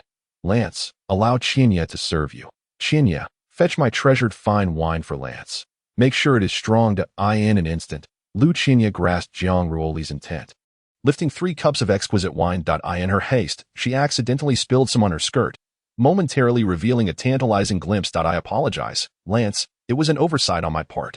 How did I not notice before how beautiful Miss Xi'er is? At that moment, Lance had not taken a close look. The beauty and figure of my younger sister are beyond compare. Lance, I toast to you. Miss Xi'er, please. Upon seeing Lance down the wine, Jiang Ruoli nodded in satisfaction. Xi'er Jun, I once believed the most beautiful woman in the world was one whose smile bloomed like flowers. Yet I find myself at a loss now. Lance's face flushed crimson, tears escaping his eyes unbidden. Lance, what do you think of me? Miss Xi'er is an unparalleled beauty, both gentle and gracious, a rarity in this world. Lance, dear sister, please enjoy your drink. I shall be right back. Qin Xianjun, hurry, let us drink again. As Jiang Ruoli realized her plan had succeeded, she quickly slipped away. Lance, allow me to feed you. Qianye, you are too enchanting, Lance murmured, his hand wandering over Lu Qinye's delicate leg, his lips grazing her soft neck. Jiang Ruoli closed the door, and the room was soon filled with the sounds of movement. Alas, how could such a gentleman descend into this? By evening, Lance, having sobered somewhat, gazed at the pitifully vulnerable Lu Qinye. Though he understood he had been outmaneuvered by Jiang Ruoli once again, the sight of the beautiful woman before him stirred his compassion. My dear wife, you must save me. Yuo is coming again. The mere thought of Jiang Yu made Lance's tears flow anew. Beloved husband, simply stay with me. I shall wash your clothes and prepare your meals. I will speak with my sister. You need not endure such hardships any longer. Thank you, my dear wife. The two resided there for several days, and Lance's complexion improved significantly. Noticing his fondness for Lu Qinye, Jiang Ruoli felt reassured. Lance, do not bully my sister, or you shall face dire consequences. Rest assured, Qin Xianjun, it is they who have been bullying me. How could I dare to retaliate? Brother, I shall take my leave now. Thank you for everything you have done for me. I shall repay you in my next life as Qianye. Do not speak so seriously. Go ahead. Jiang Ruoli comprehends the heart method daily, mastering the undying scripture, the boundless ocean, the true fire of the sun and the true fire of the moon. This time, the martial goddess domain is fraught with peril, necessitating a swift enhancement of strength. In this desolate world, verdant trees have begun to sprout. Jiang Ruoli senses that the source power here exceeds that of the outside world by more than tenfold. A grand tree is gradually growing in the midst. Should this world be brought forth in the future, it may prove impossible. Yet this tree is quite substantial and could serve as a nest for long. The 9 celestial abodes have begun to align, merging into a singular line. The water god palace autonomously releases, emanating a gentle source power of water. Ever since Jiang Ruoli integrated the 3rd level ocean, his understanding of water has surpassed even that of the true fire of the sun, the true fire of the moon, and the undying power. At present, I remain unaware of their true capabilities. Hence the water god palace serves as my trump card in this expedition to the martial goddess domain. Previously, Jiang Ruoli could attract the waters within 100 miles for his own use. But now he has far surpassed that range. The waters of the entire martial emperor city converge above a small shop, drawing a vast crowd to witness. Instantly, a square crystal palace materializes in the sky, subsequently transforming into a lotus blossom. Is this the water lotus? In the imperial city, the martial emperor observes the unfolding events within. Huanger, it seems your true opponent this time is Qin Xianjun, master. I have already comprehended the nirvana flame. He is no match for me. Is that so? This is the power of order. Though the nirvana flame is a divine fire, it remains merely a prototype. If you cannot grasp the order of fire, you cannot hope to rival him. Furthermore, there is another matter. Li Daoshou, the eldest disciple of the Taoist sect, is said to have achieved great mastery of the order of the Tao, akin to this Qin Xianjun. Master, is this enough? The true Phoenix Jun gathers a fiery phoenix above his head, the fire attribute source power swirling with fervor, as if a deity gazing upon all living beings. Huanger, you are indeed my excellent disciple. Fenger, you are likewise, I trust. Father, why have you opened the martial goddess domain? If the legacy of the martial god is seized by these rabble, would it not be a loss for our martial kingdom? Thank you, master, for your support. Moreover, this true Xianjun should be eliminated if necessary. Keeping him around would be a calamity. Father, you surely overrate him. A Qin Xianjun who relies on women is but a parvenu. This Qin Xianjun is the only person in a millennium that I cannot see through. Wherever he goes, the rules of the game change. Much like the last hunt of the Yinglong, that I harbor some doubts about whether he orchestrated it all. Master, then he must not be spared. It is better to mistakenly kill 1,000 than to let one escape. Then let us kill him. However, do not underestimate him. If you lack absolute certainty, do not take risks. We shall have ample opportunities in the future, this time in the martial goddess domain. I merely wish to use this opportunity to deplete the young talents of the 7 kingdoms. Do they truly believe I would be so magnanimous as to allow them into our sacred grounds? Fenger, you stay behind. I have matters to discuss. Father, what else is there to say? What are your thoughts on Jinhuang? I am uncertain. The emperor wishes to ascertain whether you truly desire to marry him. I do not wish to. He is an outsider who has gained everything only after entwining himself with my lineage. What more does he want? Fenger, I am also considering your future. Only through your union can the Tang clan produce a more potent bloodline. Therefore, Your wedding cannot be delayed any longer. I understand, father. The interests of the Tang clan must take precedence. Indeed, it is splendid. You should spend more time with Huang'er. His feelings for you are genuine, unlike those who are merely enamored by beauty. Huang'er is truly your only choice. I do not wish for our clan to lose face at your wedding due to either of you. Remember, you are descendants of the Tang clan, and your lifelong goal should be to elevate our lineage. Yes, father. Chapter 32. Yaden in the Phoenix Palace, the highest forbidden ground of the Wu Kingdom. No one has set foot here for a century, and very few are even aware of its existence. The kingdom's foremost genius has been cultivating here for 100 years, never having stepped outside. Tang Yuhuang's body emanates a terrifying nirvana fire, resembling not a mere shadow of condensed energy, but rather the true arrival of a divine phoenix. Outside the palace, Tang Yufeng has been waiting for some time, upon seeing the man she admires. She can hardly contain her eagerness to enter. Yuhuang, father intends to marry me off to that lowly commoner. What should I do now? Yufeng, did father not inform you that this is a forbidden place? But I truly cannot help it. You know that my heart belongs to you, always has. Yufeng, please come inside. Yuhuang, I miss you so much. As Tang Yufeng walks, she sheds her garments. Above the Phoenix Palace, two phoenixes entwine, their nirvana fire soaring skyward, permeating the heavens. Below, Tang Yufeng is already drenched in fragrant sweat, while Tang Yuhuang greedily licks the perspiration from her neck. Yufeng, I owe you my gratitude. I have broken through to the semi-holy realm. Yuhuang, I am pregnant. Ever since your last visit, I have conceived, and my bloodline is approaching perfection. However, to prevent father from discovering this, I have concealed its aura with a divine concealment pill. What a perfect bloodline. Let me see. It truly is our son. You need not worry about father. I will speak with him. However, the divine concealment pill cannot be used any longer. My son is about to be born. Ha ha ha. This time I will accompany you to the divine land of martial arts to ensure my son's safety. Is there no restriction for you in the divine land of martial arts? Others may have restrictions, but do not forget, the blood of the ancestral phoenix flows through my veins. I face no limitations there. My lord, you must kill Jinhuang for me. You cannot imagine the way he looks at me. Just thinking about it makes me want to vomit. Little beauty, wait for me in the Phoenix Palace. I shall go see father. My lord, I am frightened. Do not fear, as long as I am here. No one can harm you. I in the Martial Emperor's palace. The Martial Emperor is enraged. You ungrateful child. How can you expect the Tang clan to face the world with any dignity when that is your own sister? Your Majesty, please quell your anger. The sun god of our human race and the moon goddess are indeed siblings. Furthermore, how could you possibly bestow the lovely Yu Feng upon the true phoenix? He is simply unworthy. How audacious. Am I the emperor? Or are you? The might of the martial emperor bore down upon Tang Yuhuang, yet it had no discernible effect on him. At that moment, a divine phoenix apparition emerged behind Tang Yuhuang, its overwhelming ancestral power enveloping the martial emperor. With a muffled grunt, the martial emperor was cast out of the martial emperor's palace. In disbelief, the martial emperor turned to his son. Have you achieved a breakthrough to the semi-saint realm? After uniting with Yu Feng, a trace of the Yin fire within her has aided my ascension to the semi-saint realm. With the nirvana fire, I could even contend against a feathered ascension-level semi-saint. Summon Yu Feng. I have matters to discuss with her. Why Yu Feng is currently in the Phoenix Palace and is reluctant to come. I have come to inform you, father, that Yu Feng is now with child, and our bloodline approaches perfection. Perfection? The martial emperor stood frozen, realizing that the heavens had indeed blessed our Wu Kingdom and favored the Tang family. With less than 3 days remaining until the opening of the martial goddess domain, Jiang Ruoli ceased his cultivation, feeling an unsettling sensation as though something ominous were about to transpire.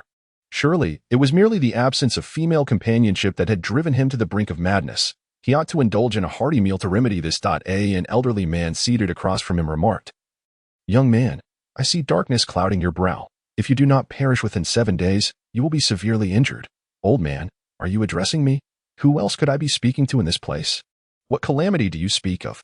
I do not believe in fate. To be born under the heavens yet deny fate. Young man, do not be so arrogant. Beware, for one day you may not know how your end will come. What is it that you desire, old man? I seek only to make a living. I possess a talisman that could save your life at a critical moment, yet it requires 1,000 gold coins. Absolutely not. What a worthless talisman. Why not go and rob someone for 1,000 gold? At that moment, a little girl of 7 or 8 years came running out. Grandpa, it's time for dinner. Big brother the lecher, aren't you going to buy my grandpa's talisman? It's quite useful. I will buy it if you call me dear brother. You are indeed the big lecher. You smell of so many sisters. Old man, is this your granddaughter? What a terrible name, Yudan. Big lecher, do not call my name. If you want me to buy your grandfather's talisman, you need to give me a kiss and call me big brother. Humph, truly a lecher, not even sparing such a young girl. Or perhaps let brother kiss you as well. I refuse. Your lips have surely kissed countless sisters. I want to allow it. Yudan, go fetch the food for your grandfather. This little girl is quite charming. In old age, having a companion is a blessing, and Yudan is very understanding.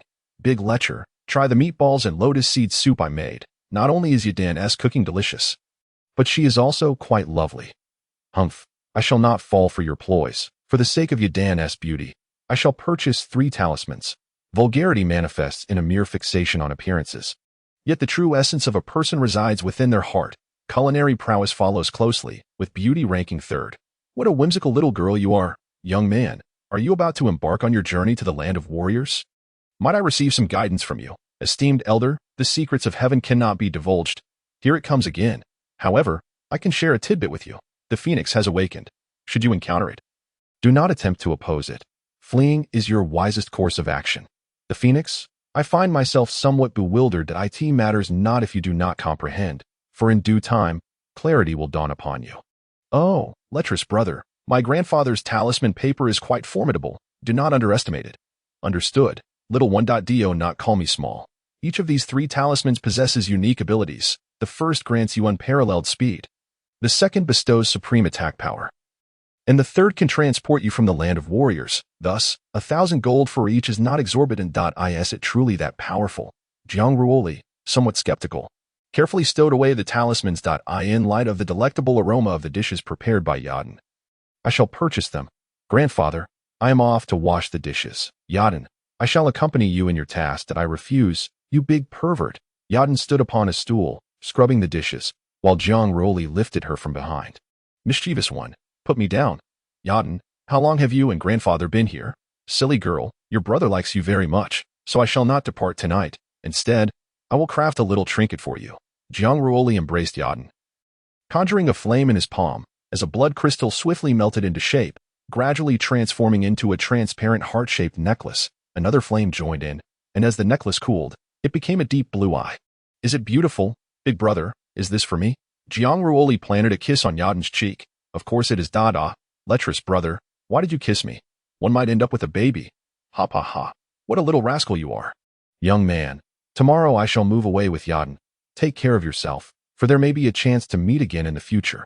Are you truly departing, esteemed elder? I am but a wanderer, finding home wherever I go. The world outside is hardly tranquil. Why do you still choose to leave? The realm is rife with unrest. Peace is a rarity wherever one may tread. No, she is still young and already preoccupied with such thoughts. That lecherous wolf. In any case, I have already bestowed upon her a token of affection. She cannot renege on it, lest she become unsightly. I refuse to believe it. This fairy shall undoubtedly be the most beautiful woman in the world. Causing that lecherous elder brother to drool daily, yet remain unattainable, a tantalizing thought indeed. Come here, dear brother, embrace me. The night is chilly. Humph, you only wish to take advantage of me. Jiang Ruoli could only manage a wry smile. This girl truly understands everything. The following morning, the old man and the girl prepared to depart, leaving their next meeting uncertain. Perhaps they would never meet again. Lecherous elder brother, fret not. I shall reserve my first kiss for you. I will wait for you for 100 years, 100 years, and I shall be an old crone by then. I refuse. The fairy huffed. I am upset now. I shall ignore you. All right, dear sister, you will undoubtedly become the most beautiful woman in the world. And I shall surely come to find you. All right, that's more like it. Young ones, there is no banquet that does not eventually disperse. We shall meet again in the future. I hope by then you will have become a formidable individual. Take care, senior. Take care, little one. Xi'er, it is evident he misses you dearly. Perhaps he sees a reflection of you in that young girl, not out of desire, but from a genuine concern for your well-being. His love for you is the purest. I know, for he is my Ruoli elder brother. Grandfather, let us return. Seeing elder brother safe puts my mind at ease. Xi'er, you must not grow complacent, if he lacks sufficient strength in the future. The sect master will not permit your union, so do not disappoint grandfather. That will not happen. Xi'er will marry no one but Ruoli elder brother. I will be with him. Dear sister, you truly resemble Xi'er. I miss you so much, my Xi'er. I should have kept you by my side. Now I regret it as the sound of a bell rang out. Everyone gathered in Wuhuang City. This time, the realm of martial gods was fully opened by the martial emperor to the seven kingdoms. This time, the number of participants surpassed the last significantly.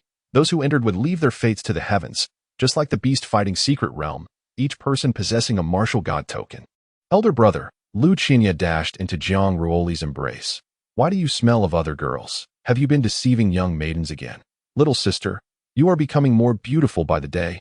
Lance Jun, have you been bullying my sister?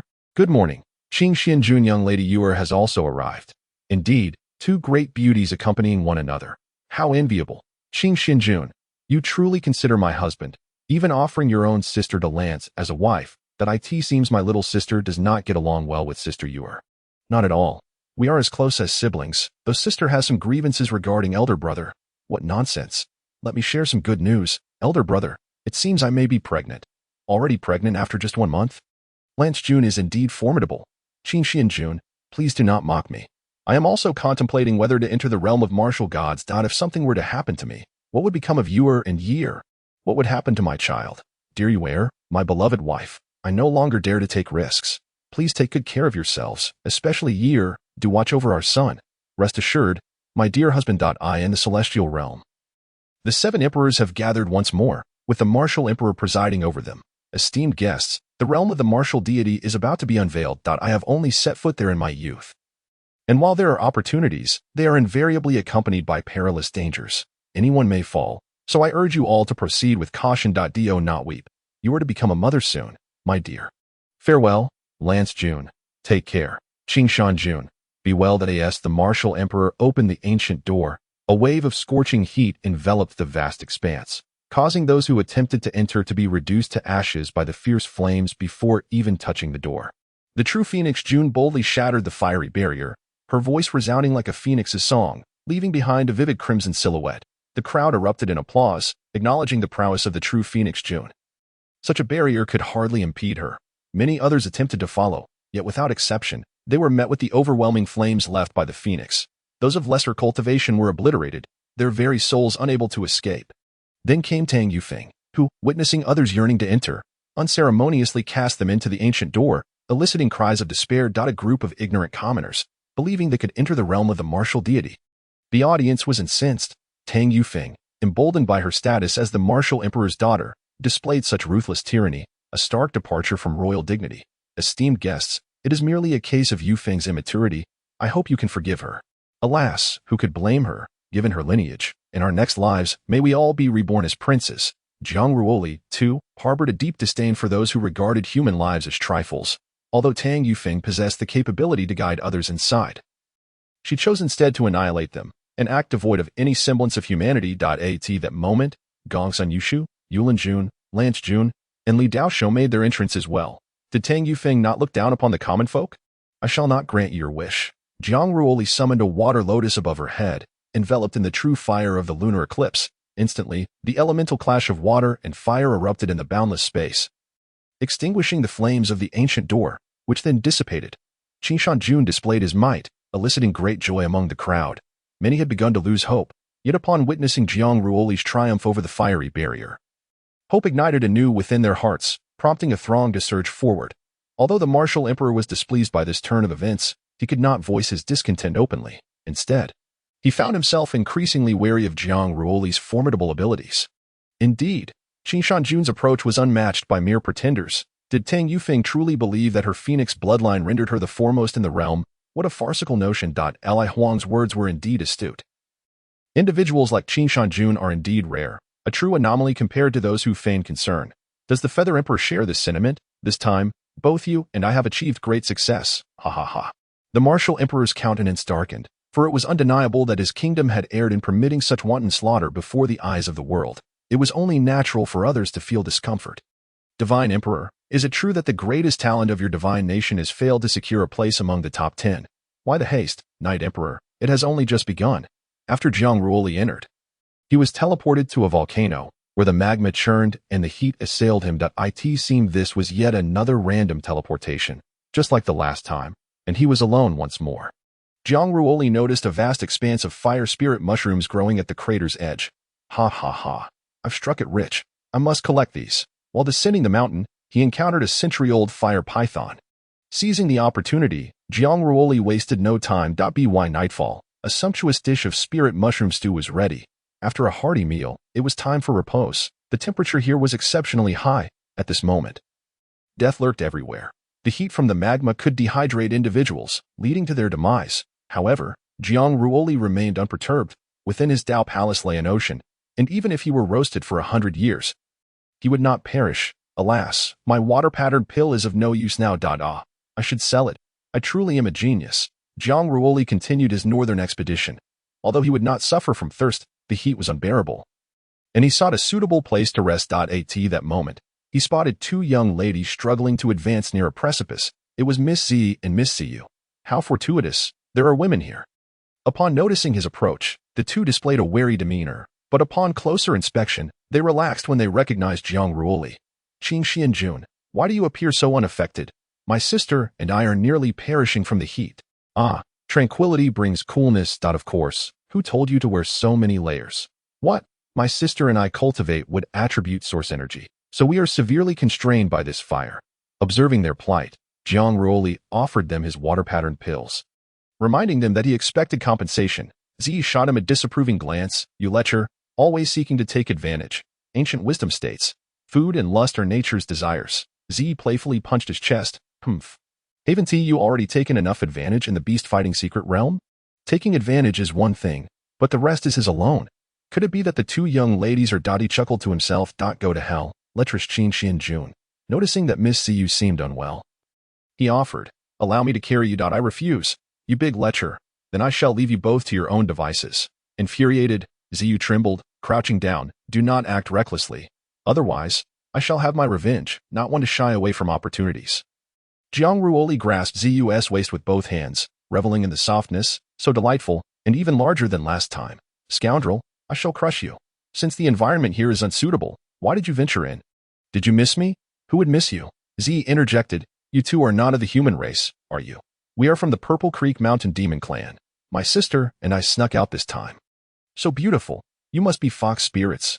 You are the fox spirit. My sister and I are snow lotuses, transformed after a millennium. Flower fairies, then. Sister, it's my turn now. I no longer wish to walk. Z, you are so heavy.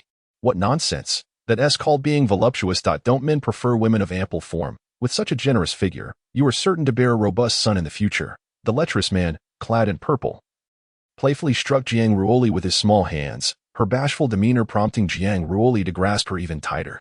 Chapter 34, Masterly Dao. As the three engaged in their playful tussle, a blinding light suddenly illuminated the heavens, swiftly followed by an overwhelming sword intent that descended like a cataclysm. It was proud and domineering, akin to the king among swords. The sword wielded by the swordsman quivered in response, and then, uncontrollably, it soared into the sky, shattering into fragments. Meanwhile, Masterly Dao gazed upwards, his eyes sharp as blades. At that moment, he too sensed the arrogance emanating from that sword. This sword shall be mine, he declared, soaring upon his sword towards the location where the divine sword had descended. Many others had also set their sights upon it. The swordsmen present were not limited to just Masterly Dao, for the moon city of the divine kingdom was among them as well.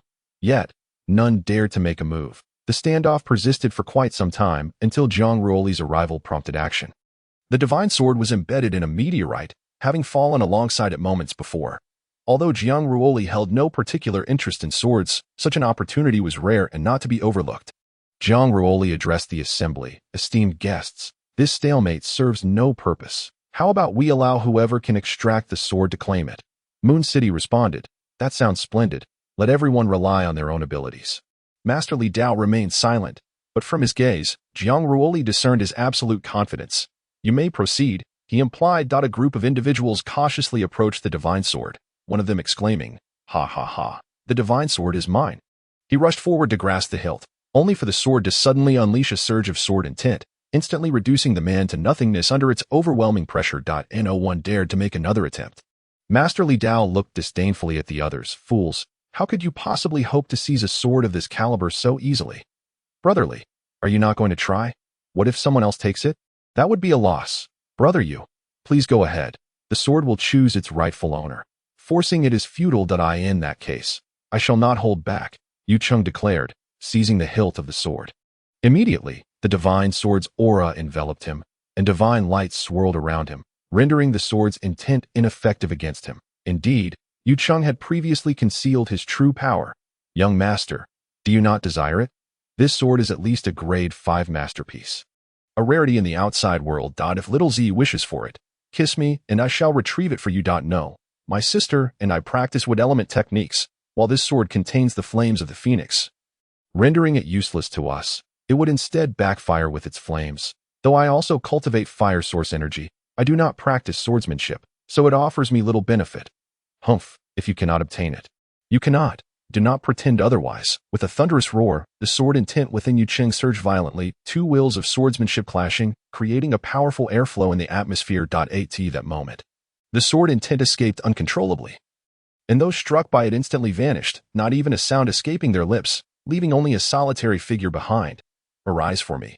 Yu Cheng fervently channeled his sword intent into the divine sword, seeking to annihilate the will contained within it. The sword emanated a terrifying heat wave, the fire source energy piercing the heavens. Everyone looked up in astonishment as the ground trembled and meteors began to plummet towards the earth. Indeed, it is a remarkable sword, and Yu Cheng felt a surge of joy within. However, the meteors raining down from the heavens possessed astonishing power, creating massive craters upon the ground. Yet, he remained unscathed. The sword energy enveloping him rendered the meteors incapable of inflicting even the slightest wound. Alas, those outside were not so fortunate. Yu Cheng, indifferent to their plight, deliberately directed the sword energy towards the crowd. Z, visibly agitated, remarked, "This Yu Cheng is truly outrageous. He must be doing this on purpose. As long as he doesn't attack us, it should be fine. He must be wary of the young master." Wary of him? Perhaps he simply finds us sisters too exquisite to harm. Another replied. What? Am I not allowed to evoke a sense of caution in him? Z transformed, while Ziyu remained compliant. That I was merely jesting. That we sisters are counting on you. Very well, but the rewards in store will require the most precious of your possessions in exchange. None of that. We are far too impoverished, possessing nothing but our beauty. Who says you have nothing? You can trade your bodies instead. Alas, I shall not engage with you further. The divine sword and Yu Cheng continued their clash. Yet he found himself unable to extract it from the meteor. Broken sword, emerge at once. Yu Cheng began to grow impatient. With so many witnesses, failing to retrieve the sword would be a blow to his pride. Li Daoshou interjected, "Young master, perhaps you should relinquish your claim to this sword. Each blade carries its own pride. Do not force it. There are better treasures awaiting you. This is merely a beginning. This sword is indeed ill-suited for me. If that is the case, I shall concede it to Brotherly. Whether one can retrieve it or not is irrelevant. Are all these aristocratic disciples so hypocritical? Z, hold your tongue. Should he overhear us, we would be in dire straits. What he said is the truth. Besides, with the young master present, what do we have to fear? If I cannot defeat him, I shall not concern myself with you." Infuriating. You have no idea how to charm a lady. To Li Daoshou turned to Jiang Ruoli. Qing Xianjun, would you care to try first? Not at all. I do not practice the sword path, merely here to observe the spectacle. Upon hearing this, Yu Cheng remarked, "You are the Qing Xianjun who ascended to prominence after sharing the queen's bed in the Li Kingdom. It is evident upon our first meeting. What nonsense is this? Do you think yourself formidable? If you cannot extract it, then cease your pretentiousness. Does Qing Xianjun only hide behind women? What counsel do you have, young master? Counsel is not my intent. I merely advise you, Qing Xianjun, that the 7 kingdoms are not as simplistic as you perceive. Do not let your recent triumph in the Beast Fighting Championship lead you to forget who you truly are. This much I am aware of, so there is no need for young master you to fret. Li Daoshou approached the divine sword, and as he did, a domain of sword intent formed around him. Jiang Ruoli felt her soul tremble under Li Daoshou's sword energy. Indeed, he was the most gifted disciple of the sword sect in the Taoist tradition, possessing a swordsmanship talent beyond that of ordinary individuals. Qing Xianjun, you flatter me. I merely possess a superficial understanding of the sword path and cannot claim the title of genius. Yet the divine sword could not so easily submit. This time, the sword's aura surged with greater ferocity. At that moment, Li Daoshou suddenly retreated, and a terrifying presence emanated from the divine sword. With a resounding cry, a phoenix sword soul erupted from within, obscuring the sky and the sun, flames of the phoenix blazing forth as it unleashed a torrent of fire towards Li Daoshou. The playful figure in purple remarked, "Some say this sword should be relinquished to another, yet it appears they cannot even evoke its sword soul. What nonsense is that dead girl spouting? responded Li Daoshou. Young master, you possesses formidable talent in the sword, though it pales in comparison to that of young master Li. Upon hearing this, Yu Qing's expression soured. These two wretched individuals dare to oppose me? I shall ensure they regret it. Li Daoshou soared towards the sword soul, commanding, heaven-slaying strike. Instantly, a brilliant light surged forth from within him, cleaving towards the phoenix sword soul. The sword in his hand radiated a destructive brilliance as he advanced step by step toward the soul. The sword soul was cleaved, a fissure appearing, yet it swiftly healed. At that moment, the phoenix flames ignited around it, their ferocity palpable even below. Li Daoshou's sword domain erupted, and within it, the phoenix flames began to dwindle. What kind of power was this? Could even flames be extinguished? If Li Daoshou were to become an adversary, it would spell disaster. Young master, your assessment of him is exceedingly high. One remarked. He must have forged his own path in swordsmanship. I sense an aura of annihilation here. All paths seem devoid of meaning. The sword masters present felt this most acutely. The annihilation sword intent emanating from Li Daoshou caused their souls to tremble. As if being forcibly torn apart, sweat streamed down uncontrollably. This was absolute suppression. Absolutely must not let him prevail. Yu Qing thought to himself. In an instant, he appeared behind Li Daoshou. Should a single strike land, death would be certain, or he would be left crippled. Prepare to meet your end. With the sun god sword's fall, a flaming sword slashed toward Li Daoshou's back. At that moment, the water god palace enveloped Li Daoshou in a myriad of water essence, thwarting Yu Qing's lethal strike. Li Daoshou was still entangled with the sword soul, and had it not been for Jiang Ruoli shielding him from that blow, the consequences would have been dire. You wretched scoundrel, Li Daoshou roared, unleashing a sword strike imbued with annihilation intent toward Yu Qing. However, Yu Qing clearly understood he was no match for Li Daoshou and activated a secret technique to vanish from sight. Yet he was still struck by the annihilation intent, losing an arm in the process. How rude. Such individuals deserve to be eradicated, he declared. Qingxian Jun, you are indeed a gentleman. I shall continue my journey. Might you accompany me? Regrettably, I must attend to my two younger sisters. Certain matters are inconvenient. Ha ha ha. Understood. Should you require any assistance in the future, feel free to call upon me. Anything within my power, I shall gladly provide.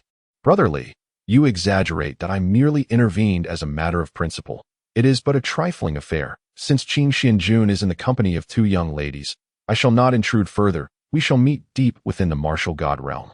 Farewell, Brother Li. Qingxian Jun, take care of the two young ladies. Who are you calling my sister, you lecherous fiend? Purple attire, do you dare provoke me? Do you think I dare? Jiang Ruoli exclaimed while chasing after. Like a monkey fishing for the moon, and a dragon's claw grasping for peaches. How infuriating. Sister, please assist me. Accompanied by two enchanting beauties, inspiration surged within me. Would you two like to hear a poem? The young lord beckoned. From the stream-clad mountains, twin lotus blooms arise. 1,000 years hence, a flower fairy flies, descending the mountain to meet her beloved, the suitor dressed in white, paired with azure frost. The suitor boasts 18 treasures. Yet the fairy's jade lips cannot contain them. In the peach blossom spring, the waters flow freely, wrapped in rosy light. A small sailboat glides, no thoughts aloud. You lecher, had I known, I would not have listened. Z, do you wish to behold the waters of the peach blossom spring? It's truly beautiful. I don't want to. Sister, he's nothing but a lecher. I think we should leave. Otherwise, we will inevitably face disaster. I won't bring Z along. I shall take Ziyu to see the peach blossom spring instead. Z retorted, mine is different from my sister's. Jiang Ruoli gazed at her curiously. Really? Allow me to admire it. I shan't pay you any mind.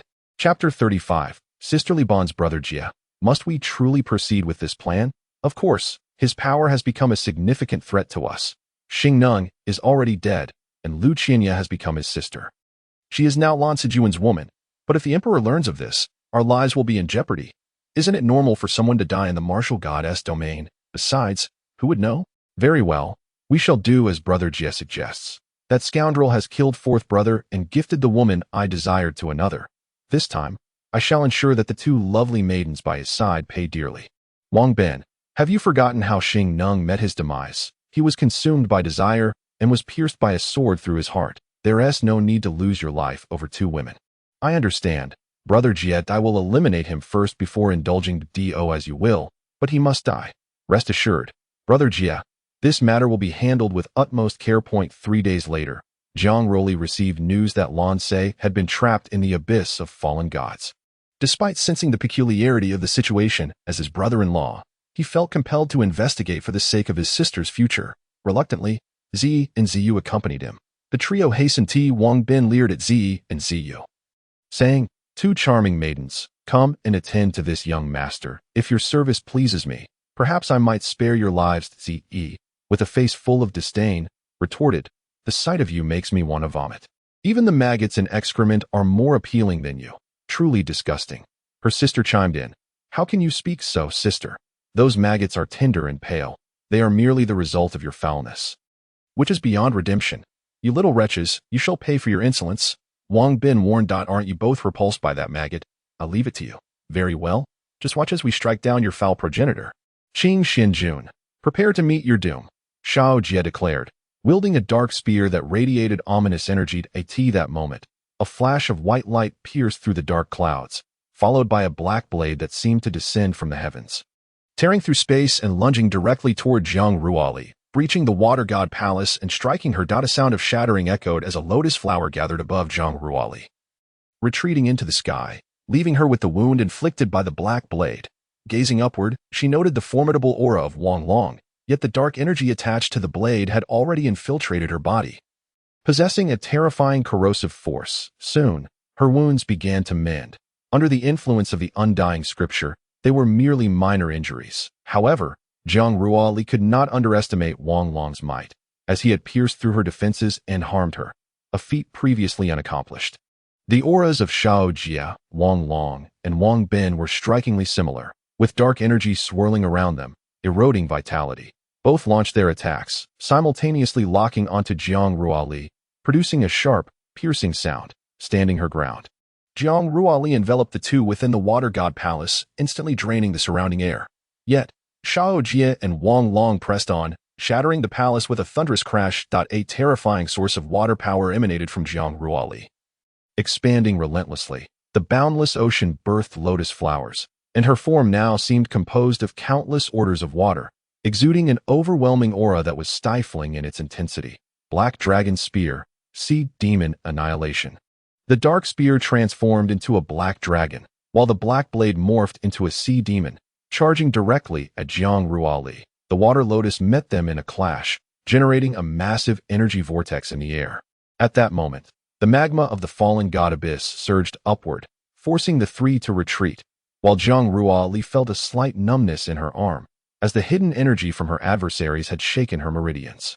Xiao Jie charged once more, and Jiang Ruoli was shrouded by the water god palace. Simultaneously, blood-red lotus flowers sprouted above the palace, akin to bloodthirsty demonic lotuses from the depths of hell, absorbing the palace's power and growing ever larger. Moreover, Jiang Ruoli realized that the blood lotuses were also devouring her life force and source energy. In no time, the blood lotus expanded infinitely, enveloping the water god palace entirely. As tendrils of blood energy infiltrated within. In the blink of an eye, the ground transformed into a realm birthed from the blood lotuses, slowly unfolding, and as the blood lotuses multiplied endlessly, Jiang Ruoli sensed her source energy dwindling. In this world of blood lotuses, all existence faded into oblivion, leaving only death and destruction. At this moment, Jiang Ruoli summoned the true fire of the sun, conjuring a vortex of flames that surged outward with fervor. The black lotus swiftly evaporated under the overwhelming heat of the sun's true fire. Divine fire is indeed the nemesis of all darkness. And this time, Jiang Ruoli held the upper hand. Xiao Jie concentrated his energy at the tip of his spear, black mist swirling ominously, as if the most potent power was converging. The attack, transformed by the black mist, descended upon Jiang Ruoli's space. The water god palace could not withstand this strike. The water lotus surged upward, breaking through the heavens, delivering a heavy blow to Xiao Jie. In that instant, Jiang Ruoli drained the source power from within her body. Wang Long's black blade slashed forth, the formidable bloodline of the demon dragon bestowing the black blade with an unparalleled offensive might, incinerating all in its path, an unstoppable force. The blade struck Jiang Ruoli with tremendous force, colliding against the stone pillar behind her and cascading into the molten lava below. Qing Xinjun, farewell. Xiao Jie raised his hand, thrusting his spear towards Jiang Ruoli. Despite her injuries, she still possessed the strength to fight. The power of the Truian fire weakened the spear's assault, yet it still pierced through Jiang Ruoli's shoulder. She coughed forth a copious amount of blood, realizing that she had indeed overexerted herself. Qing Xianjun, it is not disgraceful to perish at our hands. Let us deliver the final blow. The two soared into the sky, merging with the black clouds that lie in that realm of darkness. Black spears rained down vertically. So this was the truth. No wonder the source powers of the three were so strikingly similar. At that moment, Wang Bin also merged with the black clouds. In the hands of Zi and Ziyu. He found no advantage and nearly met his demise instead. The three gazed upwards, realizing they were trapped and could not escape. Young master, we cannot get out. Wu. Do not fear, Zi, for I am here. The two women sheltered behind Jiang Ruoli, unyielding and unafraid. Ziyu, lend me your source power. Jiang Ruoli fused the Truian fire with the true fire of the sun. At that moment, a destructive divine light erupted from his hand. The Yin fire and the sun fire slowly merged within him, their repulsive forces colliding against every corner of Jiang Ruoli's being. With a mere gesture, that radiant light of destruction blossomed, ascending upward, gradually parting the black spears and igniting the black clouds. Instantly, a yin-yang symbol appeared in the sky. Shao Jie and his companions looked at their bodies. Being annihilated by an unfamiliar force, devoid of sensation, even oblivious to pain, Jiang Ruoli collapsed to the ground, blood seeping from her features, teetering on the brink of death. Ha! Qing Xianjun, who would have thought you would meet such a fate? Ziyi and Ziyu looked up, and there stood Yu Cheng above, exuding an air of invincibility. Alas, why did you come now, of all times? Sister, what should we do? The sword and tin of Yu Cheng enveloped Ziyi and Ziyu. Little beauties, you have no idea how much I've missed you. You coward, hiding in the shadows. Sister, even if I die, I won't let him touch me. Neither will I. At worst, we shall perish. Let us go. Ziyi and Ziyu embraced Jiang Ruoli's body and leaped into the molten lava, accepting death as their fate. Although this fellow was a bit lecherous, he was not a bad person. Sister, in our next life, let us still be sisters. No backing out on that promise. Yueching watched as the three figures vanished into the molten lava.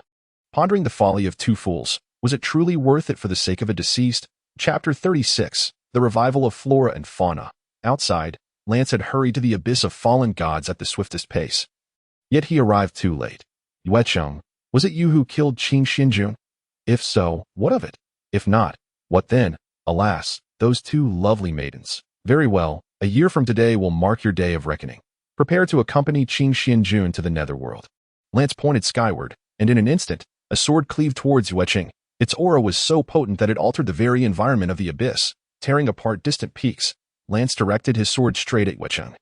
With a cold snort, Yuecheng raised his hand and countered with a sword strike, resulting in a clash that sent both combatants staggering back. At that moment, Yuecheng felt an overwhelming sword intent locking onto him, offering no avenue for retreat. How dare you provoke me? Today, I shall send you to join Qing Xianjun. With a decisive step, Yuecheng summoned the molten lava of the abyss, which began to coalesce into the form of a divine statue. With a flicker of his mind, the statue swung a divine hammer towards Lance. Lance retaliated with wind swords, attempting to delay the descent of the hammer, yet he could not intercept the terrifying blow charged with the power of the lava. Standing firm, Lance's wind energy shifted to a dark hue. Above, his realm of wind dimmed everything around. Wherever the wind traversed, it brought about disintegration, extinguishing the searing lava in its wake. Is this the order of the winds? You are a disciple of Feng Patian, are you not? Yet you are still a prince of the Li Kingdom. How could you wield such a technique? Lance felt no joy in slaying Yuecheng. Qing Xianjun, how could you perish? Xianya must be heartbroken. Fear not. I shall take good care of them. The Li Emperor inquired, what does the martial emperor intend? Qing Xianjun met his demise in the abyss of fallen gods. Prior to that, your Li Kingdom's prodigies also perished here, and now it appears that Lance has slain young master Yuecheng. The god emperor, in a fit of rage, exclaimed, despicable. You dare to kill my disciple. Truly, a fine son of the Li Emperor. Killing him is one thing, but does the life of my Qing Xianjun mean nothing? Such scoundrels deserve to be eradicated. Are you challenging me, your majesty? The god emperor's energy surged as the two semi-saints faced off. Their aura is terrifying. Enough, both of you. The land of martial gods is perilous. It is either you kill me, or I kill you. Why must it be so? If the god emperor cannot withstand the stakes, he should not venture here. Have you forgotten the lesson from the last encounter with Guangming Kanglin? Do not assume that the divine realm is invincible. What use is a fallen divine clan? Does my Li Kingdom fear you? Or do I, the Emperor, fear you? I shall not stoop to your level. You shall soon learn what it is to be a fallen divine clan. Do not regret it when that time comes. The God Emperor is indifferent. I fear nothing. Asc and Xiu plunged into the lava. They initially believed their fate sealed, yet unexpectedly, a force within Jiang Ruoli protected them, leading them to the depths below. The lava masked their life energies, thus deceiving those outside into believing they had perished. Sister, are we in hell? I touch it. It feels so soft, almost as if it's real. Dreadful. Just wait until I seize your little bundle. Enough of this. Z, the young master is hanging by a thread. If we do not rescue him soon, he will truly perish. Sister, how can we save the lecherous man? Does that not imply we must become his wives? Most importantly, once the secret technique is invoked, we shall lose our source of power and revert to our original forms. Yet, we cannot merely stand by and watch him die. Although he is lecherous, he possesses an attractive visage and has treated us sisters well. I find myself somewhat fond of him. In a way, sister, this fellow has plenty of women, and you have actually fallen for him. It's hard to believe. Do you not feel the same? You're merely putting on a brave face. No, we sisters have never been apart for millennia. I admit I have grown fond of him as well, and from now on, sister and I shall be his women. Dear sister, I am the one who has wronged you. What nonsense about being sorry. We share the same roots, and I hope he remembers us sisters. That a strange light emanates from within the cave. Adorned with blossoms, Xiu kisses Jiang Ruoli on the lips, and the two embrace tightly, sweat dampening Xiu's fair skin. Zi channels her power into Jiang Ruoli, and at that moment, the vitality of the flora and fauna heals her wounds. The two women gaze at Jiang Ruoli, tears streaming down their cheeks. Who would have thought they would ultimately benefit him, the lecherous one? Now, are you satisfied? Sister, and I must take our leave. Take care of yourself. In his dreams, Jiang Ruoli envisions moments with Zi and Xiu, yet upon awakening, he finds no trace of them. Xiu, where are you? What is this? Jiang Ruoli gazes at a snow lotus blooming on his chest.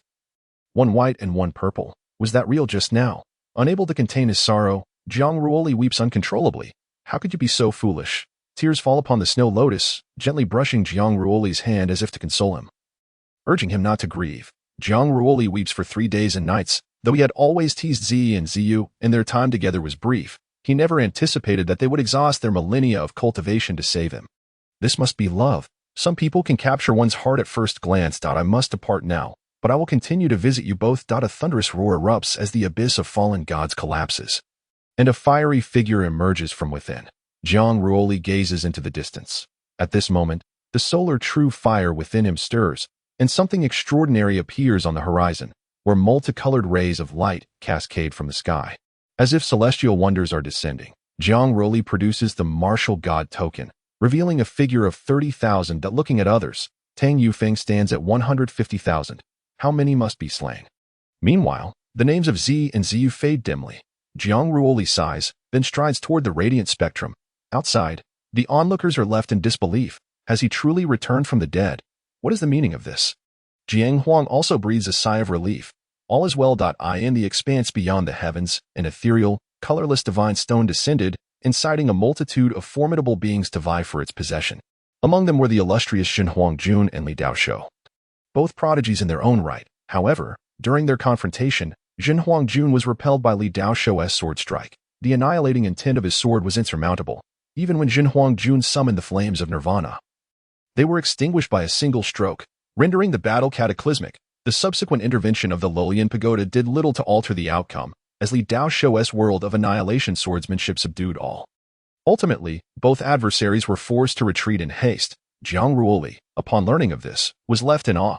It appeared that Li Daoshou had successfully refined that sword, undoubtedly elevating his prowess further. Li Daoshou found himself seated atop a volcano, where the 5-colored divine stone shimmered with resplendent radiance, encapsulating boundless power. He observed as a force emanating from the sword began to siphon the energy from the divine stone, draining its brilliance until it dimmed and shattered into dust.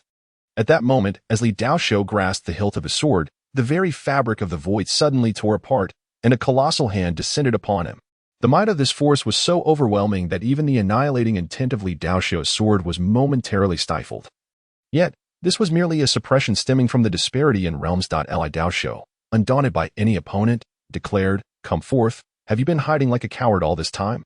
Is the princess of the martial kingdom merely a turtle withdrawing into its shell?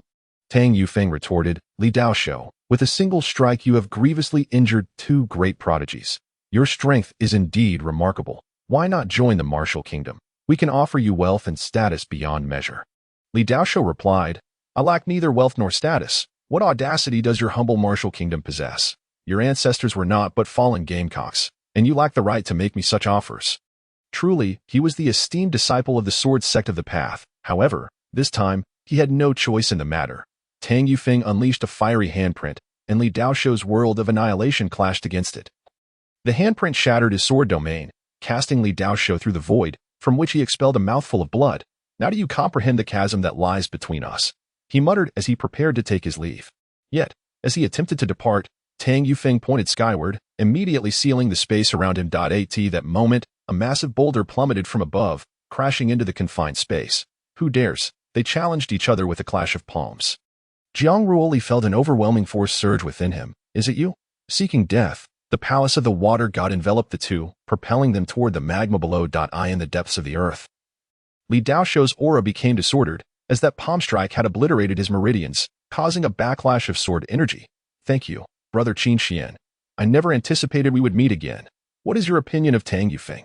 That force does not belong to her. A half-saint from the realm of the martial gods has entered Oh, you know who it is?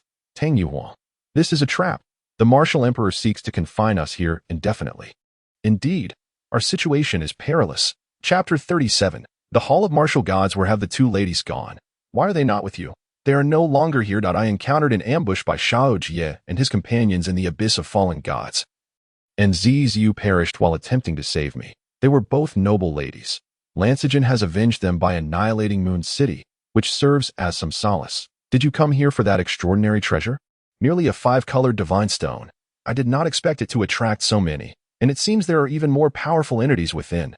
What does brotherly mean by that? In truth, the territory of light was once merely a corner of the 3,000 realms, later cleaved by a sword of an ancient emperor. Furthermore, the 7 nations and 3 sects are nearly all descendants of deities, and the martial nation is no exception. The land of the martial god is precisely where the martial god fell and subsequently achieved his rebirth. With the martial emperor opening this domain, presumably to select a vessel for the martial god, is such a thing truly possible? If so, it seems we have little hope of leaving alive.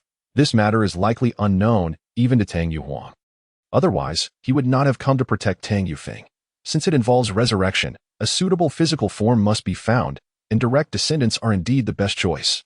Brother Qin Xian, behold, the magma absorbs the blood of the deceased, flowing through the rock face to the core. Thus, the martial god can restore his vitality, and when the time is ripe, he shall return. All beings yearn for life, though he is called the martial god. He is merely a person with slightly higher cultivation, destined to face death one day. Once the martial god returns, even if the Tang clan perishes, a new martial nation will rise in a millennium. Therefore, in his eyes, descendants are merely tools for his resurrection. Brotherly, given your understanding, do you have any means to contend with this? When I set out, my master warned me that although this journey is fraught with peril, I shall surely find noble aid to turn danger into safety. It seems that Brother Qin Xian is that noble aid. You flatter me. Were it not for Zi and Ziyu, I would not have survived until now. I simply had good fortune. Brother Qin Xian, what are your plans moving forward? I do not know. We shall take it one step at a time. Before us lie 2 paths, both perhaps leading to the depths where even greater dangers await. Let us each take a different path and see what lies below. So be it. But Brother Qin Xian, do not linger in battle. Let us meet here again in 3 days. Take care, brotherly. You too. Brother Qin Xian. It may be a secret technique of some hidden aura. Those two have concealed themselves. It appears that Tang Yufeng's strength surpasses both Brother Qin Xian and Masterly, Martial Emperor. You truly have raised a remarkable daughter. In just a month, she has slain hundreds of prodigies, and even the combined might of Brother Qin Xian and Masterly cannot match her. Your Majesty, you flatter me. My daughter possesses the bloodline of the Phoenix, and it is understandable that Masterly and Brother Qin Xian would struggle against her for the time being. But this is only temporary. She enjoys a temporary advantage in talent. Those present found this somewhat amusing. Was it not blatantly praising your daughter as a dragon among men? The martial emperor remarked. You are not at all modest. Even with the Phoenix bloodline, she could not possibly injure Brother Qin Xian and Masterly in direct confrontation. Is the bloodline of divine beasts truly that powerful? If so, why did you flee upon encountering Guangming Kanglan? That old fellow, Guangming Kanglan, has lived for over 10,000 years, and his cultivation is unfathomable. Thus, even with the bloodline of the Phoenix, I could not contend with him. After all, we are merely juniors, having been born several millennia later. How could we possibly compare to that old man? Jiang Ruoli advanced steadily, and the path behind her appeared increasingly broad, with countless crimson threads cascading down, intertwining and undulating at that moment. Jiang Ruoli heard voices. Deep within, she beheld Tang Yufeng and Tang Yuhuang lying in a pool of blood. Were they not siblings? How could they be engaged in such debauchery at this moment? Jiang Ruoli produced a piece of meteorite from the ocean depths, recording all that transpired here. Why Lord Yuhuang? Be gentle, do not press upon our child. Yufeng, you are truly exquisite, particularly in this moment. No woman in the world can compare to even a single finger of yours. How vexing. It was you who intruded upon my bed at night, leading to my pregnancy. That is our son. Once I inherit the will of the war god, this realm shall be under our dominion. Nonsense. And our son, the little beauty, speaks the truth. It is rare to encounter you. Let me indulge this time. How annoying. The sounds of their frolic echoed through every corner. Thankfully, the Yishui decision concealed my presence. Otherwise, discovery would spell certain doom. My Lord Yuhuang, Li Daoshou, and Qin Xianjun are likely below. Should we not eliminate them? No need to alarm the snake by striking the grass. Tang Yufeng, her cheeks flushed, twisted her body. Yuhuang, I am thinking of that again. Jiang Ruoli, having stowed away the meteorite, quietly departed, realizing that Tang Yuhuang had likely frequented this place before. Otherwise, they would not have encountered each other here. Today's revelation shattered her worldview.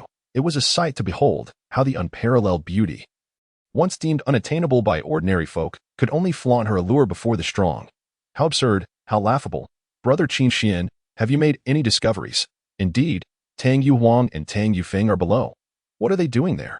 You may observe for yourself.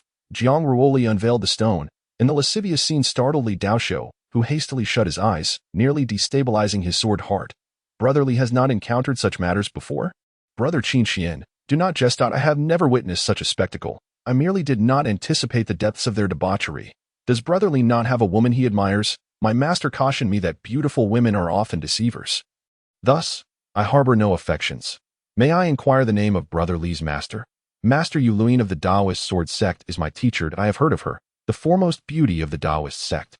Yuluin is also the strongest genius of the sword sect in a millennium. Indeed, she is my master. I did not expect others to know her name. I can discern your thoughts. Brother Li, may your dreams be realized soon. Jiang Ruoli chose not to press further, having already surmised much. The earlier slip of sword intent must have recalled something forbidden. After the alliance of the 7 kingdoms, Brother Li may visit my Qin Xian residence. Perchance you shall encounter someone to your liking there. Thank you, Qin Xianjun. I shall certainly make the journey. After exchanging pleasantries, the two proceeded toward the War God Hall, where approximately 80% of the attendees had gathered before the Grand Hall. Above, a statue of a phoenix loomed, and the crowd awaited in silence, the oppressive heat emanating from within palpable even from outside. At this moment, Tang Yufeng and Jin Huangjun were also present, their hands intertwined, exuding an air of intimacy that left Jiang Ruoli feeling a sense of unease. Is it truly possible to be so brazen? Tang Yufeng is indeed an extraordinary figure, with two men utterly captivated by her charm. Could it be that Jin Huangjun remains unaware of the clandestine affair between Tang Yufeng and Tang Yuhuang? Even if he knows, what difference would it make? I suspect the martial emperor intended to betroth Tang Yufeng to Jin Huangjun. Yet he was oblivious to the fact that Tang Yufeng had long been entangled with Tang Yuhuang, both of whom have successfully adorned Jin Huangjun with a garish green hat, unbeknownst to him until this day.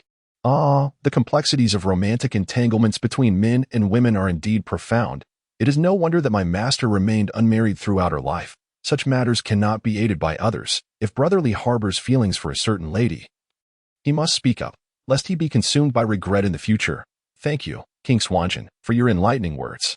Tang Yufeng and Jin Huangjun each dripped a drop of blood, merging it together as they proceeded towards the Grand Hall. A dazzling red light illuminated the space as the martial god hall slowly opened its doors, allowing the throngs to surge inside, where treasures of gold and silver lay piled high, forming mountains of wealth. Ha!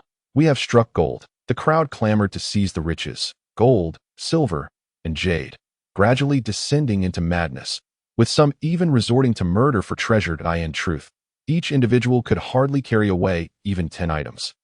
Yet such is human nature. A mere piece of gold ignites the desire for a golden brick, and a brick leads to a yearning for a mountain of gold. Tang Yufeng, however, reveled in their mutual slaughter. For she had always held a deep disdain for these people, her scorn unwavering. Brotherly, what are your thoughts on this matter? Indeed, is it not the victors who dictate right from wrong? Are they truly at fault? It is difficult to ascertain. Perhaps some are merely cogs in the machinery of fate, slaves to time, and stepping stones for the strong. What kind of person does Brotherly aspire to be? I do not know. Perhaps one day the sword in my hand will reveal the answer. A true sword enthusiast. Indeed, time will provide each of us with our distinct answers. The grand hall had been stained crimson with blood, leaving no one alive within its confines. Throughout history, countless lives have been lost over wealth. The saying, men die for wealth, birds perish for food, encapsulates this truth. What may appear as simple words possess a lethality far surpassing that of blades, driving countless individuals into madness, ultimately leading them to ruin. Taoist Li remained unfazed, as if gold and silver were mere refuse in his eyes. However, Jiang Ruoli pondered that the Taoist sect was not in one of such treasures. Qinxian brother, we must hasten our pace. The will of the martial god is on the verge of awakening. If Tang Yufeng inherits the martial god's will, the rest of us may find ourselves reduced to mere fodder for the martial god's domain. Brotherly, are you certain the martial god resides within? There can be no mistake. This is the main hall, and the martial god's corporeal form should be within. At that moment, Lulan Futua, Lance, Ingnan, Jiang Fifan, Yulinjun, and Gongsun Yushu arrived one after another, heralding the impending storm of bloodshed. Chapter 38. The resurrection of the martial god. Jiang Ruoli and Taoist Li trailed closely behind, with Tang Yuhuang yet to appear. The threat posed by a half-saint loomed far more ominously than the surroundings. Those within the realm of the martial god were either dead or in hiding. The assembly gathered at the martial god hall consisted solely of the talented youth from the 7 martial nations. Jiang Ruoli retrieved the martial deity order and, with a sense of revulsion, crushed it to powder. The upcoming alliance of the 7 kingdoms seemed nothing more than a farce. If the scandals of Tang Yufeng and Tang Yuhuang were to be laid bare before the world in the Wu Emperor city, one could only wonder what expression would grace the Wu Emperor's face. Within the halls of the martial deity temple, before the true Phoenix Lord and Tang Yufeng stood lifelike statues of a divine phoenix and a divine phoenix queen, appearing as though they might spring to life at any moment. The two knelt on the ground, with the true Phoenix Lord making a small incision in his palm with a blade, and Tang Yufeng following suit, their hands pressed tightly together. Soon, everyone gathered before the statue, and the radiance emanating from the true Phoenix Lord was clearly a portent of his impending inheritance of the martial deity's will. Tang Yufeng, casting a disdainful glance at the crowd, declared, "This is not a place for you. Depart now, and I shall spare your lives. Your Highness, has the true Phoenix Lord begun to inherit the martial deity's will? Prince Lulan, as you can see, my husband has commenced the acceptance of the martial deity's legacy. Being a close friend to him, would you be willing to assist me? The martial deity's realm, being the ancestral ground of the martial kingdom, is already an extraordinary grace to have allowed us entry. Since the martial deity has chosen the true Phoenix Lord, we cannot act against fate. Esteemed guests, I implore you, this is the legacy of my clan. Those willing to stand by my side shall have my eternal gratitude. As the true Phoenix Lord began to undergo the baptism of the Nirvana fire, the statue appeared to animate, and his cultivation surged directly from the 2nd realm of returning ruins to the 3rd realm, continuing to ascend towards the 9th realm without indication of stopping. Could it be that the true Phoenix Lord truly received the divine power of the martial deity? It was overwhelmingly formidable. Lulan, I appreciate your efforts, Tang Yufeng said, her delicate hand resting on Lulan's shoulder, her beautiful eyes sparkling with a hint of enticement. It is an honor to serve the princess, Lulan replied. Lansei interjected. How disappointing to see that the disciple of the Queen of Lulan is but a foolish soul ensnared by illusions. Lord Lansei, you are a gentleman, and I cannot compare. However, I have been a steadfast friend to the true Phoenix Lord for many years. His safety is of utmost concern to me. Noticing the anguished expression on the true Phoenix Lord's face, the crowd was bewildered. Had the infusion failed, Lulan turned to the true Phoenix Lord, his eyes filled with a ruthless glint, and plunged a spear into the true Phoenix Lord's heart. Yufeng, do not forget your promise. Blood flowed into the grooves of the ground, causing the space to tremble. Deep below, Tang Yuhuang transformed into her true form, exuding a terrifying aura. With Nirvana fire swirling around her, it seemed the formation had been activated. True Phoenix Lord, even in death, you could never fathom that you were merely a sacrifice I offered to the martial deity temple. Ha ha ha ha. The sudden turn of events sent shockwaves of terror through the crowd, but the formation had already been triggered. Tang Yufeng gazed at them. Since you are unwilling to depart, then stay and become the offerings for the marshal who would know it was I who killed you? Are there not enough dead here already? What difference would it make if a few more of you were to perish? A handful of individuals slumped helplessly to the ground as Lan Se glanced around. Noting the absence of Qin Xianjun and Li Daoshou, it seemed they had uncovered something prior. Meanwhile, the power within Jin Huangjun was swiftly flowing towards Tang Yu Huang, and in his consciousness, the image of a middle-aged man materialized. Tang Yu Huang hurriedly knelt down, expressing his gratitude. Thank you, ancestor, for bestowing upon me your strength. It is my descendant. Today, you and I are fated. I shall grant you the supreme celestial technique to aid you in ascending to the highest realm. Tang Yu Huang could hardly contain his excitement, exclaiming, Thank you, ancestor. From this day forth, I, Tang Yu Huang, shall be the foremost in the realm of light, and the world shall belong to my martial nation. Ha ha ha. In an instant, the energy of the martial goddess domain surged towards the martial goddess hall, and this power, after being purified through the altar, flowed into Tang Yu Huang's body. The others had already been tormented by the elemental fire to the point of disarray. This accursed martial god actually used us as vessels for the purification of fire energy. But where did all this power ultimately go? Jiang Ruoli looked towards Jiang Huangjun in the center of the altar, who had been drained to the point of emaciation, truly a pitiable sight, manipulated by a woman, while the woman in his heart had likely ensnared countless men. Yet he hesitated to even touch Tang Yufeng.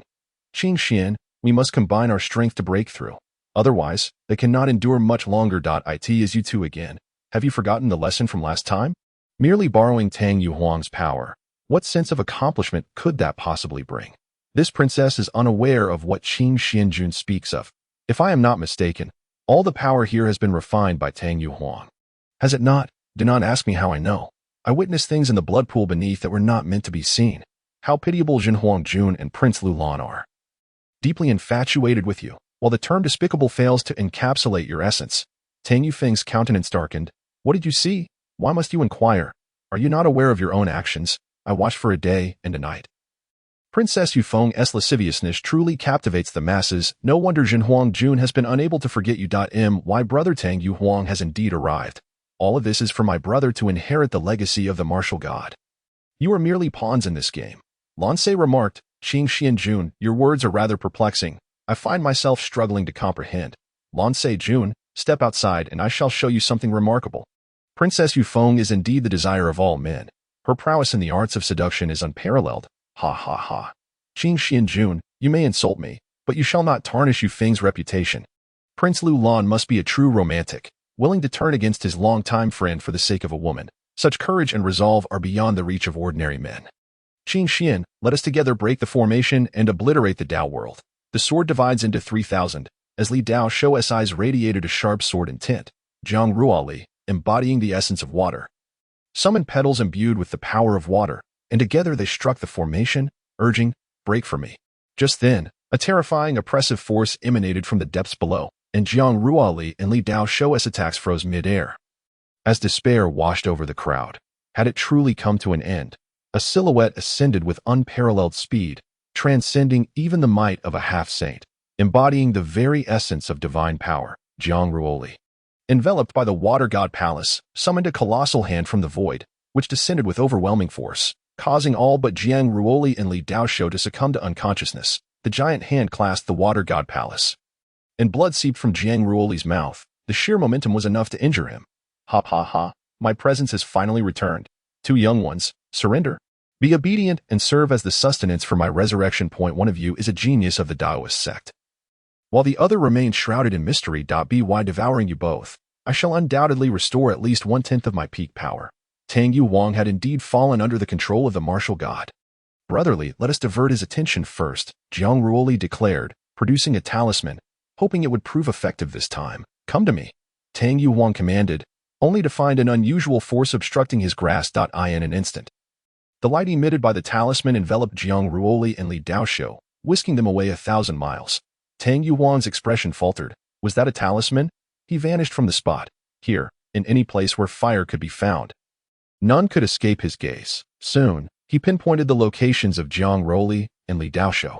Deep within the palace, Jin Huangjun lay panting on the ground, having narrowly escaped death. Fortunately, The Phoenix Fire had undergone a critical rebirth. Otherwise, he would have been doomed. Glancing at Tang Yufeng lying beside him, he felt no affection. Since you have treated me this way, do not blame me. Jinhuangjun savagely ravaged Tang Yufeng's delicate form. His eyes now filled solely with desire. Betrayed by the woman he loved and his dearest brother, his heart overflowed with hatred. At last, I have you. Do not blame me. This is what you owe me. When Tang Yufeng awakened, she found herself sprawled on the ground, a tearing pain radiating from her lower body. At that moment, Luoyan Futu arrived. Yufeng, are you all right? Langjun, you have finally come. I was so frightened, Tang Yufeng exclaimed. Lying in Luoyan Futu's embrace. Meanwhile, Jinhuangjun, hidden in the shadows, witnessed everything unfold, tears glistening in his eyes. From now on, I shall have no ties to the martial kingdom. Yufeng, you know I have cherished you since childhood. Will you agree to be my woman? Though Jiang Ruoli and Luoyan had escaped from the martial god palace, both bore injuries. S so formidable. Truly a being of ancient supremacy, even a fraction of his full power is enough to leave us breathless. Qin Xian, I didn't know you possessed such treasures. However, hiding away like this is futile. He will inevitably find us. If he truly is the martial god, we cannot evade his gaze. Here he comes. His power has increased once more. Chapter 39. The licentious Tang Yufeng Wu Wang. An explanation, if you please. Esteemed ones, I too am unaware of what this entity is. It was you who insisted on entering. Now, with this turn of events, this emperor can only leave their fates to chance. A remarkable twist of fate unfolded as a voice echoed from afar. The crowd lifted their gazes, beholding a woman clad in white, wielding a sword as she stood suspended in the void. Exuding an aura of unfathomable depth, the sword's energy fell unceremoniously at the feet of the martial emperor. Oh, not tell the world that the martial emperor is unaware. The martial emperor, taken aback, noted that after many years, the Moon Sect Master remained as stunning as ever, outshining all the blossoms. The Moon Sect Master had come for Li Daoshou, indeed. Open the martial god realm, where I shall lay waste to the martial emperor city. Do not fret, Luoyan. I am equally powerless in this matter. Unless the time is right, even a sage-level expert cannot force the opening. The Night Emperor interjected. Moon Sect Master, please remain calm. The current circumstances within are likely unclear, even to the martial emperor. So we should await further developments before drawing conclusions. Should any misfortune befall my disciple, I shall not show mercy. Rest assured, Luoyan, we are all aware of Li Daoshou's prowess, and with Qin Xianjun by his side, he shall come to no harm. Is this the famed Qin Xianjun, whose exploits have stirred great excitement among the 7 nations? Indeed, so Luoyan, take heart, all will be well. Moreover, Li Daoshou is also your disciple. Surely you trust him, even if you harbor doubts about Qin Xianjun within the martial god realm. Jiang Ruoli and Li Daoshou stood upon a mountain peak when Tang Yuhuang traversed the void. Perhaps she could no longer be called Tang Yuhuang, but rather the martial god. That a suffocating pressure enveloped the boundless space as a long halberd pierced through the air, imbued with a ferocious flame. The halberd pierced the water god palace. Jiang Ruoli exerted her source power to its utmost, yet the might of the martial god surpassed her capabilities, and she was forced into the depths of the earth. Li Daoshou transformed his sword into a deluge of sword rain, akin to stars cascading down in a dazzling display, directly targeting the martial god. Seeking death, the martial god scoffed, unleashing a punch that shattered the sword rain. An unstoppable force that struck Li Daoshou with overwhelming might. A muffled groan escaped him as Jiang Ruoli summoned the water lotus, but the colossal power of the martial god effortlessly obliterated her attack with a single roar.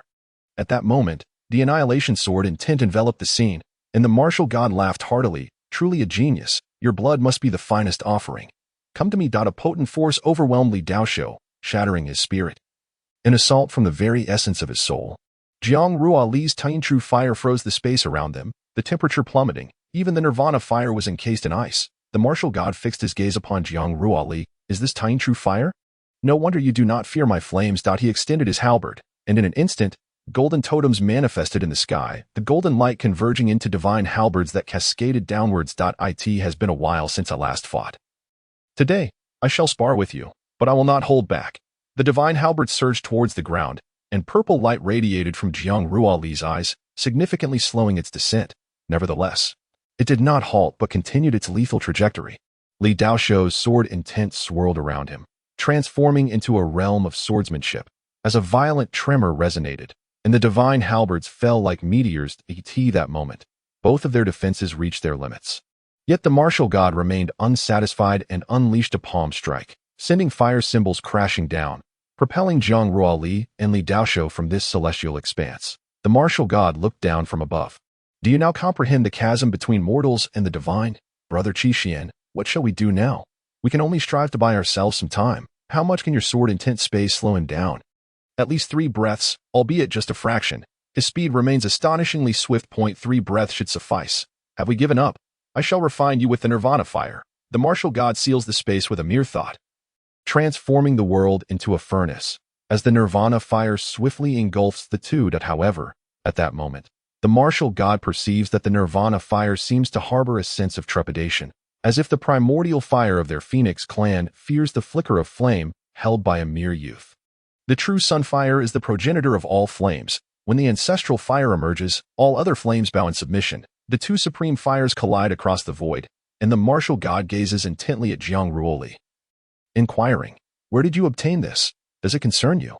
Allow me to discern your true identity." At this juncture, the martial god's pupils begin to hollow out, and Jiang Ruoli witnesses the soul of Tang Yuhuang struggling in vain, ultimately consumed by the martial god, whose power surges exponentially. Should he escape, not a single soul in the realm of light would stand a chance against him. The martial god strikes towards Jiang Ruoli with a single palm, the overwhelming gravity seeming to squeeze his very soul from him. At that moment, the Yishui decision falters, revealing its true form. No wonder, I have seen you in their memories. I did not expect you to assume a different identity to arrive here. It appears to be fate. By consuming you, I shall surely regain my zenith and perhaps even touch the realm of the Emperor. Li Daoshou felt no surprise. Who among us is without secrets? What is your true name, Brother Qixian? Jiang Ruoli. Oh, it is. You intentionally led us here, did you not? To think you could strike down your own descendants. You are indeed heartless. Difficult to describe as anything less than a creature lower than swine. You are but a mere descendant of the phoenix. While you may reign supreme in this realm of light, outside, you are not but a chicken for slaughter.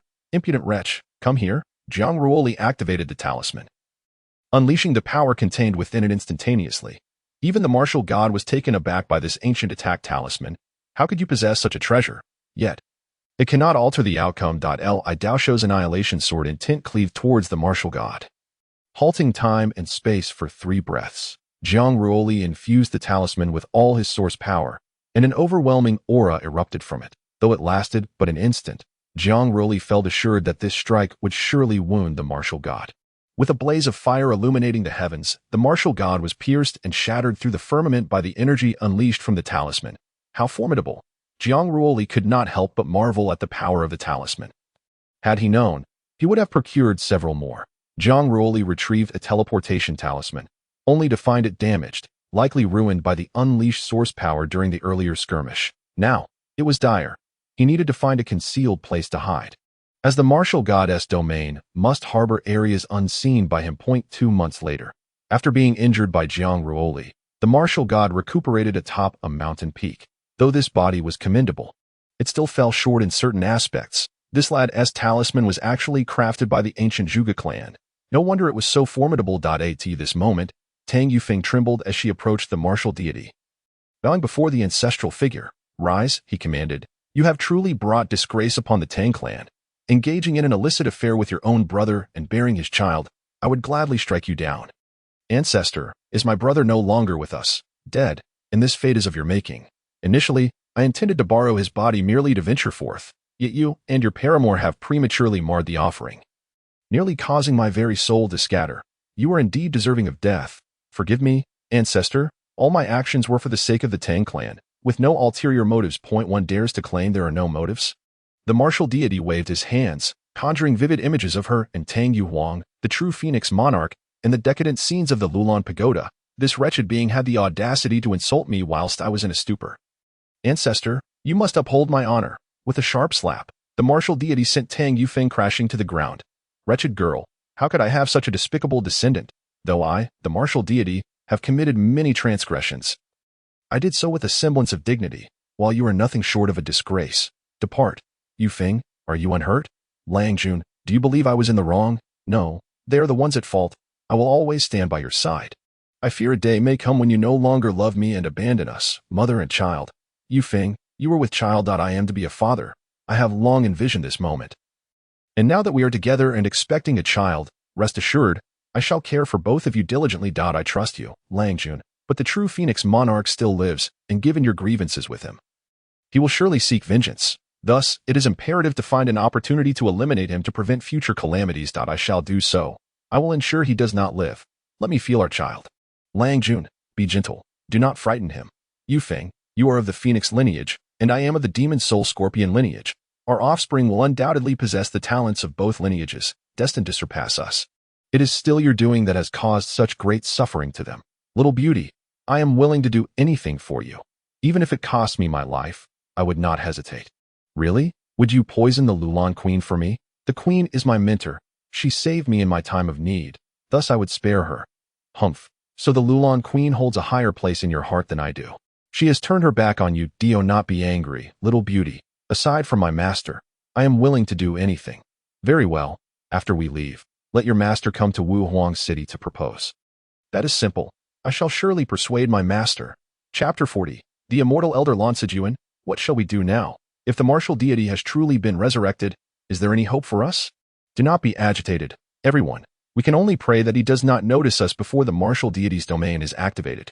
Qing Xianjun and Li Daoshou must have intentionally drawn his attention away. We must hasten our recovery, for we have already lost half our vitality and a third of our life force, and it will take time to fully recuperate, Wai Yulinjun remarked. I wonder where Zhen Huangjun is gone. If only he were here, he would surely know the reason behind this. Given his absence, how could we possibly locate him? Are you all searching for me? The crowd turned to see the long-missing Zhen Huangjun. Though he seemed to have lost much of his former vigor, appearing considerably more composed and weathered, Lan Sijun, Yulinjun, and all present need not worry. The god of war was grievously injured 2 months ago by King Xuanjun and Li Dao, and has yet to fully recover, so he will not strike against us. The crowd gasped in disbelief. How is that possible? Even if his strength has waned since his resurrection, surely King Xuanjun and Li Dao could not be his match. I am not entirely certain. I have only heard rumors that King Xuanjun utilized a remarkably powerful talisman to injure the god of war, that I suspected as much. Such a potent artifact is beyond our means. What exactly is King Xuanjun's background? He has dramatically surpassed us after remaining inconspicuous for so long, which leaves me feeling somewhat unsettled. Gongsun Yushu, are you not feeling envious? Yulinjun, one must not speak carelessly. In years past, I nearly became one of the 4 gentlemen. Were it not for your deceit, I might now be Yushu Jun, alas. What can I say? It seems that beauty is drawn to me. Your demeanor is truly infuriating, yet I find solace in knowing that this newcomer, King Xuanjun, is even more favored by the ladies than you. Hasten your recovery. I shall frequently visit to relay news. Thank you. Zhen Huangjun. Gongsun Yushu inquired, what has happened to Zhen Huangjun? He seems utterly transformed compared to before. Is this truly the once imperious and extraordinary Zhen Huangjun? Need I even say? If your wife were to sleep with your closest friend, you too would change. Wai Yulinjun's words held merit. Fortunately, I am exceedingly wealthy, and thus lack friends. Otherwise, such an occurrence would surely drive me mad. The crowd fell into a contemplative silence. I in the heavens. The sky was painted a deep crimson. Jiang Ruoli and Li Dao had been hiding underground for nearly 3 months. After their last battle, both were gravely injured. Jiang Ruoli remarked, it is fortunate they did not pursue us, given our condition at the time. Evading death would have been nearly impossible. Brother Jiang, what are your plans now?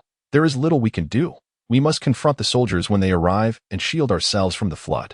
We cannot fight, nor can we escape. It seems we are doomed regardless. He too must have suffered severe injuries from the talisman. Otherwise, he would not have let us go. Just as the two intended to move further away, he caught up with them, clearly unwilling to relent until he had eliminated them. Then let us fight. I refuse to believe that a semi-holy being is truly invincible, since you possess such confidence. Let us engage once more. If we must perish, then so be it. At least it will not be in vain. Above the vast firmament, the martial god descended upon the winds, upon encountering Jiang Ruoli and Li Daoshou, who had boldly revealed themselves. The martial god stirred the tempest with his long staff, summoning the flames of rebirth, causing the very heavens and earth to shift in hue, transformed into the form of a fire phoenix. His power surged to more than double its usual capacity, and in that moment, he became even more frenzied. Despite Jiang Ruoli and Li Daoshou exhausting all their efforts, they stood no chance against him. With each step, the martial god traversed the void, drawing nearer. He had previously possessed the opportunity to slay Jiang Ruoli and Li Daoshou but had been careless, sustaining injuries from Jiang Ruoli's talisman. In this battle, he would show no mercy. Blood marks erupted from Jiang Ruoli and Li Daoshou, intertwining like a vast river, coalescing into a colossal lotus that enveloped the martial god's phoenix form. As the petals continued to unfurl, the martial god's essence was ensconced within the lotus, producing a hissing sound that signified the clash of water and fire. Li Daoshou unleashed a sword aura that spanned hundreds of miles, pointing skyward, whereupon a rift appeared in the heavens. At that moment, blood streamed from his eyes, revealing the immense strain he was under. The opening in the sky resembled a celestial eye, which shot forth the sword energy that cleaved through the air, aimed directly at the phoenix manifestation of the martial god. Within the lotus, a crack resonated, releasing a burst of crimson light as the long staff hurtled towards Jiang Ruoli, piercing through her chest. Fortuitously, the restorative power of immortality saved her from death.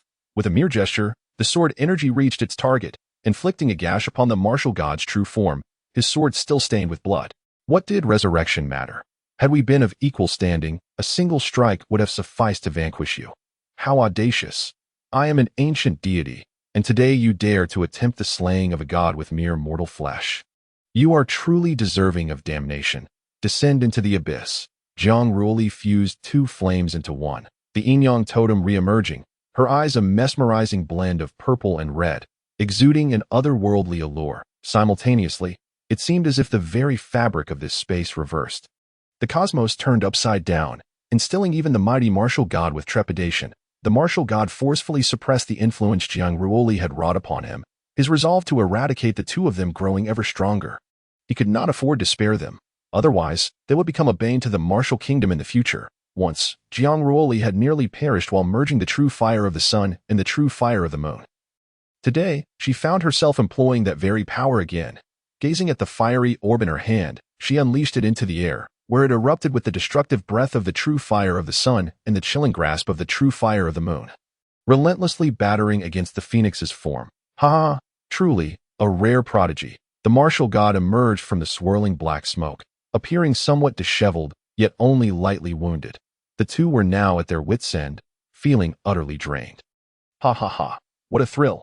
One is a swordsmanship prodigy, the other a master of myriad arts. Your sword is formidable. Though the sword sect of the Taoist path has long since faded, I see the shadow of an emperor of swords in you. Yet, your opportunities have now run dry.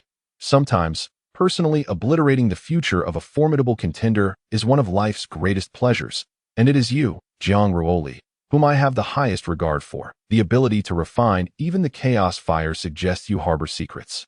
Speak them now, and I may consider sparing your life. What a waste of breath. Are you not merely a fallen fowl? You can only rampage in this insignificant patch of land. One finds oneself in a state of uncertainty regarding one's current circumstances. Once I step outside, the world shall be mine. Come forth, be the stepping stone upon which I embark on my journey.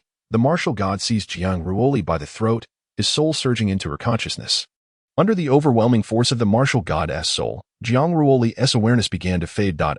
Indeed, a splendid vessel. Release him, Li Daoshou exclaimed, driving his sword into the martial god's back. Yet, the martial god's soul had already infiltrated Jiang Ruoli's realm of perception. He gazed up at Li Daoshou and queried, "Is he your friend?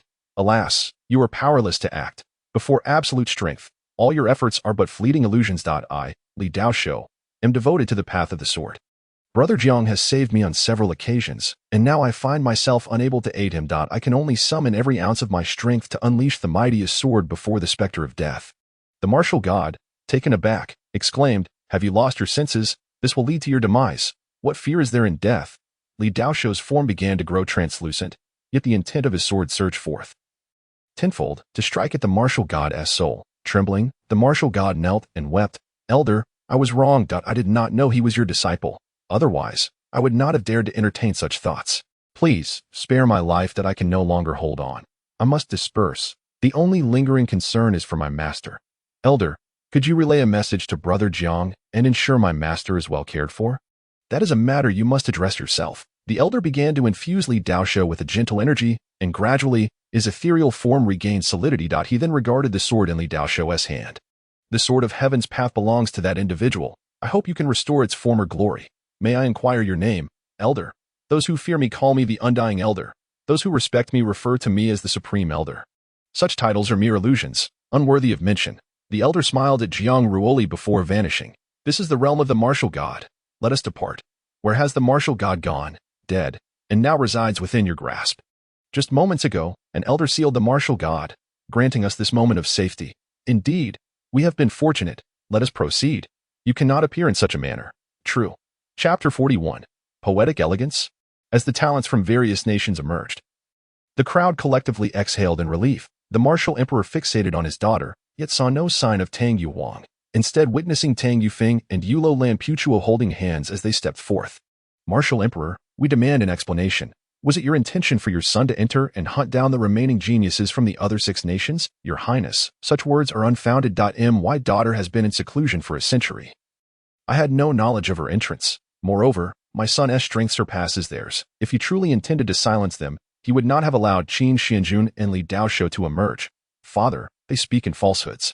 My elder brother has long since ventured out for training. They are merely envious of our martial nation and seek to slander us. Gongsun Yushu retorted sharply, you impudent wretch. How can you deny your own actions? When we nearly perished within, the true Huangjun is aware of this. Speak up, Huangjun, and expose this scoundrel. I know not of what young Master Yushu speaks. I have not seen Tang Yuhuang. What is this? Truly, Jun Huang, how could you change your mind once more? It was clearly Tang Yuhuang who nearly made you a sacrificial offering to the martial god. Do you not harbor any resentment? I merely speak the truth. I am sincerely in love with Prince Lulan, and I hope Father Emperor will bless our union. Hiss. The crowd gasped in astonishment. This Tang Yufeng is indeed exceedingly licentious, having just lost her man yet clinging to another. Claiming to be genuinely in love? Futu, how could you be with her? Are you not aware that Jun Huang is betrothed to her? Master, my love for Yufeng is genuine, and she is even carrying my child. I beseech you to grant us your blessing. Futu, is this true? Master, I wish to take Yufeng as my wife.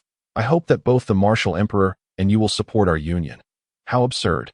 This Tang Yufeng truly knows how to act, and this Lulan Futu has been thoroughly manipulated. Lan Se inquired. Yulin Jun, what are your plans now? Who would have thought the martial emperor could be so ruthless? Willing to use us as pawns to resurrect the martial god. Yet, we lack evidence. Otherwise, the other monarchs would undoubtedly take action against him. I extend my gratitude to Qin Xianjun and Brotherly for their assistance. When we meet again, I shall treat you to the finest wine of Yelong and the most beautiful women. I must take my leave now. Lan Se Jun, please take good care of my sister.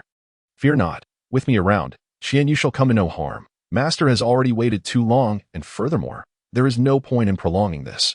Master, you have arrived. It is an honor to meet you. Esteemed Elder, Qin Xianjun, thank you for saving Dao Shou. Should any troubles arise in the future, feel free to seek me out at the Daoist sect. It was but a trifling matter, nothing to concern yourself with. Qin Xianxiong, take care. I bid farewell to the esteemed Elder. In a short while, Xi'er will be arriving.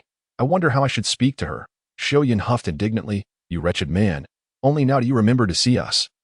Do you not know how much hardship we have endured? This time, I have brought you 100 billion gold as compensation for these past days. 100 billion. We have struck it rich. You error, we can sleep with gold bars now. I wish to sleep with my husband. Gold bars are cold and uninviting, and I do not like them. You error is still obedient. Come, let me indulge in a little affection. Husband, I have missed you so much. TCH, I can too, my lord. I want to hug. 2 little sprites. Are you accustomed to this place? Of course. As long as there is money, we can go anywhere. You naughty girl. Let me steal a kiss. Husband, I want one too. Jiang Ruoli took the 2 girls into the inner room, his eyes fixated on Xiaoyun and Qianyu. Xiaoyun's face flushed crimson, while Qianyu eagerly twisted her body. An air of springtime blossoming around them. On the 3rd morning, Jiang Ruoli emerged, supporting himself against the wall, appearing rather unwell. This time, he had been too careless and nearly paid the price. My lord, it's time to eat. Upon seeing Jiang Ruoli's condition, Qianyu beamed with joy. Both girls now glowed with health, their skin radiant as blood, clearly a testament to Jiang Ruoli's influence. Husband, this is the blood ginseng and deer antler soup that Yuner and I prepared for you. It will do you good. Jiang Ruoli's eyes were vacant. You err, feed me. I shall translate your text into a refined and elegant version in English. Ah, dear husband at Xi'er, what is the situation with the prince?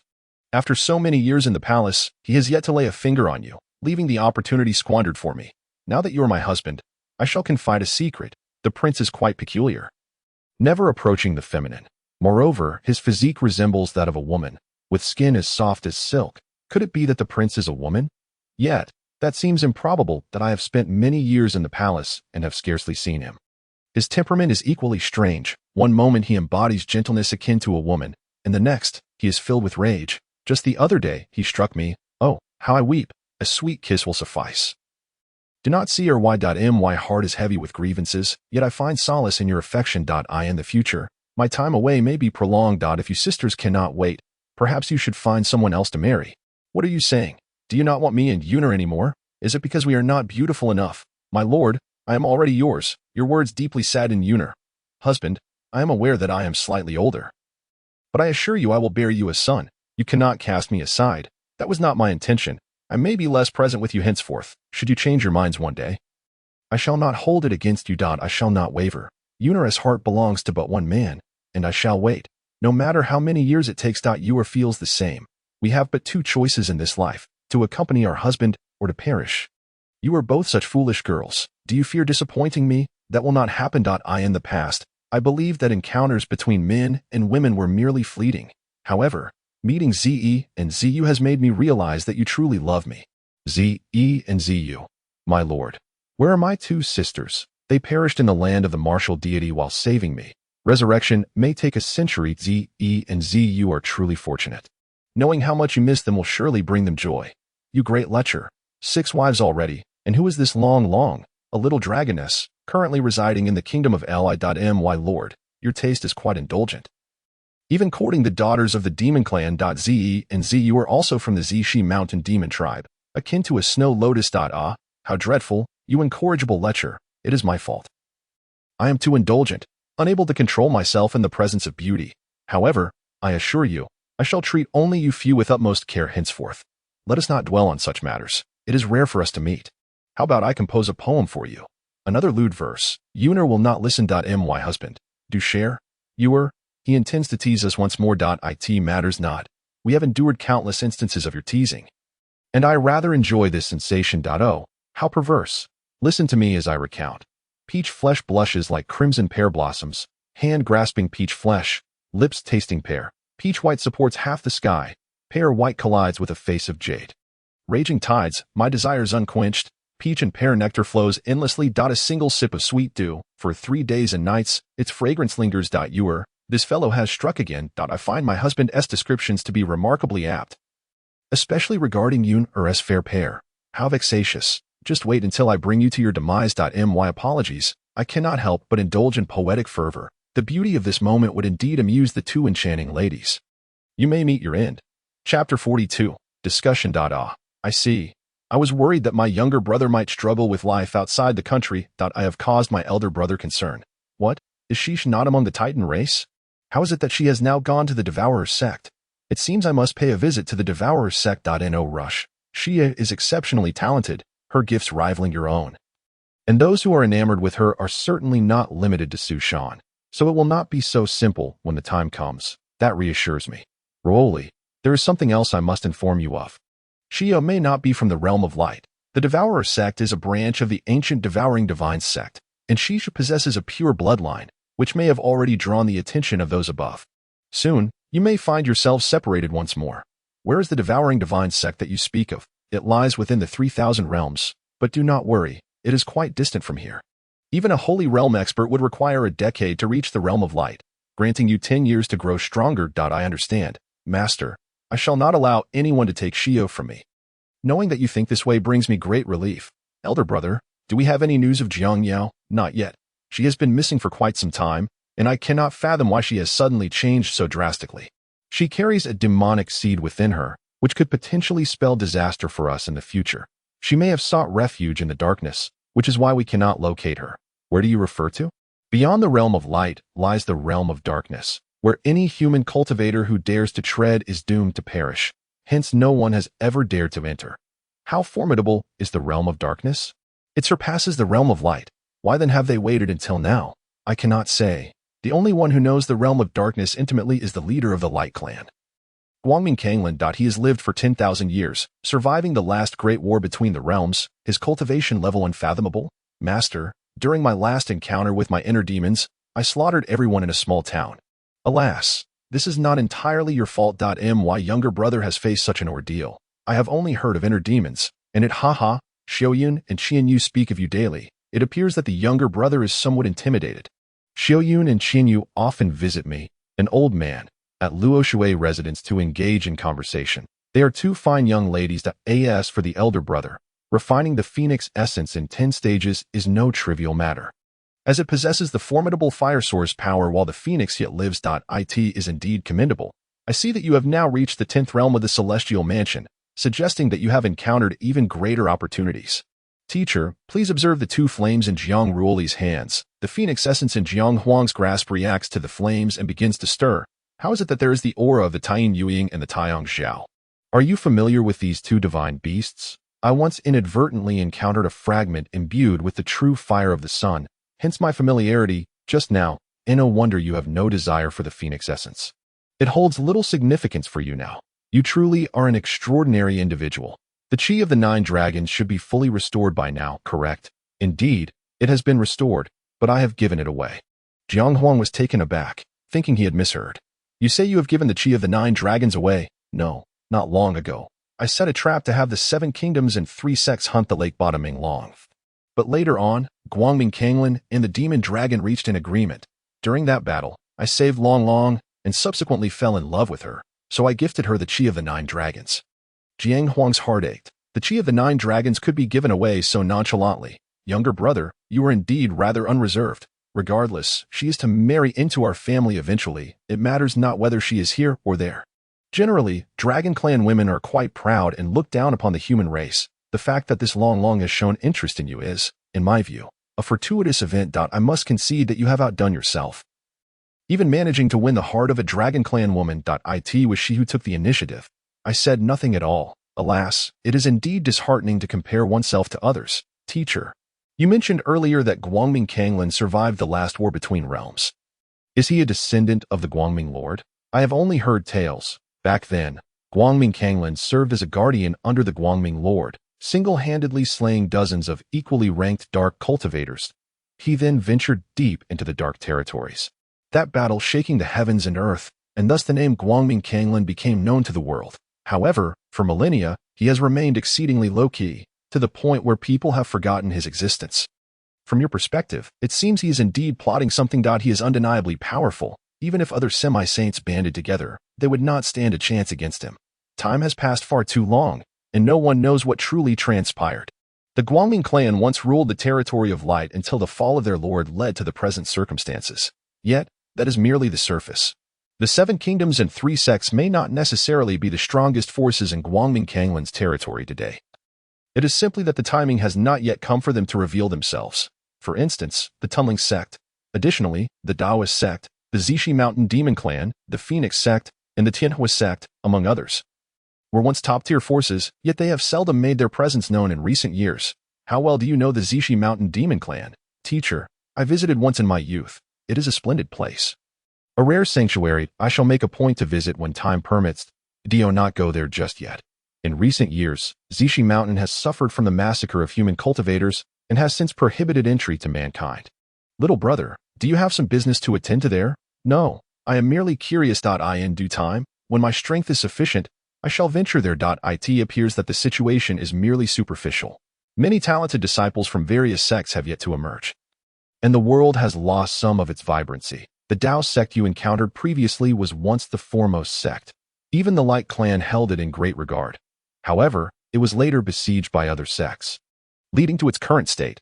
Currently, the Sword sect still possesses a few prodigies, while the Fist sect has seen a decline in talent and may dissolve at any moment, perhaps in a few years. The Tao sect will no longer exist alongside the Fist sect. Little brother, I see you have made the acquaintance of Li Daoshou, the Sword sect's eldest disciple. What is your impression of him? He is formidable. His sword intent of annihilation can suppress all forms of Dao. No wonder Yu Luin holds him in such high regard. It seems there are hopes for him to restore the former glory of the Tao sect. Ruoli, your junior brother is still unaware of your identity. Do you not intend to meet him? As for Lansei, it is best to postpone that encounter for now. There will be ample opportunities in the future. He has spoken of you, though he believes you to be deceased. The births of you and your junior sister must be extraordinary, for such remarkable talents do not arise from the ordinary. What extraordinary birth is there? I have merely been a slave for over a decade. Had fortune not favored me, I would now be nothing more than a skeleton.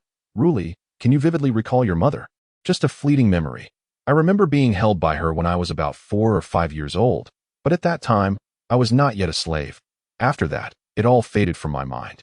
And even now, I cannot seem to recall. It is no wonder. In time, you will gradually uncover the memories that belong to you. Lance will surely be astonished upon learning the truth. I can only imagine his expression at that moment. Your senior sister harbors a unique sentiment towards you. Even I noticed something amiss back then, and I wonder how she perceives it now. That cannot be. My senior sister has always been rather carefree, and I have always regarded her as one of the boys. Little brother, do you not understand the intricacies of a woman's heart? I see her as an elder sister. However, I could introduce her to someone. Perhaps Li Daoshou, but that would require your senior sister's consent. Next time I visit the Dao sect, I shall bring my senior sister along. Perhaps she will take a liking to Brother Li. Or perhaps it would be fitting for my elder brother to marry her, thus intertwining our families further. No. Dear brother, I am not in a hurry for such matters at present. The Titan race also makes for an excellent ally. If an alliance with Reshape were to be established, it would greatly benefit the future of the Jiang Kingdom. Matters of the heart cannot be forced. We shall leave it to fate. Master, do you have any news from other senior brothers or sisters? Come, let us enjoy some tea. Little brother, remember to bring more next time. In the future, I shall rely on you to take good care of Tianxiang Tower. We are all family. There is no need for such formalities. Chapter 43. Sister finally has a man. Daoshou, your sword intent has grown even stronger than before. It seems this experience has greatly aided you. Master, my improvement in sword intent is largely thanks to Qing Xianjun. With your innate talent, what does that have to do with him? The foundation is mediocre. Even if one is comparable to you now, they will not be your match in the future. Do not belittle yourself. Master, are you aware of the legendary Elder of the Extreme Path? How did you come to know of him? I happened to hear about him and merely wish to inquire whether this Elder of the Extreme Path is indeed formidable. I have not heard of him. Those worthy of being called extreme must surely not be ordinary individuals. I do not know. Perhaps my wounds have yet to heal. Daoshou, our sect of the Sword Clan relies on you. Do not disappoint the efforts of your master. Now that you have reached the pinnacle of the immortal mansion, you are destined for extraordinary achievements in the future. However, the path ahead is fraught with temptations. You must strive to restrain yourself and eliminate all distractions. I understand. Master. I will not let everyone down. You may leave now. I am weary. We shall meet on the back mountain tomorrow. Yes, Master. At night. The silhouette of Yu Luyin lingered in Li Daoshou's mind. He recalled the words spoken by Jiang Ruoli. One must do what one desires and say what one wishes to express. Yet, he feared disappointing his master and feared her becoming the subject of ridicule. The more he contemplated, the more chaotic his heart became. A gentle breeze swept by, and the youth's face broke into a smile. Master, I have fallen in love with you. Daoshou, you have disappointed me greatly. Li Daoshou embraced Yu Luyin. Master, you know you reside in my heart. Why do you not accept me? It is forbidden. Yu Luyin's tears soaked her garments. Daoshou, I am your master. Your elder. We cannot be together. In this lifetime. I want you. I love you. No. Daoshou, how will I face the world? I am your master. Master, you love me too. Do you not? Promise me. Will you? I will protect you for a lifetime. Absolutely not. It is impossible. Master, I truly love you. You occupy my thoughts at all times. It's so difficult to be my woman. No means no. You would face the flames of punishment. Although I cannot be with you, I will always remain by your side. No. I want you to be my woman, not merely a companion. It cannot be. Daoshou, relinquish this thought. Daoshou awoke from his dream, realizing it was but a dream. How could I have such thoughts? Meanwhile, Yu Luyin was in tears. At that moment, she finally understood why Li Daoshou's heart was unsteady. It was all because of her. Daoshou, how could you? In the bamboo forest of the back mountain, the very scene from Li Daoshou's dream materialized once more. Master, Daoshou, from this day forth, you shall leave the Sword Clan. Why, Master? You are no longer my disciple. From now on, we shall have no ties whatsoever. Daoshou stood frozen in place, taken aback by the words of his usually gentle master. Master, have I done something wrong? You have done nothing wrong. It is I who believe that the burdens of the Dao should not rest upon the shoulders of a youth. You have your own future, which should not be squandered here. I will not leave. I wish to stay with you. Master, there is no need for that. Leave this place before today ends. The Taoist master shall not depart. Even if it means death, I shall not leave if my master truly wishes for my departure. Then I implore him to take my life. Do you believe I lack the resolve? Master, to perish by your hand would render my existence worthwhile. Yu Luoyin's delicate form trembled, and the sword fell from her grasp. Li Daoshou embraced Yu Luoyin. Although they were master and disciple, they had never been this close. Master, I love you. Yu Luoyin, utterly devoid of strength, allowed Li Daoshou to hold her. Daoshou, please, let us leave. Master, I shall not depart. After so many years, I finally possess the courage to utter these words that I yearn to be with you, to remain together for eternity. You will perish. I do not wish for your demise as long as I can love my master. I would embrace death without regret. Yu Luoyin closed her eyes, and they embraced, kissing tenderly. Daoshou, after tonight, let us part ways from the Taoist sect. I will not leave. I shall accompany you even unto death. Silly child, it is my fault as your master. In the grand hall of the Taoist sect, Li Daoshou was shackled, while Yu Luoyin had already wept until she resembled a child. Daoshou, it is your master who has wronged you. The elders, unable to bear the sight, lamented, yet the ancestral rules bound them. Li Daoshou, you have insulted your master and tarnished the reputation of our sect. The elders and I have decided to sentence you to execution by fire. Sword sect leader Yu Luoyin, disregarding her senior status, shall be stripped of her title and confined to the back mountains for 100 years. Sect leader, may I speak a few words with Daoshou? Go ahead. How could Yu Luoyin be reduced to this? This spells the end for the sword sect lineage. Sect leader, spare my senior brother's life. The crowd knelt, begging for mercy, tears streaming down their faces. Yu Luoyin cradled Li Daoshou's face, tenderly caressing him. He was now on the brink of death. Luoyin, I am about to depart. You must take care of yourself from now on. I refuse. You promised to share your life with me. How can you leave first? The onlookers felt their hearts ache. They were indeed lovers, yet cruel ancestral laws tore them apart. Luoyin, descend, in light of your years of dedication to the sect. The elders and I have decided to grant you the right to bury Li Daoshou. Daoshou, I love you too. Had I expressed this sooner, we might have avoided this tragic fate. Li Daoshou could no longer speak. His cultivation had been entirely stripped, and he fell into unconsciousness. Yu Luoyin held his face, sealing their bond with a kiss. In the next life, I shall marry you. As the flames consumed Li Daoshou's body, Yu Luoyin stood there, expressionless, remaining for days in that spot, her hair now streaked with gray and her visage weary. He did not leave. He has always dwelled within my heart. The crowd, upon hearing this, felt a wave of sorrow wash over them, and they ceased to disturb her Tilushui residence. Jiang Ruoli felt an overwhelming sense of guilt. Today he had secretly come to meet Reshape.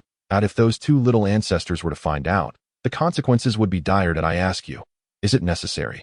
Why fear your wife so much? Senior sister, you have grown even more beautiful in these 2 years. Perhaps I should introduce you to a suitable suitor. Reshape grasped his ear tightly, causing him to squirm with irritation. Senior sister, you have changed. He remarked. In what way have I changed? She inquired. Your bosom has noticeably grown. He replied. I knew you were paying attention, so I have taken great care of myself, all in hopes that you would find me appealing. What are you talking about, senior sister? I am having difficulty understanding. Enough with the idle chatter. Do you want me or not? Senior sister, I have always regarded you as an older sister. Don't give me that. Why can they be your women while I cannot? That is a different matter altogether. Senior sister, you must be hungry. Let me prepare something for you. Reshape, her face brimming with anger, seized Jiang Ruoli, declaring, now that you are in my grasp, do you still wish to escape? Senior sister, you cannot act recklessly. Jiang Ruoli found himself completely immobilized. Reshape's cultivation level far surpassed his own, and he felt utterly doomed. Do you not desire me? If I want you, then that suffices. Senior sister, please let me go. Reshape, sister, I beg you. Do not even think about it. The reason I emerged early this time is my overwhelming desire for a man. I can no longer suppress it. Today, you shall simply accept your misfortune. Help, a murder has occurred. My life is so wretched. Why must these things always happen? Heaven, you are so unfair to me. Reshape stripped Jiang Ruoli bare, observing how much he had changed in the 2 years since they last met. Fear not. Sister will take good care of you, she said with a wicked smile, as she removed her own garments and began to move seductively upon Jiang Ruoli. Outside, Jiang Huang heard Jiang Ruoli's cries and felt a pang of guilt. Murmuring, little brother, I am truly sorry. Jiang Ruoli, feeling aggrieved, sat weeping at the door. Why must you treat me this way? Stop your crying, Reshape said, pulling Jiang Ruoli onto the be obedient, or you shall endure another night of this. Senior sister, why must you treat me so? Ha! At last, I have a man. Come, give your sister a smile. Chapter 44. An eye for an eye. Jiang Ruoli lay on the bed, expressionless, saying nothing, once Reshape departed. He quickly regained his composure and set off towards the tuning spirit sect. Last time it was long, and now it is Reshape. Will I ever be allowed to live in peace? Nonetheless, it felt rather pleasant. Quite soft. Ugh, what am I even thinking? The tuning spirit sect is far from Jiang country, and even Jiang Ruoli took over 10 days to reach its territory. Along the way, he heard news regarding Xi'er. The sect master had resolutely betrothed her to Su Shan, leaving no room for doubt. Jiang Ruoli made his way directly to the tuning spirit sect, eliminating a disciple before assuming his form to infiltrate the sect. Luck was on his side, as this individual was responsible for delivering meals to Xi'er. Apologies, brother, but you brought this upon yourself by attempting to harm me. When you reach the King of Hell, do not speak indiscriminately. At that moment, a youth approached and kicked Jiang Ruoli, exclaiming, Li Haigu, what the hell are you doing? Hurry and deliver the meal to the saintess. If you're late, I cannot bear the consequences. Jiang Ruoli noticed the insignia at the youth's waist, recognizing Su Lei's second son. Lei Gu, I just stepped out for a drink, and my head is still spinning. Where am I now? Damn it.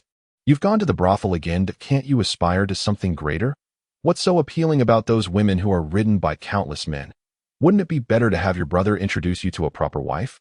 Hurry to the back mountain. If you're late even for a moment, the sect master may take your life. Thank you, Brother Lei. I'll treat you to drinks tonight. Seeing you in this state, I might as well accompany you. Jiang Ruoli pretended to be dazed as he followed Su Lei. The tunneling sect is vast, with the forbidden area of the back mountain towering thousands of feet high. Xi'er is at the summit, guarded by 2 protectors from the sect master, both at the 8th level of Guishu. This will not be easy to handle. Haiku, what are you muttering about over there? Nothing, I'm almost fine now. The 2 approached the entrance. They were stopped. Put down the food.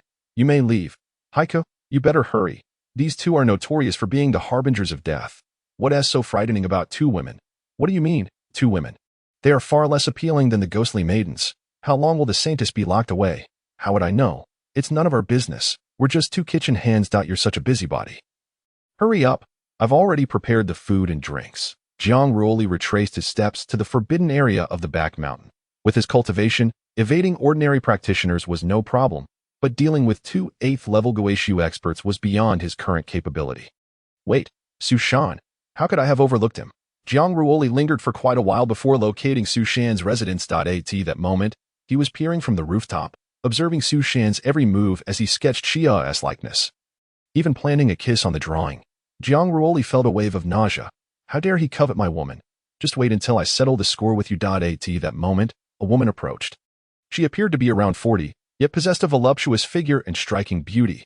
Without hesitation, she engaged Su Shan in a playful dance. What a peculiar taste, truly a pervert. From Su Lei. Jiang Ruoli learned that he and Su Shan were of the same lineage. But Su Shan was the son of the Grand Elder, while he himself was the Grand Elder's illegitimate child, thus always looked down upon. The Grand Elder never treated him kindly, and Jiang Ruoli sensed a deep-seated resentment.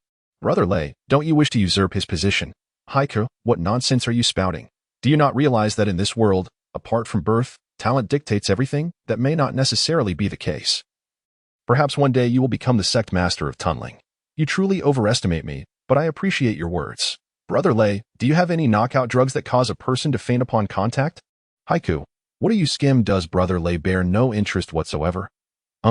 If matters of romance were to run rampant, what difference would there be between humans and swine? I have no inclination for such frivolities. Truly, Brother Lei embodies the essence of a gentleman. I raise my glass to you.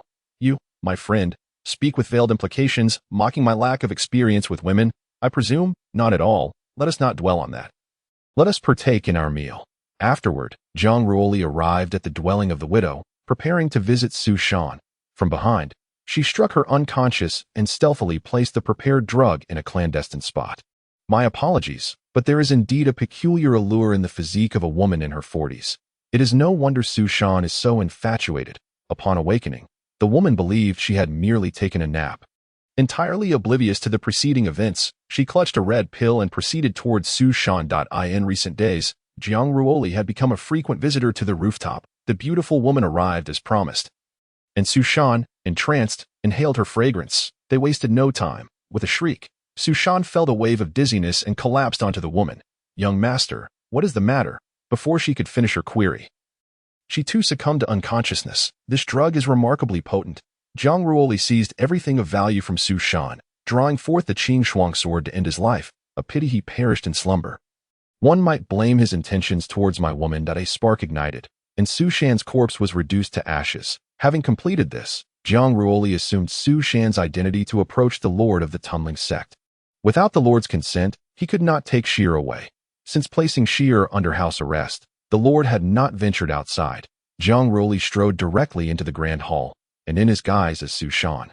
None obstructed his entry. However, upon his arrival, he found nothing of note. Where could they be? Surely they are not absent. Jiang Ruoli wandered aimlessly, taking anything that caught his eye. Suddenly, he fell into a concealed space, his vision darkening. What on earth is the purpose of digging a hole in this room? A piercing scream echoed from within, startling Jiang Ruoli. He could only hope not to be discovered, yet the scene before him nearly drew a cry from his lips. He beheld 8 men and 8 women shackled upon a platform. The lord of the Tunling sect first compelled the women to unite with the men, subsequently draining the men's source power until they became mere husks. Some of these women perished after the men had taken from them. Jiang Ruoli finally comprehended the grim reality. Xi'er and Su Shan were merely tools for her, to cultivate a saintess and a saint, allowing the saint to draw power from the saintess, after which she would drain the vast source power from the saint. It was utterly despicable. In a matter of days, the time shall arrive. Once I refine the last saintess's primal ean, my divine prowess shall reach its zenith, and I shall become the unparalleled sovereign of the world. That Su Shan. What devious purpose brings you to my mother? Sister, do not waste words. Simply slay him, I say to you both. Am I not the son of the Grand Elder? Must we resort to violence? I have come to seek the Lord's permission to meet Xi'er. Is that an issue? If it is not, I shall take my leave. Su Shan, you have no opportunity with Xi'er. She belongs to me. Jiang Ruoli, disinterested in the unfolding events, was suddenly struck by a nefarious scheme upon recalling the repugnant scene involving the spirit-devouring queen. She decided to trail behind the daughter of the spirit-devouring sect master to discern her intentions. Over astonishment, the seemingly gentle girl was in fact maintaining a male consort. Su Xiao. When will you marry me? You, a mere servant? Being allowed to share the bed of this princess is already a monumental favor. To think you aspire to wed me is nothing short of ludicrous. Transforming into the likeness of Su Xiao, Jiang Ruoli was unprepared for the sight of the son of the spirit-devouring sect, utterly naked, grinning foolishly at her. Sister, you're here. It's been so long since we've been intimate. A wave of nausea washed over Jiang Ruoli. I'll just have a sip of water, she said, lifting a teacup to his presence. Just a little, or it might be too dry. Sister, I knew you would discover new pastimes. Those women are so dull that they perish after a few encounters. Isn't sister here now? After gulping down his drink, the son of the sect master eagerly pressed himself against Jiang Ruoli, only to soon succumb to dizziness and unconsciousness. The following day marked a grand occasion for the spirit-devouring sect, as the holy son Su Shan was set to wed the holy maiden Jiang Xi'er. Elder, you have raised a fine son. Knowing that Xi'er will marry him brings me peace. You flatter me, sect master. Shan must treat Xi'er well. Otherwise, I shall have words with him. Yes, father. Where have Xi'er and Danger gone?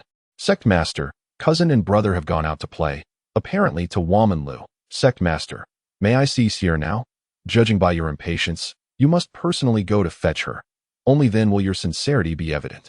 Sect master, please hurry. I can hardly contain my eagerness to see Xi'er at as before. Go forth. She will soon be your bride. This child, how he transforms at the mere mention of Xi'er. Unable to suppress her excitement, Jiang Ruoli hurried to the back mountain, where Xi'er lay collapsed on the ground, having consumed nothing. Brother, I would rather die than marry Su Shan. As the door swung open, the room held only Jiang Ruoli and Xi'er, his wife whom he had not seen for 3 years. Xi'er, I have missed you dearly. Do not approach, or I shall perish right before you.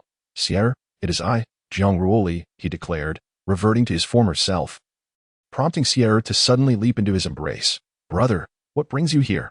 I have longed for you. Jiang Ruoli captured her lips in a fervent kiss, and they lingered in that embrace for what felt like eternity before parting.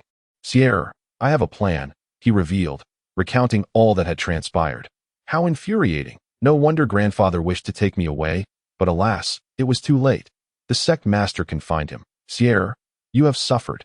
I shall never allow you to leave me again. I too. I love you. Let me kiss you once more, my precious Xi'er. I have missed you terribly. Brother, we should exit first, lest they grow suspicious. Cry now, Xi'er. You must appear profoundly sorrowful to convince them. Under the watchful gaze of the crowd, Jiang Ruoli and Xi'er bowed to the heavens and the earth. The master of the tunneling sect, filled with joy, hosted a grand banquet. During the festivities, Xi'er refrained from eating, creating an atmosphere of awkwardness. Yet this was precisely the effect Jiang Ruoli desired, for to act is to embody the truth. Disciple, you must attend to your husband diligently from now on. It is about time to escort the newlyweds to their chamber. Alas, the virtuous maiden has been sullied by that beast, Su Shan. Such an affront to justice. One cannot fathom how the second elder would react upon learning this, for he holds the saintly maiden in the highest regard. Jiang Ruoli carried Xi'er to Su Shan's residence to Xi'er. Smile that do not tease me. Brother, I nearly laughed just now that I suspect the master of the tunneling sect will arrive shortly. The wedding is merely a fade.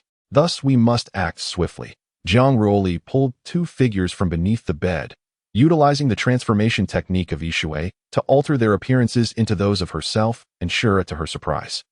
The initial art of disguise held such remarkable utility as their auras mirrored their own perfectly. Brother, what shall we do next? Call out. Shout with all your might. How should I call? Will a woman's voice suffice?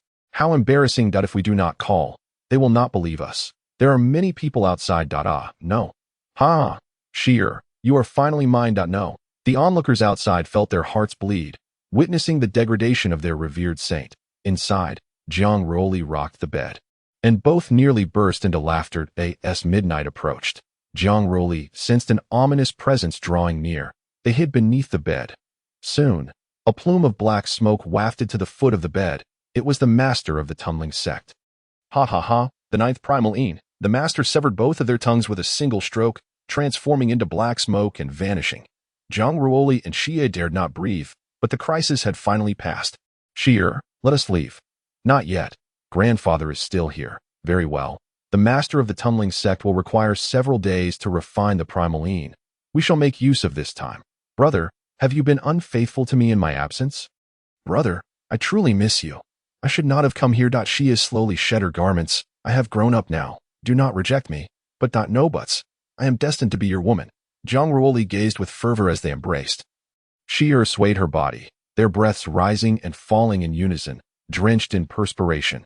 Jiang Ruoli greedily inhaled the fragrance emanating from the young girl, who resembled a bud, shyly poised to bloom, her cheeks flushed. Xi'er, you are truly beautiful. However, Jiang Ruoli soon noticed the blue necklace adorning Xi'er's neck, and realization struck her. Was that little girl you? Indeed. What of it? Do you wish to confront me? Let me deal with you. How dare you deceive me, not even sparing a little girl? You lecher. That was meant for you. Scoundrel, you only know how to bully me. Chapter 45. Rampage. The sect master should have released grandfather by now. We must hurry, lest the sect master discovers something amiss and we find ourselves unable to escape. No worries. The Yishui decision can sustain us for approximately a month. Su Xiao and Su Shan have had their tongues severed. They will not be detected. It is better they are dead. After all, they were not virtuous souls. The Grand Elder is equally perverse, raising young maidens solely for his own gratification. I end this spirit-devouring sect.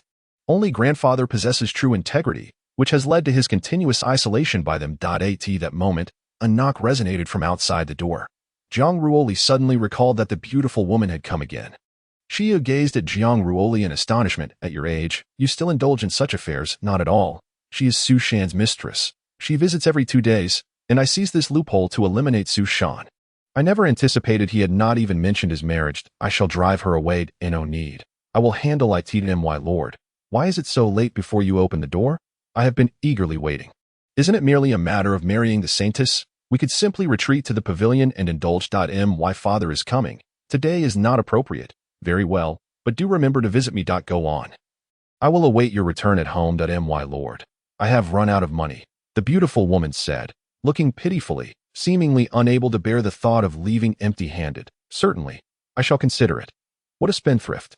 Only a playboy like Su Shan could afford such indulgences, and yet you are keeping several as well, while criticizing others. That is different. I regard each of you as my wives. Is that so? Then where do I rank? Of course, you are first. undoubtedly the primary wife. How many children shall I bear for you in the future? Only the primary wife shall give birth. That wouldn't it be better if each of us had one? Too many. 1 or 2 is sufficient. People fail to understand why a man can marry 5 or 6 wives, yet only desires 1 or 2 children. That is distinct. Marrying 1 wife is for future happiness. What, then, is the purpose of marrying 6 or 7? To ensure even greater happiness in the future. Shameless. I cannot believe that within 3 years you have sought 5 or 6 others. It pains my heart. Do you no longer love me? Who says I do not love you? In the future, if Xi'er does not bear children, neither shall the others. That is more acceptable. Come, let us find grandfather. As of now. The sect master and the grand elder have yet to notice anything unusual. Where is that old man? Can you speak? It is grandfather. I shall break your legs and uproot that thing of yours. Xi'er, my dear, there is no need to be so harsh. You won't require it in the future. Silence. Kneel, my dear. I was wrong. I shall never dare again. From now on, I will heed your every command. Humph, this shall not be repeated. My dear, I did not see clearly last night. Permit me to take a look today. Pervert, get lost. Very well, I shall go see them instead. You dare, close your eyes. Wow, after 3 years, they have grown up beautifully. Come now, hasten to my side. Oh dear, I have yet to see enough. My dear wife, you must not treat me in such a manner. Along the way, disciples of the tunneling sect, upon witnessing Jiang Ruoli clutching Su Shan, were immediately filled with disdain. Is Su Shan's reputation truly so tarnished? Why does it seem that everyone desires to dismember him? The sect master and the grand elder are hardly virtuous figures. Over the years, they have hoarded resources for themselves, which has bred a deep-seated animosity towards them. We must pay a visit to this grand elder. Let us be courteous in our approach. Young master. Young mistress, you have arrived. The master has been waiting for you inside for quite some time. Waiting for us? What for? Young master, have you forgotten? The master has just returned from the Jiang Kingdom with several female demons, intending to reward you with a few. Understood. You may leave now. Father, Xi'er and I have come to pay our respects. Xi'er, come here to your father. I have just acquired several young maidens, remarkably tender and beautiful. Father, please enjoy some tea. Is the saintess adjusting well? I was concerned that my Su Shan might not be able to care for you. Father, you worry unnecessarily. I have come today to present tea to you. And I seek your forgiveness for any past transgressions. The saintess is overly concerned. I am unworthy of such regard. Father, Xi'er means well. Then I must thank the saintess. Had I known this would be the outcome, it would have been better from the start, for in the end, it is still Xi'er who remains. As Jiang Ruoli witnessed the grand elder drink the tea, she swiftly drew her sword and severed his throat. Xi'er, what are you doing? The grand elder's eyes widened in shock, but the poison began to take effect, leaving him helpless to watch his own blood drain away. You believe yourself in control. Yet you are merely a pitiful creature. Go now. Accompany those you have wronged into the afterlife. The grand elder clutched his neck, bleeding out until he perished. After disposing of the grand elder's corpse, Jiang Ruoli dismissed all within the estate and publicly declared that the grand elder was in seclusion and must not be disturbed. Within the underground palace, the master of the tunneling sect had consumed the essence of the 8th saintess. At that moment, Su Xiao and Su Dang had regained consciousness, yet the sight before them was so horrifying that they were rendered incapable of speech or movement. The master of the tunneling sect, however, was filled with elation. Their vitality remained robust, which boded well. Upon realizing that the other was their mother, both intended to speak, but found themselves without tongues, unable to utter a word. What a rich essence of the Ean. Truly, it is the most cherished of this century.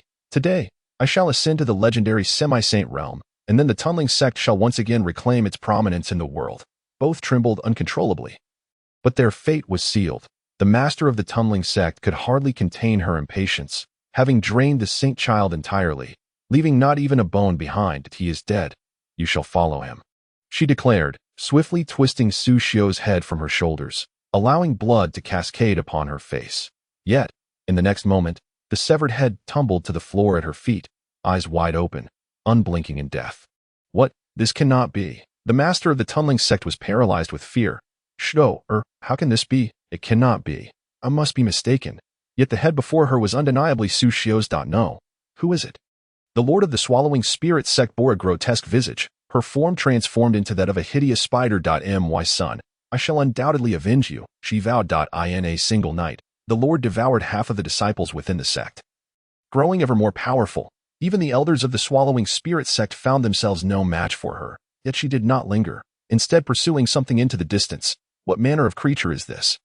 How could such a thing exist within the Swallowing Spirit sect?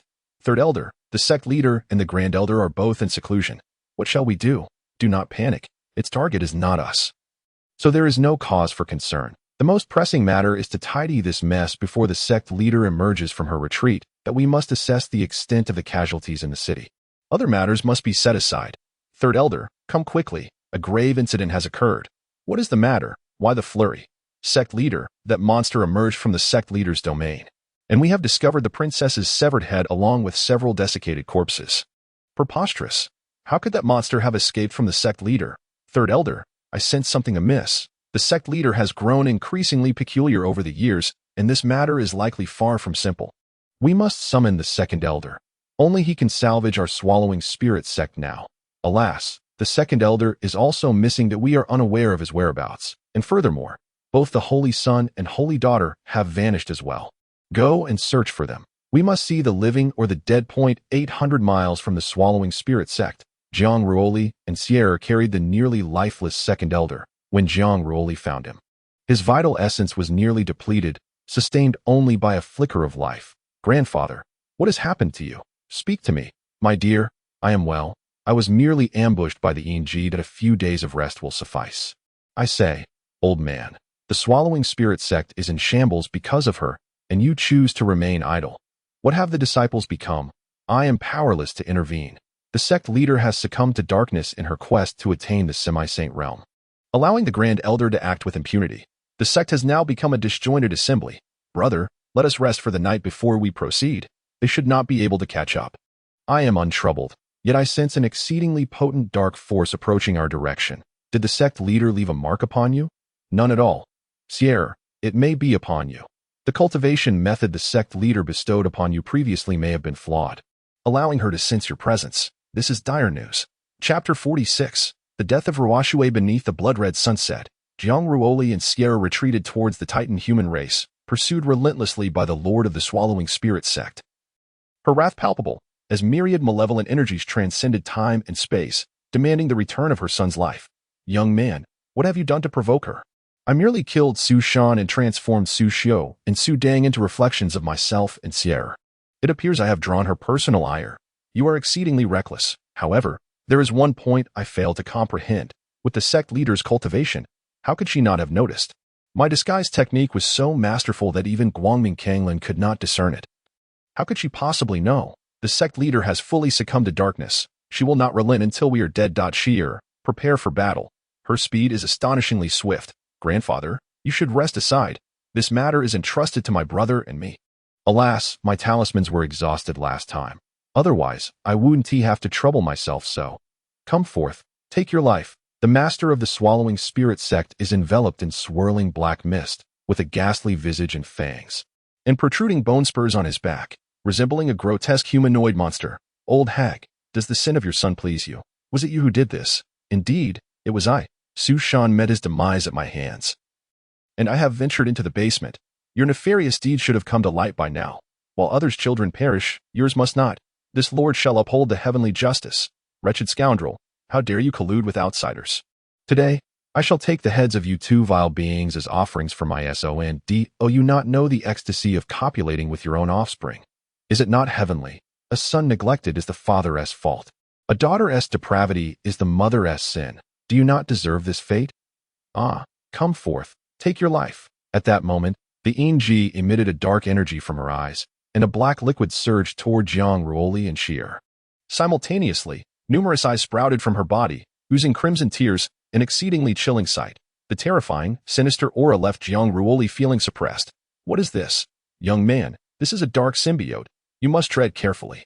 Jiang Ruoli enveloped the three of them with the Water God Palace, while Xi'er transformed into a most enchanting figure, the swirling black source energy even making Jiang Ruoli feel a hint of trepidation. At this juncture, ENG thrust her long staff directly into the defense crafted by Jiang Ruoli, piercing through the void with lethal intent. Sensing the might of this strike, Jiang Ruoli did not dare to underestimate it. The waterborne lotus encased the Water God Palace, and as the spear descended, a crack resounded. Jiang Ruoli was impaled through the shoulder by the staff, sent crashing backward down the mountainside.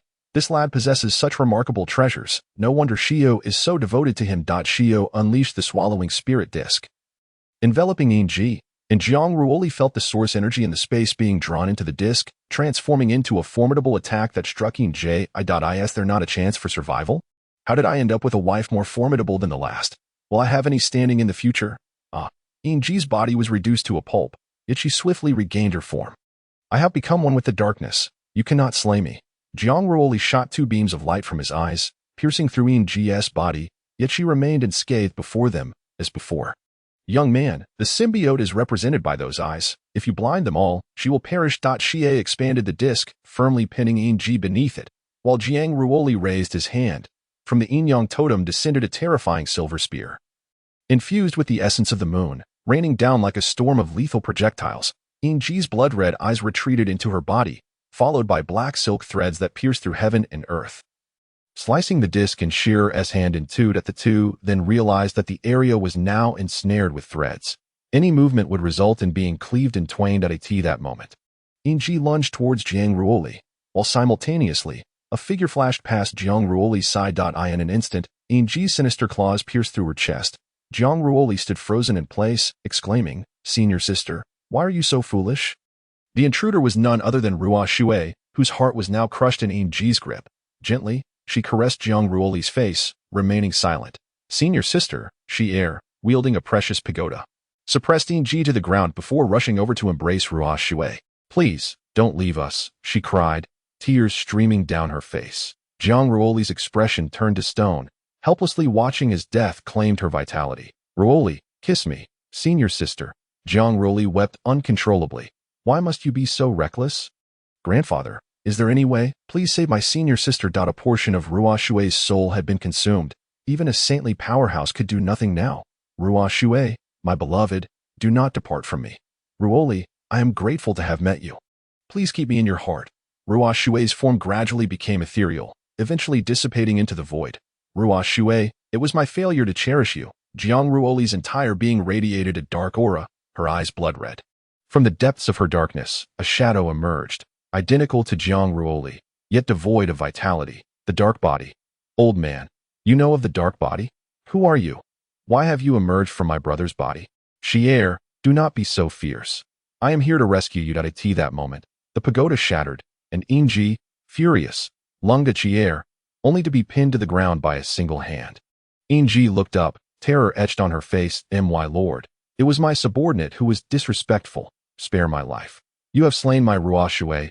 I will exchange your soul for hers." The man swiftly extracted Ji's soul, placing it into a lamp, transforming it into oil. "Xi'er, when he awakens, tell him Reshape is with me. If he wishes to see her, he must come to the city of eternal darkness." "You say Reshape still exists, whether she does or not," the man declared before vanishing as if he had never been there. "Let us go. We will discuss this further with grandfather, now that the sect leader is dead. No one will pursue us." The three arrived at the ancient temple, where Jiang Ruoli remained in a deep slumber, murmuring Reshape's name. "I never imagined such a thing would reside within him. I wonder if it is a blessing or a curse. Grandfather, what will become of us? Do not fret. I never claimed it was a bad omen. At least for now, we are safe. But what of the future? He will kill him and seize his fortune, plunging the world into eternal night. Brother will not perish. This is fate. Only he can change it. From now on, I will always be by my brother's side." Foolish girl, everything will turn out well. Chapter 47. Xi'er. Jiang Ruoli awoke from her dream, her complexion haggard. Xi'er tenderly held her, saying, "Sister Reshape has departed." Xi'er decided it best to withhold the recent events from her, for acting impulsively would solve nothing and might even cost her own life. It was I who failed to protect her. In the face of life's uncertainties, one must accept that fate lies beyond our control. Do not dwell in sorrow, for Reshape has grown under my watchful eye, and my heart aches for her. Yet I am powerless. Life and death are not dictated by our desires. My concern now lies with that old fellow Titan. He has but one daughter, Reshape. Elder, where in the realm of light is the safest haven? If you possess strength, then your surroundings become secure. Without strength, nowhere is safe. Brother, Reshape does not wish to see you in this state.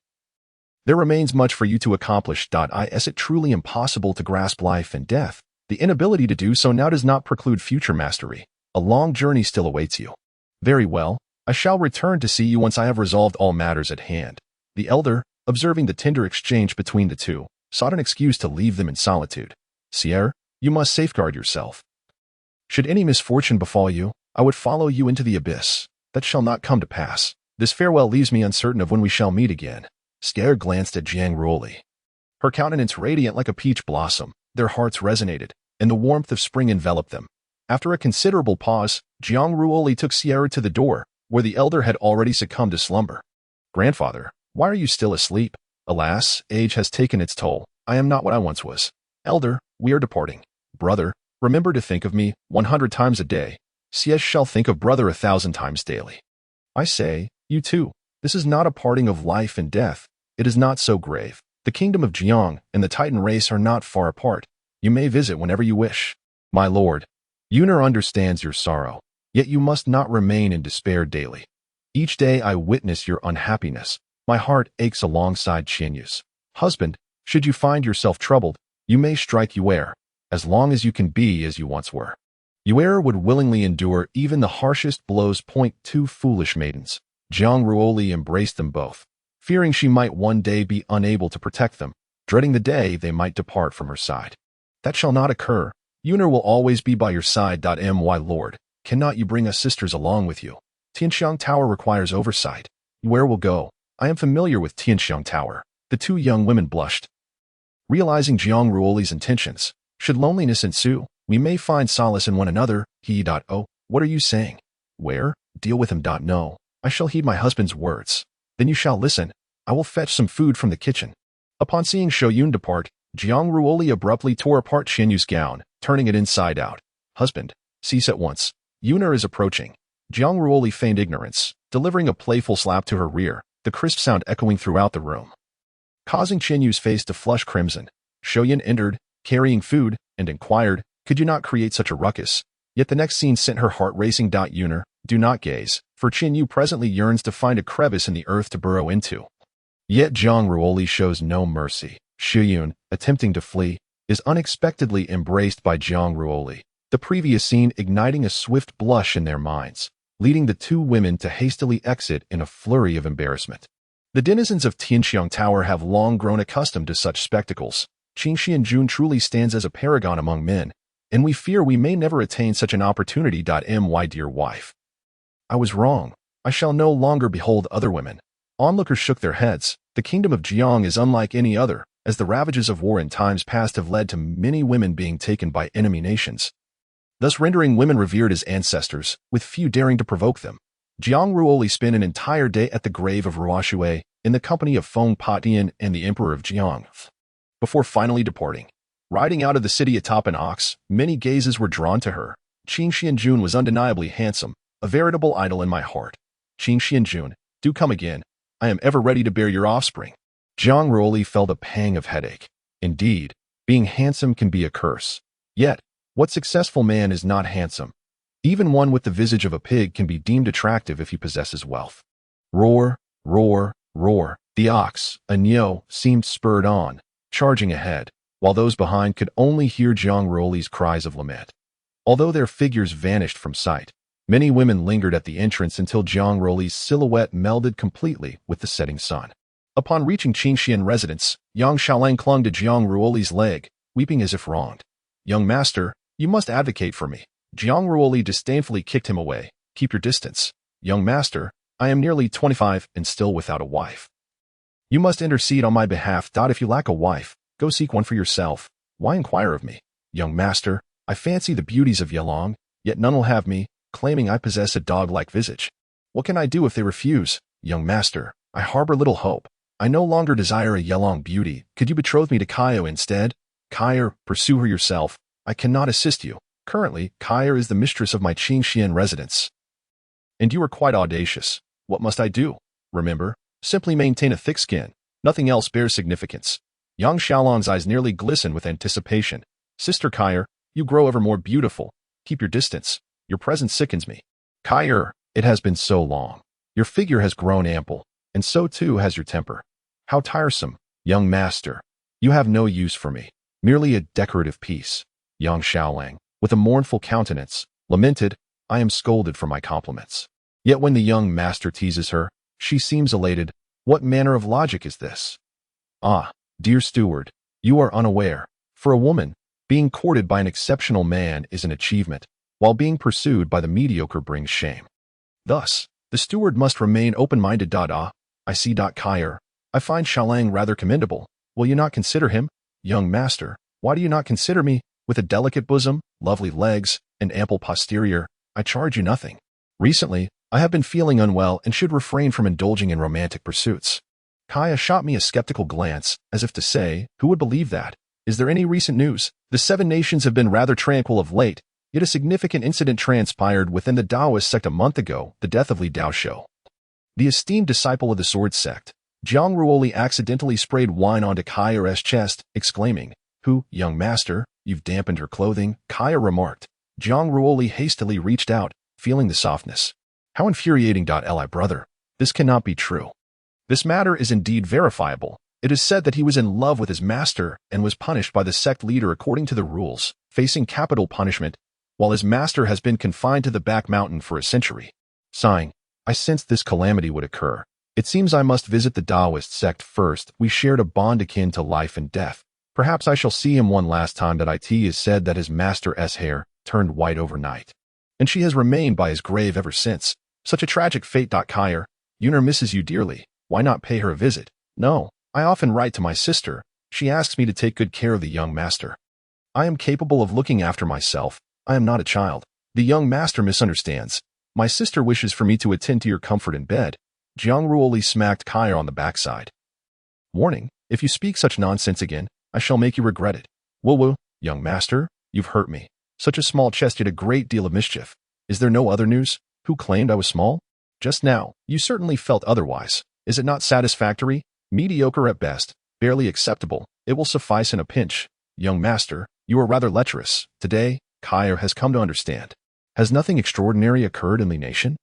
That is indeed peculiar. Young master, everyone is vying to be your warm bed servant. Will you not show some appreciation? What warm bed servant? Here, we uphold gender equality. Come with me, and you shall see. Sister says you are too lustful. Hence she instructed me to find several beauties to attend to you. They are all willing. Young master, the bed is already warm. I shall take my leave. You mischievous girl, what trickery is this? Is it not to satiate the young master's desires? Otherwise, I would have asked them to stay and accompany you. It seems I must seriously contemplate young Xiaolang's marriage. Young master, I was mistaken. A warm bed servant. Such an absurd notion is yours as well.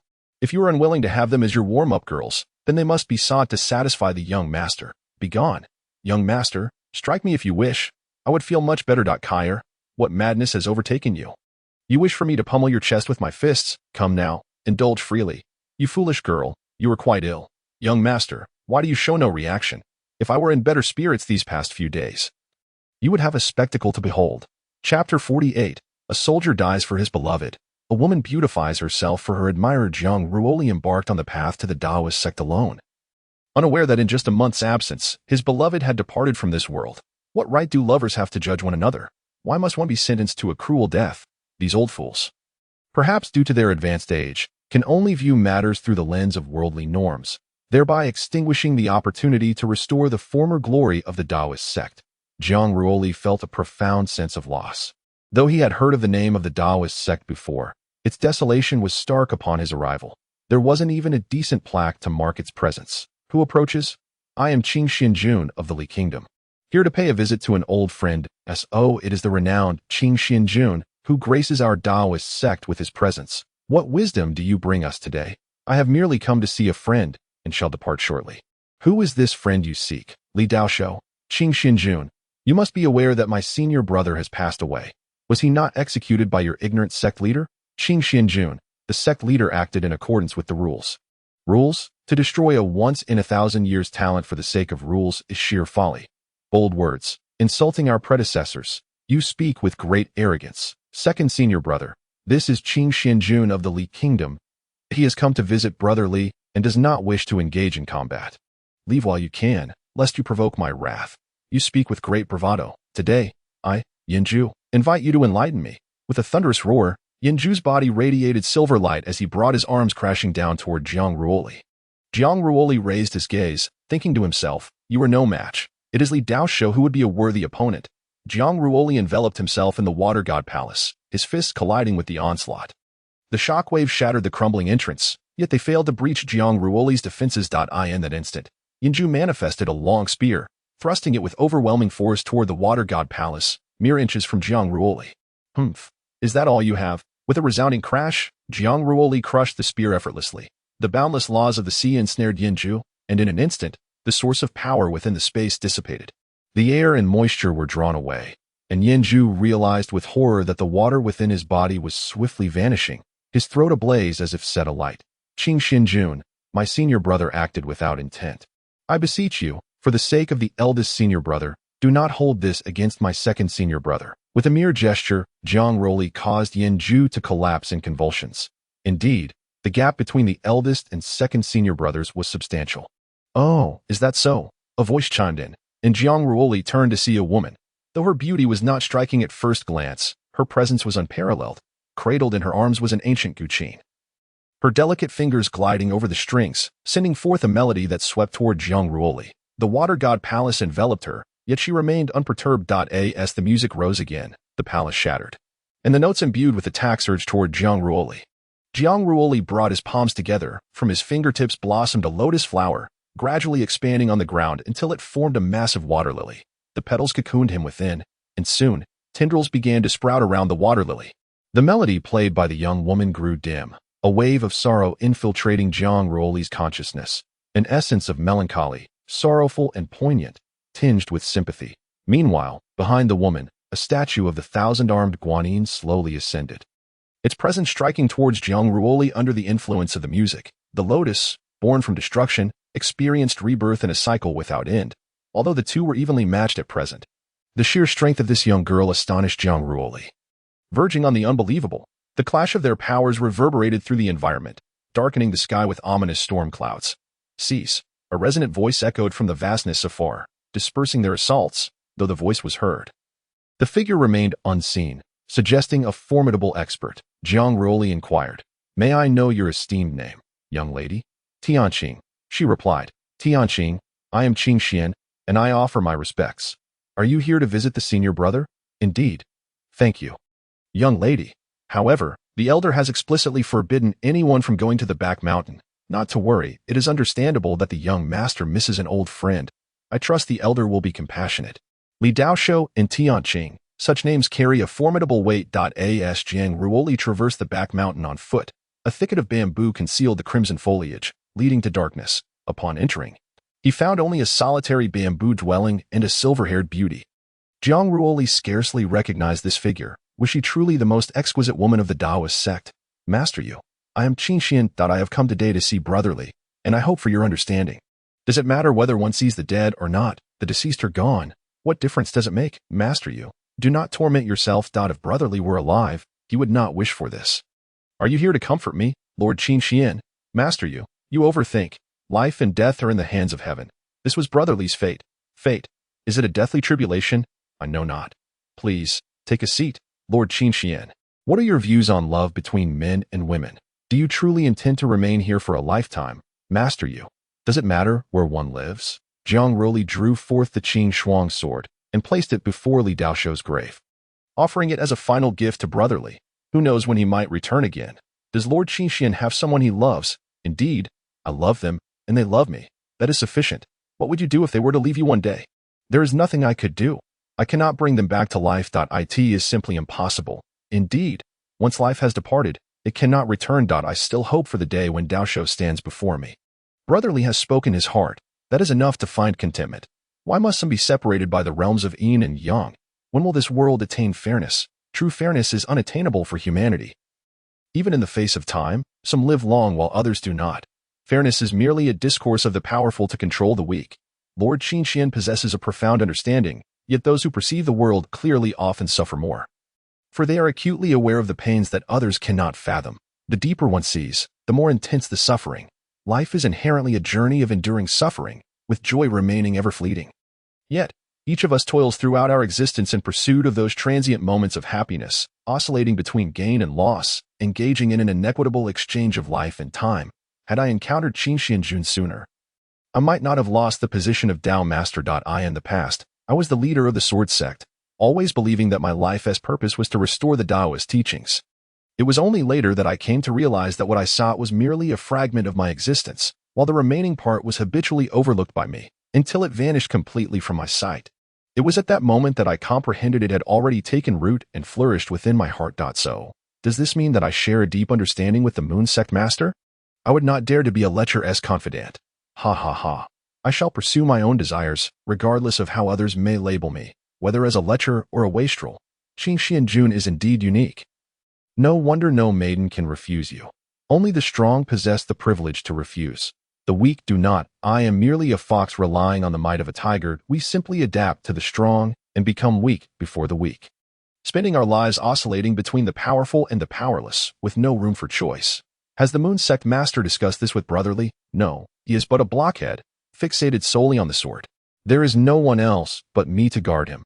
No one else can share this burden with me. Moon Sect Master, since we have met, I shall not impose further. Jun, take care at the foot of the mountain. Jiang Ruoli was immediately surrounded by a group of individuals, the leader of whom bore a malevolent gaze, clearly not one to be trifled with. What brings you here? How audacious, trespassing into the forbidden grounds of the back mountain. Do you not know your crime? And who might you be? I am Huixing, the elder of punishments of the Tao sect. You are the one who injured my son, are you not? According to our sect's regulations, you are to receive 50 lashes. Any resistance will be met with lethal force. Foolishness. What qualifications do you have to judge me? Ignorant buffoon. Be gone. You seek death. Elder Hua, in a fit of rage, swung a punch at Jiang Ruoli. But at that moment, the voice rang out once more, pinning Hua to the ground. Elder Hua, Jun is a distinguished guest of the sect. The ancestor has instructed us not to treat him with disrespect. You may leave now.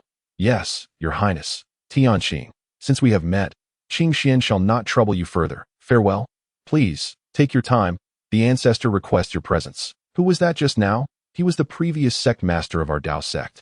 The sword sage Mu Yuan. I have not heard of him. A flicker of indignation crossed Tianqing's eyes, clearly indicating that the individual held a significant status in her heart. I apologize. I truly have not heard of him.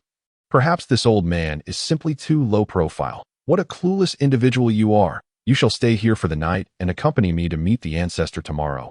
But I do not know him. Why should I meet him? You? Tianqing's chest heaved in anger. If you choose not to go, then so be it. What is this young lady so upset about? I do not know him in the slightest. Sword Sage Mu Yuan sounds rather imposing.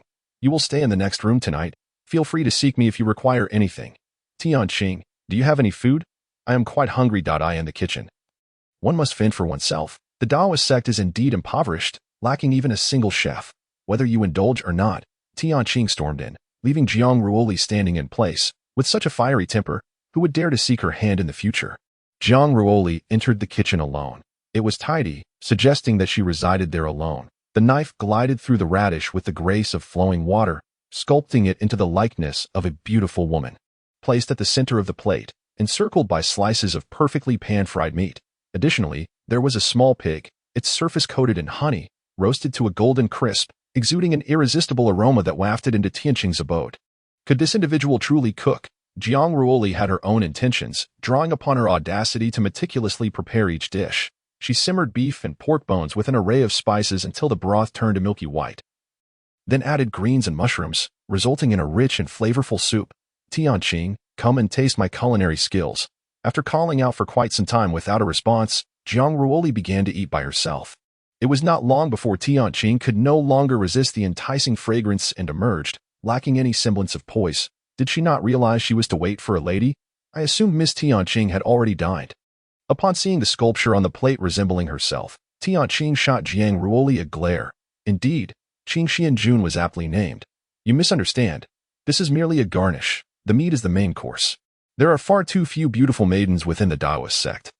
And Miss Tianqing can barely serve as an ornament. Tianqing glared at Jiang Ruoli. An ornament? Only someone like you would utter such words. Is it delicious? It is passable at best. Truly a formidable opponent. She was no ordinary woman.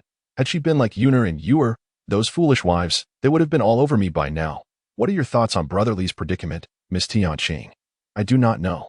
Seeing the rare talent of the Taoist sect fall, did Saint Mu Yuan not intervene? The elder remarked that all matters have their fate, and should not be interfered with. This old man speaks so lightly. Unaware that the moon sect leader weeps alone now, beyond sympathy, there is nothing else. Even if one breaches the sect's rules, does it truly warrant death? Rules are rules. Everything the senior brother has done tarnishes our sect's reputation. Death is the best option, and I wonder what this old man wishes to discuss with me. Perhaps he seeks to commend my brilliance and charm, wishing to entrust the many maidens of the Taoist sect to me. You, charming. I see nothing but lewdness on your face. Miss Tianqing, such words wound deeply. Love between men and women exists universally. How can it be deemed lewd? Qing Xianjun, with his 3 wives and 4 concubines, certainly speaks for himself, but to me, it is repugnant. Yin and Yang are meant to be united. This principle has remained unchanged since ancient times. Does Miss Tianqing wish to defy nature? Humph, and what of it? What a pity, for yet another lonely soul has emerged in this world that I am full now. Do not wander recklessly tonight, lest you find yourself met with misfortune, truly an ice-cold beauty, offering me no semblance of courtesy.